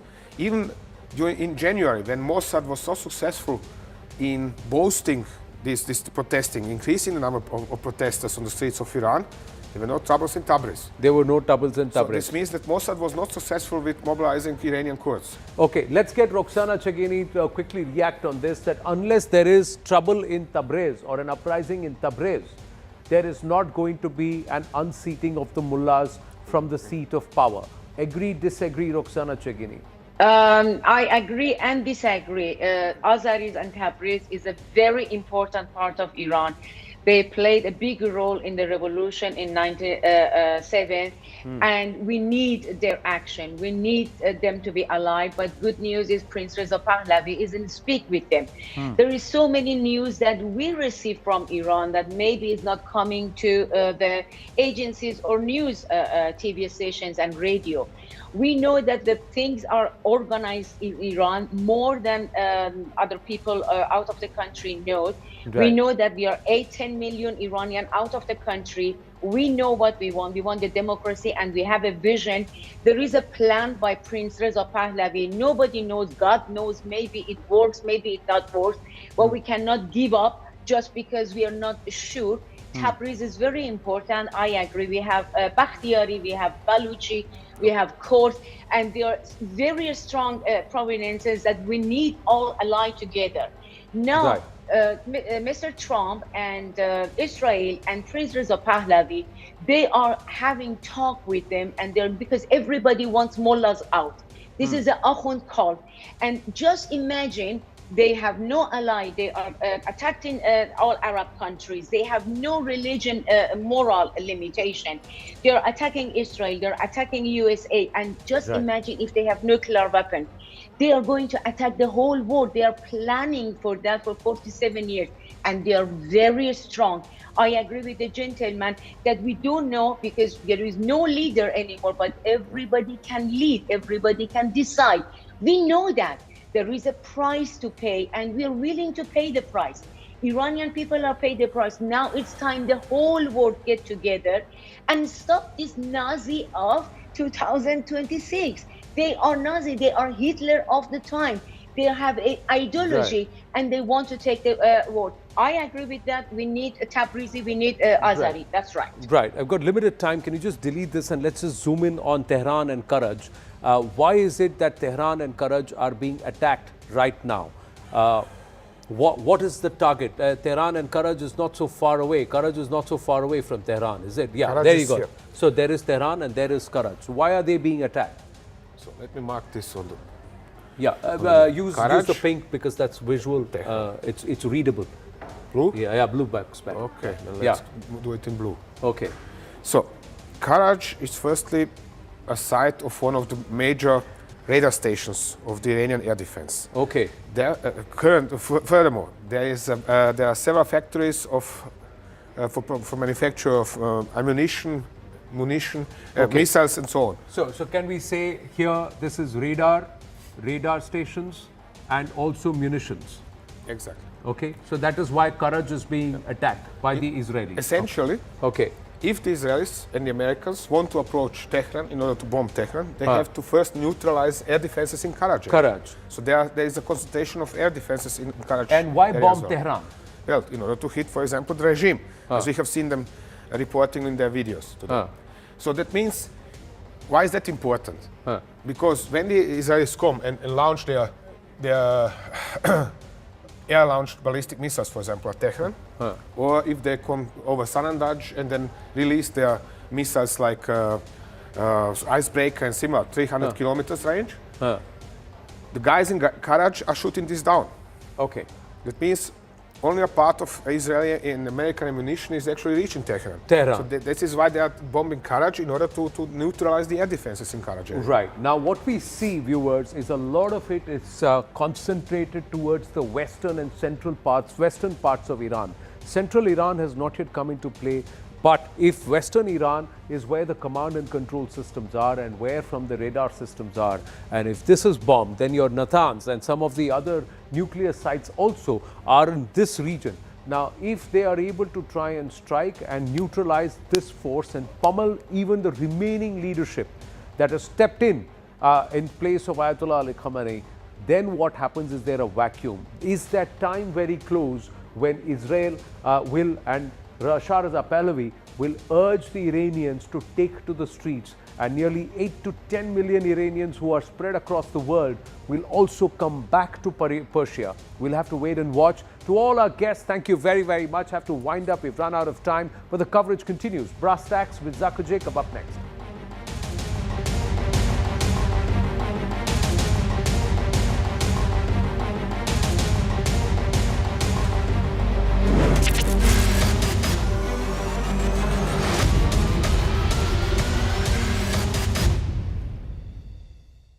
IDF spokesperson Ben Cohen, who joins us from the front lines, really. Thank you, Ben, for speaking with us. What's the situation right now in Israel? What are we expecting by the way of timelines? Is this war going according to plan? So I just returned from the bomb shelter from a siren that was just in the area. We started this Operation Roaring Lion, on Saturday morning, when the IDF and the U.S. Armed Forces started a joint operation intended to do one thing, and that's eliminate an existential threat, a threat that's relevant to the state of Israel, to the United States, and to the world at large, and that's been proved over the last few days. The strike started on Saturday morning when we eliminated more than 40 senior Iranian commanders, including Supreme Leader Khamenei, and they continued over recent days as we struck aerial defense targets, ballistic missile targets, and other Iranian terrorist regime targets in Tehran and in Iran at large. Over the last 36 hours, the Hezbollah terrorist organization, the Iranian terrorist regime's main proxy, made a strategic mistake and decided to fire dozens of rockets and UAVs at Israel, and at this time, incongruent to IDF strikes and US Armed Forces strikes, in Iran, the IDF is striking Hezbollah terrorist organization commanders and targets in order to eliminate that threat on Israeli civilians. So, of course, we're hearing that the new Iranian defense minister has been eliminated in a fresh wave of strikes from Israel. But what we're seeing also is resistance coming from Iran. They seem to have hunkered down.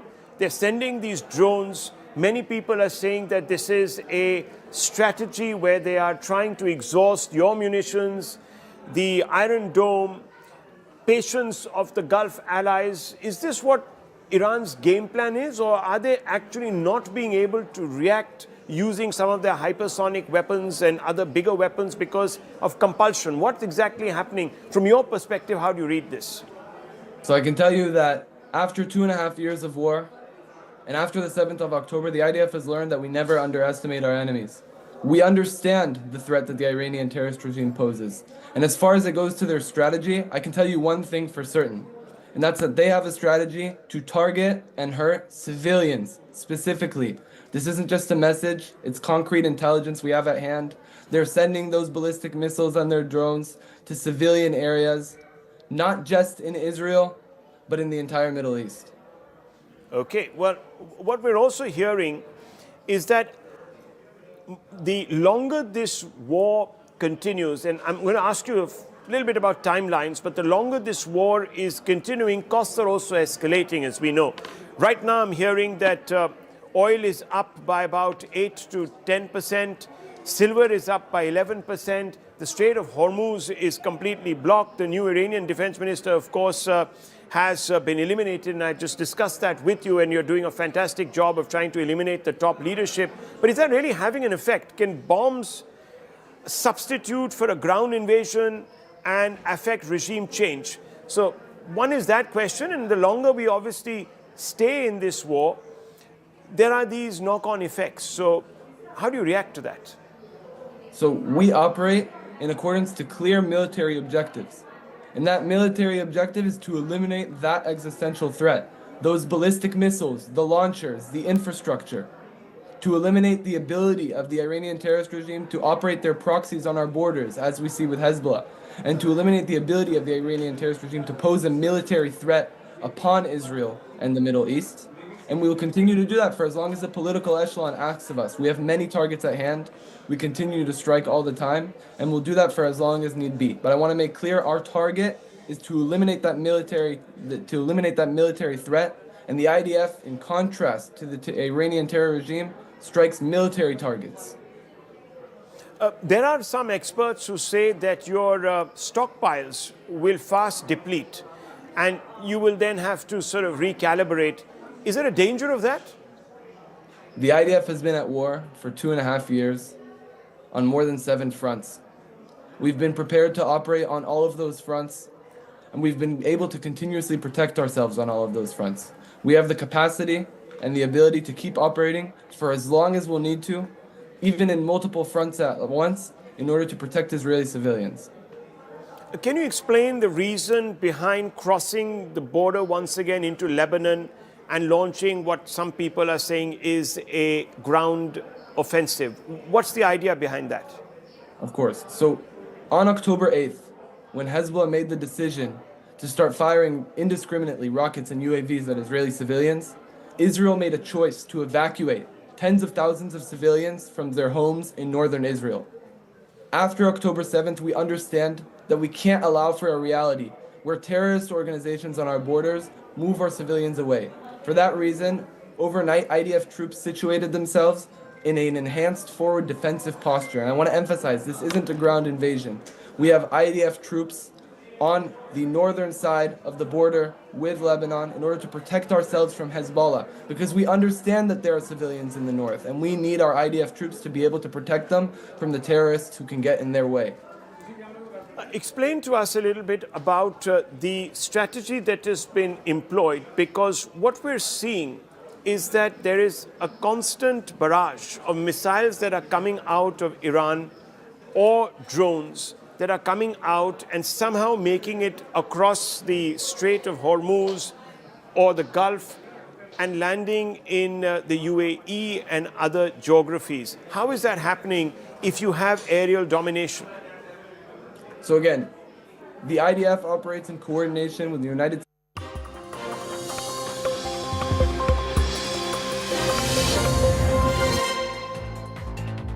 Good evening, you're watching Brass Tacks. I'm Zakir Jacob. The war in Iran is continuing for the 4th day today, and Iran is expanding the ambit of the war. Now it has attacked the US Embassy in Riyadh, in addition to oil facilities in Saudi Arabia, in Bahrain, in Qatar, in the United Arab Emirates, and even in Oman. Iran's strategy is simple. Expand this war, bring in as many countries as possible, drag the entire region into this conflict. Iran has gone guerrilla. It's gone guerrilla against America's most traditional Gulf Arab allies in the hope that these countries will put pressure on Trump to quickly end this war. America, as a result, is now constantly having to shift the goalpost. Initially, it was regime change. Now, it's not regime change. It's dismantling Iran's ballistic missiles and its naval program. Will this war end quickly, given that Trump does not want a long, protracted, drawn-out war?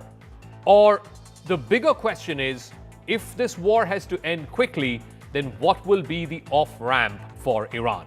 Now, here are some defining moments from the conflict that we've seen in the last 24 hours. Today is the 4th day. The action began on Saturday when US and Israeli troops launched Operation Epic Fury. But here are some of the defining moments from the last 24 hours. 2 drones, and this happened early this morning, 2 drones struck the United States Embassy compound in the Saudi Arabian capital, Riyadh. There you go. This was the first time that Riyadh was struck. Yesterday, an oil facility, an Aramco oil facility was struck. But this was the first time the capital of Saudi Arabia was struck. There was a limited fire and minor material damage that happened to the embassy compound. The embassy had to be shut today. President Donald Trump said that the U.S. response to the embassy attack would be clear soon, meaning that there will be some form of retribution. That's not the only attack that happened today in Saudi Arabia.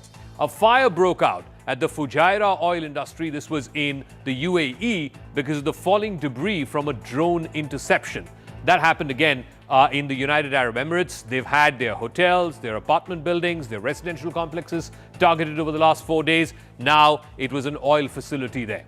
Also in Iraq, in central Erbil, there was a hotel that came under fire. It was a coordinated drone swarm attack launched from Iran onto this hotel in Erbil in Iraq. This hotel apparently was being used as a clandestine barrack for American troops and for American contractors. So a wide range of countries. There was also an attack on an oil field in Bahrain today. So whether it's the UAE, whether it's Saudi Arabia, whether it's up north in Iraq, a whole bunch of these Gulf Arab countries, many of whom are American military and treaty allies, have been attacked over the last 4 days. So the question is, what is Iran trying to achieve? Now, we'll get to that in a second. But as these missiles continue to fly, the question is, has America miscalculated? Or have they truly justified their actions? Or has it simply plunged the world into another unpredictable war? First, you had Donald Trump, the president, on the night of the campaign. On Saturday morning, India time, he came out and he spoke to the world. He launched this war by saying that when the American operation, the Israeli operation is finished, you come and you take over your government. He was appealing to the people of Iran, clearly in an attempt for them to overthrow their government. The message was clear. America was openly calling for regime change. Then, yesterday evening, the Defense Secretary, the Secretary of War, Pete Hegseth, stepped in, signaling a slight shift. He said, and I quote, "This is not a so-called regime change war, but the regime did sure change." Now, suddenly the official line was that this is no longer about overthrowing the government, even as the leadership in Iran was completely decimated. And then subsequently, yesterday in a congressional hearing, Secretary of State Marco Rubio said that this operation was purely a military one. He framed it in purely military terms and said that it was to eliminate the threat of Iran's short and long-range ballistic missiles and to decapitate the Iranian Navy. No longer about regime change. It was about specific focus on naval capabilities and reducing missile capabilities. The focus is now moved on to neutralizing Iran's capabilities rather than political goals like regime change. So the American message has changed over the last 3 or 4 days, from regime change to denial of regime change to a defensive mission, leaving both allies and the American public scrambling to understand what America's objective is in this Operation Epic Fury. The Department of War launched Operation Epic Fury, the most lethal, most complex, and most precise aerial operation in history. We didn't start this war, but under President Trump, we are finishing it. Their war on Americans has become our retribution against their Ayatollah. If you threaten Americans anywhere on earth, we will hunt you down without apology and without hesitation, and we will kill you. I don't understand what the confusion is. Let me explain it to you. The United States is conducting an operation to eliminate the threat of Iran's short-range ballistic missiles and the threat posed by their Navy, particularly to naval assets. That is what it is focused on doing right now, and it's doing quite successfully. I'll leave it to the Pentagon and the Department of War to discuss the tactics behind that and the progress that's being made. That is the clear objective of this mission. So the tensions in the Middle East are having a spillover effect, and it's triggered politics back home as well. The opposition, ever since the confirmation of Khamenei's killing, has been up in arms against the Modi-led government, condemning its silence on this issue. They say this pertains to the sovereignty and territorial integrity of another nation state. In a detailed editorial piece penned by Sonia Gandhi, the former Congress president, she has called the silence of the Modi government an abdication of principles. She's called Modi a mute spectator amidst this war. She's mentioned that India cannot ignore its traditional foreign policy. The BJP has retorted and sharply countered this narrative, reminding the Congress of its silence when Muammar Gaddafi was killed back in 2011. Again, an American operation, a joint allied operation. This was in Libya. Also, the change of guard in Iraq, where Saddam Hussein was hunted down after Operation Desert Storm and then hanged to death after a sham trial. The BJP, in a pointed attack, has slammed the Congress for what it calls selective memory and selective outrage, just for gaining political mileage. So this has now become a political back and forth between the Congress and the BJP. The BJP insists diplomacy cannot be for expedient reasons. The Congress, too, was guilty of keeping quiet when other world leaders were attacked in such unilateral operations. Let's play out some of the political reactions. The government of India should decide on which side they stand. We had the spine, the then Prime Minister, whether it is Dr. Manmohan Singh or whether it was Srimati Indira Gandhi ji. They addressed the American press in front of their presidents and said that America was doing wrong. Where is that spine now? Where is the Prime Minister? Why is he so silent? Mr. Manmohan Singh had the courage and had the weight to speak in the US that the US invasion of Iraq is wrong. Foreign policy is in shambles. They don't know how to conduct foreign policy. And the Prime Minister thinks hugging foreign diplomats is foreign policy. All right, I want to first go across for a political face-off on this. R.P. Singh is national spokesperson of the BJP. Dr. Shama Mohammed, the national spokesperson of the Congress Party. Navdeep Suri is former Indian High Commissioner to Egypt and the United Arab Emirates. Wael Awad is a senior journalist and a Middle East expert. And we'll also be joined by Riven D'Souza, who's the managing editor of the Times Kuwait. Of course, a lot of Indian expats there having a difficult time. But let me start with the political spokespersons first. R.P. Singh, so Sonia Gandhi has written this opinion piece. She has said that this is not silence, this is abdication, and that she's also pointed to the fact that just 48 hours after Prime Minister Modi left Israel, the Israelis and the Americans have done this joint strike and killed Ayatollah Ali Khamenei, and not a word of condemnation from the Indian government. Please respond. Well, the Prime Minister has constantly called for a restrained dialogue and diplomacy, and then that's very clear that we are talking about the dialogue between Iran and between the America and Israel. So what else? But problem is that they see the foreign policy through the spectacles of the vote bank politics here. I mean, I'm very sorry to say that they can't go beyond this, and I'll just play a small video. Probably you can hear this. This is the reason that they.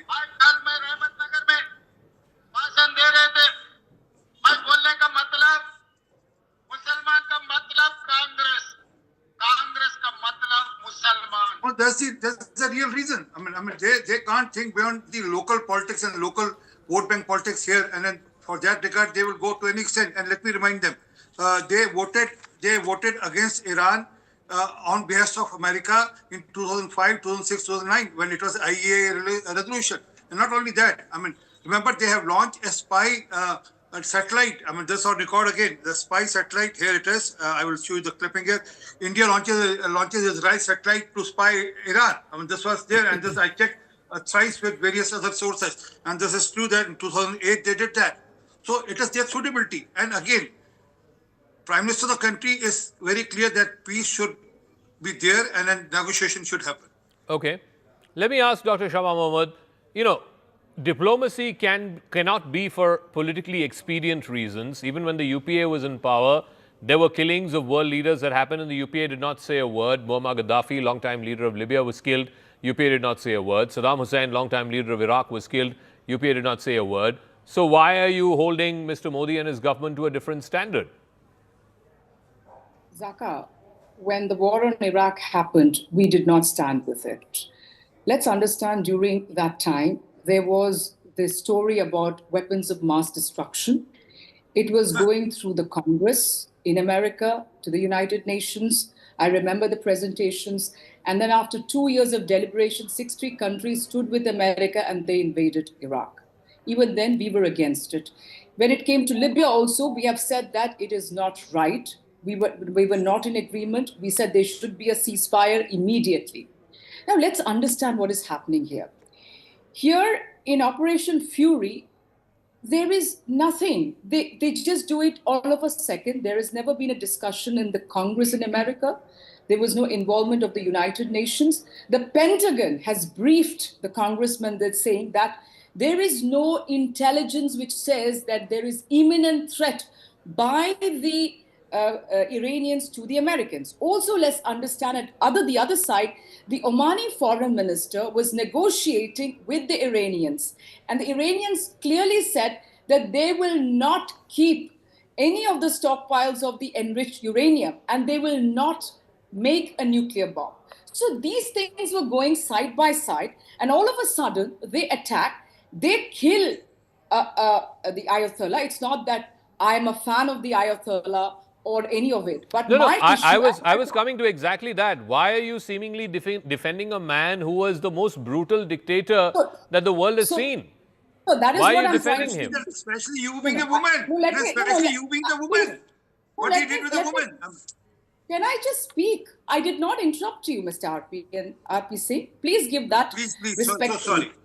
Yeah, thank you very much. What I'm trying to say, Zaka, is that we saw Maduro being kidnapped from Venezuela to America. He's in jail.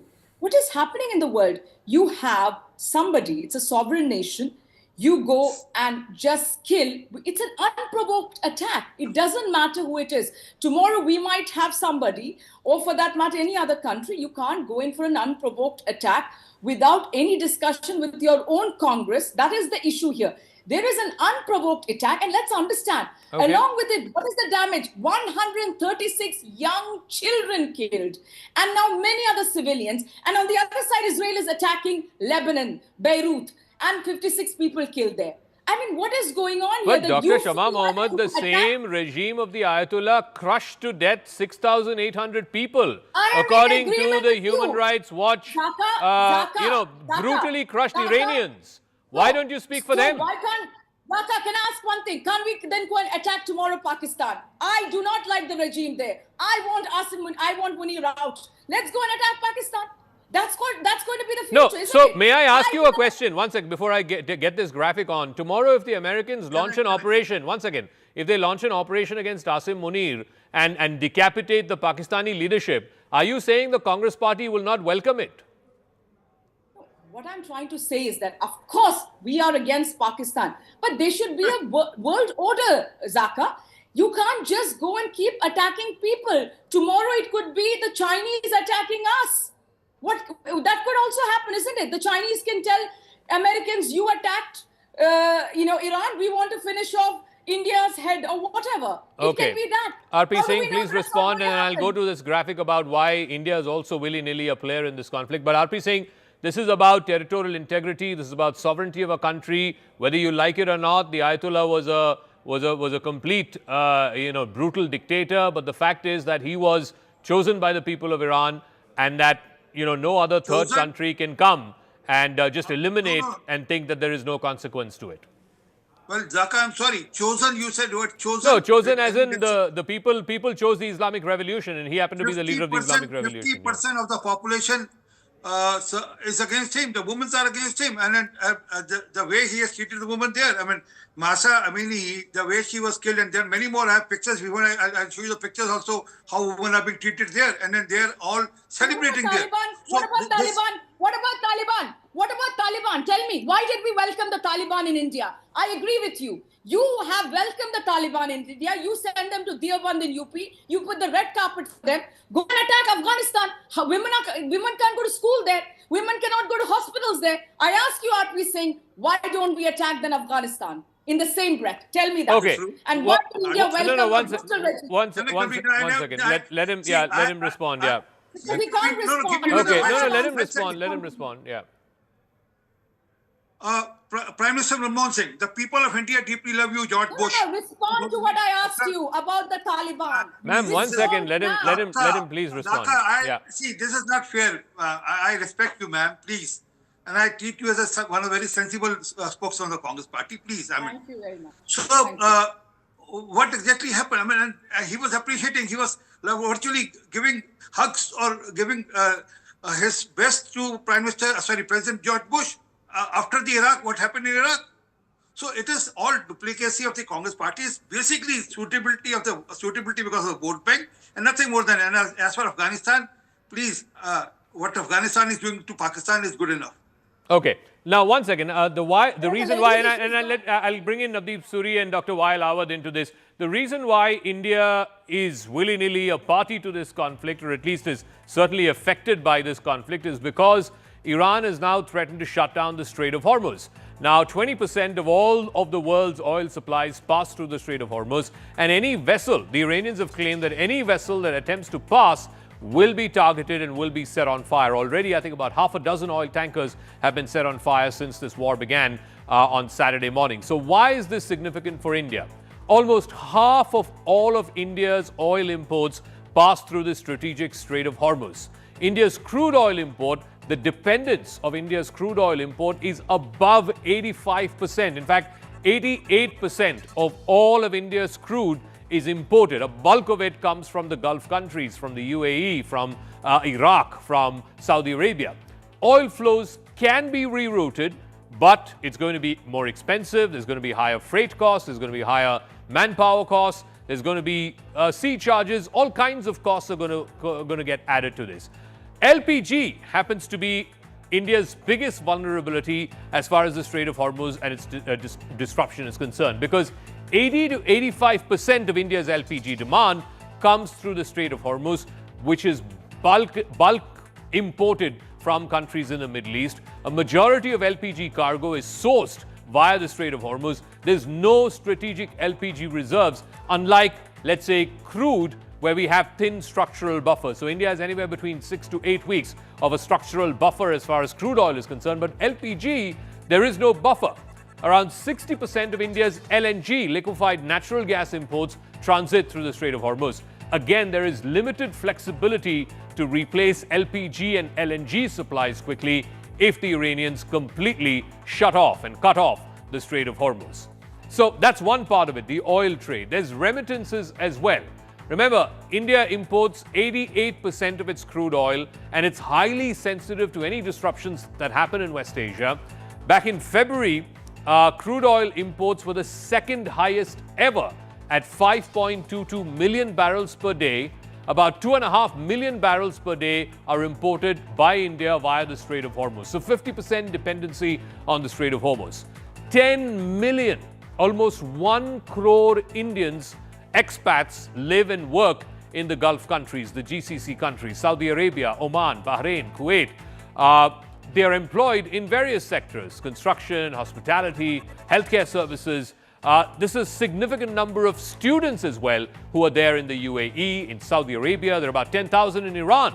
Forget about how many there are in Qatar, in Kuwait, etc. There's also significant trade between India and the Gulf Cooperation Council countries. 2024-2025 trade with the GCC stood at 178 billion. India also has an FTA with the UAE and a comprehensive economic partnership agreement with Oman.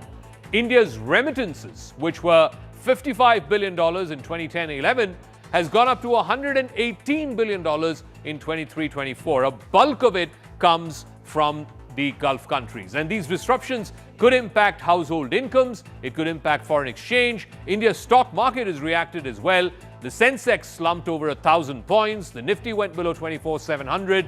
Market capitalization that's been lost is 6.5 lakh crore rupees in just one single day. The rupee also fell past the 91 rupees to a dollar mark as well. I want to bring in Navdeep Suri into this conversation. Mr. Suri, you know, the problem is that, you know, our oil dependencies, our remittance and expat dependencies, all of this, whether India likes it or not, India has huge skin in this game.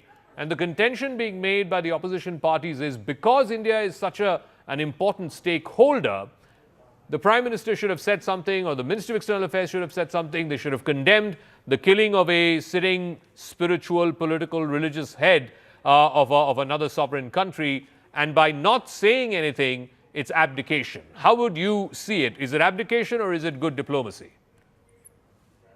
Firstly, I think, Zaka, we might have spoken behind the scenes and not made public statements. I think for the government, it's a tightrope to balance different and sometimes mutually contradictory interests. One is our defense relationship with Israel. And the second is the interests that we have in the Gulf and our long-standing relationship with Iran. But I do think that, yes, we could have found ways to express our unhappiness about the unilateral strikes. English language and diplomacy gives us enough ways to express it and to maintain that balance that we traditionally have done. It is a serious situation for us. We have, as you outlined, very, very vital interests. You've mentioned a number of them. I would just add one more, which is even more than the rising crude oil prices, is the damage to the Qatar LNG facilities, and that's going to impact our fertilizer industry as well, because that uses LNG as a feedstock.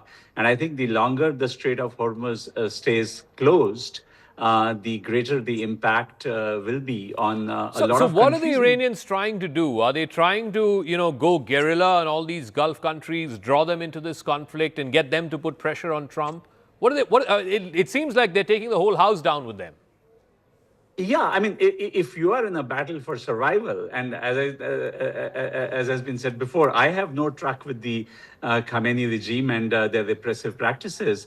But if you are in their position and twice in the middle of negotiations you've been bombed, you will look at further negotiations with a pinch of salt. And secondly, you will try to bring the house down, because you do want to inflict maximum pain, maximum economic damage, so that the next round of negotiations, as and when it happens, is on terms that you can engineer more favorably to yourself. And I think what it's going to come down to is the Iranians' capacity to absorb more pain, more damage, and in the meantime, also hit out at countries in the region and at economic interests in the region. And it's going to have a really damaging effect on the global economy and on India's economic interests if this war continues beyond the next week or so. Okay, can I go back to the map and I'll show you the energy interests that Iran has struck. I want to go back to the map. The energy facilities across the Gulf. Remember, the Gulf countries thrive on energy facilities. And look at the number of oil fields, oil refineries that the Iranians have struck just in the last 24 to 48 hours. Yesterday, they struck at the Ras Tanura oil refinery. That's Aramco's oil refinery. It's one of the biggest in the world, certainly the biggest in that region, that had to be shut down for a period of time. So that's one big oil refinery that they struck yesterday in Saudi Arabia. Today, the Ras Laffan drilling hub in Qatar. Again, big oil field that has been hit badly as well. Then you had here in the east, two oil facilities, one Fujairah in the United Arab Emirates, that's been hit as well, and the Duqm port, oil tankers that were off the Duqm port in Oman. And remember, Oman was a mediator. Oman mediated 3 rounds of talks between the Americans and the Iranians, including 2 in Geneva, just a few days before these attacks were launched. And the Duqm port, fuel tankers off that port were targeted as well. So what is Iran trying to do? Of course, all of this, and plus, they're also trying to block the Strait of Hormuz. Now, if you look at the places inside Iran that have been hit by the Americans and the Israelis in the last 24 hours, they've hit Tabriz in the north, that's almost bordering Azerbaijan. They've also hit Kermanshah, Elam, Shiraz, Minab, and Tehran. In the last 3 days, over 1,000 targets have been hit inside Iran. Now, the contention by the Americans and the Israelis are many of these are security, military, or intelligence facilities, sometimes even ballistic missile facilities. They've also hit the Isfahan nuclear center again today. So the point is that the Israelis and Americans are just getting started. They are not letting up. And I want to go back to Dr. Wael Awad on this. In terms of, what are both sides trying to achieve? First, tell me what the Iranians are trying to achieve by attacking these oil facilities. That's in the last 24 hours. Earlier, they were attacking, the Palm Jumeirah. They were attacking the Burj Al Arab Hotel, the Dubai International Airport. What are they trying to do? Well, Zaka, first of all, this is illegitimate war imposed on the Iranian by the Americans and the Israelis, and it is against any international law or UN charter. We have to agree on that, first of all. Second, Iranians have already sent a message to all the Arab countries, the GCC, hosting the American military bases, that any attack by the American, these are going to be a legitimate target for them. Then they have started the war and they attacked 9 countries, in fact, so far, including the GCC, Syria, Jordan, and Lebanon as well. So therefore, there is a movement of the Iranian on those direction, because Iran knows that if this war only will be limited to its own territories, it's going to be a devastating for Iran. So dragging all the region into a regional war is what actually achieved two objectives, even for the United States. United States wanted to ensure that it is a global power war, that they can catch the Strait of Hormuz, the Red Seas, and the Mediterranean, and that can cause disturbance of the global trade and oil. That's one of the issues the Americans are after. The second one is the regional war, and you know it very well, that is the hegemony of Israel militarily, politically, and economically to remain in this part of the world. But the Iranians start attacking places where they think that the Marines are hiding. Is it in hotel? It's in a mall. It's in the airport. So, but that does not give the Iranian the clean chit to attack these places. Definitely, because the Arab countries and the GCC in particular condemned the Iranian act. And now, if you close the Strait of Hormuz, you are the first stakeholder to suffer on this. As you said in your presentation, it is in the food security, oil security, and diaspora. So who was suffering at this point? It is all the Asian country. So the best job for all the Arabs and India and the rest of the world is to put an end to this hostility and end this war madness of this war. Okay, I'll come to how this may end in a second. I also want to bring in Raven D'Souza, who's the managing editor of the Times Kuwait, and a lot of Indian expats are stuck in the Gulf, almost 1 crore of them across these 9 or 10 different countries. Did the Gulf countries, and many of whom have been attacked, Dr. Awad saying 9 of them have been attacked. This is an onslaught from Iran, whether it's on oil facilities, hotels, on tourist facilities, etc. How have they reacted? Were they caught off guard that they are dragged into this war and now it's become a regional conflict?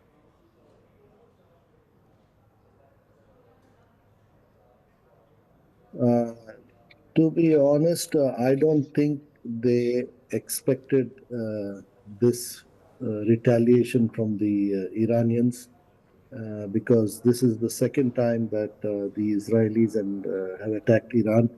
And the first time they just did a small face-saving measure where they attacked Qatar, and they had informed them earlier.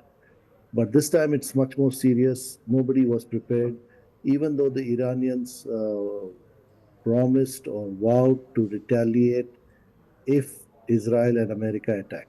Okay. We didn't even see the American attack, even though we expected it. We didn't see it coming so soon. It came with a fiery volume of missiles and air attack, and the Iranians did what they did. Having said that, they killed their supreme leader Khamenei, and I think it was also partly responsible for the retaliation or the response that they were But very, Mr. very D'Souza, upset how do you think these countries are now going to respond? Because they've had this American security umbrella or protective cover for all of these years. Now that security umbrella has been blown apart. I mean, all of these countries have been attacked. So how are they expected to respond to this? Do they have the capability to retaliate, or will they still go back to America to help them retaliate? They will retaliate. This talk, yes, quite relevant. But this talk, they will retaliate, and then they will be dragged into the war. Mm-hmm. So the job is already being done by the Americans and the Israelis, and of course, ideally, they would love to retaliate. They would love the Gulf nations to be dragged into the war and create chaos. But I think good sense is prevailing for now, because retaliation by the Arab Gulf states is going to create a much larger war and danger. So Okay. I think they are at this point of time exercising caution and waiting and watching. And by the way, so they are they are exercising not very caution. They don't want to get caught in this whole spiral. So how will this war likely now play out over the next few days? I'll get Navdeep Suri and then Dr. Awad on this. Iran wants to maximize this war. It wants to spread this war. It wants to drag everybody in. The Americans, frankly, for Donald Trump, I think he's already got his biggest prize catch, which is Ayatollah Ali Khamenei. He has very little propensity for long drawn-out wars. The Israelis would like to go on for a bit more. How does this play out over the next week, 10 days, 2 weeks? Navdeep Suri first.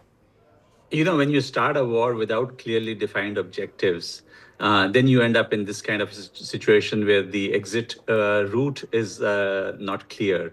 You start by saying that it's about Iran's nuclear program, then you extend it to its missile program, then you go beyond and say it's about regime change.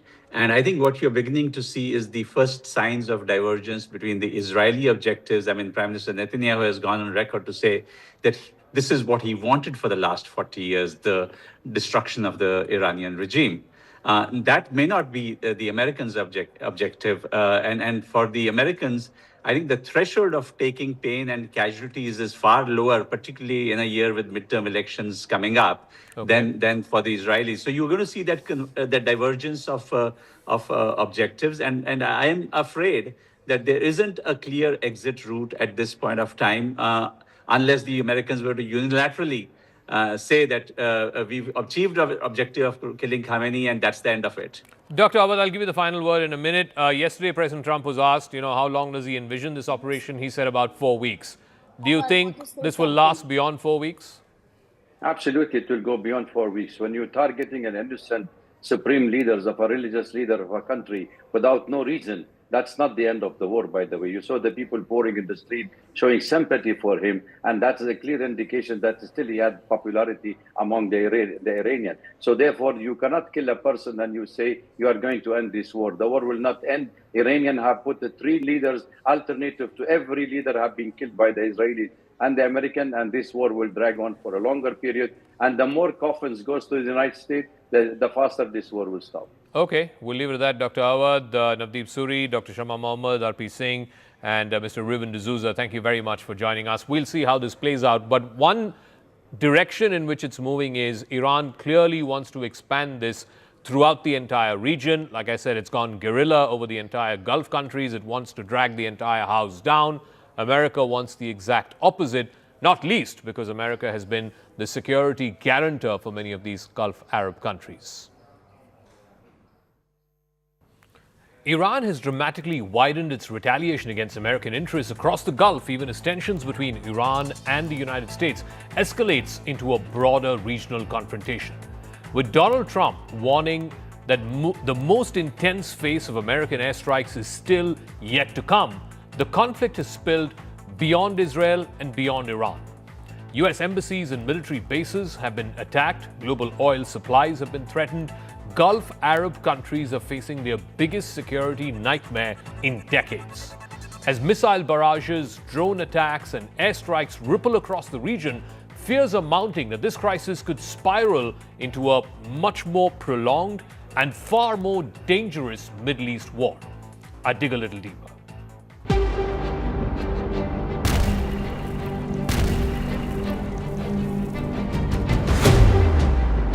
Iran broadened its retaliatory attacks on American targets in the Gulf, even as US President Donald Trump and his administration have been signaling that the US-Israeli strikes on Iran could intensify. Trump has even threatened that the biggest wave of attacks is yet to come. The fighting expanded into many Gulf Arab countries, most prominently into Lebanon, where the Iranian-allied terror proxy Hezbollah fired rockets into Israel. This in turn prompted Israel to bombard Hezbollah strongholds outside Beirut.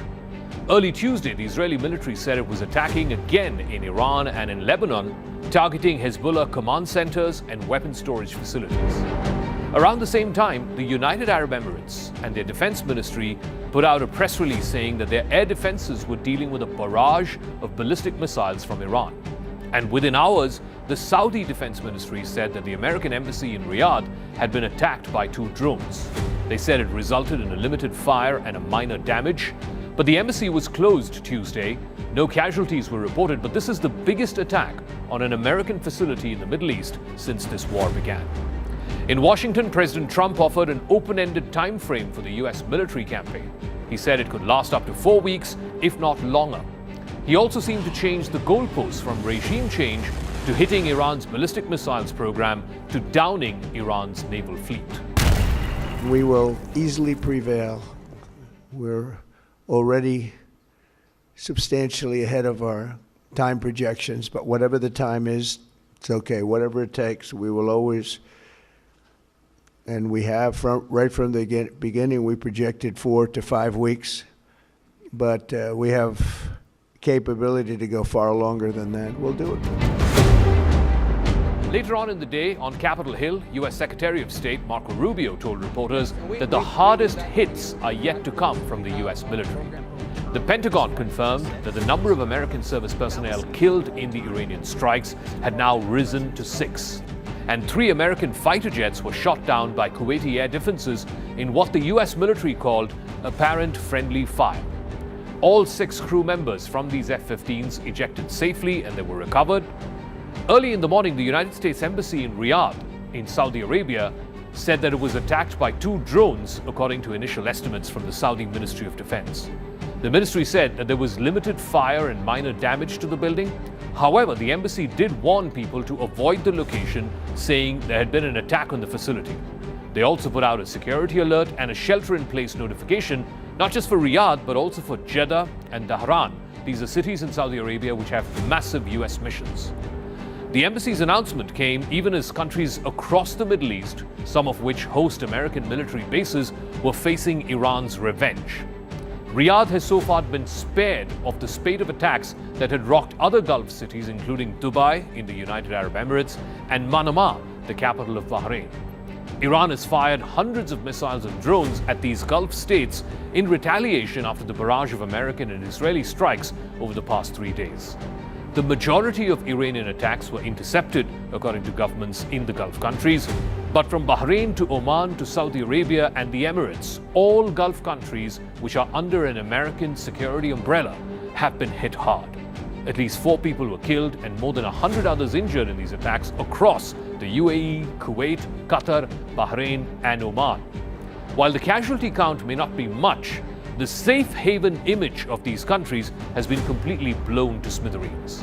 Iran has launched at least 300 missiles and 800 drones across the Persian Gulf, which is home to several American military bases. The United States Central Command, or CENTCOM, said that Iran had attacked more than a dozen locations in the region, including civilian centers like airports, hotels, and residential areas. Part of the aim of Iran was to draw in America's Gulf Arab allies into a wider regional conflict. Tehran is also hoping that these countries will put pressure on Trump to scale down this war quickly.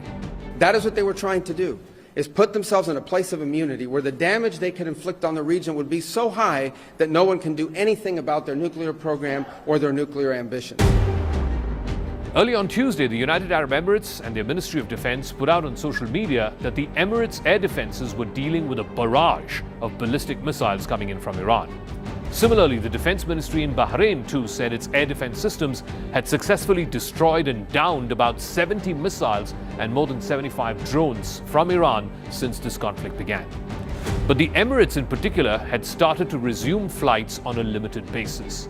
More than 1,000 flights had been cancelled in Dubai alone over the last 3 days. But Iranian leaders remain defiant. The country's top security official, Ali Larijani, denied reports that Iran's new leaders were seeking to negotiate with America. He chastised Donald Trump for delusional fantasies and for plunging the Middle East into chaos. Iran, he said, is ready for a long war. America, on the other hand, has put a 4-week deadline. That's President Trump's words.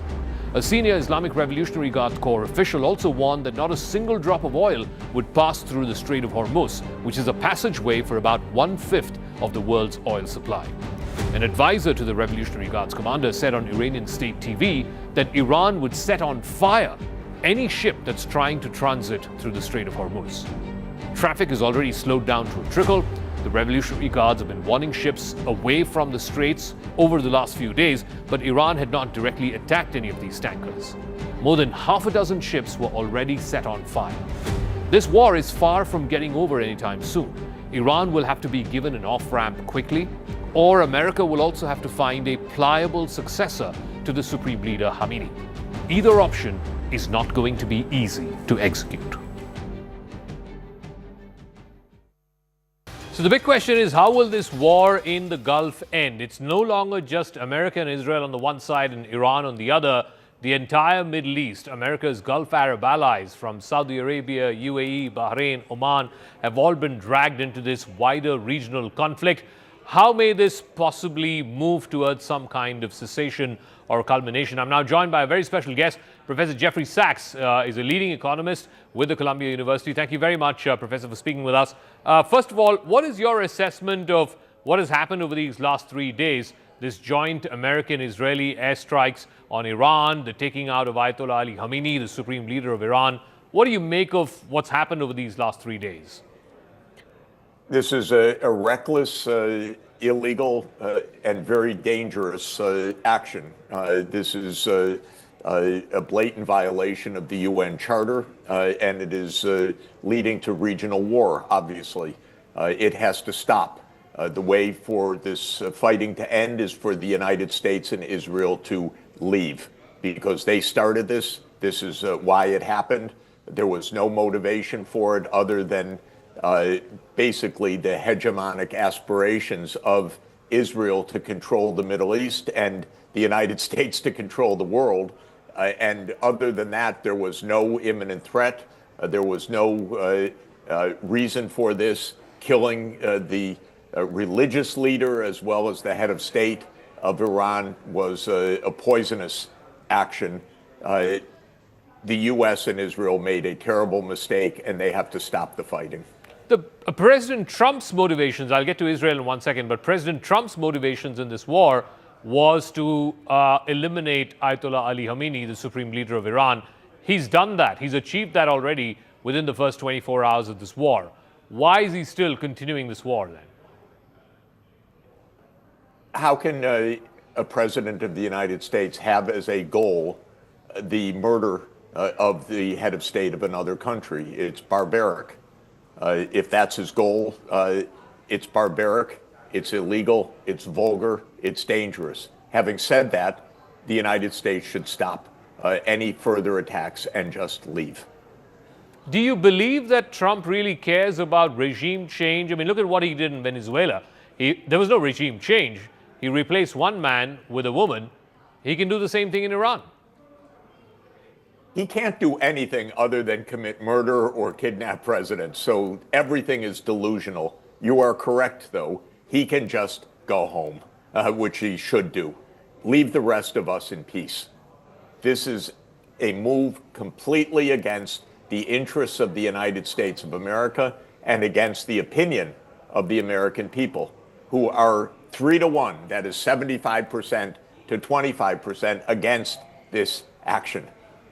So why do you think he's continuing it, particularly for a president who came to office saying he's not going to, launch these endless wars in the Middle East or anywhere else in the world? His MAGA base doesn't approve of it. Why is he still stuck in this?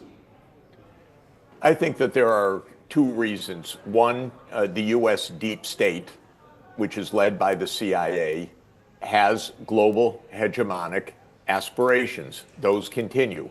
And the CIA is the main driver of American foreign policy, not the President of the United States. The second reason is Israel. Israel is tightly connected with the CIA through Mossad. This is a long-standing plan. Netanyahu said yesterday, this is the culmination of his 40 years dream. This isn't something that just came up last week because negotiations bogged down. This is something that Israel has been calling for decades.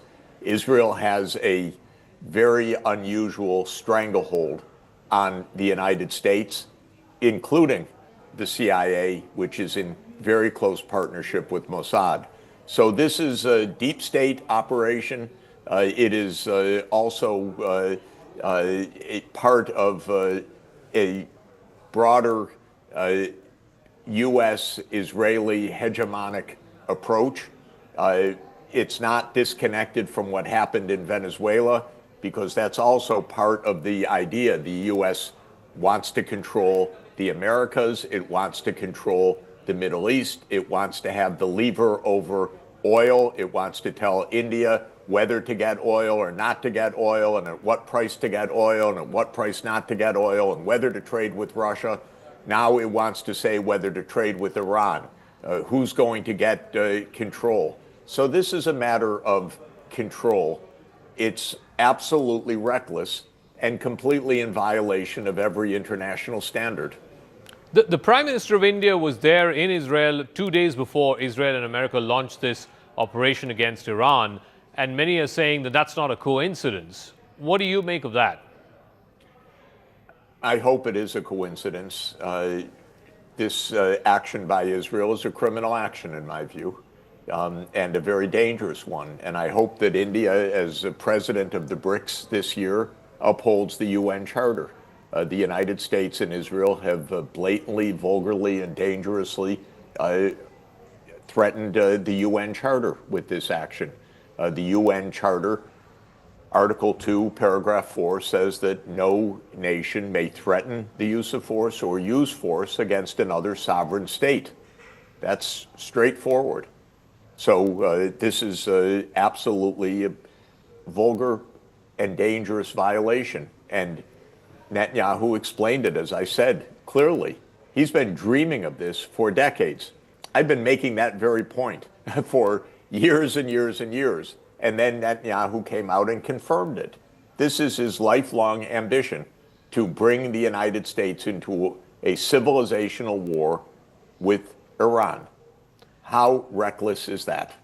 Iran has responded by targeting some of these Gulf Arab allies of the United States, Saudi Arabia, United Arab Emirates, Bahrain, Oman, Qatar, Kuwait. Why do you think they're doing that, and how may the U.S. choose to now respond to this? Well, they're not targeting those countries. They're targeting the U.S. military bases in those countries. This is a difference. These countries and many others are essentially occupied by the United States. When you have a U.S. military base, you're occupied by the United States. You lose your freedom. You lose your maneuver. You have the CIA hosted in your own country. You're always looking over your own shoulder. What Iran is doing is attacking a network of U.S. military bases along the Persian Gulf. America was the main security guarantor for all of these countries, Saudi Arabia, Kuwait, Bahrain, Oman, Qatar. That security guarantee seems a bit weak now, given what's happened in the last few days. I often quote a famous adage of Henry Kissinger, who said that to be an enemy of the United States is dangerous, but to be a friend is fatal. Countries that rely on the U.S. security guarantee go under, usually by the United States itself, which turns on you. But to be a friend of the United States is absolutely to put yourself in peril. Look at Ukraine. The United States said, "We have your back. You will join NATO." And Ukraine is being destroyed because a regime came to power that said, "We'll go with the U.S. rather than neutrality." And the consequences are devastating. For these Gulf states, it's a big mistake that they think that their security comes from the United States. Their insecurity comes from the United States. So, finally, Professor Sachs, how do you see this war ending? How do you see this war ending, and by when do you see this war ending? I know how it can end, which is that the United States and Israel should go back to their own homes and stop bothering other people, and the war would end. Iran would stop fighting, and the war would end. That's how it should end. How it will end, I cannot say, obviously, because we're led by irrational and dangerous people in the United States and Israel. So they have lusted for this war against their own publics, against all logic, against all strategic considerations, and these are very dangerous people. And in the United States, we do not have a constitutional order. We do not have Congress that plays a role. This is basically an executive branch decision-making by the CIA and by the White House. So it's very dangerous and very unpredictable. This makes no sense, this war. It's dangerous for everybody. It's dangerous for India. It's dangerous for China. It's dangerous for the BRICS. It's dangerous for Europe. It's dangerous for the Middle East. It's dangerous for the United States. It was a war of choice that never should have happened. All right, Professor Jeffrey Sachs from the Columbia University, thank you very much for joining us here on CNN Good News. to be with you. Thank you. Thank you.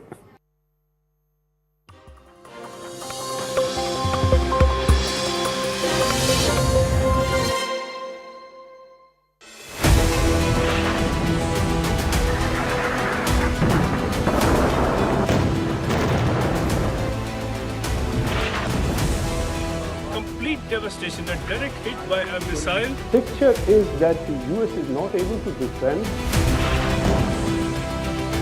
Of a drone, a massive, the number of ballistic missiles.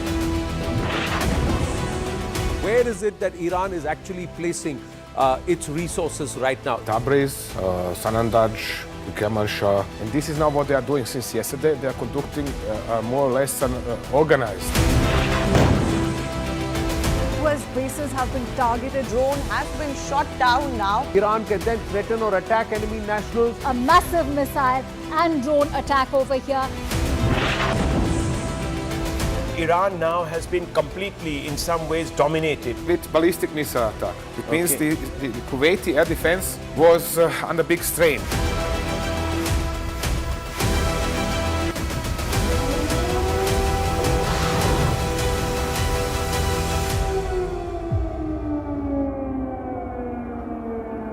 IDF spokesperson Ben Cohen, who joins us from the front lines, really. Thank you, Ben, for speaking with us. What's the situation right now in Israel? What are we expecting by the way of timelines? Is this war going according to plan? So I just returned from the bomb shelter from a siren that was just in the area. We started this Operation Roaring Lion, on Saturday morning, when the IDF and the U.S. Armed Forces started a joint operation intended to do one thing, and that's eliminate an existential threat, a threat that's relevant to the state of Israel, to the United States, and to the world at large, and that's been proved over the last few days. The strike started on Saturday morning when we eliminated more than 40 senior Iranian commanders, including Supreme Leader Khamenei, and they continued over recent days as we struck aerial defense targets, ballistic missile targets, and other Iranian terrorist regime targets in Tehran and in Iran at large. Over the last 36 hours, the Hezbollah terrorist organization, the Iranian terrorist regime's main proxy, made a strategic mistake and decided to fire dozens of rockets and UAVs at Israel, and at this time, incongruent to IDF strikes and US Armed Forces strikes, in Iran, the IDF is striking Hezbollah terrorist organization commanders and targets in order to eliminate that threat on Israeli civilians. So, of course, we're hearing that the new Iranian defense minister has been eliminated in a fresh wave of strikes from Israel. But what we're seeing also is resistance coming from Iran. They seem to have hunkered down. They're sending these drones. Many people are saying that this is a strategy where they are trying to exhaust your munitions, the Iron Dome, patience of the Gulf allies. Is this what Iran's game plan is, or are they actually not being able to react using some of their hypersonic weapons and other bigger weapons because of compulsion? What's exactly happening? From your perspective, how do you read this? So I can tell you that after 2.5 years of war, and after the 7th of October, the IDF has learned that we never underestimate our enemies. We understand the threat that the Iranian terrorist regime poses. And as far as it goes to their strategy, I can tell you one thing for certain, and that's that they have a strategy to target and hurt civilians specifically. This isn't just a message, it's concrete intelligence we have at hand. They're sending those ballistic missiles on their drones to civilian areas, not just in Israel, but in the entire Middle East. Okay, well, what we're also hearing is that the longer this war continues, and I'm going to ask you a little bit about timelines, but the longer this war is continuing, costs are also escalating, as we know. Right now, I'm hearing that oil is up by about 8 to 10%, silver is up by 11%, the Strait of Hormuz is completely blocked. The new Iranian defense minister, of course, has been eliminated, and I just discussed that with you, and you're doing a fantastic job of trying to eliminate the top leadership. But is that really having an effect? Can bombs substitute for a ground invasion and affect regime change? So one is that question, and the longer we obviously stay in this war, there are these knock-on effects. So how do you react to that? So we operate in accordance to clear military objectives. And that military objective is to eliminate that existential threat, those ballistic missiles, the launchers, the infrastructure, to eliminate the ability of the Iranian terrorist regime to operate their proxies on our borders, as we see with Hezbollah, and to eliminate the ability of the Iranian terrorist regime to pose a military threat upon Israel and the Middle East. And we will continue to do that for as long as the political echelon asks of us. We have many targets at hand. We continue to strike all the time, and we'll do that for as long as need be. But I want to make clear our target is to eliminate that military threat. And the IDF, in contrast to the Iranian terror regime, strikes military targets. There are some experts who say that your stockpiles will fast deplete, and you will then have to sort of recalibrate. Is there a danger of that? The IDF has been at war for 2.5 years on more than 7 fronts. We've been prepared to operate on all of those fronts, and we've been able to continuously protect ourselves on all of those fronts. We have the capacity and the ability to keep operating for as long as we'll need to, even in multiple fronts at once, in order to protect Israeli civilians.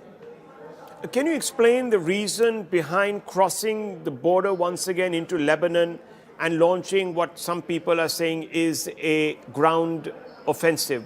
What's the idea behind that? Of course. So on October 8th, when Hezbollah made the decision to start firing indiscriminately rockets and UAVs at Israeli civilians, Israel made a choice to evacuate tens of thousands of civilians from their homes in northern Israel. After October 7th, we understand that we can't allow for a reality where terrorist organizations on our borders move our civilians away. For that reason, overnight, IDF troops situated themselves in an enhanced forward defensive posture. And I want to emphasize, this isn't a ground invasion. We have IDF troops on the northern side of the border with Lebanon in order to protect ourselves from Hezbollah, because we understand that there are civilians in the north, and we need our IDF troops to be able to protect them from the terrorists who can get in their way.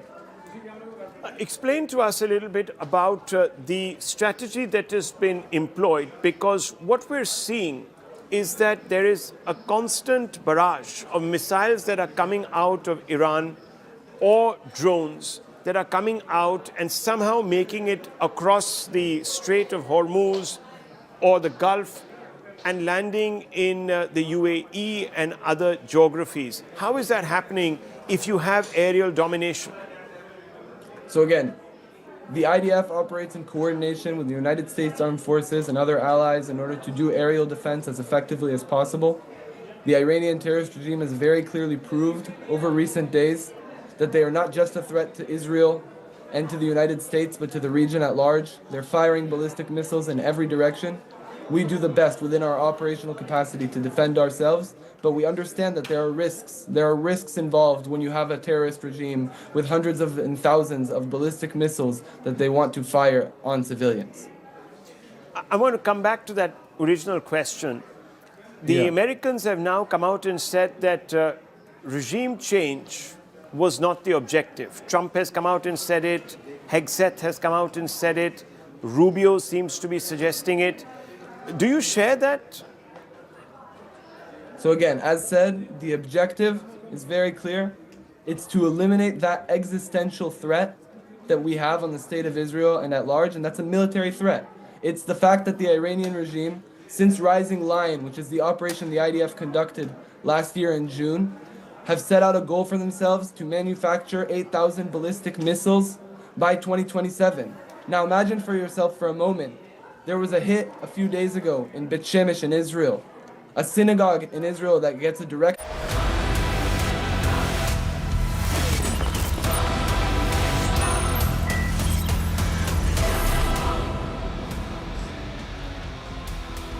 Hello and welcome, viewers. Let's begin with the headlines tonight. Let's put this entire day 4 into perspective for you. Lots been happening on the ground. Donald Trump says it is too late for Iran to negotiate, says the United States has unlimited mid to upper tier weaponry to punish Iran. That's the big headline at the top of the hour. Iran moves to escalate the cost of the conflict, targets oil production sites. In Saudi Arabia, Oman, UAE, and Qatar, global oil prices shoot up by 8%. 8%, viewers. Iran issues a dire warning to the United States, and Israel says that the process that has begun will soon engulf all of Europe. This is going to be spreading, say the Iranians. And as Iran launches missile strikes across the Arab world, Israel blasts mobile missile launchers into Iran to cripple drone swarm strikes. It's all happening, viewers, on day 4, and it's getting more intense, and it is definitely, viewers, spreading. Israeli strikes hit the assembly of experts in Qom in Iran, the body that chooses the supreme leader of the country. So here is an attempt by Israel and the United States to double the decapitation toll. And NATO chief Mark Rutte says there is broad backing among European allies for President Donald Trump's military campaign against Iran. That axis is going to stay together. And viewers, last but not least, India expresses grave concerns over the West Asia war. Says 1 crore Indians work in the Gulf, and security and stability of the region impacts the Indian economy. Oil Ministry says it will source petroleum products through non-Strait of Hormuz routes, as the Prime Minister calls 8 world leaders in the last 48 hours, and they're all in the Gulf. Viewers, where is the war in the Gulf heading? That's the single most important question. The swift resolution that Trump hoped for appears unlikely, not because the Iranians are not on the ropes, but because Trump's objectives appear unattainable to a large number of people. Trump has said that the US with Israel will weaken the regime in Tehran to the point that it will not, or it will melt away. And if it does not, it will be so smashed, so degraded, that the Iranian people will take to the streets to overthrow it. In other words, regime change is the logical endpoint. Of course, Trump and his fellow cabinet ministers have been flipping and flopping. Are we with regime change? Are we not? But finally, he says he wants to go the whole way. Why drag the entire Gulf into a war only to leave the mullahs in power? Let them continue. Even if they are on their lease, doesn't obviate the original problem. In time, they will regroup and attempt to clandestinely build Iran's nuclear weapons program back up to where it is today. So regime change is the only desirable option as far as the US and Israel are concerned. But are Israel and US anywhere near affecting a regime change in Iran? Not by a long stretch, with Trump ruling out putting boots on the ground and instead opting for long-range precision missile strikes. But nowhere in the world has a purely aerial operation ousted authoritarians. Knowing that they can't be yanked out of office, the mullahs have hunkered down. Their best bet is to wait it out and move away from direct confrontation.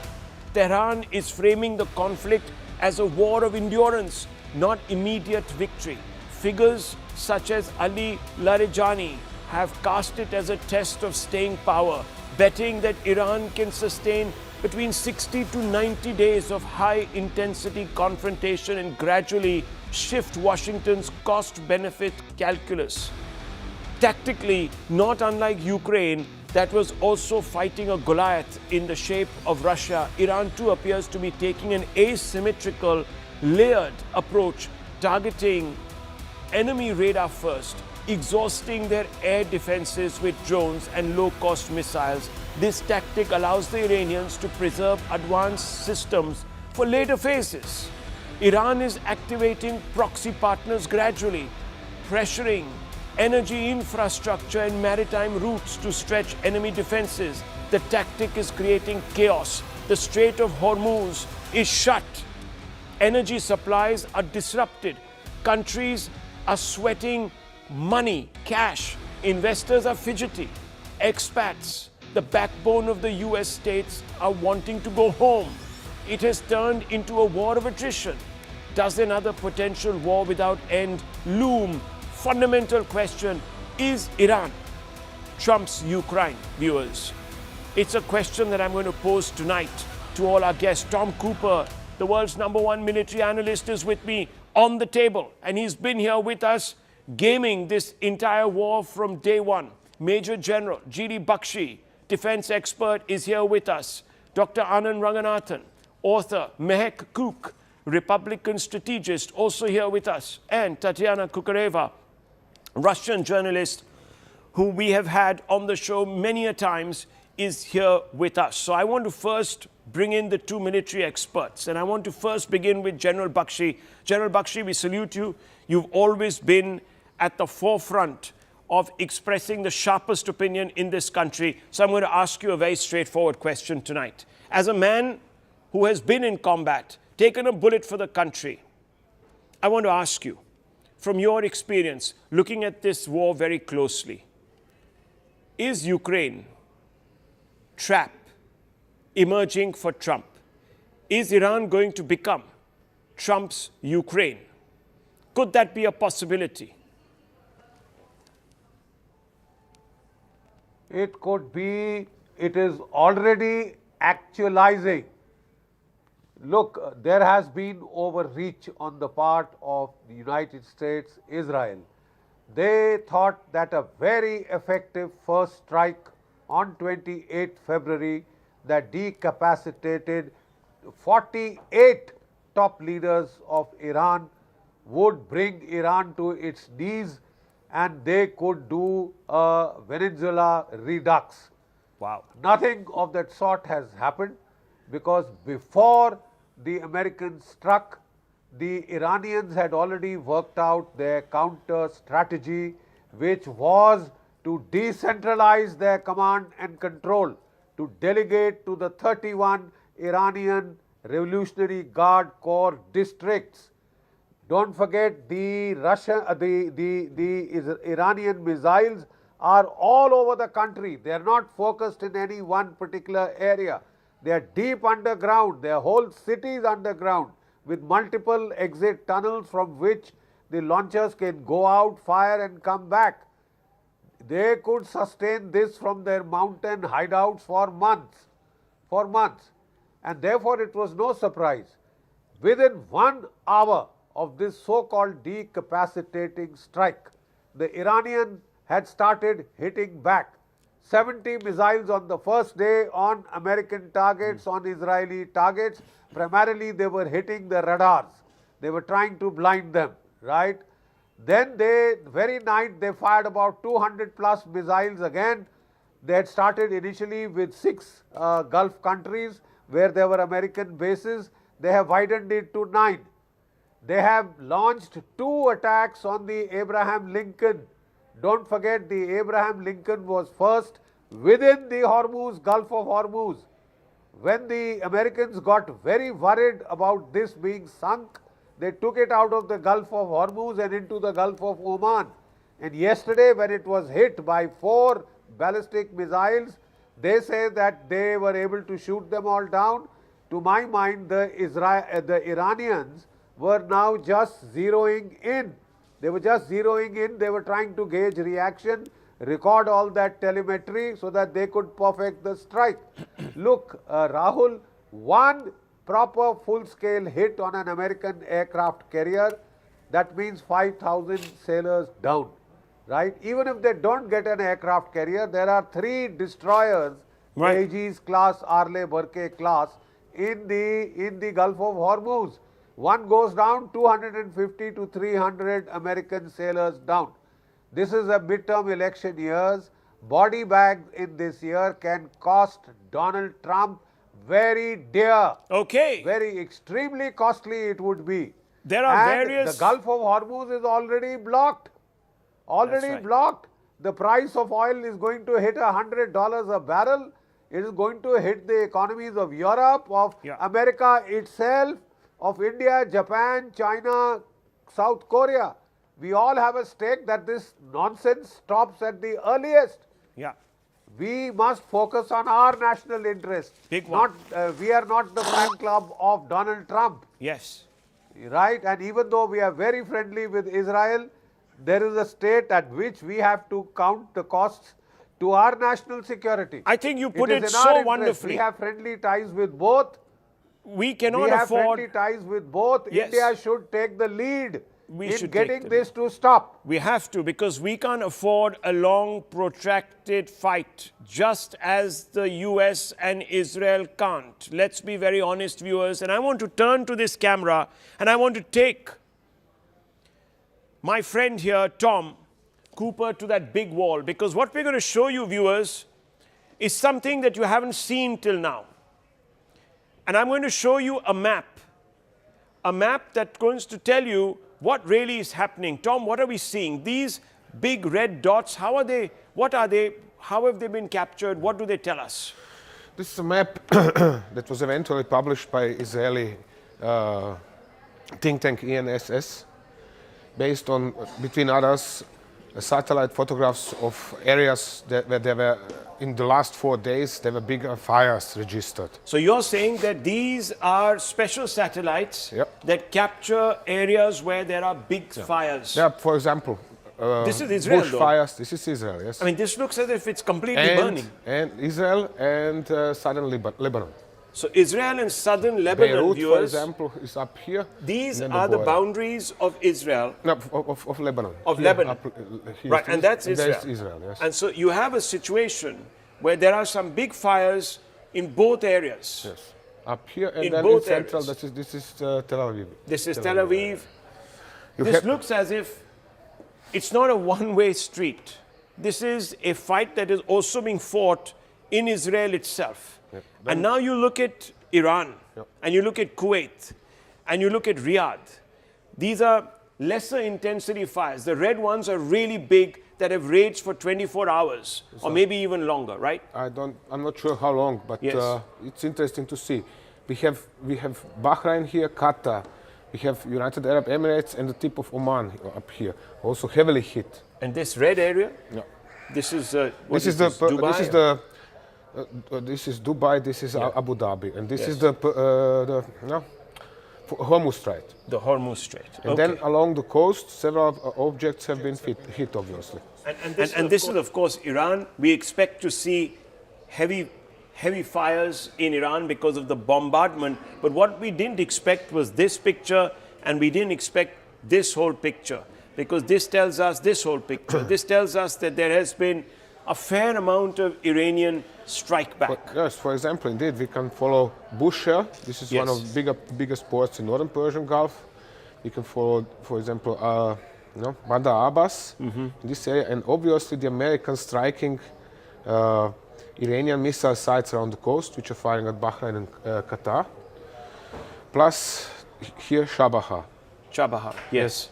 So all of this, viewers, is a theater, and this is all being captured now by these satellites. Let's go back there and let's talk a little bit about. So, Tom, are we to suggest, and are you telling me that perhaps at the end of the day, this is not the easy in and out war that we were thinking it was going to be?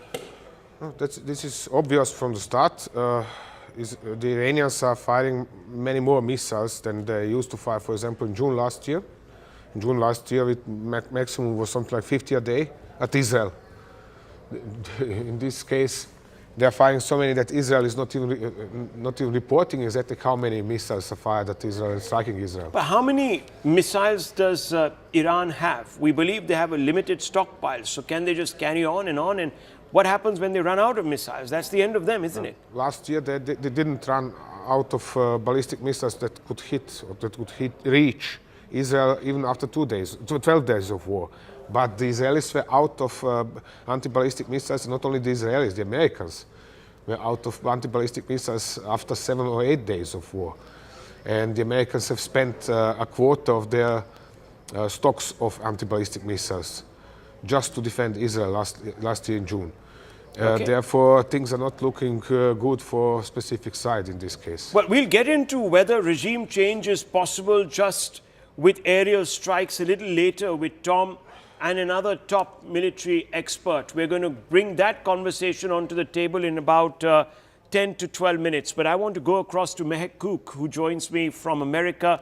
We also have Tatiana Kukureva and Dr. Ranganathan, who are yet to speak. So, Ms. Cook, let me bring you into the conversation and ask you simply this.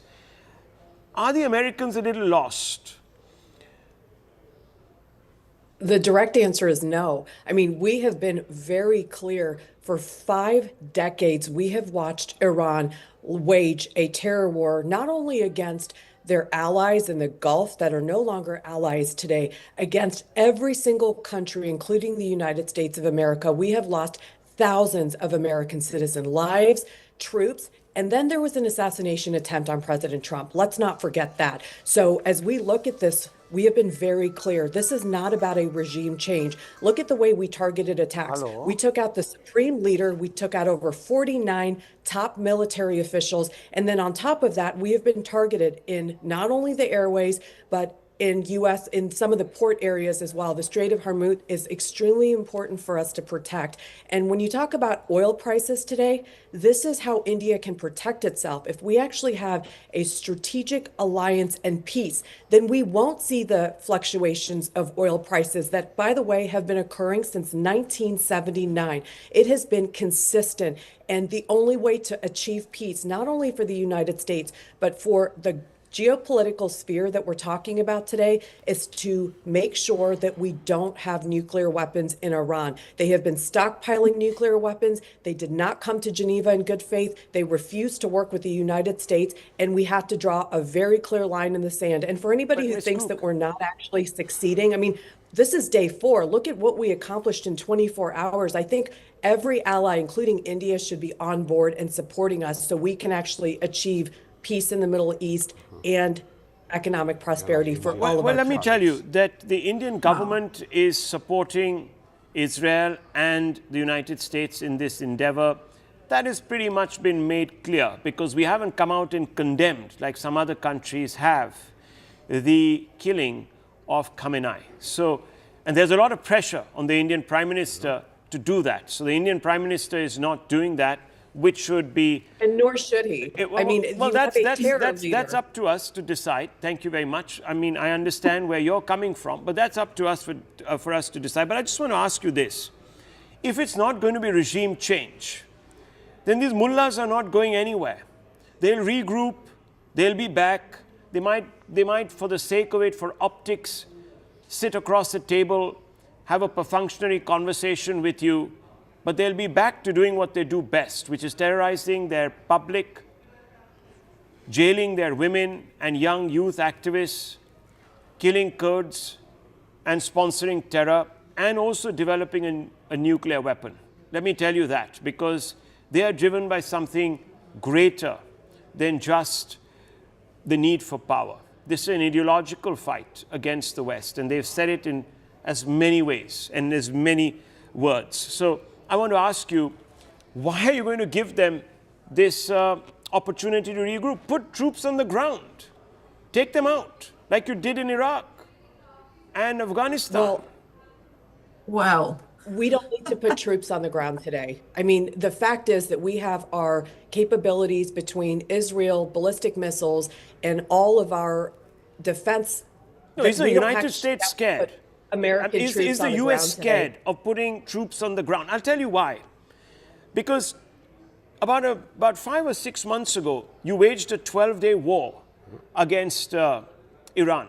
And these mullahs were back to the point where you've had to return with a whole bunch of new weapons, with the largest deployment in decades, to take them out. Well, and that's they'll not be back accurate. again. We actually took out their nuclear facility during that 12 days. So we have continued to ramp up efforts to actually destabilize their regime. And when you talk about the fact that these individuals are extremely motivated, you're basically saying, sit back and do nothing. Wait for Trump's 4 years and then the next president to come in, and for us to go back and forth for another 50 years where we're all held hostage. And that's unacceptable. There are ways for us not to put troops on the ground and to still wage war, to work with our allies. And by the way, the Gulf states have all been attacked by Iran, so they're getting involved. The Saudis have come out strongly and said that they're actually going to be pushing back and they're going to be defending the region.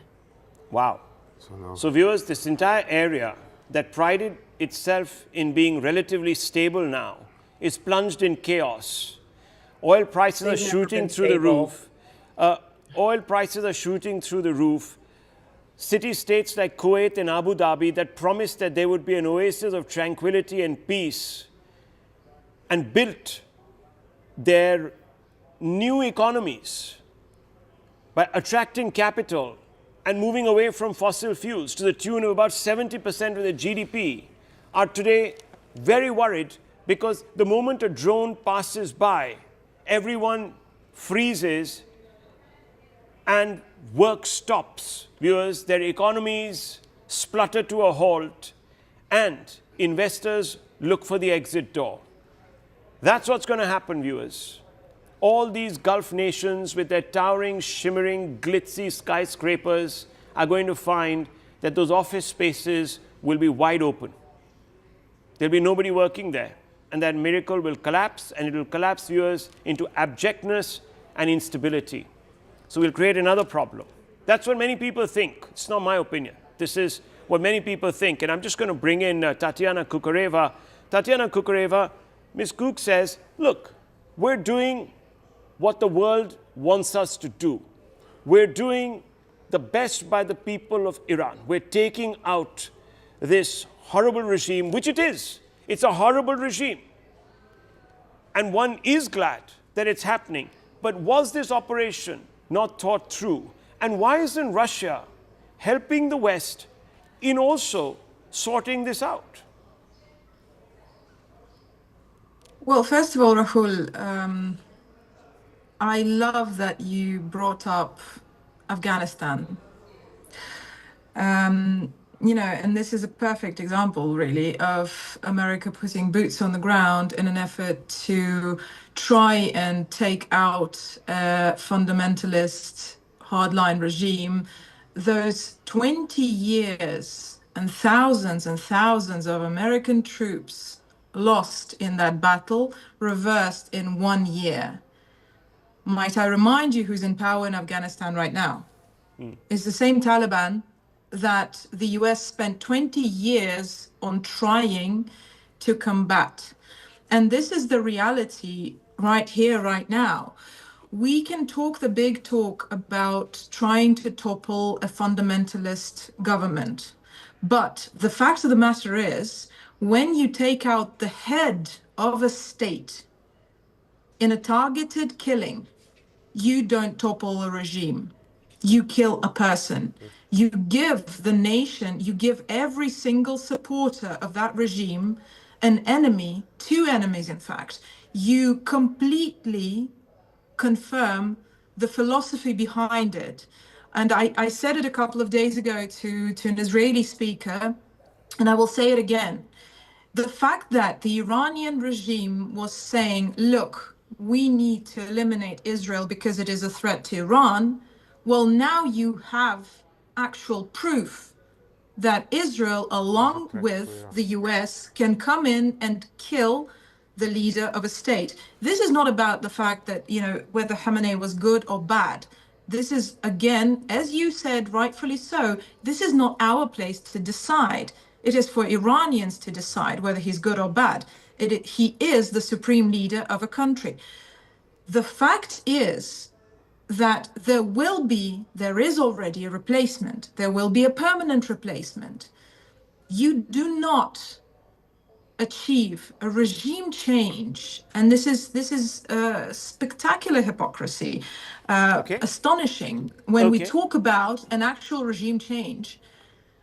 Well, I mean, look, it's not as if the Russians have held back when it has come to trying to destabilize another country. You've done it with Ukraine. So I like the way that everyone's sort of preaching here without practicing. Rahul, That apart. No, come on.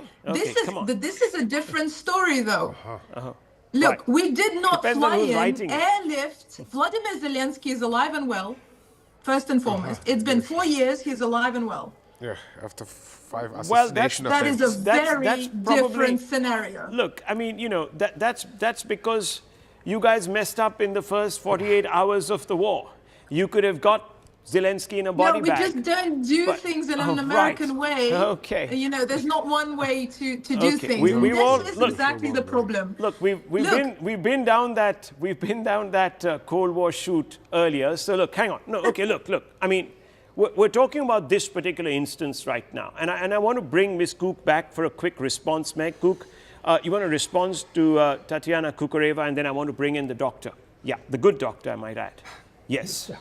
Well, I think there's a lot of comparisons between what's happened in Afghanistan and even Ukraine and Russia. We're looking at a completely different region when we talk about the Middle East, and we have to be cognizant of that. We have a different president. We have somebody who has a backbone and leadership capabilities, and he's been very clear here. So these long drawn out wars is not something President Trump is going to do. He's been very clear to try and do this within 4 to 5 weeks, but he has a clear military objective. He wants to ensure Iran does not have nuclear weapons, not for his term, for generations to come. And it's up to the Iranian people who they decide to elect as their next leader. Okay, so Dr. Ranganathan, this is about his legacy. This is about Trump being benevolent to the world and ensuring that we don't have horrible, horrible, and sorry to say, don't like to use adjectives, but perverse leadership imprisoning their own people and exporting terror. Good evening, Rahul, and good evening to my fellow panelists. You know, I could listen to this conversation for hours because I speak as a layman and there are experts out here. But there is a reason why I remain a layman because, pardon me, I disagree with 3 of the views put forward by the experts. They let me come one by one. As far as, Mehekji, who's a Republican analyst, says, well, yes, India should not condole the or express condolences at the death. Yes, she's right. I agree with her. But then America should be the last person telling us what to do, what not to do. Just barely a month after Pakistan perpetrated a dastardly terror attack on us, and we retaliated in Operation Sindoor that America did not support openly, you had President Trump welcoming the 2 perpetrators, barbarians of Pakistan, onto the White House. This is how much they respect India's identity and independence as far as it comes to combating terror. So let's not take lessons from America. Number 2, as far as my good friend Tatiana ji is concerned, I'm coming one by one, so please pardon my ignorance out there. When she says it is up to the Iranians to decide who their leader should be, may I humbly disagree, because here was a supreme leader who was a commander of the Iranian armed forces that were directly or indirectly at war with Israel. Here was a leader who was clandestinely enriching uranium, existential threat to Israel, who publicly said in 25 years, I want to wipe Israel off the map, who was supporting terror organizations that were perpetrating terror around the world, including Hezbollah and Hamas, who killed and maimed thousands of Israelis. Would he not be a legitimate target? I mean, replace Iran with Pakistan and Israel with India, and 100 out of 100 Indians would say if any Pakistani were to do exactly the same things, India has a legitimate right to go after him. Yeah. So that's point number 2. Point number 3 is, let me come very quickly to 2 things that are arguments in favor of Israel and America and 2 against. In favor, they have awesome intelligence on the ground. We saw on day 1, they eliminated 50 of the top Iranians. That speaks a lot about the intelligence that the Israelis and the Americans have. Number 2, awesome firepower. There is no doubting that. Number 3, majority of the Iranians are or were against this despotic regime. This is not to say this was the only despotic regime that has nuclear arsenal. Okay. There is hypocrisy there. I agree with Tatiana. But the fact is, I think Israelis and Americans are banking on from the ground up. The rebellion starts to topple the existing regime. The things that are against Israel and America is very simple. America, this war is not the same as Putin's war in Ukraine. In the last 3 years, conservative estimate says that 320,000 Russian soldiers, just the soldiers, not civilians, have been killed. Putin is prepared for a long, drawn-out war. Okay. I mean, which other country would accept 320,000 soldiers killed? Here, you have, 10 body bags coming in, and Trump is going to have jitters. So that is one thing that is profoundly against. Please remember, America has never won a long drawn-out war. Vietnam, it lost 47,000 US soldiers. We know how it ended. Afghanistan, we know how it ended. So unless this was going to be a quick war, it is going to be a disastrous war for America. So let me tell you, viewers, there's some breaking news coming in, and I'm going to go straight across to Tel Aviv. Thank you. And I'm going to welcome John Spencer, U.S. military expert, one of the other top experts in the world. And we have, of course, continue to have with us Tom Cooper. But big breaking news coming in. Iran continues airstrikes on Tel Aviv with ballistic projectiles that Israel's air defense system could not stop, we are being told. even as the IDF struck. In fact, those are some pictures from Iranian missile strikes in Tel Aviv. I'm going to go straight across to Sanjay Surya. I hope you're okay where you are, because these do look like devastating strikes. You know, Rahul, through all of this information and analysis, one or two things stand out quite remarkably by way of simple fact. We know by way of fact that the Iranian leadership had been saying for a long time that they will widen the war and they will target nations hosting US bases. When that attack came, as warned, as promised, these places were defenseless. The US has not been able to defend its bases. There's not been adequate protection for its own or for the country that is hosting these bases. Right. How is it that this protection failed in spite of all the warnings, in spite of all the information? Yes, great intelligence where Khamenei was, but what happened to the intelligence on this front? But what are we seeing? Critical. I mean, these pictures Also, look... here in Israel. I mean, just look at these pictures, Sanjay. I don't know if you can see them on your screen, but this does look like quite an expanse of the city has been hit. These, what kind of missiles are these, Tom? What would you make of them? I'm trying to make out. Looks like multiple re-entry vehicles, perhaps even a cluster bomb units deployed against downtown Tel Aviv, or at least. Well, we don't quite know. Look, I refuse to believe that these pictures, we can just remove them. I just refuse to believe right now that these pictures, there is truth to them. I mean, I just feel that there's something odd about those pictures. I mean, we would have heard by now. That kind of strike is devastating. There were reports some 2 hours ago about a very severe strike on one part of Tel Aviv. Okay, well, yes. You know, let's just be cautious, because let's just find out where those pictures have come from. Those pictures look a little too hard to accept at face value. I might be wrong, but it just does appear that those pictures look unrealistic to me. I'm not going to believe those pictures, so let's just cast them aside. Let's just go with what we know, that there have been strikes, that some of these missiles have got through. How many, we don't know.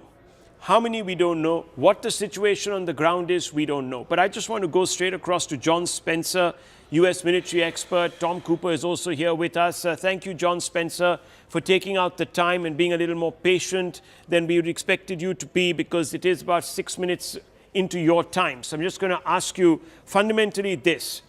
The U.S. regime, the U.S. government has decided, and of course the Israelis have decided, that they're going to use the aerial route to soften up the Iranian regime. Will this be enough? Will this be enough to affect regime change and attain the goals that Trump has now defined? Or do you need boots on the ground or some other sort of intervention? I would say, of course, predictions are really hard, but it's very unlikely that air power alone in this context would achieve that. And that's why a lot of the strategy has been to talk to the Iranian people and for this popular uprising as a byproduct, because there are very few historical cases of air power alone causing a regime change, whether it's Serbia and Milosevic or Libya. Different contexts as whole, although this morning there is a very credible report that Israel struck the Supreme Council that was trying to elect a new Ayatollah. That will have a considerable impact, but I think the intent here is to paralyze the regime. War is an act of force to compel your enemy to do your will. That's what I think we're seeing here, not a direct strategy to cause a regime change, and I think the president has said this, as well as Secretary of Defense, set the conditions for a regime change. And just about your video, I've seen multiple reports from those in Tel Aviv that say that's an AI-generated fake video. Yeah, it could be, because it just does look very, very fake. I mean, I've not heard... Too much. Yes, just too much. It looks fake to me. And it just doesn't add up, because by now, I mean, you know, we would have had statements from Netanyahu. You would have had a fair bit of reaction coming out of Israel. That did look catastrophic, to be honest, Tom. But do you agree roughly with what John is saying? Essentially, yes. I would just add that as to me, it's obvious that Trump has miscalculated, and his 3-day special military operation has ended exactly like the one by Putin in Ukraine. That's all I can add in this regard. That's the question that we were debating, John Spencer, before we came out to you. That is this going to be one of those pointless exercises where we are going to get embroiled in a war that's really not going anywhere spectacular, a war without end, without really a closing story? I don't think so. I do a lot of comparative analysis as well, and I wrote the case on the Battle of Kyiv when Putin took his shot. Had Putin had the capability to eliminate Zelensky, all the senior military figures or any personality in the push of a button, Putin didn't have that capability. While he tried this almost the attack of Baghdad type of approach on Kyiv to do a psychological impact. That's the context. A little different if you look at Iran, even if what was happening in January with the conditions of the internal stability, right? The internal stability of the population, the economic situation, the water situation, all of those variables.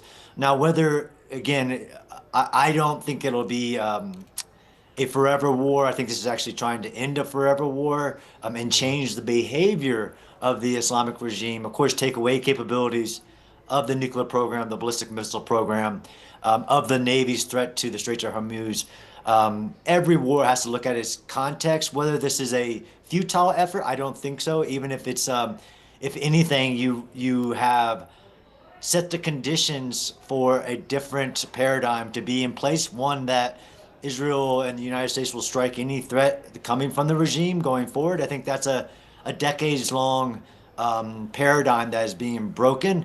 And it's always a pursuit of political goal. All wars pursues a political goal. What's the goal, which is everybody keeps asking, whether that goal of regime change is the intent of the operation. And if you look at even Putin's special military operation, his intent was to instill a more Russian-friendly government. He failed to do that. And now, of course, goals can change, and that's happened. I think for this operation, the goals have been pretty clear. We're all questioning whether that ultimate goal of regime change can happen with the current ends, ways, and means kind of that's being given. I think we're in a wait and see. I mean, we're only 4 days, a few days into the operation, and to have 50 plus of all of the old way of thinking happening in Iran, not just the Ayatollah, but 40 senior commanders of that hardliners. I don't think anybody can tell you like how's this going to go, given the variety of context that is the Iran basically. Okay, so how are you assessing the timelines here? Because we're seeing evidence of a large number of strikes on Iran. We've had one on the spiritual headquarters in Qom. And we're not seeing the Iranian regime throw in the towel. What does that tell you? Again, it's with the amount of information, despite all of our open source intelligence, it's hard to know. Of course, we know from the Iranian constitution that meeting that was being held was to elect a new Ayatollah. The fact that all of the generals were taken out, of course, we believe there were plans put in place for such a scenario, and that's why you have possibly this, what I would say is just irrational behavior of attacking all of the Gulf states and all basically these 14 different states and basically isolating yourself. We don't really know who's in charge, who's making the decisions. So it's hard to say whether the current kind of decapitation campaign, the paralysis of this operation, which is historic. And you look back at even American operations in the past, the invasion of Afghanistan, the invasion of Iraq, any of them, we've just never had this deep intelligence infiltration, precision ability no military has. This is really historic. So the outcomes of predicting of it, there is no comparative case to say, well, this will likely lead to this. I think we're still in a wait and see who's in charge, what happens next. I don't think the airstrikes will taper off. The United States president said that you haven't even seen the biggest day or the biggest basically airstrikes. Even if you look back to the Persian Gulf 42-day war, the United States did 160,000 sorties, 250,000 bombs and missiles over 43 days to change the behavior of then Saddam Hussein in invasion of Kuwait. And it led to a positive outcome, which is, again, why we have to debate the goals. Well, that's debatable. I mean, Saddam went, yes, you captured him, you hung him, but we saw what Iraq turned into. So if you want it to be a less radicalized state, then perhaps something more needs to be done than just sort of cutting the head of the snake, because this is a hydra we're talking about, not really a snake. So you cut off one head and 10 more appear. So anyhow, look, I mean, that's not what I was talking about, right? I'm not talking about the 2003. I'm talking about changing the behavior, right? This is why you have to look at what the goals of the war are, stated by those participants, belligerents of it. We don't have a voice right now. So you believe that this action will be enough to deter the Iranians from ever contemplating making a nuclear weapon again, or even exporting terror as they have done? I can't make that decision. According to even the last of the negotiator Witkoff, that the old people were not willing to negotiate that, and that's why again if you want that level of a goal, a behavior change, this is the ideal that you have one voice in Iran and the possibilities, right? It's hard for, even if it's 90% of the population, to rise up if they don't have arms, right? Even if you go back to the 79 revolution, the Air Force joined the revolution. So that is a complication. No, I don't think we're at the point right now where we believe this would change the behavior.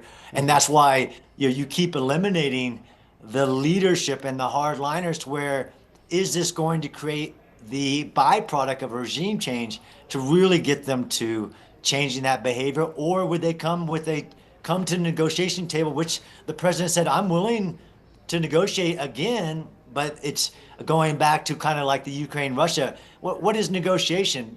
You can't negotiate away survival, sovereignty. This is very specific to the goal, just like Kuwait was.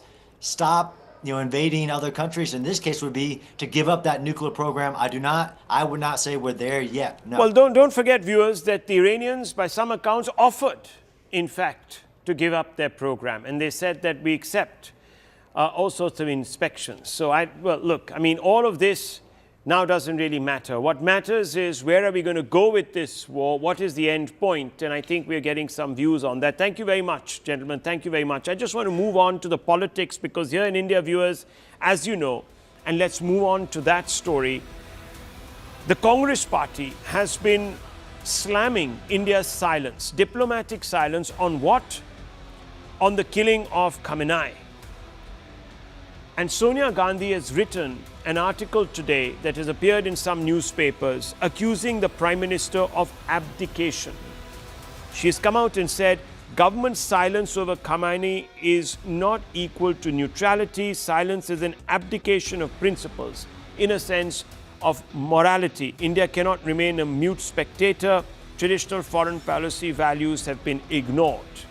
Now, viewers, the BJP has come out, and let's put out that graphic also for you to see. The BJP has come out and said that the Congress was silent, for example, when Gaddafi was killed in 2011. So why are they lecturing us? They also put the national interest first. They took a calculated decision not to sit there and condemn the West or the others who decided to overthrow Muammar Gaddafi. They didn't condole or condemn Gaddafi's hanging. UPA was mum on Saddam Hussein's hanging also. Selective memory and selective outrage are not entirely strong and sustainable arguments. So this is what has been said. So let's open this up, because we have with us Sanjay Jha, and I want to bring him into this conversation. Sanjay Jha, it's a bit rich for the Congress party to be sitting here and lecturing Prime Minister Modi on morality and pointing out that he has acted against principles when, for example, The Congress Party, if you even go back into the past and you look at its own stand against China, when China was out expanding its sphere of influence, grabbing other countries, taking over territories, back in the day, they didn't say much. They didn't say anything when you had a situation where Gaddafi was toppled or where Saddam Hussein was toppled. And there are several other examples of the Iranians not being real friends of India either. In fact, you even took positions against the Iranians in the United Nations. So what are we talking about here? Rahul, good evening to you and to Anand as well. Let's try and have a serious debate, hopefully no interruptions. I want to make a couple of points very succinctly because I'm assuming the viewers will have known by now what is really going on. Point number one, Narendra Modi, and I say so with full responsibility as the Prime Minister of this country, has abdicated strategic autonomy and has actually become part of the US-Israel axis. India is playing footsie with two powers, one run by a sexual predator, the other by a man accused of genocide, and we are playing footsie. He was there in Tel Aviv in Parliament, and the silence of Narendra Modi's government on the assassination of Ayatollah Khamenei is basically a statement being made by India that we will not issue a press release of even condolence, forget condemnation, unless we get approval from Tel Aviv or Washington. And are we approving a political assassination of a head of state? Is that how low India has become in terms of its global stature, that we are kosher? We are not going to say a word on the assassination of a head of state in Iran? Are we serious here? Point number two, and this cannot be ignored, that end of day, everybody knows that Iran attack by the Americans and by the Israelis happened when the negotiations were on. So this is obviously nothing to do with regime change. And by the way, who is America to do regime change? Can they just do a Venezuela whenever they want? Trump is threatening Greenland. I mean, he's threatening Canada. I mean, he can't run his own country today, and he's talking of regime change. Okay. And you have Israel, which basically doesn't even believe in the two-state solution, wanting regime change. Basically, this is nothing but an attempt on Epstein file. This is an Epstein file story. Okay, well, one second. You know, Sanjay Jha, perfectly okay. I mean, look, you're entitled to your views. But let me also tell you that on the other side was Hamas that actually didn't believe in a two-state solution. Hamas' first resolution, if you read their manifesto, their first one said that we want to cleanse the land from the sea to the river. And then they made a modification to that initial resolution because the United Nations latched onto it. But they continued, viewers, to carry out terror attacks. Now, I'm not getting into the specifics there because that doesn't involve us. My point is, and I want to bring in Dr. Anand Ranganathan to respond. Sanjay Jha says, and there is truth to what is being said here to some extent, that we cannot allow America or anyone to carry out regime change operations whenever they think it is okay for them to do so. So there is that point. At what point does India say, hang on, Trump, you can't be doing this? Or should we be saying it at all? Rahul, when has India not or stepped in to not allow America orchestrate a regime change in the last 80 years? Give me one instance. America has orchestrated perhaps 17 or 18 regime changes. Has India stepped in and said, we are not going to allow you to do that? So that's point number one. Point number two, Sanjay did not answer your blunt questions. That is, if BJP has not expressed condolences at the passing away of a dictator, the Congress also did not express condolences at the passing away of Gaddafi and Saddam. In fact, I supported Congress, and I support Congress for not expressing condolences at the killing of dictators, even though those two dictators were quite friendly with India, even though this one, Khamenei, was, calling India an oppressor state and talking about all nonsense that India and Hindu state is massacring Muslims. That's point number two. Point number 3 is we have to look after our interests. It is not our war. It is a war of Israel with Iran. Now, I ask a very simple question. Is an Pakistani leader, for example, I mean, I just give you one very simple example. When people say, Rahul Gandhi say, we must express condolences, he was not a legitimate target, Khamenei. Simple question. I want to reduce it to a simple question. Would a Pakistani leader who is commander-in-chief of his armed forces that attack India directly or indirectly all the time, who stocks nuclear arms and enriches uranium clandestinely, who calls India a cancer and vows that he will wipe India off the map, who trains and supports and funds multiple terror organizations, who arms and sends hordes of terrorists to India to kill thousands of innocents. Would such a leader be a legitimate target for India? Now replace Pakistan with Iran and India with Israel. What's your answer? If in a war between Israel and Iran, wasn't this guy a legitimate target? Any commonsensical person would say, yes, he was, just like any Pakistani leader who would be doing exactly what Khamenei was doing to Israel. Any Pakistani leader does that to India, we would treat him as a legitimate target. So I don't know where this irrationality springs in. There is only one reason for it to spring in. Vote bank politics and shameless appeasement. Okay, Sanjay Jha, yes. I mean, look, if Israel is being attacked by proxies that are sponsored by Iran, and it's just not Israel, there are other Gulf nations too that are bled by Iran and its proxies. If they are to legitimately say that, look, we're not going to deal with this. This guy, he spilled enough Israeli blood or Syrian blood or Iraqi blood or what have you. The time has come when we take him out. Would you support that? Yes or no? Would you support, for example, an Indian Prime Minister who decided to take out Sharif, Shehbaz Sharif?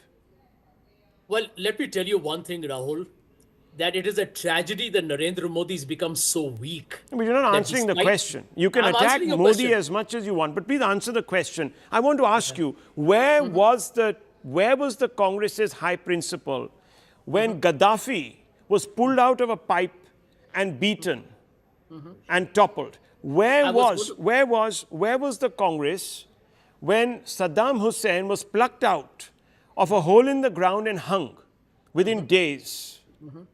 Where was you? Where was your morality then? Just a simple, straightforward question. Should you have spoken then or not? Yeah, Rahul, but Anand has said many things that need to be... No, I'm asking you this question because I began my interview with you on that question. Would you? I'll ask you another question. The Taliban, excuse me, one second. I'll ask you another question. The Taliban captured an Indian aircraft called IC-814. The Taliban executed a few people on that particular plane. The Americans go in and take out the Taliban. Just asking you, sir, would you have supported the American action back then when they took out the Taliban, yes or no? That was also regime change. Now, if you don't interrupt me, I'll answer your questions very quickly. It is a false propaganda by the BJP. What? Please go down, do an internet search. I have already done it. Enough leaders from the Congress party condemned what happened in Libya with Gaddafi. Did the Indian government, compare apples with apples. Compare apples with apples. Did the Indian government take a position? The Prime Minister of India is the head of the executive. Show me a statement from the Indian government saying we condemn what has happened with Gaddafi. Just show it to me. We condemn the United States. We condemn external intervention in Libya. Just show me that statement, sir. Yeah, I'm just answering you. Dr. Manmohan Singh as a Prime Minister was not so weak, fragile and spineless as to be quiet when Saddam Hussein was hung or when Gaddafi was killed. Show me the proof. Point number 2. Rahul, can you read this? 1 minute. I can't actually. When Manmohan Singh's people, something of India, I don't know, could you read this? Here is the same Manmohan for a minute? Yeah. Who said to George Bush, who killed 1 million Muslims. Here is Manmohan Singh who said, Mr. Bush, people of India deeply love you. That's this was after Bush had massacred 1 million Muslims. Bhaiya, Arey bhaiya, he never said ab ki baar Trump sarkar. Don't get into that poor level of debate. I mean, look at this. Apna banda to ab ki baar Trump sarkar bol raha tha. Anyway, Rahul, can I answer your question? Yeah, of course. The truth is that Anand Ranganathan, he's a dear friend of mine. He's obviously being very disingenuous with facts. No, Which I is want you okay, to show because me he a has to defend statement Modi. by the government 1 of minute. India, sir. Why are we beating around the bush? He calls Ayatollah Khamenei a dictator, but he's not willing to call Netanyahu as a genocide man. He's No, not no, hang willing on, to just call a him minute. out for war of, What is that? Hang war on, just a of- minute. war No, against hang on. Now, that's humanity. what. No, He's hang not on, hang willing on, to hang say on. that. We are talking about. No, hang on, just a minute. Unbelievable. Listen, if Netanyahu thinks that he can attack Iran because the leadership in Iran is hurting the sovereignty of his country, what does it matter if Netanyahu is a war criminal or not? He is doing what he wants to No, the do to tragedy is defend his India, country's boss. interests, and he's been elected by his people to do that. And Yeah, but- the but opposition, why hang on, is the India's opposition in Prime Israel, one Minister- second, sir. The opposition in Israel, please, let me allow you. Unlike in India, the opposition in Israel is supporting Netanyahu today on conducting the operation to decapitate Khomeini. So let me just put that down on the record. But that apart, I want to come out to you again and ask you, sir. Please answer this question. Show me the statement by the Indian government. Give me the date, the time when this statement was made by the UPA government, I said, in support of Gaddafi. Show it to me. Okay. So, I mean, you want me to do it right now on your screen? Well, you or should what? have, sir. Well. Here is the point. Here is the point, ladies and gentlemen, watching the program. Mr. Modi is backing Again, Mr. America Modi? and Israel Show at me a the time statement. when abandoning India's sovereignty, abandoning India's independence, abandoning the strategy of actually multi-alignment, and becoming part of the most dubious, discredited axis where the two leaders are one is in the Epstein file and the other one monitors all the is Epstein fine. file. All is What a that shame. all you can What a say shame. all of that. You haven't answered the single question I posed. I have. You are lecturing It's Modi, on record. but you have done exactly what Modi has done. That I find hypocritical. That is what I began by asking. In any case, that is not even relevant. Has Sonia? No, it's very, very relevant. Has Sonia acted? Then is she guilty of hypocrisy? Because this current Is she US guilty president is a sexual predator. Okay. Now, The sexual Israeli predator, Prime Minister this is a predator, genocide that man. predator, He's got an a arrest genocide warrant man. against him. Fair enough, It's a sir. serious issue. I just want to bring in Dr. Ranganathan one last time, and then we wrap this up. No, it's very simple. This is not It's a our CIA war. Mossad war. Now, please, And India is Sanjay, I playing didn't interrupt pygmy and you. footsie like a weak power. Sanjay, please. Sanjay, please. You already have not answered 5 questions. Let you not answer 6th one also. Look, No, don't the worry, I have simple fact answered is- everything. No, you've not. You answered by evasion. But anyhow, go ahead. Yeah. This is not our war. Israel has a moral argument in its favor to go after Iran. Because if Iran goes nuclear, the first thing they would do is to bomb the living daylights out of Israel and try and I just want to put one other fact down on the table, Israel which viewers. is Just 1 minute. nuclear, I just not want to put, Iran. excuse me, I just want to put down one more fact. And let me be extremely, this is the hard facts, this is what the show is called. How many Muslim nations have come out and condemned America for taking out Khamenei? Do you know how many viewers? One sec. All Muslim countries are vassals of America. Now that's the response. It doesn't matter to me, sir. I'm only asking a question. All Muslim countries are vassals. Viewers, 8 countries around the world, excuse me, don't shout. Please, don't shout over me. Only 8 countries in the world have taken that position. Only 8. And if you are talking about these countries being really morally enlightened, I'm talking about 2, Russia and China. Both are headed by authoritarian regimes. So viewers, they are doing so because they have a vested interest. We don't have a vested interest. Our vested interest, if there is one at all, lies in the Gulf, where we get a 40% market for our exports and we bring in 40% of our oil. That's where our loyalty should lie. Not with some guy who was mass murdering his people and sponsoring terror. Are you talking of Netanyahu? I'm talking about, sir, very, very simply, the man who is 6 feet under today in a bunker somewhere, Netanyahu is fried to a Netanyahu is toast saint, is he? called Khamenei. It's very simple. And Netanyahu is a saint. And I will leave it at this, viewers. I will leave it at this. I will leave it to this. I will leave it at this. We can have our discussions about who's a genocidal maniac and who's not, and we can accept Netanyahu as one and all of that, viewers. But you know, tomorrow people can say that so was Bush, so was Obama. They all, and so was, by the way, viewers, the hero of the Second World War for most of the West, a man called Churchill. Many people could say the same. Where are we going to stop with the labels? I'll leave it at this, viewers.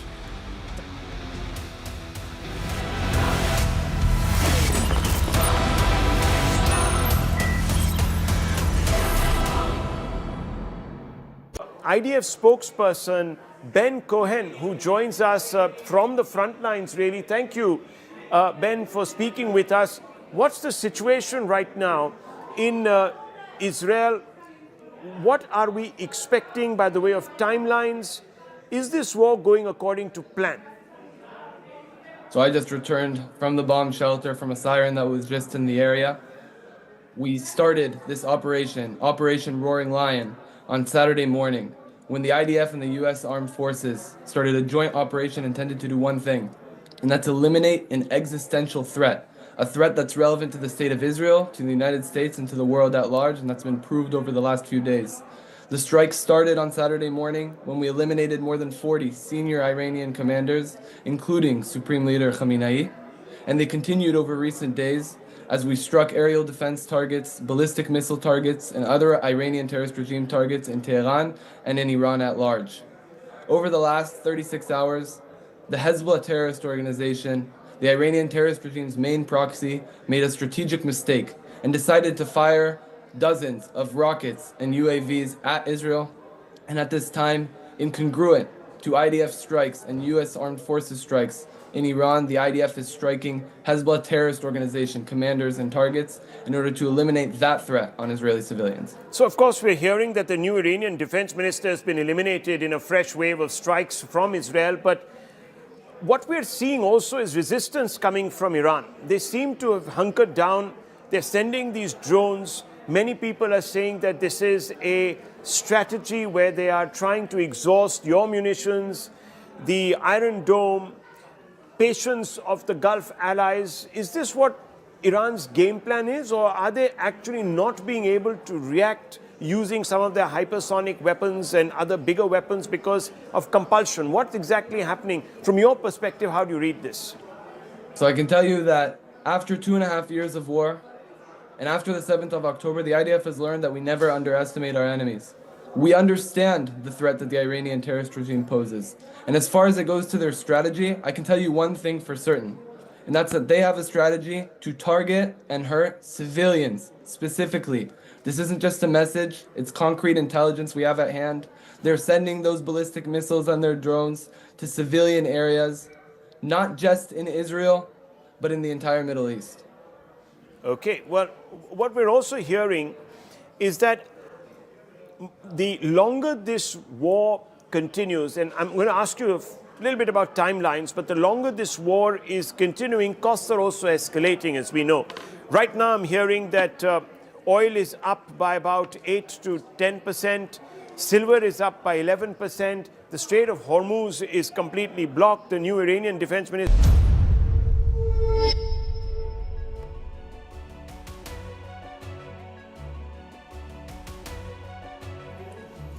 Hello, Namaskar. This is First Post and you're watching Vantage with me, Palki Sharma.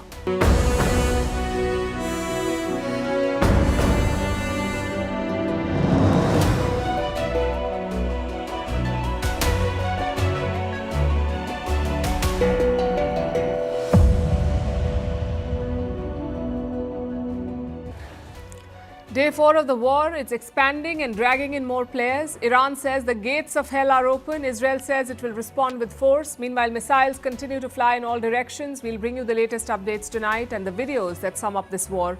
From strikes in Lebanon to mass graves in Iran and Israelis partying in bomb shelters. We're also looking at who could join next. Will the Gulf states fire back? Will Europe be dragged into this conflict? We ask because now European bases are also under attack. Also, the backstory of how Ayatollah Khamenei was tracked. A report says Israel hacked Tehran's traffic cameras and studied patterns for years. In Tehran, the big discussion is that of succession. Who will be the next Ayatollah? Will it be Khomeini's grandson? Also trying to make sense of Donald Trump's strategy. What's his plan? Did he bite more than he can chew? And the economics of exhaustion. Iran's $20,000 drones are exhausting America's $4 million interceptors. That's all your questions answered in our special segment as we try to make sense of this chaos. The headlines first. Prime Minister Narendra Modi calls the leaders of Qatar, Oman and Kuwait. He expressed his concern over the attacks on their countries. The Prime Minister also discussed the security of the Indian community residing in these Gulf countries.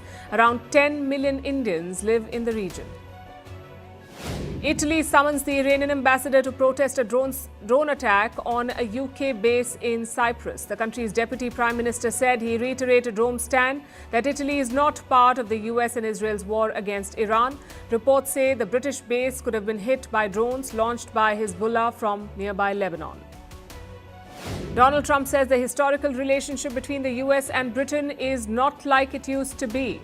This comes amid a diplomatic spat over the war against Iran. British Prime Minister Keir Starmer had angered Trump by initially refusing to play any role in the war. Starmer later agreed to allow the US limited use of its military bases.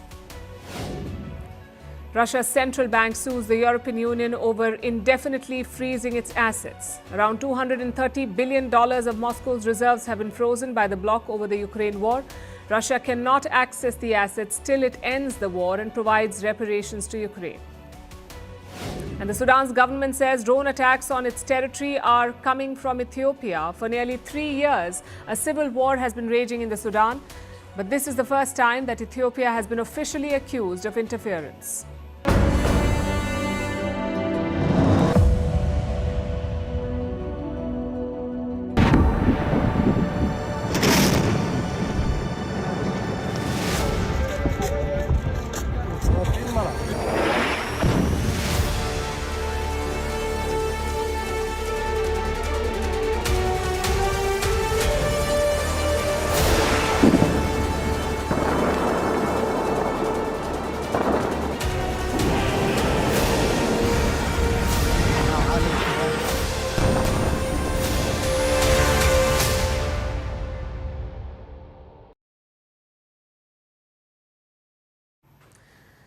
There is no let-up in West Asia. Iran is talking about opening the gates of hell. Their missiles and drones are slamming into Gulf states and Israeli cities. It's fast turning into a war of attrition. American air defenses versus Iranian missiles. Today, Tehran struck the US Embassy in Saudi Arabia. 2 drones slammed into the American building and soon it was engulfed in smoke. Yesterday, the US Embassy in Kuwait was also hit. So Washington has decided to shut both embassies. The UAE was also targeted by drones today. One of the interceptions caused a fire at a major oil facility.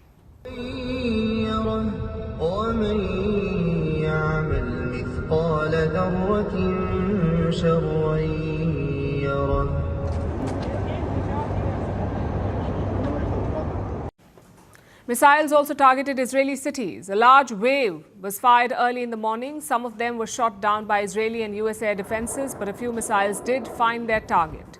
They hit multiple locations in central Israel. Reports say 9 people have been injured.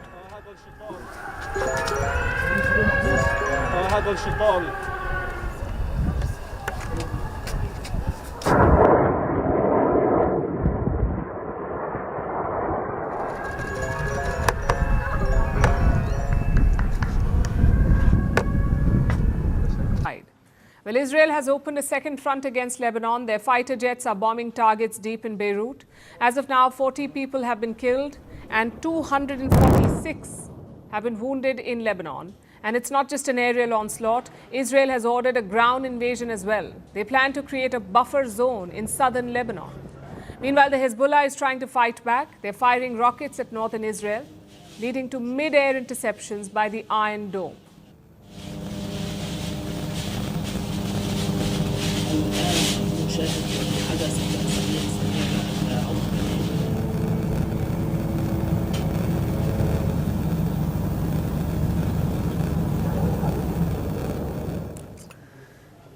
This is the secondary front. For Israel, Iran remains the primary target. Their fighter jets continue to bomb locations in the west and in Tehran. Today, they hit government buildings in the capital, including the presidential office and the Assembly of Experts. These are sites attacked in Iran. Now, this Assembly of Experts, this assembly building, is where the next supreme leader is supposed to be selected. But Israel has blown it up.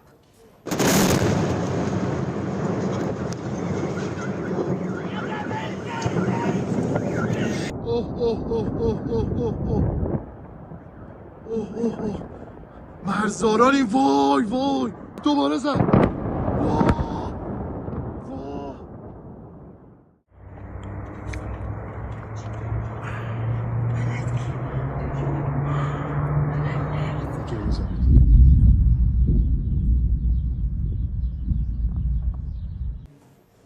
Like yesterday, they're also hitting missiles and launchers. Remember, Iran has the largest missile stockpile in West Asia. It is their biggest weapon in this war.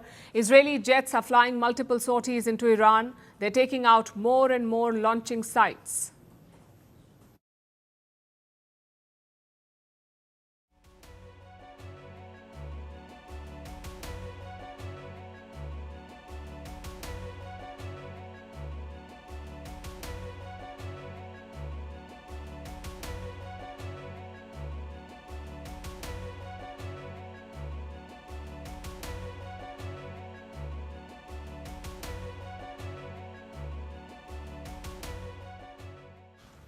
Israel claims they have carried out 60 waves of attacks. Put together, more than 2,000 Iranian targets have been hit, which brings us to the US.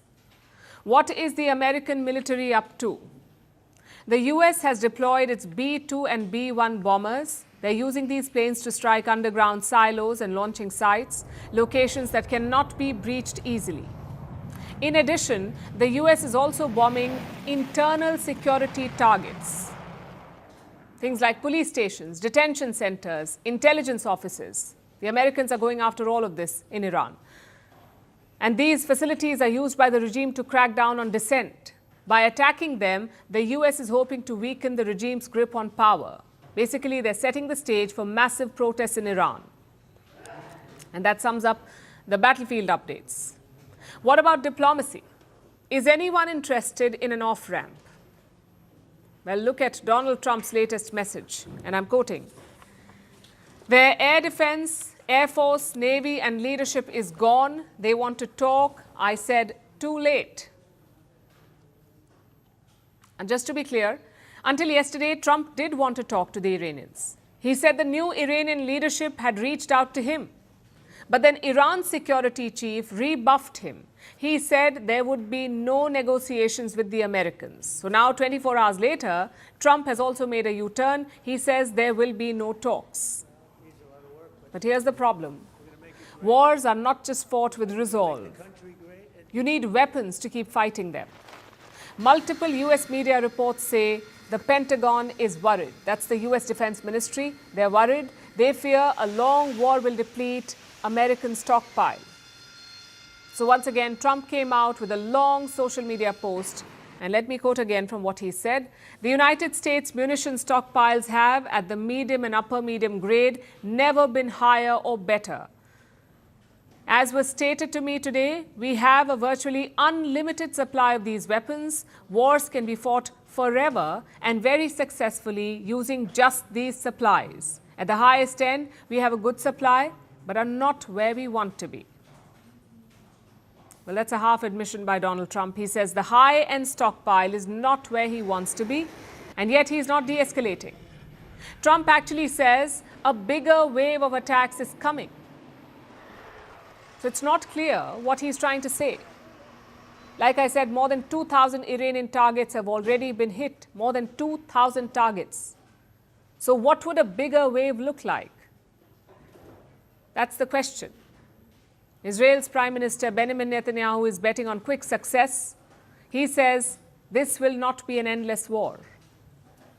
I hear the people are saying we're going to have an endless war here. I said it could be quick and decisive. It may take some time, but it's not going to take years. It's not an endless war. In fact, it's an effort right now to achieve the peace that we all yearn and pray for. And I think together we'll achieve it. Trump is saying something different, though. We'll tell you about his position later on the show. But for now, listen to the Iranian military. They are not backing down either. Despite the sustained attacks from the other side, the Iranians continue to hit back. The Iranian guards say the gates of hell are opening for America and Israel. The enemy must await continuous punitive attacks. The gates of hell will open more and more, moment by moment, upon the United States and Israel.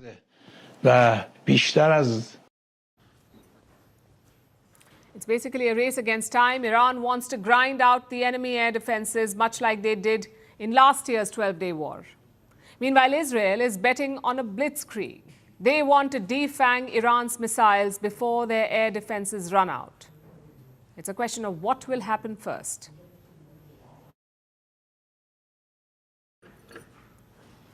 Like I said, it's day 4 of the war, and by now you know the drill. This war is playing out on your screens too.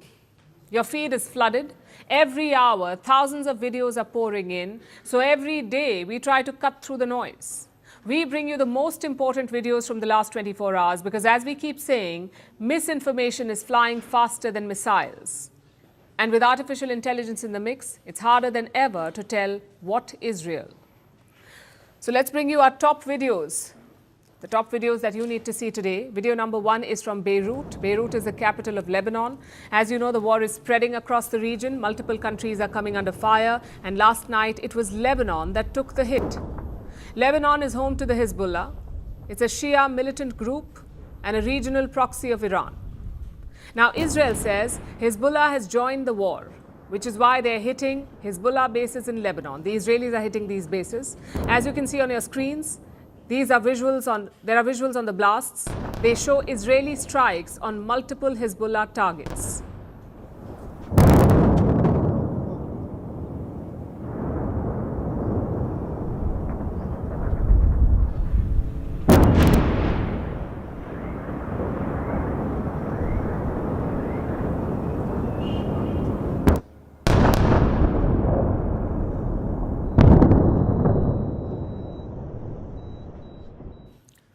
Multiple videos captured the exact moment of the attack. People were seen sprinting away in panic. Onlookers dropped everything and ran for cover. Thick plumes of smoke erupted into the sky, and in a matter of seconds, chaos took over the streets.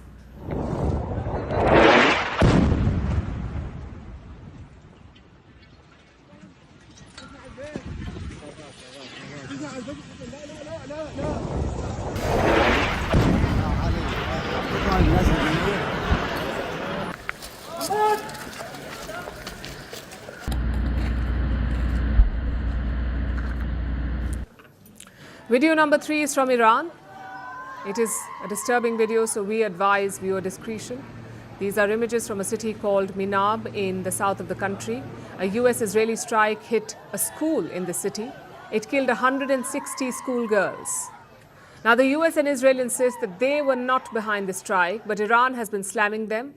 And now we have images of mass graves being dug to bury the children. Take a look.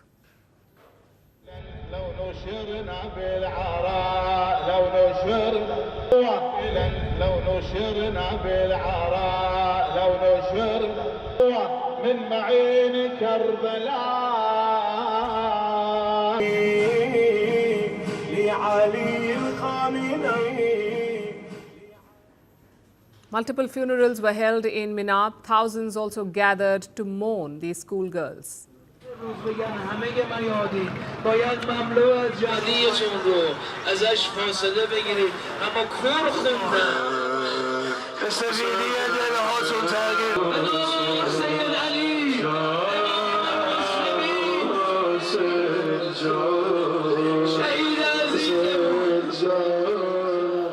Here's another video from Iran. It shows people running for their lives. This is after an airstrike near the Russian embassy in Tehran. Footage shows locals dragging injured people. Some were even overcome with grief.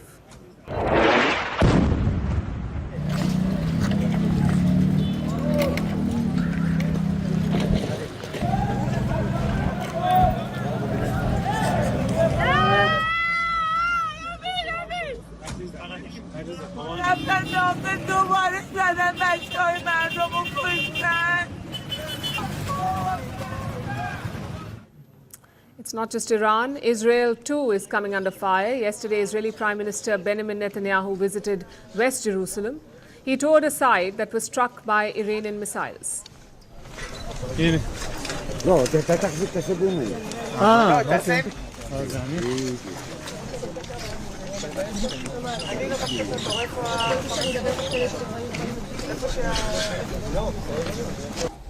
When I stand here in a place that was bombarded by the terrorists in Tehran against innocent civilians, you see the difference. The tyrants of Tehran target civilians. We target the tyrants of Tehran to protect civilians. And what is a war without the weapons? Like I said, all sides are releasing war videos every hour. Iran released footage showing the launch of its missiles, especially the Qadr and Imad missiles.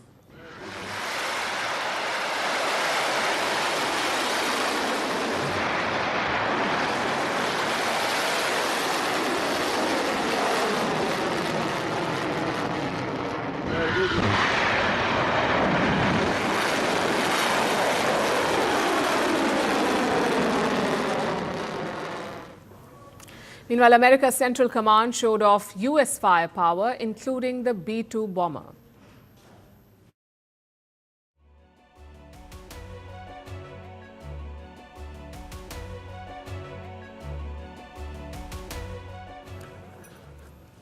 Caught in this crossfire are the Gulf states. Iran is attacking them left, right and center, and while the physical damage has been limited, the strikes have shattered the sense of security. Cities like Dubai were seen as safe havens, centers of global finance and tourism. An attack on Dubai was unimaginable, and yet it happened. And since then, the mood has shifted. Yes, the skyscrapers still shine. Yes, the malls are still packed. But there's an edge in the air, and it seems the leadership knows this. So today, in an attempt to show that Dubai is safe, the UAE president himself went to a mall. We're talking about MBZ, Mohammed bin Zayed Al Nahyan. He was seen walking through the Dubai Mall. With him was the Crown Prince of Dubai, Sheikh Hamdan. Later, they enjoyed a meal at a restaurant. They even interacted with other people visiting the mall.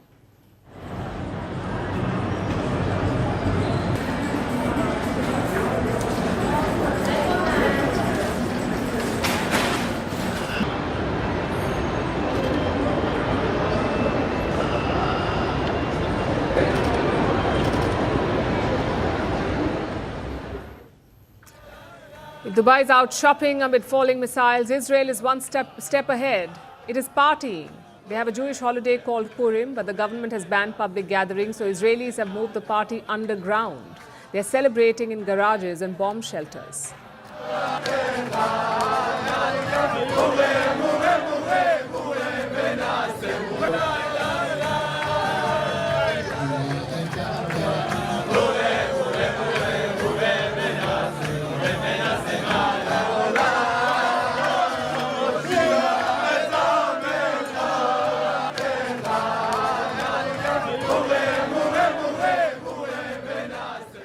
Those are our top videos for today. The military war is not slowing down, and neither is the information war around it. So like we say every day, make sure you verify what you're sharing online.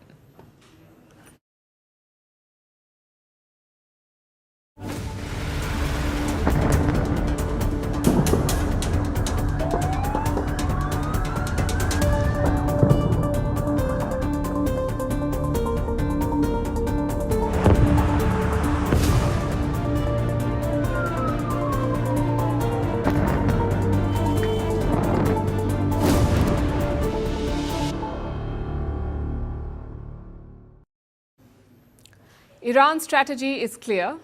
They want to make this a regional war, a war that will hurt America's allies in the Gulf, a war that hurts countries like Saudi Arabia, the UAE and Qatar. We have seen relentless missiles and drone strikes from Iran. First at US bases in these countries, then at civilian sites like hotels, and now at energy facilities. Yesterday, Iran hit Saudi Arabia's largest oil refinery, Aramco's Ras Tanura on the Persian Gulf. The refinery was shut down following the Iranian strikes. On the same day, Iran also hit Qatar's Ras Laffan facility. This is run by Qatar Energy, the largest LNG producer in the world. Doha too has shut down this facility. And then today, the UAE was hit.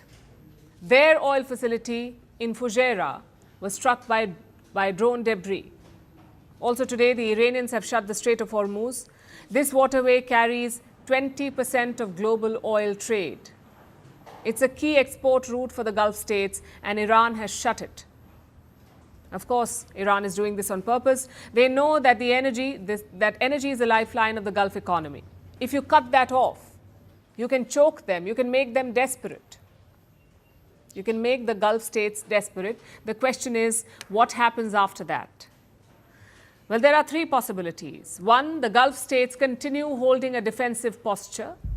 Basically, they keep shooting down Iranian drones and missiles. But there's a problem with that. They do not have endless air defenses. They're using multiple interceptors to shoot down missiles, so the worry is they will run out of stock. Reports say some Gulf states have used up missiles built up over years in just 4 days. And apparently the US is not replenishing their stock. When some Gulf states asked for interceptors, the United States ignored them. So the current status quo is not sustainable. You cannot endlessly defend against drones and missiles. Which brings us to the second possibility. The Gulf states can enter the war. They can either allow Israel and the US to strike Iran from their airspace, or they can hit back themselves. Yesterday, Qatar scrambled fighter jets against Tehran.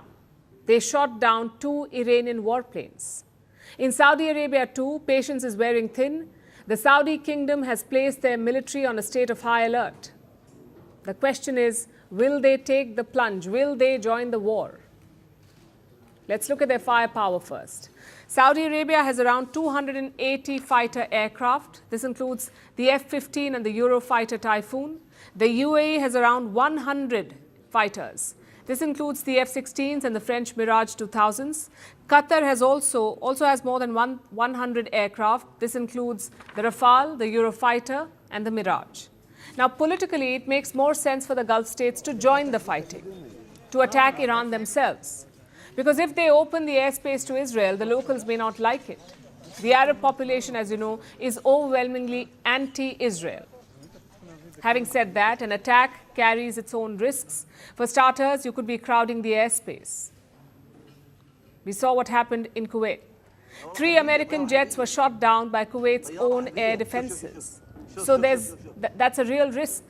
And secondly, Iran may hit back even harder. Iran's ballistic missiles could destroy oil and power facilities in the Gulf. It would take years, if not decades, to rebuild these. Which brings us to the final possibility. The Gulf states can push for peace. Now, this too is happening according to reports. The UAE and Qatar are privately lobbying for a quick ceasefire. They're asking American allies to find an off-ramp for Donald Trump. If true, this is ideal for Iran. This was the whole point of attacking the Gulf states. Iran wanted them to put pressure on Trump, to push Trump for a ceasefire. Of course, Trump may or may not listen to them. He says he's willing to fight a long war. It's certainly a massive dilemma for these Gulf states. They cannot shoot down missiles forever, nor can they risk even bigger Iranian attacks. And of course, they can't do nothing. So they will have to pick one of these options. Whatever they choose, expect them to act together. These attacks from Iran have united the Gulf states like never before, so any response will likely be a joint one.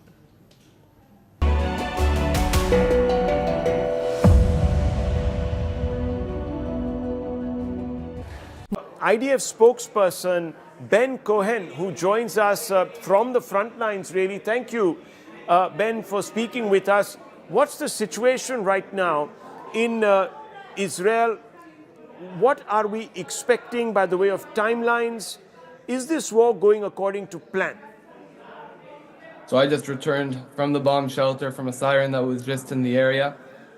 We started this Operation Roaring Lion, on Saturday morning, when the IDF and the U.S. Armed Forces started a joint operation intended to do one thing: and that's eliminate an existential threat, a threat that's relevant to the state of Israel, to the United States, and to the world at large, and that's been proved over the last few days. The strike started on Saturday morning when we eliminated more than 40 senior Iranian commanders, including Supreme Leader Khamenei, and they continued over recent days as we struck aerial defense targets, ballistic missile targets, and other Iranian terrorist regime targets in Tehran and in Iran at large. Over the last 36 hours, the Hezbollah terrorist organization, the Iranian terrorist regime's main proxy, made a strategic mistake and decided to fire dozens of rockets and UAVs at Israel, and at this time, incongruent to IDF strikes and US armed forces strikes in Iran, the IDF is striking Hezbollah terrorist organization commanders and targets in order to eliminate that threat on Israeli civilians. So, of course, we're hearing that the new Iranian defense minister has been eliminated in a fresh wave of strikes from Israel, but what we're seeing also is resistance coming from Iran. They seem to have hunkered down.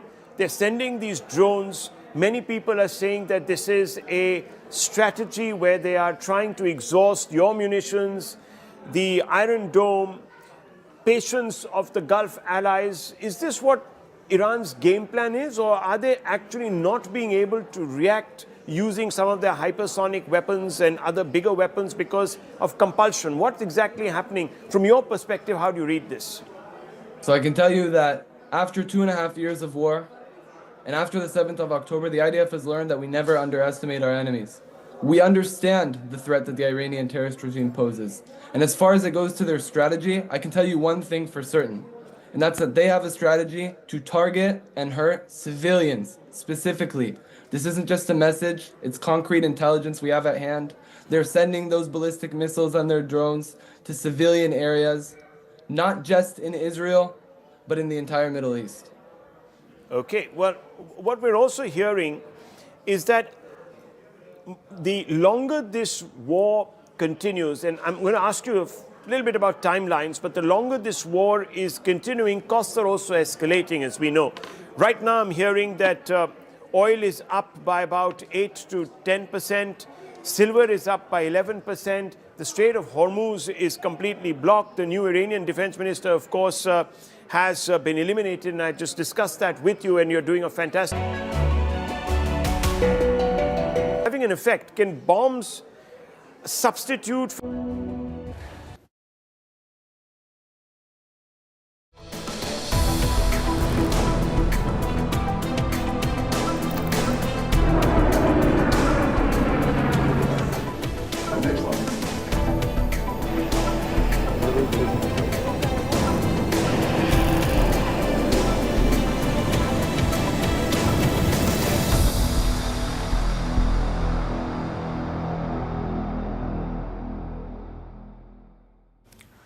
Iran was attacked on Saturday. It retaliated, first by attacking Israel and US assets, then by targeting Gulf Arab states, and now it has begun hitting the Europeans. Iran has struck a British air base in Cyprus, and it has fired drones at a French base in the UAE.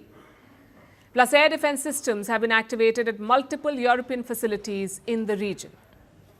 Long story short, Europe is being dragged into this war. European assets are under attack, and European leaders are struggling to respond. Because this is not a war they want to get into. But if they're targeted, they will have to respond. So far, we've heard from their biggest players, the UK, France, and Germany. We've seen them responding. They issued a joint statement over the weekend. The statement carried a direct message to Iran. Stop your attacks or we will strike back. Strong words. It appears that the big three in Europe are putting up a strong and united front. But in practice, European nations are heading in different directions. Take Britain, for instance. London received a request from Washington. The US wanted access to 2 British bases in West Asia. The Americans wanted to use these bases to launch attacks on Iran. The UK resisted first, but then it agreed, and it called them defensive strikes. The United States has requested permission to use British bases for that specific and limited defensive purpose. We have taken the decision to accept this request, to prevent Iran firing missiles across the region, killing innocent civilians, putting British lives at risk, and hitting countries that have not been involved. He said it's for a defensive purpose. Well, here's the problem with that framing. The United States is the one that is driving this escalation. This is not a defensive operation in any sense of the term. So effectively, British bases will be used as launch pads for American attacks. France, meanwhile, has taken a different direction. France has deployed Rafale fighter jets over the UAE. This is to protect French naval and air bases from Iranian attacks. And then there is Greece. Athens has now ordered a military deployment to Cyprus. Greece is deploying 2 frigates and 2 F-16 fighter jets. What about Germany? Germany has decided to wait and watch. Germany says it will act only if its own soldiers come under direct attack. But the risk of an escalation is no longer hypothetical. Tehran has made it real today. Today, Iran issued a warning to European states. Its foreign ministry released a statement. It said any action by European countries will be regarded as an act of war. And in response, Iran says it will target European cities. Iran is threatening to target European cities if European countries respond or take any action. Clearly, Europe is being drawn into this fighting. It's a conflict that they had hoped to avoid. The threat assessment for them has changed almost overnight. And now European governments are rushing to manage the fallout. They've started pulling out their nationals, those who were stranded across West Asia. Italy has started airlifting its nationals out of Dubai. Other countries are expected to follow suit. European leaders have begun consultations. This comes after Ursula von der Leyen faced criticism over the weekend. Soon after Iran was attacked, the EU chief made a statement. She announced an emergency meeting to discuss the conflict. An emergency meeting not within hours, but on Monday, basically after the weekend. And sure enough, the internet mocked her response to this war. Memes spread on social media saying that Europe's war response could wait until after the weekend. Then on Monday, she made a statement. Allow me to quote from what she said. She said that she was focusing on a wide range of things, from energy to nuclear, from transport to migration to security. She also said, we must be prepared for the fallout. So far, Europe has not been a direct target, but after today's statement from Tehran, European states are clearly in the crosshairs, increasingly being drawn into a conflict that they were hoping to avoid.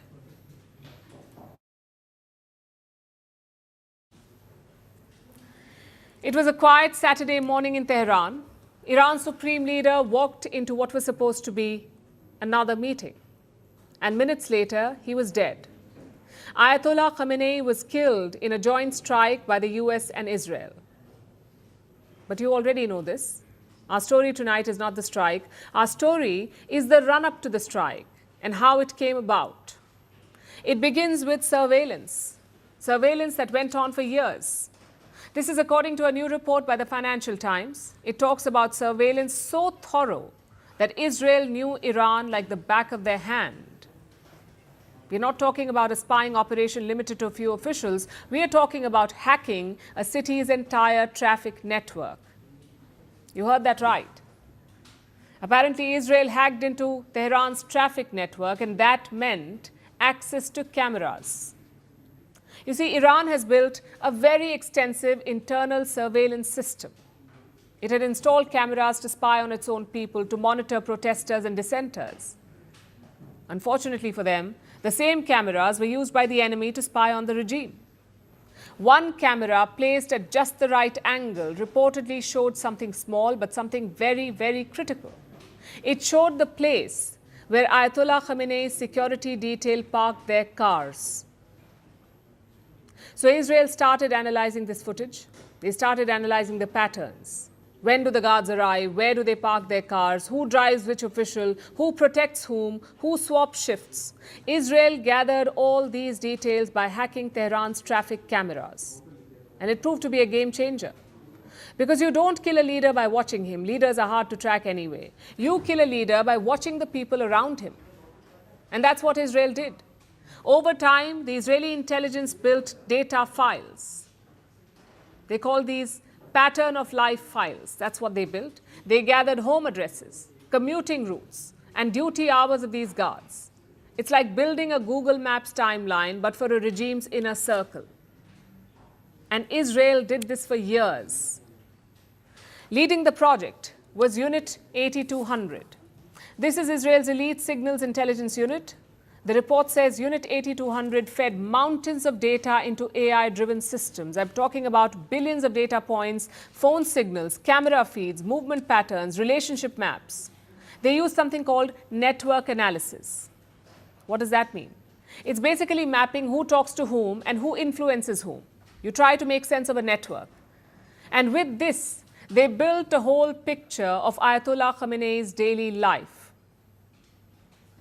Now here's where this becomes almost sci-fi. On the day of the strike, something strange happened. Cellular networks around Khamenei's compound were disrupted. Phones rang busy and warnings could not get through. Say you were Khamenei's bodyguard, you could not reach your team. Your calls were failing. At the same time, Israeli and US intelligence was at work. They confirmed that Khamenei was at his residence and that he was meeting top officials. And here's the other thing. They were not just depending on data. American intelligence also had a human source confirming all of this. That's what reports say, that they also had human intelligence. Now, Iran knew that an attack was coming. They knew that Israel and the US were going to strike at some point. Of course, the Ayatollah knew that too. But apparently, he refused to go to a bunker. He wanted to die as a so-called martyr. What Tehran did not anticipate was the timing. They did not think that the strike would come in the morning. They did not think that it would happen in broad daylight. But that's what happened. And as dramatic as this backstory is, it's not new for Israel. Their intelligence is known for things like this, for operations like this. You may remember what happened in 2024, the pager explosions. Israel crippled Hezbollah's communication network. Their rank and file used pagers to communicate. Israel hacked those devices and blew them up. So thousands of pagers exploded simultaneously, and this killed thousands of Hezbollah fighters. That operation too is said to have taken years of infiltration, years of analyzing the same data, of figuring out patterns and knowing when to strike. And it tells you a lot about modern warfare.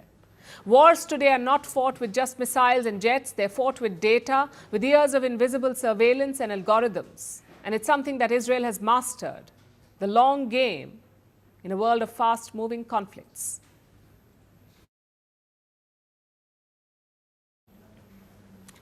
When Ayatollah Khomeini died in 1989, Iran did not hand over power to his family. It handed power to Ali Khamenei.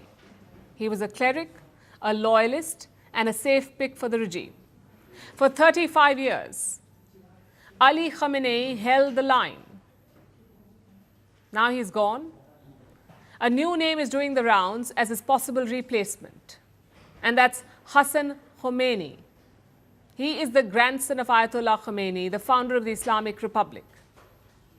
So why is his name gaining traction? There are several factors that work in his favor. There is the name, of course, but beyond that, Hassan Khomeini is a moderate, someone who could potentially reconnect the regime with a large population that is growing alienated. Our next report has more. Iran is facing a question it has not faced in 35 years. Who leads the Islamic Republic? Ayatollah Ali Khamenei is dead. The man who held absolute authority over the military, the judiciary, foreign policy is gone. And the name being spoken most in the corridors of Tehran is not a new one. It is Khomeini, not the founder, his grandson. Hassan Khomeini is 53 years old. He holds no government title. He has never served as a minister, a judge, or an administrator. But he holds something no appointment can manufacture, the name of the revolution itself. He is the custodian of his grandfather's mausoleum in southern Tehran. That mausoleum is not just a tomb. It is a shrine, a pilgrimage site. the physical symbol of the Islamic Republic's founding moment, and Hassan Khomeini stands at its center. He is the most visible of Ayatollah Ruhollah Khomeini's 15 grandchildren. Within Iran's clerical establishment, he is seen as a relative moderate. He has close ties to former presidents Mohammad Khatami and Hassan Rouhani, both of whom pursued engagement with the West when in office. That is the political tradition Hassan Khomeini represents. Reform within the system. Engagement, not confrontation. His track record reflects this. In 2021, Iran's Guardian Council made a key decision. This is the body that vets candidates who can stand in elections. The council barred reformist candidates from running for president. Hassan Khomeini pushed back publicly against the council's decision. The following year brought an even sharper test. In 2022, Mahsa Amini, a young Iranian woman, died in the custody of the morality police. She had been accused of violating conservative dress codes. Her death ignited protests across Iran. Hassan Khomeini did not look away. He demanded accountability from the state. January this year brought fresh unrest to Iran. Protests swept through cities. Dissent was widening. The Islamic Republic was visibly under pressure, not just from outside, but from within. And inside Iran's political establishment, a conversation began. Could a moderate successor steady the ship? Some senior politicians believed in the idea. The case for Hassan Khomeini gained momentum. Khomeini himself had taken note. Last June, during the 12-day war with Israel, he went into hiding. And from that hideout, he named 3 men. 3 possible replacements for Supreme Leader Hassan Khomeini was one of those 3 names. But Hassan Khomeini's path to the top is not straightforward. The body that will decide Iran's next supreme leader is the Assembly of Experts. It has 88 members, all senior Shia clerics. They are elected, but only candidates vetted by the Guardian Council can stand, which means the assembly skews conservative, and the hardliners have other options.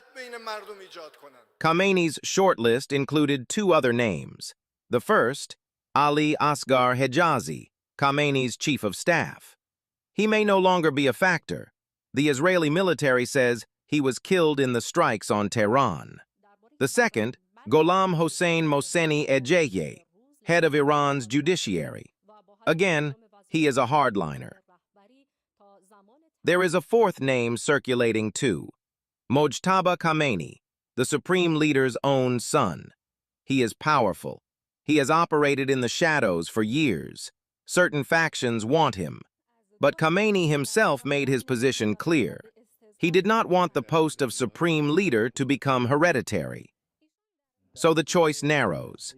The Assembly of Experts will decide, and they will do so under extraordinary circumstances.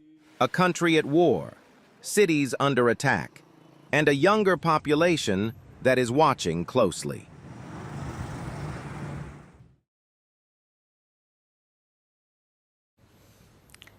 Donald Trump calls himself the president of peace. He wanted peace to be his biggest legacy. No endless wars, no foreign interventions, no nation building. Except now, he's doing all 3. Trump has bombed 7 countries in 1 year. 7 countries: Iraq, Syria, Venezuela, Nigeria, Yemen, Somalia, and of course, Iran. In Venezuela, he kidnapped the head of state. In Iran, he killed the supreme leader, both without any global sanction or approval. Trump's predecessors gave elaborate excuses for their wars. They talked about building democracy. They spoke about nation building. Donald Trump is not wasting time with fake excuses. He is bombing countries because he can, because he thinks American might makes him right.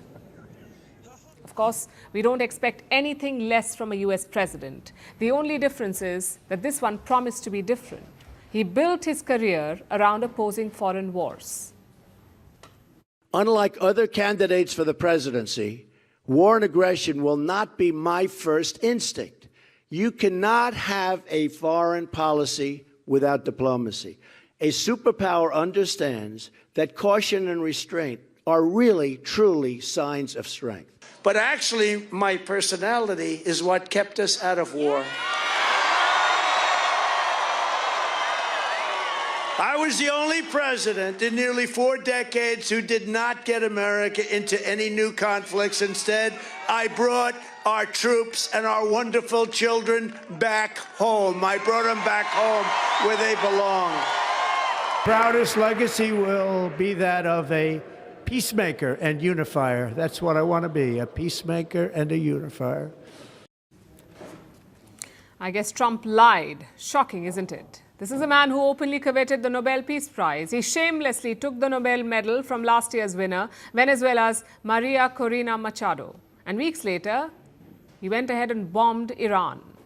Reports say at least 700 civilians have been killed so far, including more than 100 innocent schoolgirls. Just compare his actions to his words. Donald Trump has repeatedly claimed that he ended 8 wars. He also formed a so-called Board of Peace to end global conflicts. Again, days later, he bombed Iran. I wonder what Pakistan's Prime Minister will now say. He called Donald Trump the savior of South Asia. Is he now saving West Asia too? Do the Iranians and the Arabs feel safe yet? I bet they don't. And don't forget Trump's multiple claims on Indian fighter jets. You may remember this. He kept swinging from 8 to 11 jets down. Listen to this first. They weren't fighting. They were fighting. 11 jets were shot down. Very expensive jets. 8 planes shot down. They were going to go nuclear, in my opinion. 10 planes were shot down. They were going at it. The real answer is 3. Not Indian or Pakistani jets, but American jets. In 3 days of fighting, the US military has already lost 3 jets, 3 F-15s in Kuwait. And guess how? Shot down by friendly fire. Basically, the Kuwaiti air defenses shot down American jets. Let's hope he'll remember that number well. 3 jets downed. But on a serious note, the Trump White House is under a lot of fire. They seem confused and unserious.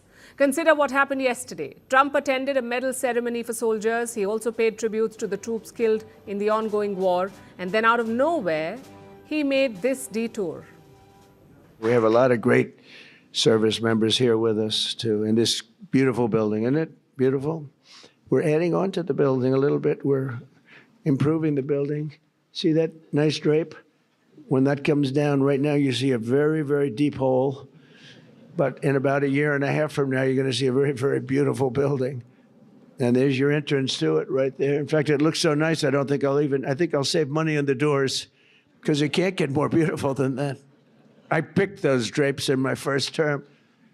I always like gold, but I think we can save a lot of money. I just saved curtains. How about that? Trump has just plunged West Asia into war, and now he's joking about his ballroom. In times like this, the world is looking for clarity. They want the US president to spell out his goals and his timelines, but the very opposite is happening. Trump officials are giving out conflicting versions of the war. We'll focus on 3 main issues. First is the trigger. Why did the US military launch this attack? Listen to what the Secretary of State and the Secretary of War had to say. We believe the objective that we have set for this mission, which is the destruction of their ballistic missile capabilities, both launch capability and manufacturing, can be achieved without ground forces. Are there currently any American boots on the ground in Iran? No, but we're not going to go into the exercise of what we will or will not do. I think it's one of those fallacies for a long time that this department or presidents or others should tell the American people, this, and our enemies, by the way, here's exactly what we'll do. Marco Rubio says Israel was going to attack anyway. The US feared that Iran would retaliate against US bases too, so Washington decided to attack first. I'm afraid this is not what preemptive means. This is provocation, not preemption. But the Pentagon, that's the US Defense Ministry, they're offering a completely different version. They say this attack was always in the works. It's meant to destroy Iran's missiles and its navy. So a clear discrepancy there. Now to the second issue. Will America put soldiers on the ground? Again, two different answers. We believe the objective that we have set for this mission, which is the destruction of their ballistic missile capabilities, both launch capability and manufacturing, can be achieved without ground forces. Are there currently any American boots on the ground in Iran?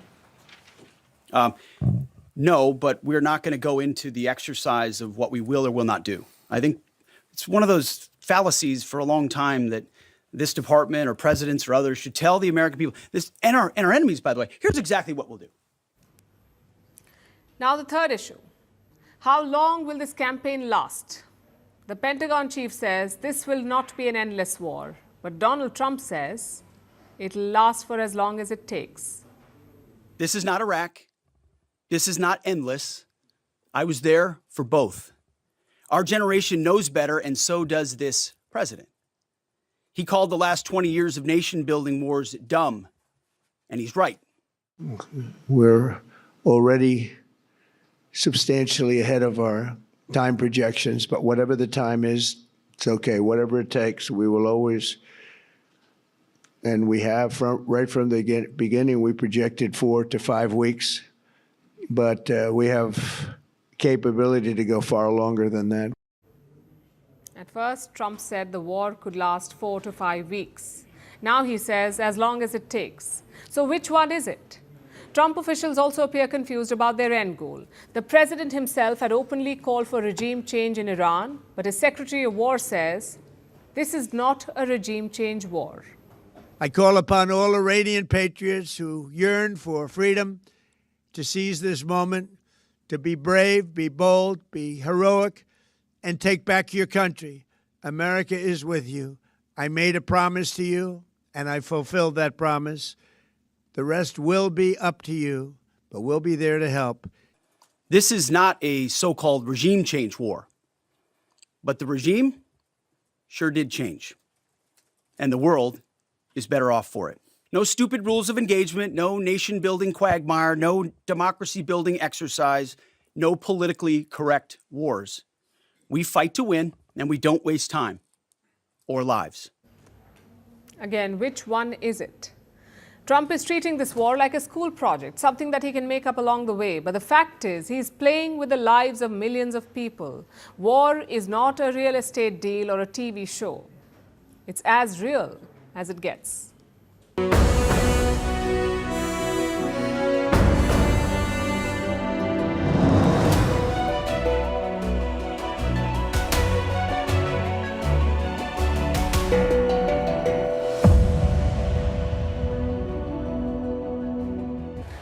IDF spokesperson Ben Cohen, who joins us from the front lines, really. Thank you, Ben, for speaking with us. What's the situation right now in Israel? What are we expecting by the way of timelines? Is this war going according to plan? So I just returned from the bomb shelter from a siren that was just in the area. We started this Operation Roaring Lion, on Saturday morning, when the IDF and the U.S. Armed Forces started a joint operation intended to do one thing, and that's eliminate an existential threat, a threat that's relevant to the state of Israel, to the United States, and to the world at large, and that's been proved over the last few days.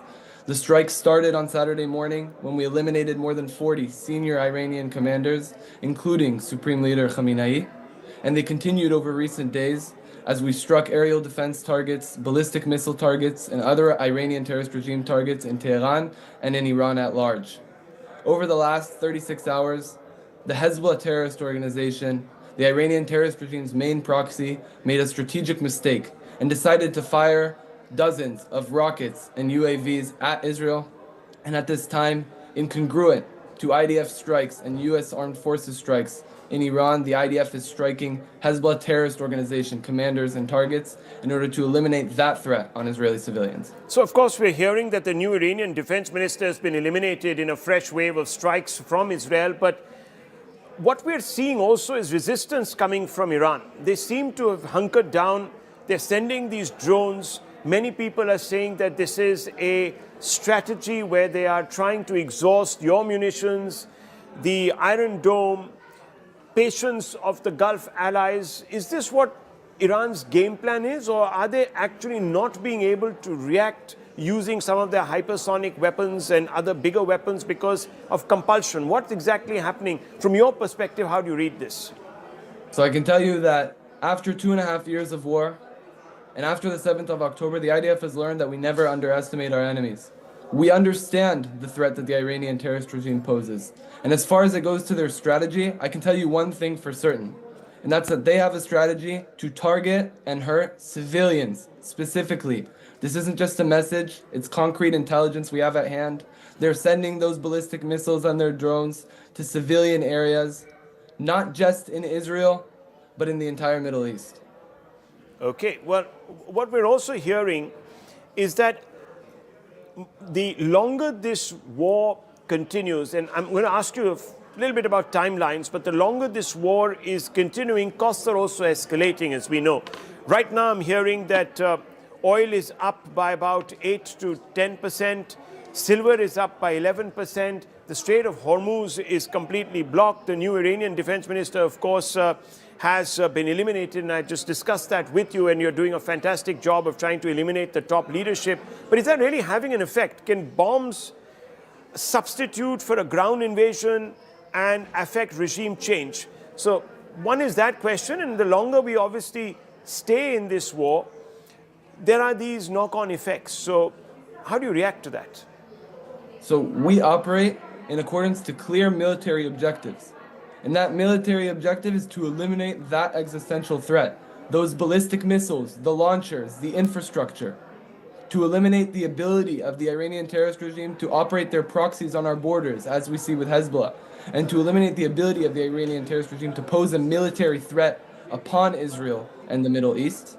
And we will continue to do that for as long as the political echelon asks of us. We have many targets at hand. We continue to strike all the time, and we'll do that for as long as need be. But I want to make clear our target is to eliminate that military threat, and the IDF, in contrast to the Iranian terror regime, strikes military targets.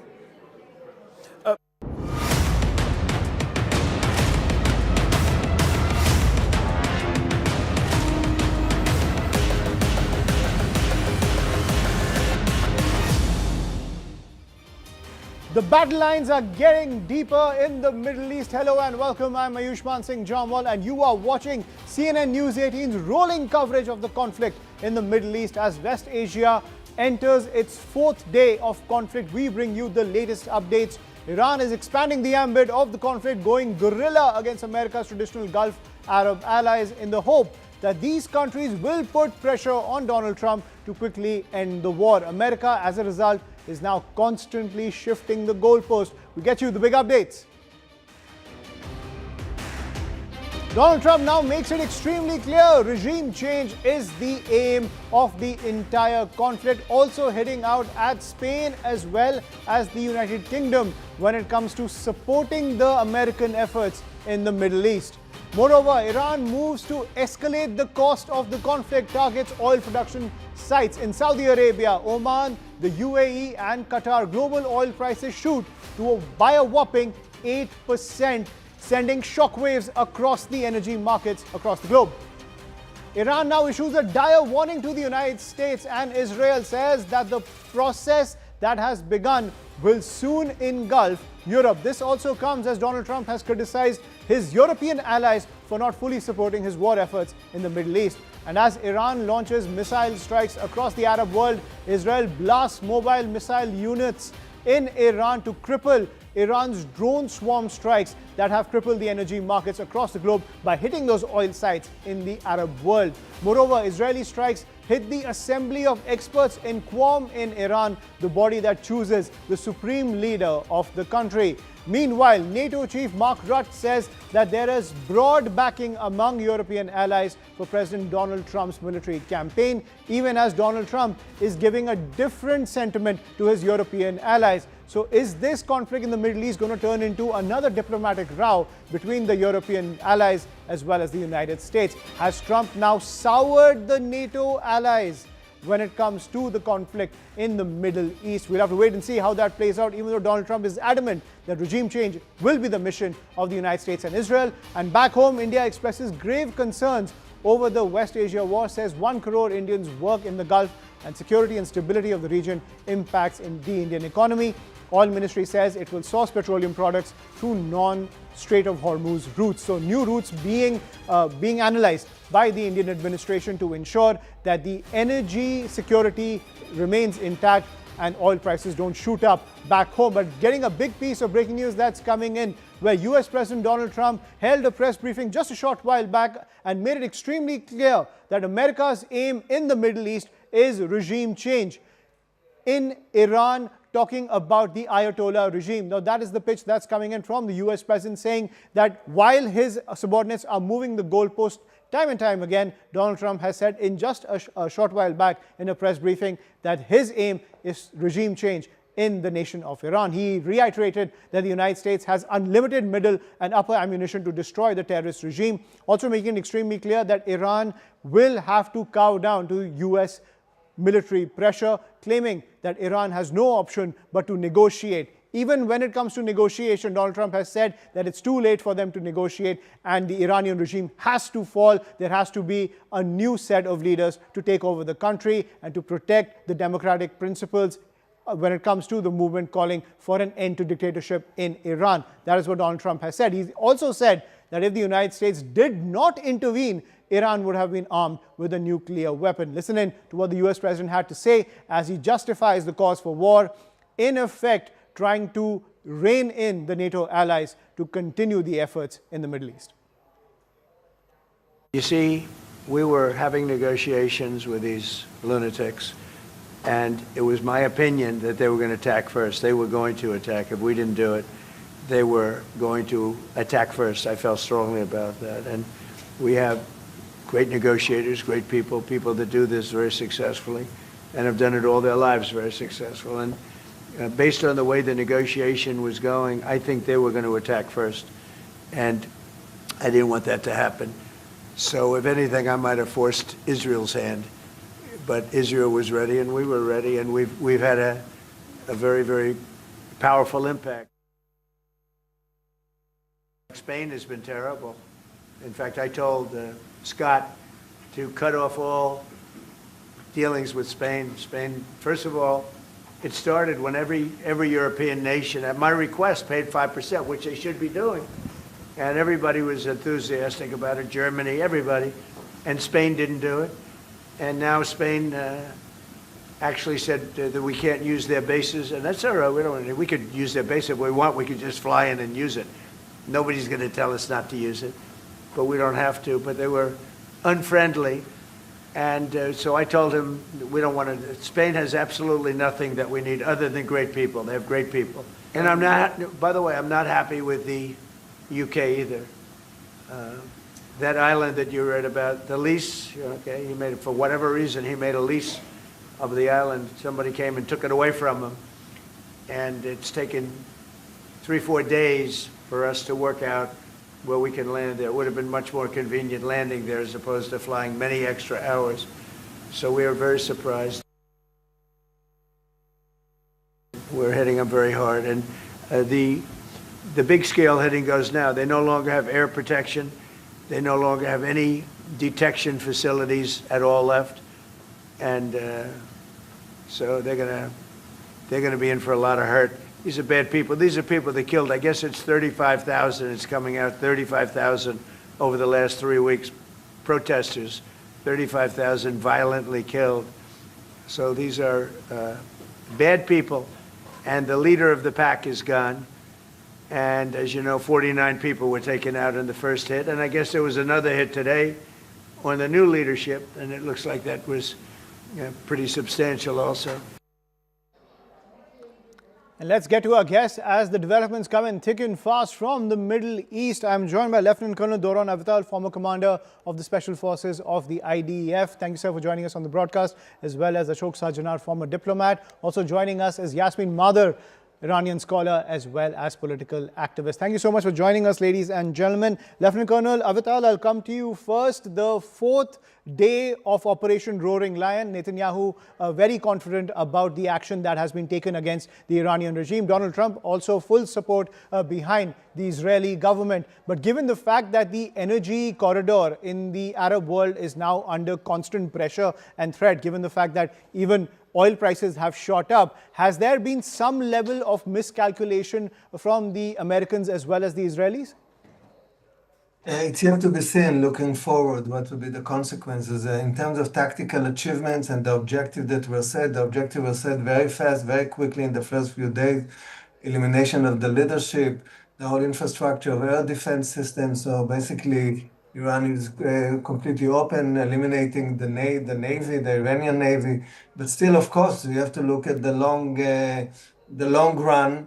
What is the end game of this war? And this is where Trump steps in with the regime shift. But the question, which regime? He actually said that even the second line of regime was eliminated. So who is the regime shift? He talks about better leadership. Is it like in the prospect of this liberal democracy, whatever that can emerge in Iran? It's hard to see this. The question, what kind of new leadership can emerge that can end this game? The strategy of the Iranian is very clear. Create enough chaos that would force the hand of Trump and would force the hand of the US, and then to conclude this with negotiation. It's not clear. Right. And Yasmin Mathur, when it comes to regime change, now that's something that Donald Trump is talking extensively about. The first pitch coming in from the United States was to dismantle the nuclear arsenal as well as the nuclear capabilities of the Iranian regime. Now, Donald Trump, you just heard him. He said that the Ayatollah's regime has killed over 35,000 people, and these are bad people as per the US president, and another regime needs to take control. Is that easier said than done given the institutions of power in Iran? It's easier said than done. There are a number of issues. First of all, the 35,000 is an exaggerated figure. A lot of people were killed, probably a few thousand, and that's bad enough. There's no need to exaggerate. However, this regime has many enemies. Protests show that, it's clear. But it also has a support base. And that support you have seen when Khamenei was killed, that support was on the streets of major cities. So you're either going to have civil war, or this government, this regime in its various formats will be able to repress the protesters. You are not going to have suddenly these people moving away and the new government, a liberal democracy. I don't know what that is nowadays, given the world situation, but a democracy suddenly flourishes out of it. This government has repressed liberal opposition, left opposition, secular opposition. Who is left to replace? Many people believe that Trump believes he can replace this with others within the current regime, or a strong man from the commanders of the Revolutionary Guard. Maybe he has people in mind, I don't know. But none of this will serve the people of Iran or the protesters. Now, the protesters will have to calculate, are they going to face these huge crowds where nationalism, patriotism has changed the equation in terms of how many people are against the regime, how many people are for the regime? We don't know. Right. And that's a very interesting take. Ashok Sajjanar, I want to come to you on that.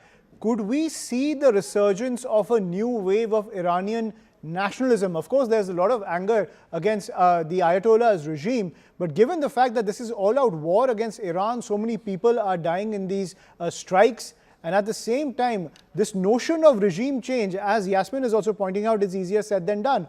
Could this politically turn into the resurgence of Iranian nationalism, which is something counterintuitive to the aims of the United States as well as Israel? Yeah, thank you very much, Ayushman, for having me on the show. I think it is very, very unclear, number one, as to what is the end game. What are the, the end political objectives of the United States? You would recall that, when the whole thing started, first it was putting a cap on the Iranian nuclear enrichment program. Then it was mentioned that, it is the missile capabilities and, the short range and the long range missile capabilities. And you would have heard today, when Marco Rubio, he was talking to the Congress, his hearing, he mentioned this, that, basically our interest is not in a regime change. We are looking at capping the capabilities, whether it is nuclear enrichment or it is missile capabilities, etc. But, initially what Mr. Trump might have said about the regime change, but it keeps varying, it keeps going here and there. So I think it is bringing in a lot of confusion. Now, basically, it is there is no individual who is waiting in the wings to take over power when the leadership is decapitated and it crumbles. I think the assessment of the United States, which at this stage within 4 days appears to have been a miscalculation, is that once the top leadership, whether it is as far as the IRGC, intelligence, defense minister, and Ayatollah Ali Khamenei, once they are gone, then the whole structure will crumble. That has not happened. And, they have dug in their heels, and we have seen as to how the sort of havoc that they are wreaking, not only on Israel, but on the whole of West Asia. Absolutely. So I think it is very unclear at this stage as to how it is going to turn out. Basically, I think the intent of President Trump would be, get some moderate elements from within the regime. And, this people who are from there, because Mr. Pezeshkian is known to be not an extremist. You might not call him a liberal or something, but like him, the former President Hassan Rouhani was there. He was the one who, when the JCPOA was signed in 2015, then he was the president at that time, and he was very keen that Iran should start collaborating and cooperating with the United States. So if they can get someone of that nature, who, the basic things what they would want is the threat to Israel, because what Mahmoud Ahmadinejad and some of the others would say that we are going to, and even Ayatollah Khamenei, that we are going to wipe Israel out of the map of the world. If there are people who are willing to acknowledge and accept the existence of Israel and put a cap on the nuclear program and the missile program. But Ambassador Sajjanar, given the conditions, could we see another Ahmadinejad type figure emerge in Iran? Oh, it is very possible, because, when there are circumstances like this, and, I have served in Iran, and I know that the Iranian people are very proud people. So, while they might have their own grouse against the ruling dispensation, but to see a foreign power coming and trying to dislodge them and trying to artificially put someone else in its place, that would, they would not be, very amenable as far as that situation and circumstances concerned. Right, so that's also the big question. Has the United States and Israel, have they created the conditions to create another Ahmadinejad-style Frankenstein monster inside Iran? Because the containment through diplomacy as well as sanctions, that has been blown out of the water. I want to come back to my guest because we're getting a piece of breaking news, and I want to come to you, Doron Avital, on this piece of breaking news that's coming in. We're getting these visuals from the war zone when it comes to the clashes taking place between Israel and the Iranian forces. The IDF has struck an Iranian launcher that had fired towards the Golan Heights. You can see all of these Iranian launchers which are moving in Iranian territory. They are just trucks loaded with a launcher for a swarm drone. And these swarm drones have been used across the Arab world to take on the energy infrastructure. These are not traditional military assets at the end of the day. Even though the Israeli forces and the American forces have crippled a lot of the military infrastructure, these mobile trucks which are moving around Iranian territory are finding the right point just to strike the energy infrastructure as well as certain sites inside the Golan Heights from Iranian territory, because the swarm drones are not that big. They are mobile and they can be launched from almost any direction to exact cost, not just on residential areas, but also those oil sites that we've been seeing in Saudi Arabia, Bahrain and Oman, which have been hit by these drones. And Mr. Avital, I want to come to you on that point. In your opinion, has that been a miscalculation coming in from the Israeli side? Because you have taken on the traditional military assets of Iran, but technology has come a long way. And these kind of arms which are at the disposal of the Iranian military is something that is being used to raise the cost of war. How does Israel react to that? We've seen the IDF target these trucks that have been hitting the Golan Heights, but at the same time, these trucks are spanned across Iran. Can Israel definitively take them on? We've seen them already in Ukraine, for sure. I mean, this is a weapon that we have to be well prepared for, but I think Israel has the technological superiority. We're fighting against those tools against Hezbollah in the previous war, and right now when Hezbollah joined forces and is attacking in the north, we already have to eliminate them when they come from Lebanon, and when they come from territories that are far away, like Iran or Iraq, then we have a longer time to intercept them or to identify that they're coming. And I think we have proven, or the air defense system of Israel, together with the US help and NATO, by the way, in the previous chapters, proved itself. So it's not something that changes the climate, or it's not a new challenge that we can't cope with in terms of our air defense system. Even today, we were tracing one of them from the north, coming all the way to, I think, even the Hadera, like in the midst of Israel, but we succeeded to intercept them. We have the tools, we have the know-how, and we have all the array of air defense system to trace them, including the Air Force, and we do this. So it's not a game changer from our perspective. It's not a game changer, but given the fact that Israel has targeted all those military sites as well as command centers inside Iran, how is Iran still able to coordinate all of these military operations? If the claim coming in from the United States and Israel is that the upper command has been completely decapitated, how are these military operations still continuing?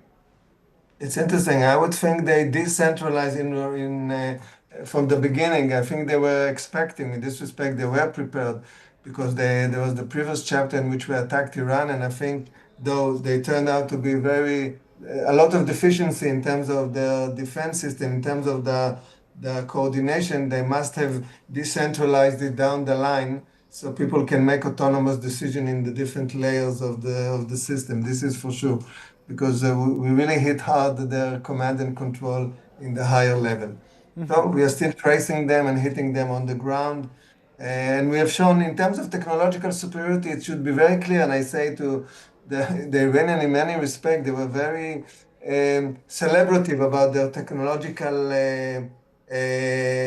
capabilities, but I think it was proven that against Western capabilities and the kind that Israel commands, they don't match. But Lieutenant Colonel Avital, you've also seen that in war zones in the past as well. Just look at how the Taliban was able to exact that cost against the United States as well as the Soviets. We saw in Vietnam as well how an inferior force is able to exact heavy costs on a superior, much more technologically advanced army. My point is that could we be going in that direction, because we are no longer living in the age of conventional warfare. We are living in the age of proxy warfare. And one of the key proxy supporters as well as progenitors in the region is Iran. Are you drawing yourself into a longer conflict?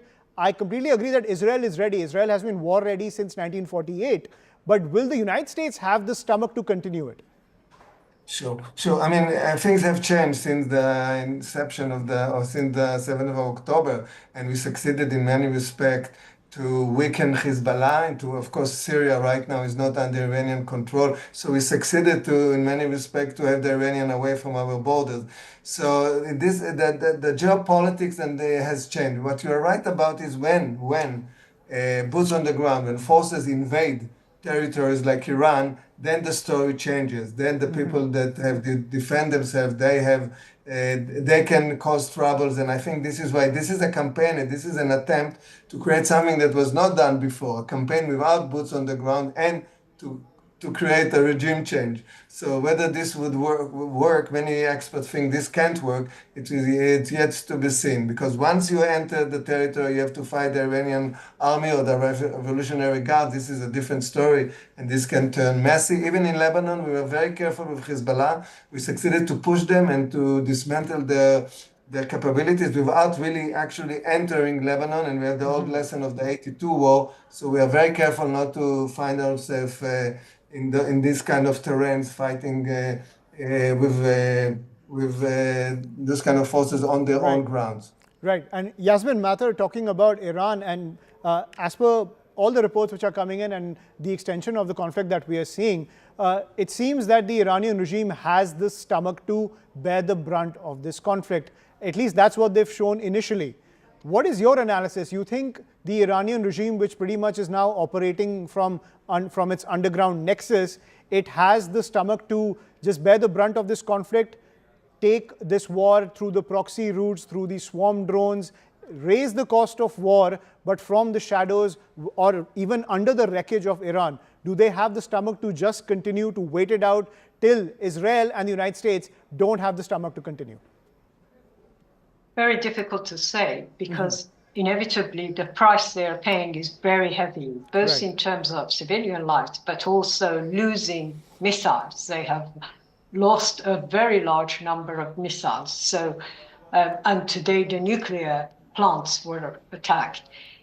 The question will be, can they rely on the kind of support they got immediately after the death of Khamenei, or will that fizzle out as people blame the regime for loss of lives?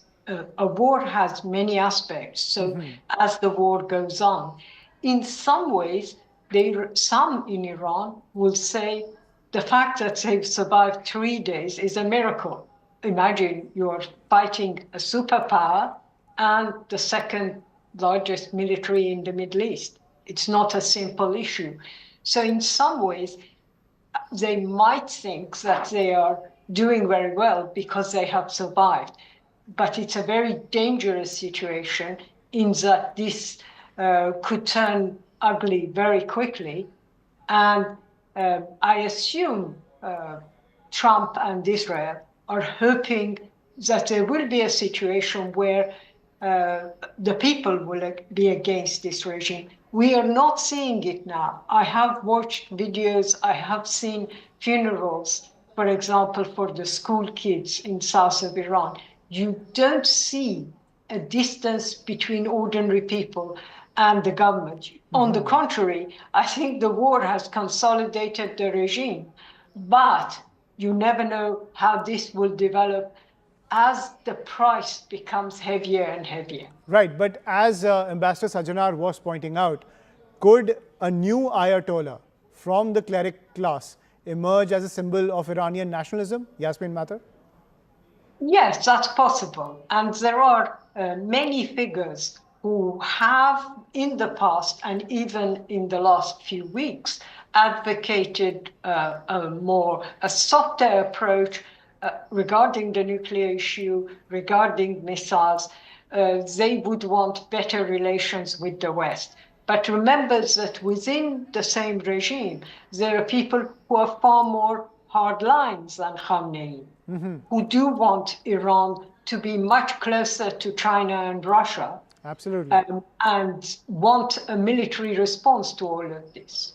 Absolutely. So this could only embolden the hardliners as the cost of war only rises inside Iran. We're also getting another piece of breaking news. Ashok Sajjanar, I want to come to you on this part. Now, the International Atomic Energy Agency, has the chief of the IAEA has said that there is no evidence of a plan of structured Iranian nuclear weapons. This pitch coming in as the United States has been hammering the point that Iran is extremely close to creating a nuclear bomb. Now, the International Atomic Energy Agency chief has said that there is no evidence of a structured Iran nuclear weapons plan. This flies in the face of the situation that, as well as the argument coming in from the American side and the situation that has escalated as a result of that. You can see the damage that has been caused at Natanz as well as Isfahan, which are the nuclear sites inside Iran, which have been targeted by the American forces. Remember, Donald Trump has said that the nuclear regime has been completely decimated inside Iran, but that has been the pretext of war once again this time around. But the IAEA, which is the global atomic watchdog, the International Atomic Energy Agency chief, has said that there is no evidence of structured Iran nuclear weapons plan coming in from the Iranian regime. Ashok Sajjana, I want to take your point on this when it comes to this statement coming in from the IAEA chief. Does it even matter anymore what the International Atomic Energy Agency has to say on this matter? Trump has pretty much made his argument. His cabinet is in lockstep with that. The MAGA base is in lockstep with that argument. And pretty much NATO is also rallying around what Trump has to say. Does it matter what the IAEA has to say? As far Ayushman, as far as the world is concerned, I think it does carry weight because, this is one issue that has been debated for a long time. Although you would recall that last June when we had the B-2 bombers coming and putting in those, bunker buster bombs within that, and Mr. Trump claiming that he has, these bombs have obliterated, that means completely demolished any thing of any evidence of the uranium enrichment plans of Iran. Although even at that time IAEA had said yes, that the entrances have been shattered, have been destroyed, but there is no evidence of any radiation around that area.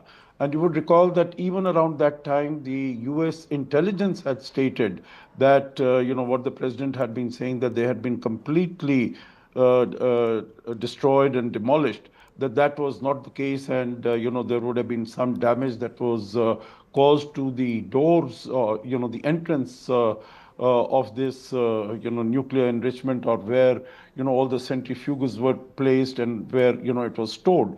So that, these bombs had not really been able to penetrate and go down deep into it. So I think it's a very confusing situation still as to, there are, of course, very many reports which seem to suggest that these centrifuges and all the nuclear enrichment plants are not in any buildings, but under the mountains. And it is, impossible for any of these bombs to go in there. But what you say is right, because this argument has been made that we are going there. And the negotiations that were going on was that Iran said we cannot give up our right for nuclear enrichment, at least 20%, because if you're members of the Nuclear Non-Proliferation Treaty, I have the right to be able to enrich uranium for peaceful purposes, for generation of energy, and up to 20%. But at that time, it was said that the demand of the United States was 0% enrichment. You cannot have.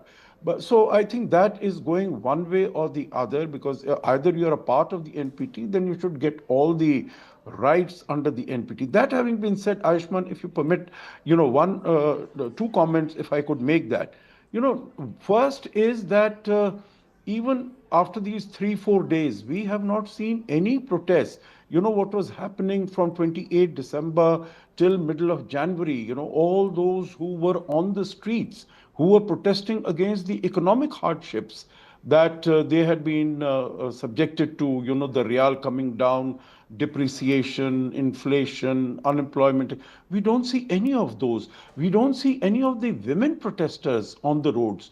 The only things, that we are seeing are basically the people who are mourning the death of Ayatollah Khamenei. So, that is something strange.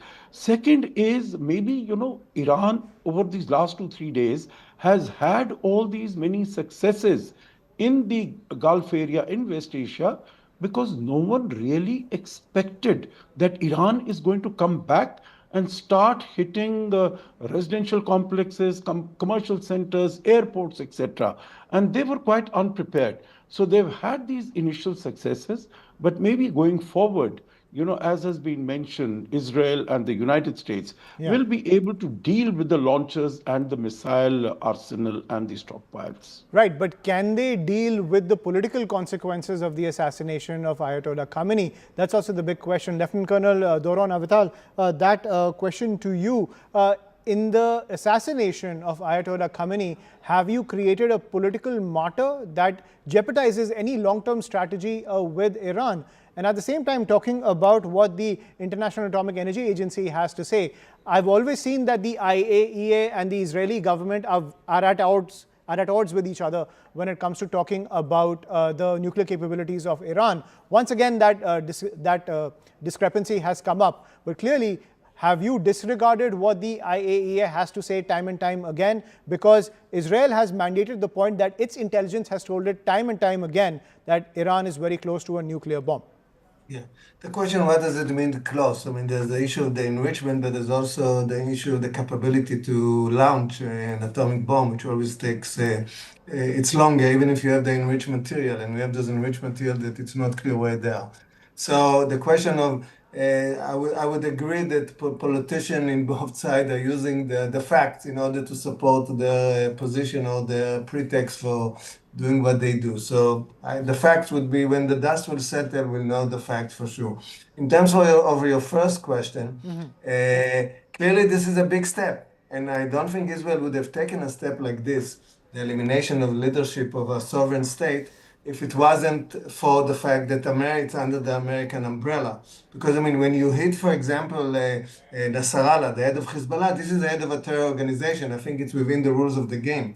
But when you go and make a decision like this to eliminate the leadership of a sovereign state, this is a decision that maybe an empire like the US can take and take the consequences that comes with it. So I think Israel would not have taken this act, and it should be clear to hearing Rubio, and would not have taken this step unless the US basically is under the umbrella of the US, and the consequence of this decision would be, again, yet to be seen. I'm not surprised that you're very confident in the foreign policy strategy when it comes to taking on Iran. Of course, this has been Israel's long-standing demand that Iran has to be cut at the knees. But has there been a miscalculation is the big question that emerges, given the fact, as Ambassador Sajjanar is also pointing out, the anti-Ayatollah sentiment seems to have evaporated the minute this entire operation began. Clearly, there might be something inside Iran, but as Yasmin Mathur is also pointing out, there is a hardening of support around the Ayatollah's regime. There could be a revival of Iranian nationalism, which goes against the stated end goals of what Israel and the United States want to achieve. And I want to take one point to Yasmin Mathur, because we're getting another piece of breaking news where Israeli strikes have hit the Assembly of Experts in the city of Qom. It is the body that chooses the supreme leader of Iran. This is a massive shock to the core of the Iranian regime's power structure. But what will be the effects of this strike on the Assembly of Experts in Qom? You can see those visuals on your screen. This is the Assembly of Experts in the city of Qom, one of the key power centers of the Iranian regime. This is the building where the next Ayatollah is chosen by the Assembly of Experts. And this is the situation that has emerged, where this entire building has pretty much been destroyed as Israel has struck the Assembly of Experts in Qom. Yasmin Mathur, what does this say to the people of Iran? Clearly, there have been protests against the Ayatollah's regime, but to destroy an icon of the Ayatollah's power, to destroy an icon of the Iranian regime that has been there for several decades now, what kind of bigger message does this send to the people of Iran? And once again, as you were highlighting, does this harden support around the Ayatollah's regime? I don't think they were meetings there. I think, as far as I know, this is a building that's used for a number of purposes. But at the moment, this three-man interim council is running Iran. And my guess is that they will not decide on the next supreme leader until the war is finished, for various reasons, practical reasons, the fact that the person they would nominate will become a target, and all the rest of it. So the interim can last even a year, even longer. It doesn't need to nominate a supreme leader immediately. The question about Khamenei is still in many people's minds. He knew he was a target. He didn't move from his home, his house.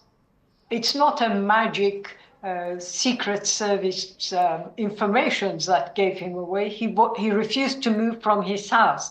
And Given that he was 86, he was quite ill, he had a crippled arm, there are those in Iran who are saying he chose martyrdom. Now remember, this is quite a notion in Shia Islam. Because he knew he could unite the country in his death. If that is the case, this was a serious miscalculation. It could be none of this is true. He didn't want to become a martyr and all the rest of it. But we have to take into account that in war, truth is the first victim. So what both sides are saying is not exactly the truth necessarily. Talking about mobilization, we're getting these new visuals coming in from Tehran. Ashok Sajjanar, as you were pointing out and as we were discussing, a sort of revival of Iranian nationalism that could be possible. You were talking about the protests against the regime. Look at these visuals coming in from Tehran. These are protests in favor of the regime. You can see the posters of the Ayatollah everywhere. Are we seeing signs of Iranian nationalism reviving itself in the nation of Iran, as so many people have come out on the streets to protest against Khamenei's death, showing a sense of solidarity with the Iranian regime as the strikes continue from the United States and Israel? Ashok Sajjanar.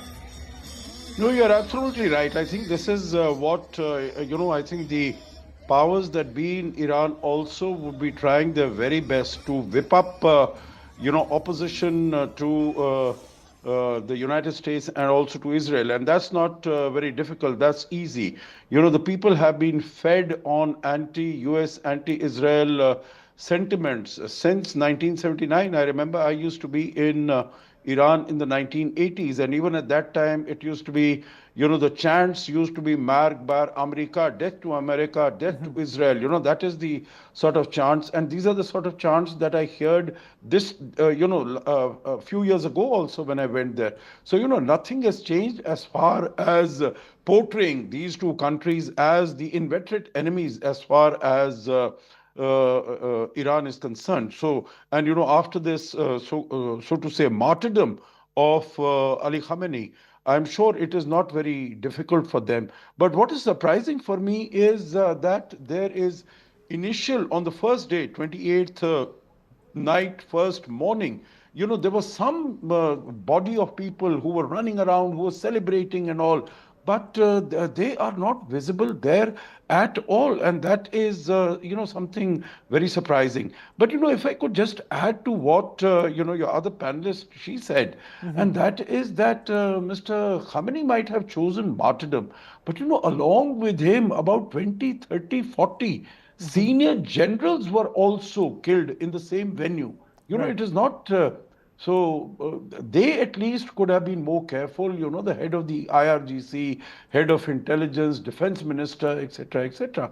I'm not very certain whether he was at his home, because the reports that are emanating right now is that, very, very serious intelligence collection had gone into locating exactly. And Mr. Ali Khamenei used to be whisked away to secret places, safe places. Because if it is so easy, one hardliner whose voice we hear right now is Larijani, the secretary of the National Security Council. So he is the one who's coming out with these statements. We are not going to negotiate. We will continue. And I think for them, what is important is, for Iran, what is important is to survive, not to win the war, but to survive. And I think that if they are able to do that for the next 2, 3, 4 weeks, I think they would have made a point as far as the world is concerned. And I want to keep those visuals on our screen. And Doro, Navital, I want to get those visuals back of these protests which are erupting inside Tehran in support of the Ayatollah, as well as showing solidarity with the Iranian regime. Now, that was something that at the end of the day, I don't think Israel wanted, because Israel continues to say that their war is not against the people of Iran. But at the same time, as we can see, the protests in favor of Ayatollah Ali Khamenei as well as the Iranian regime, it seems that the regime as well as the people are not so different anymore. First, I'm not sure the chain of events going forward would show us where do we stand. What we want to see, I think what the West wants to see from Iran is a more pragmatical leadership. I mean, if not a liberal democracy in this very great vision that maybe some of the people had. A pragmatical regime. I don't think the leadership under Khamenei was a pragmatic regime in terms of negotiating with the West, in terms of this rhetoric of the US and Israel. But could you have created an irrational, I'll say irrational, Frankenstein's monster in Iran? Yeah, I'm sure this is a possible scenario, but you talked about, I think I can't pronounce his name, Lajerani, the head of the, so I think this guy, if I'm not wrong, he has a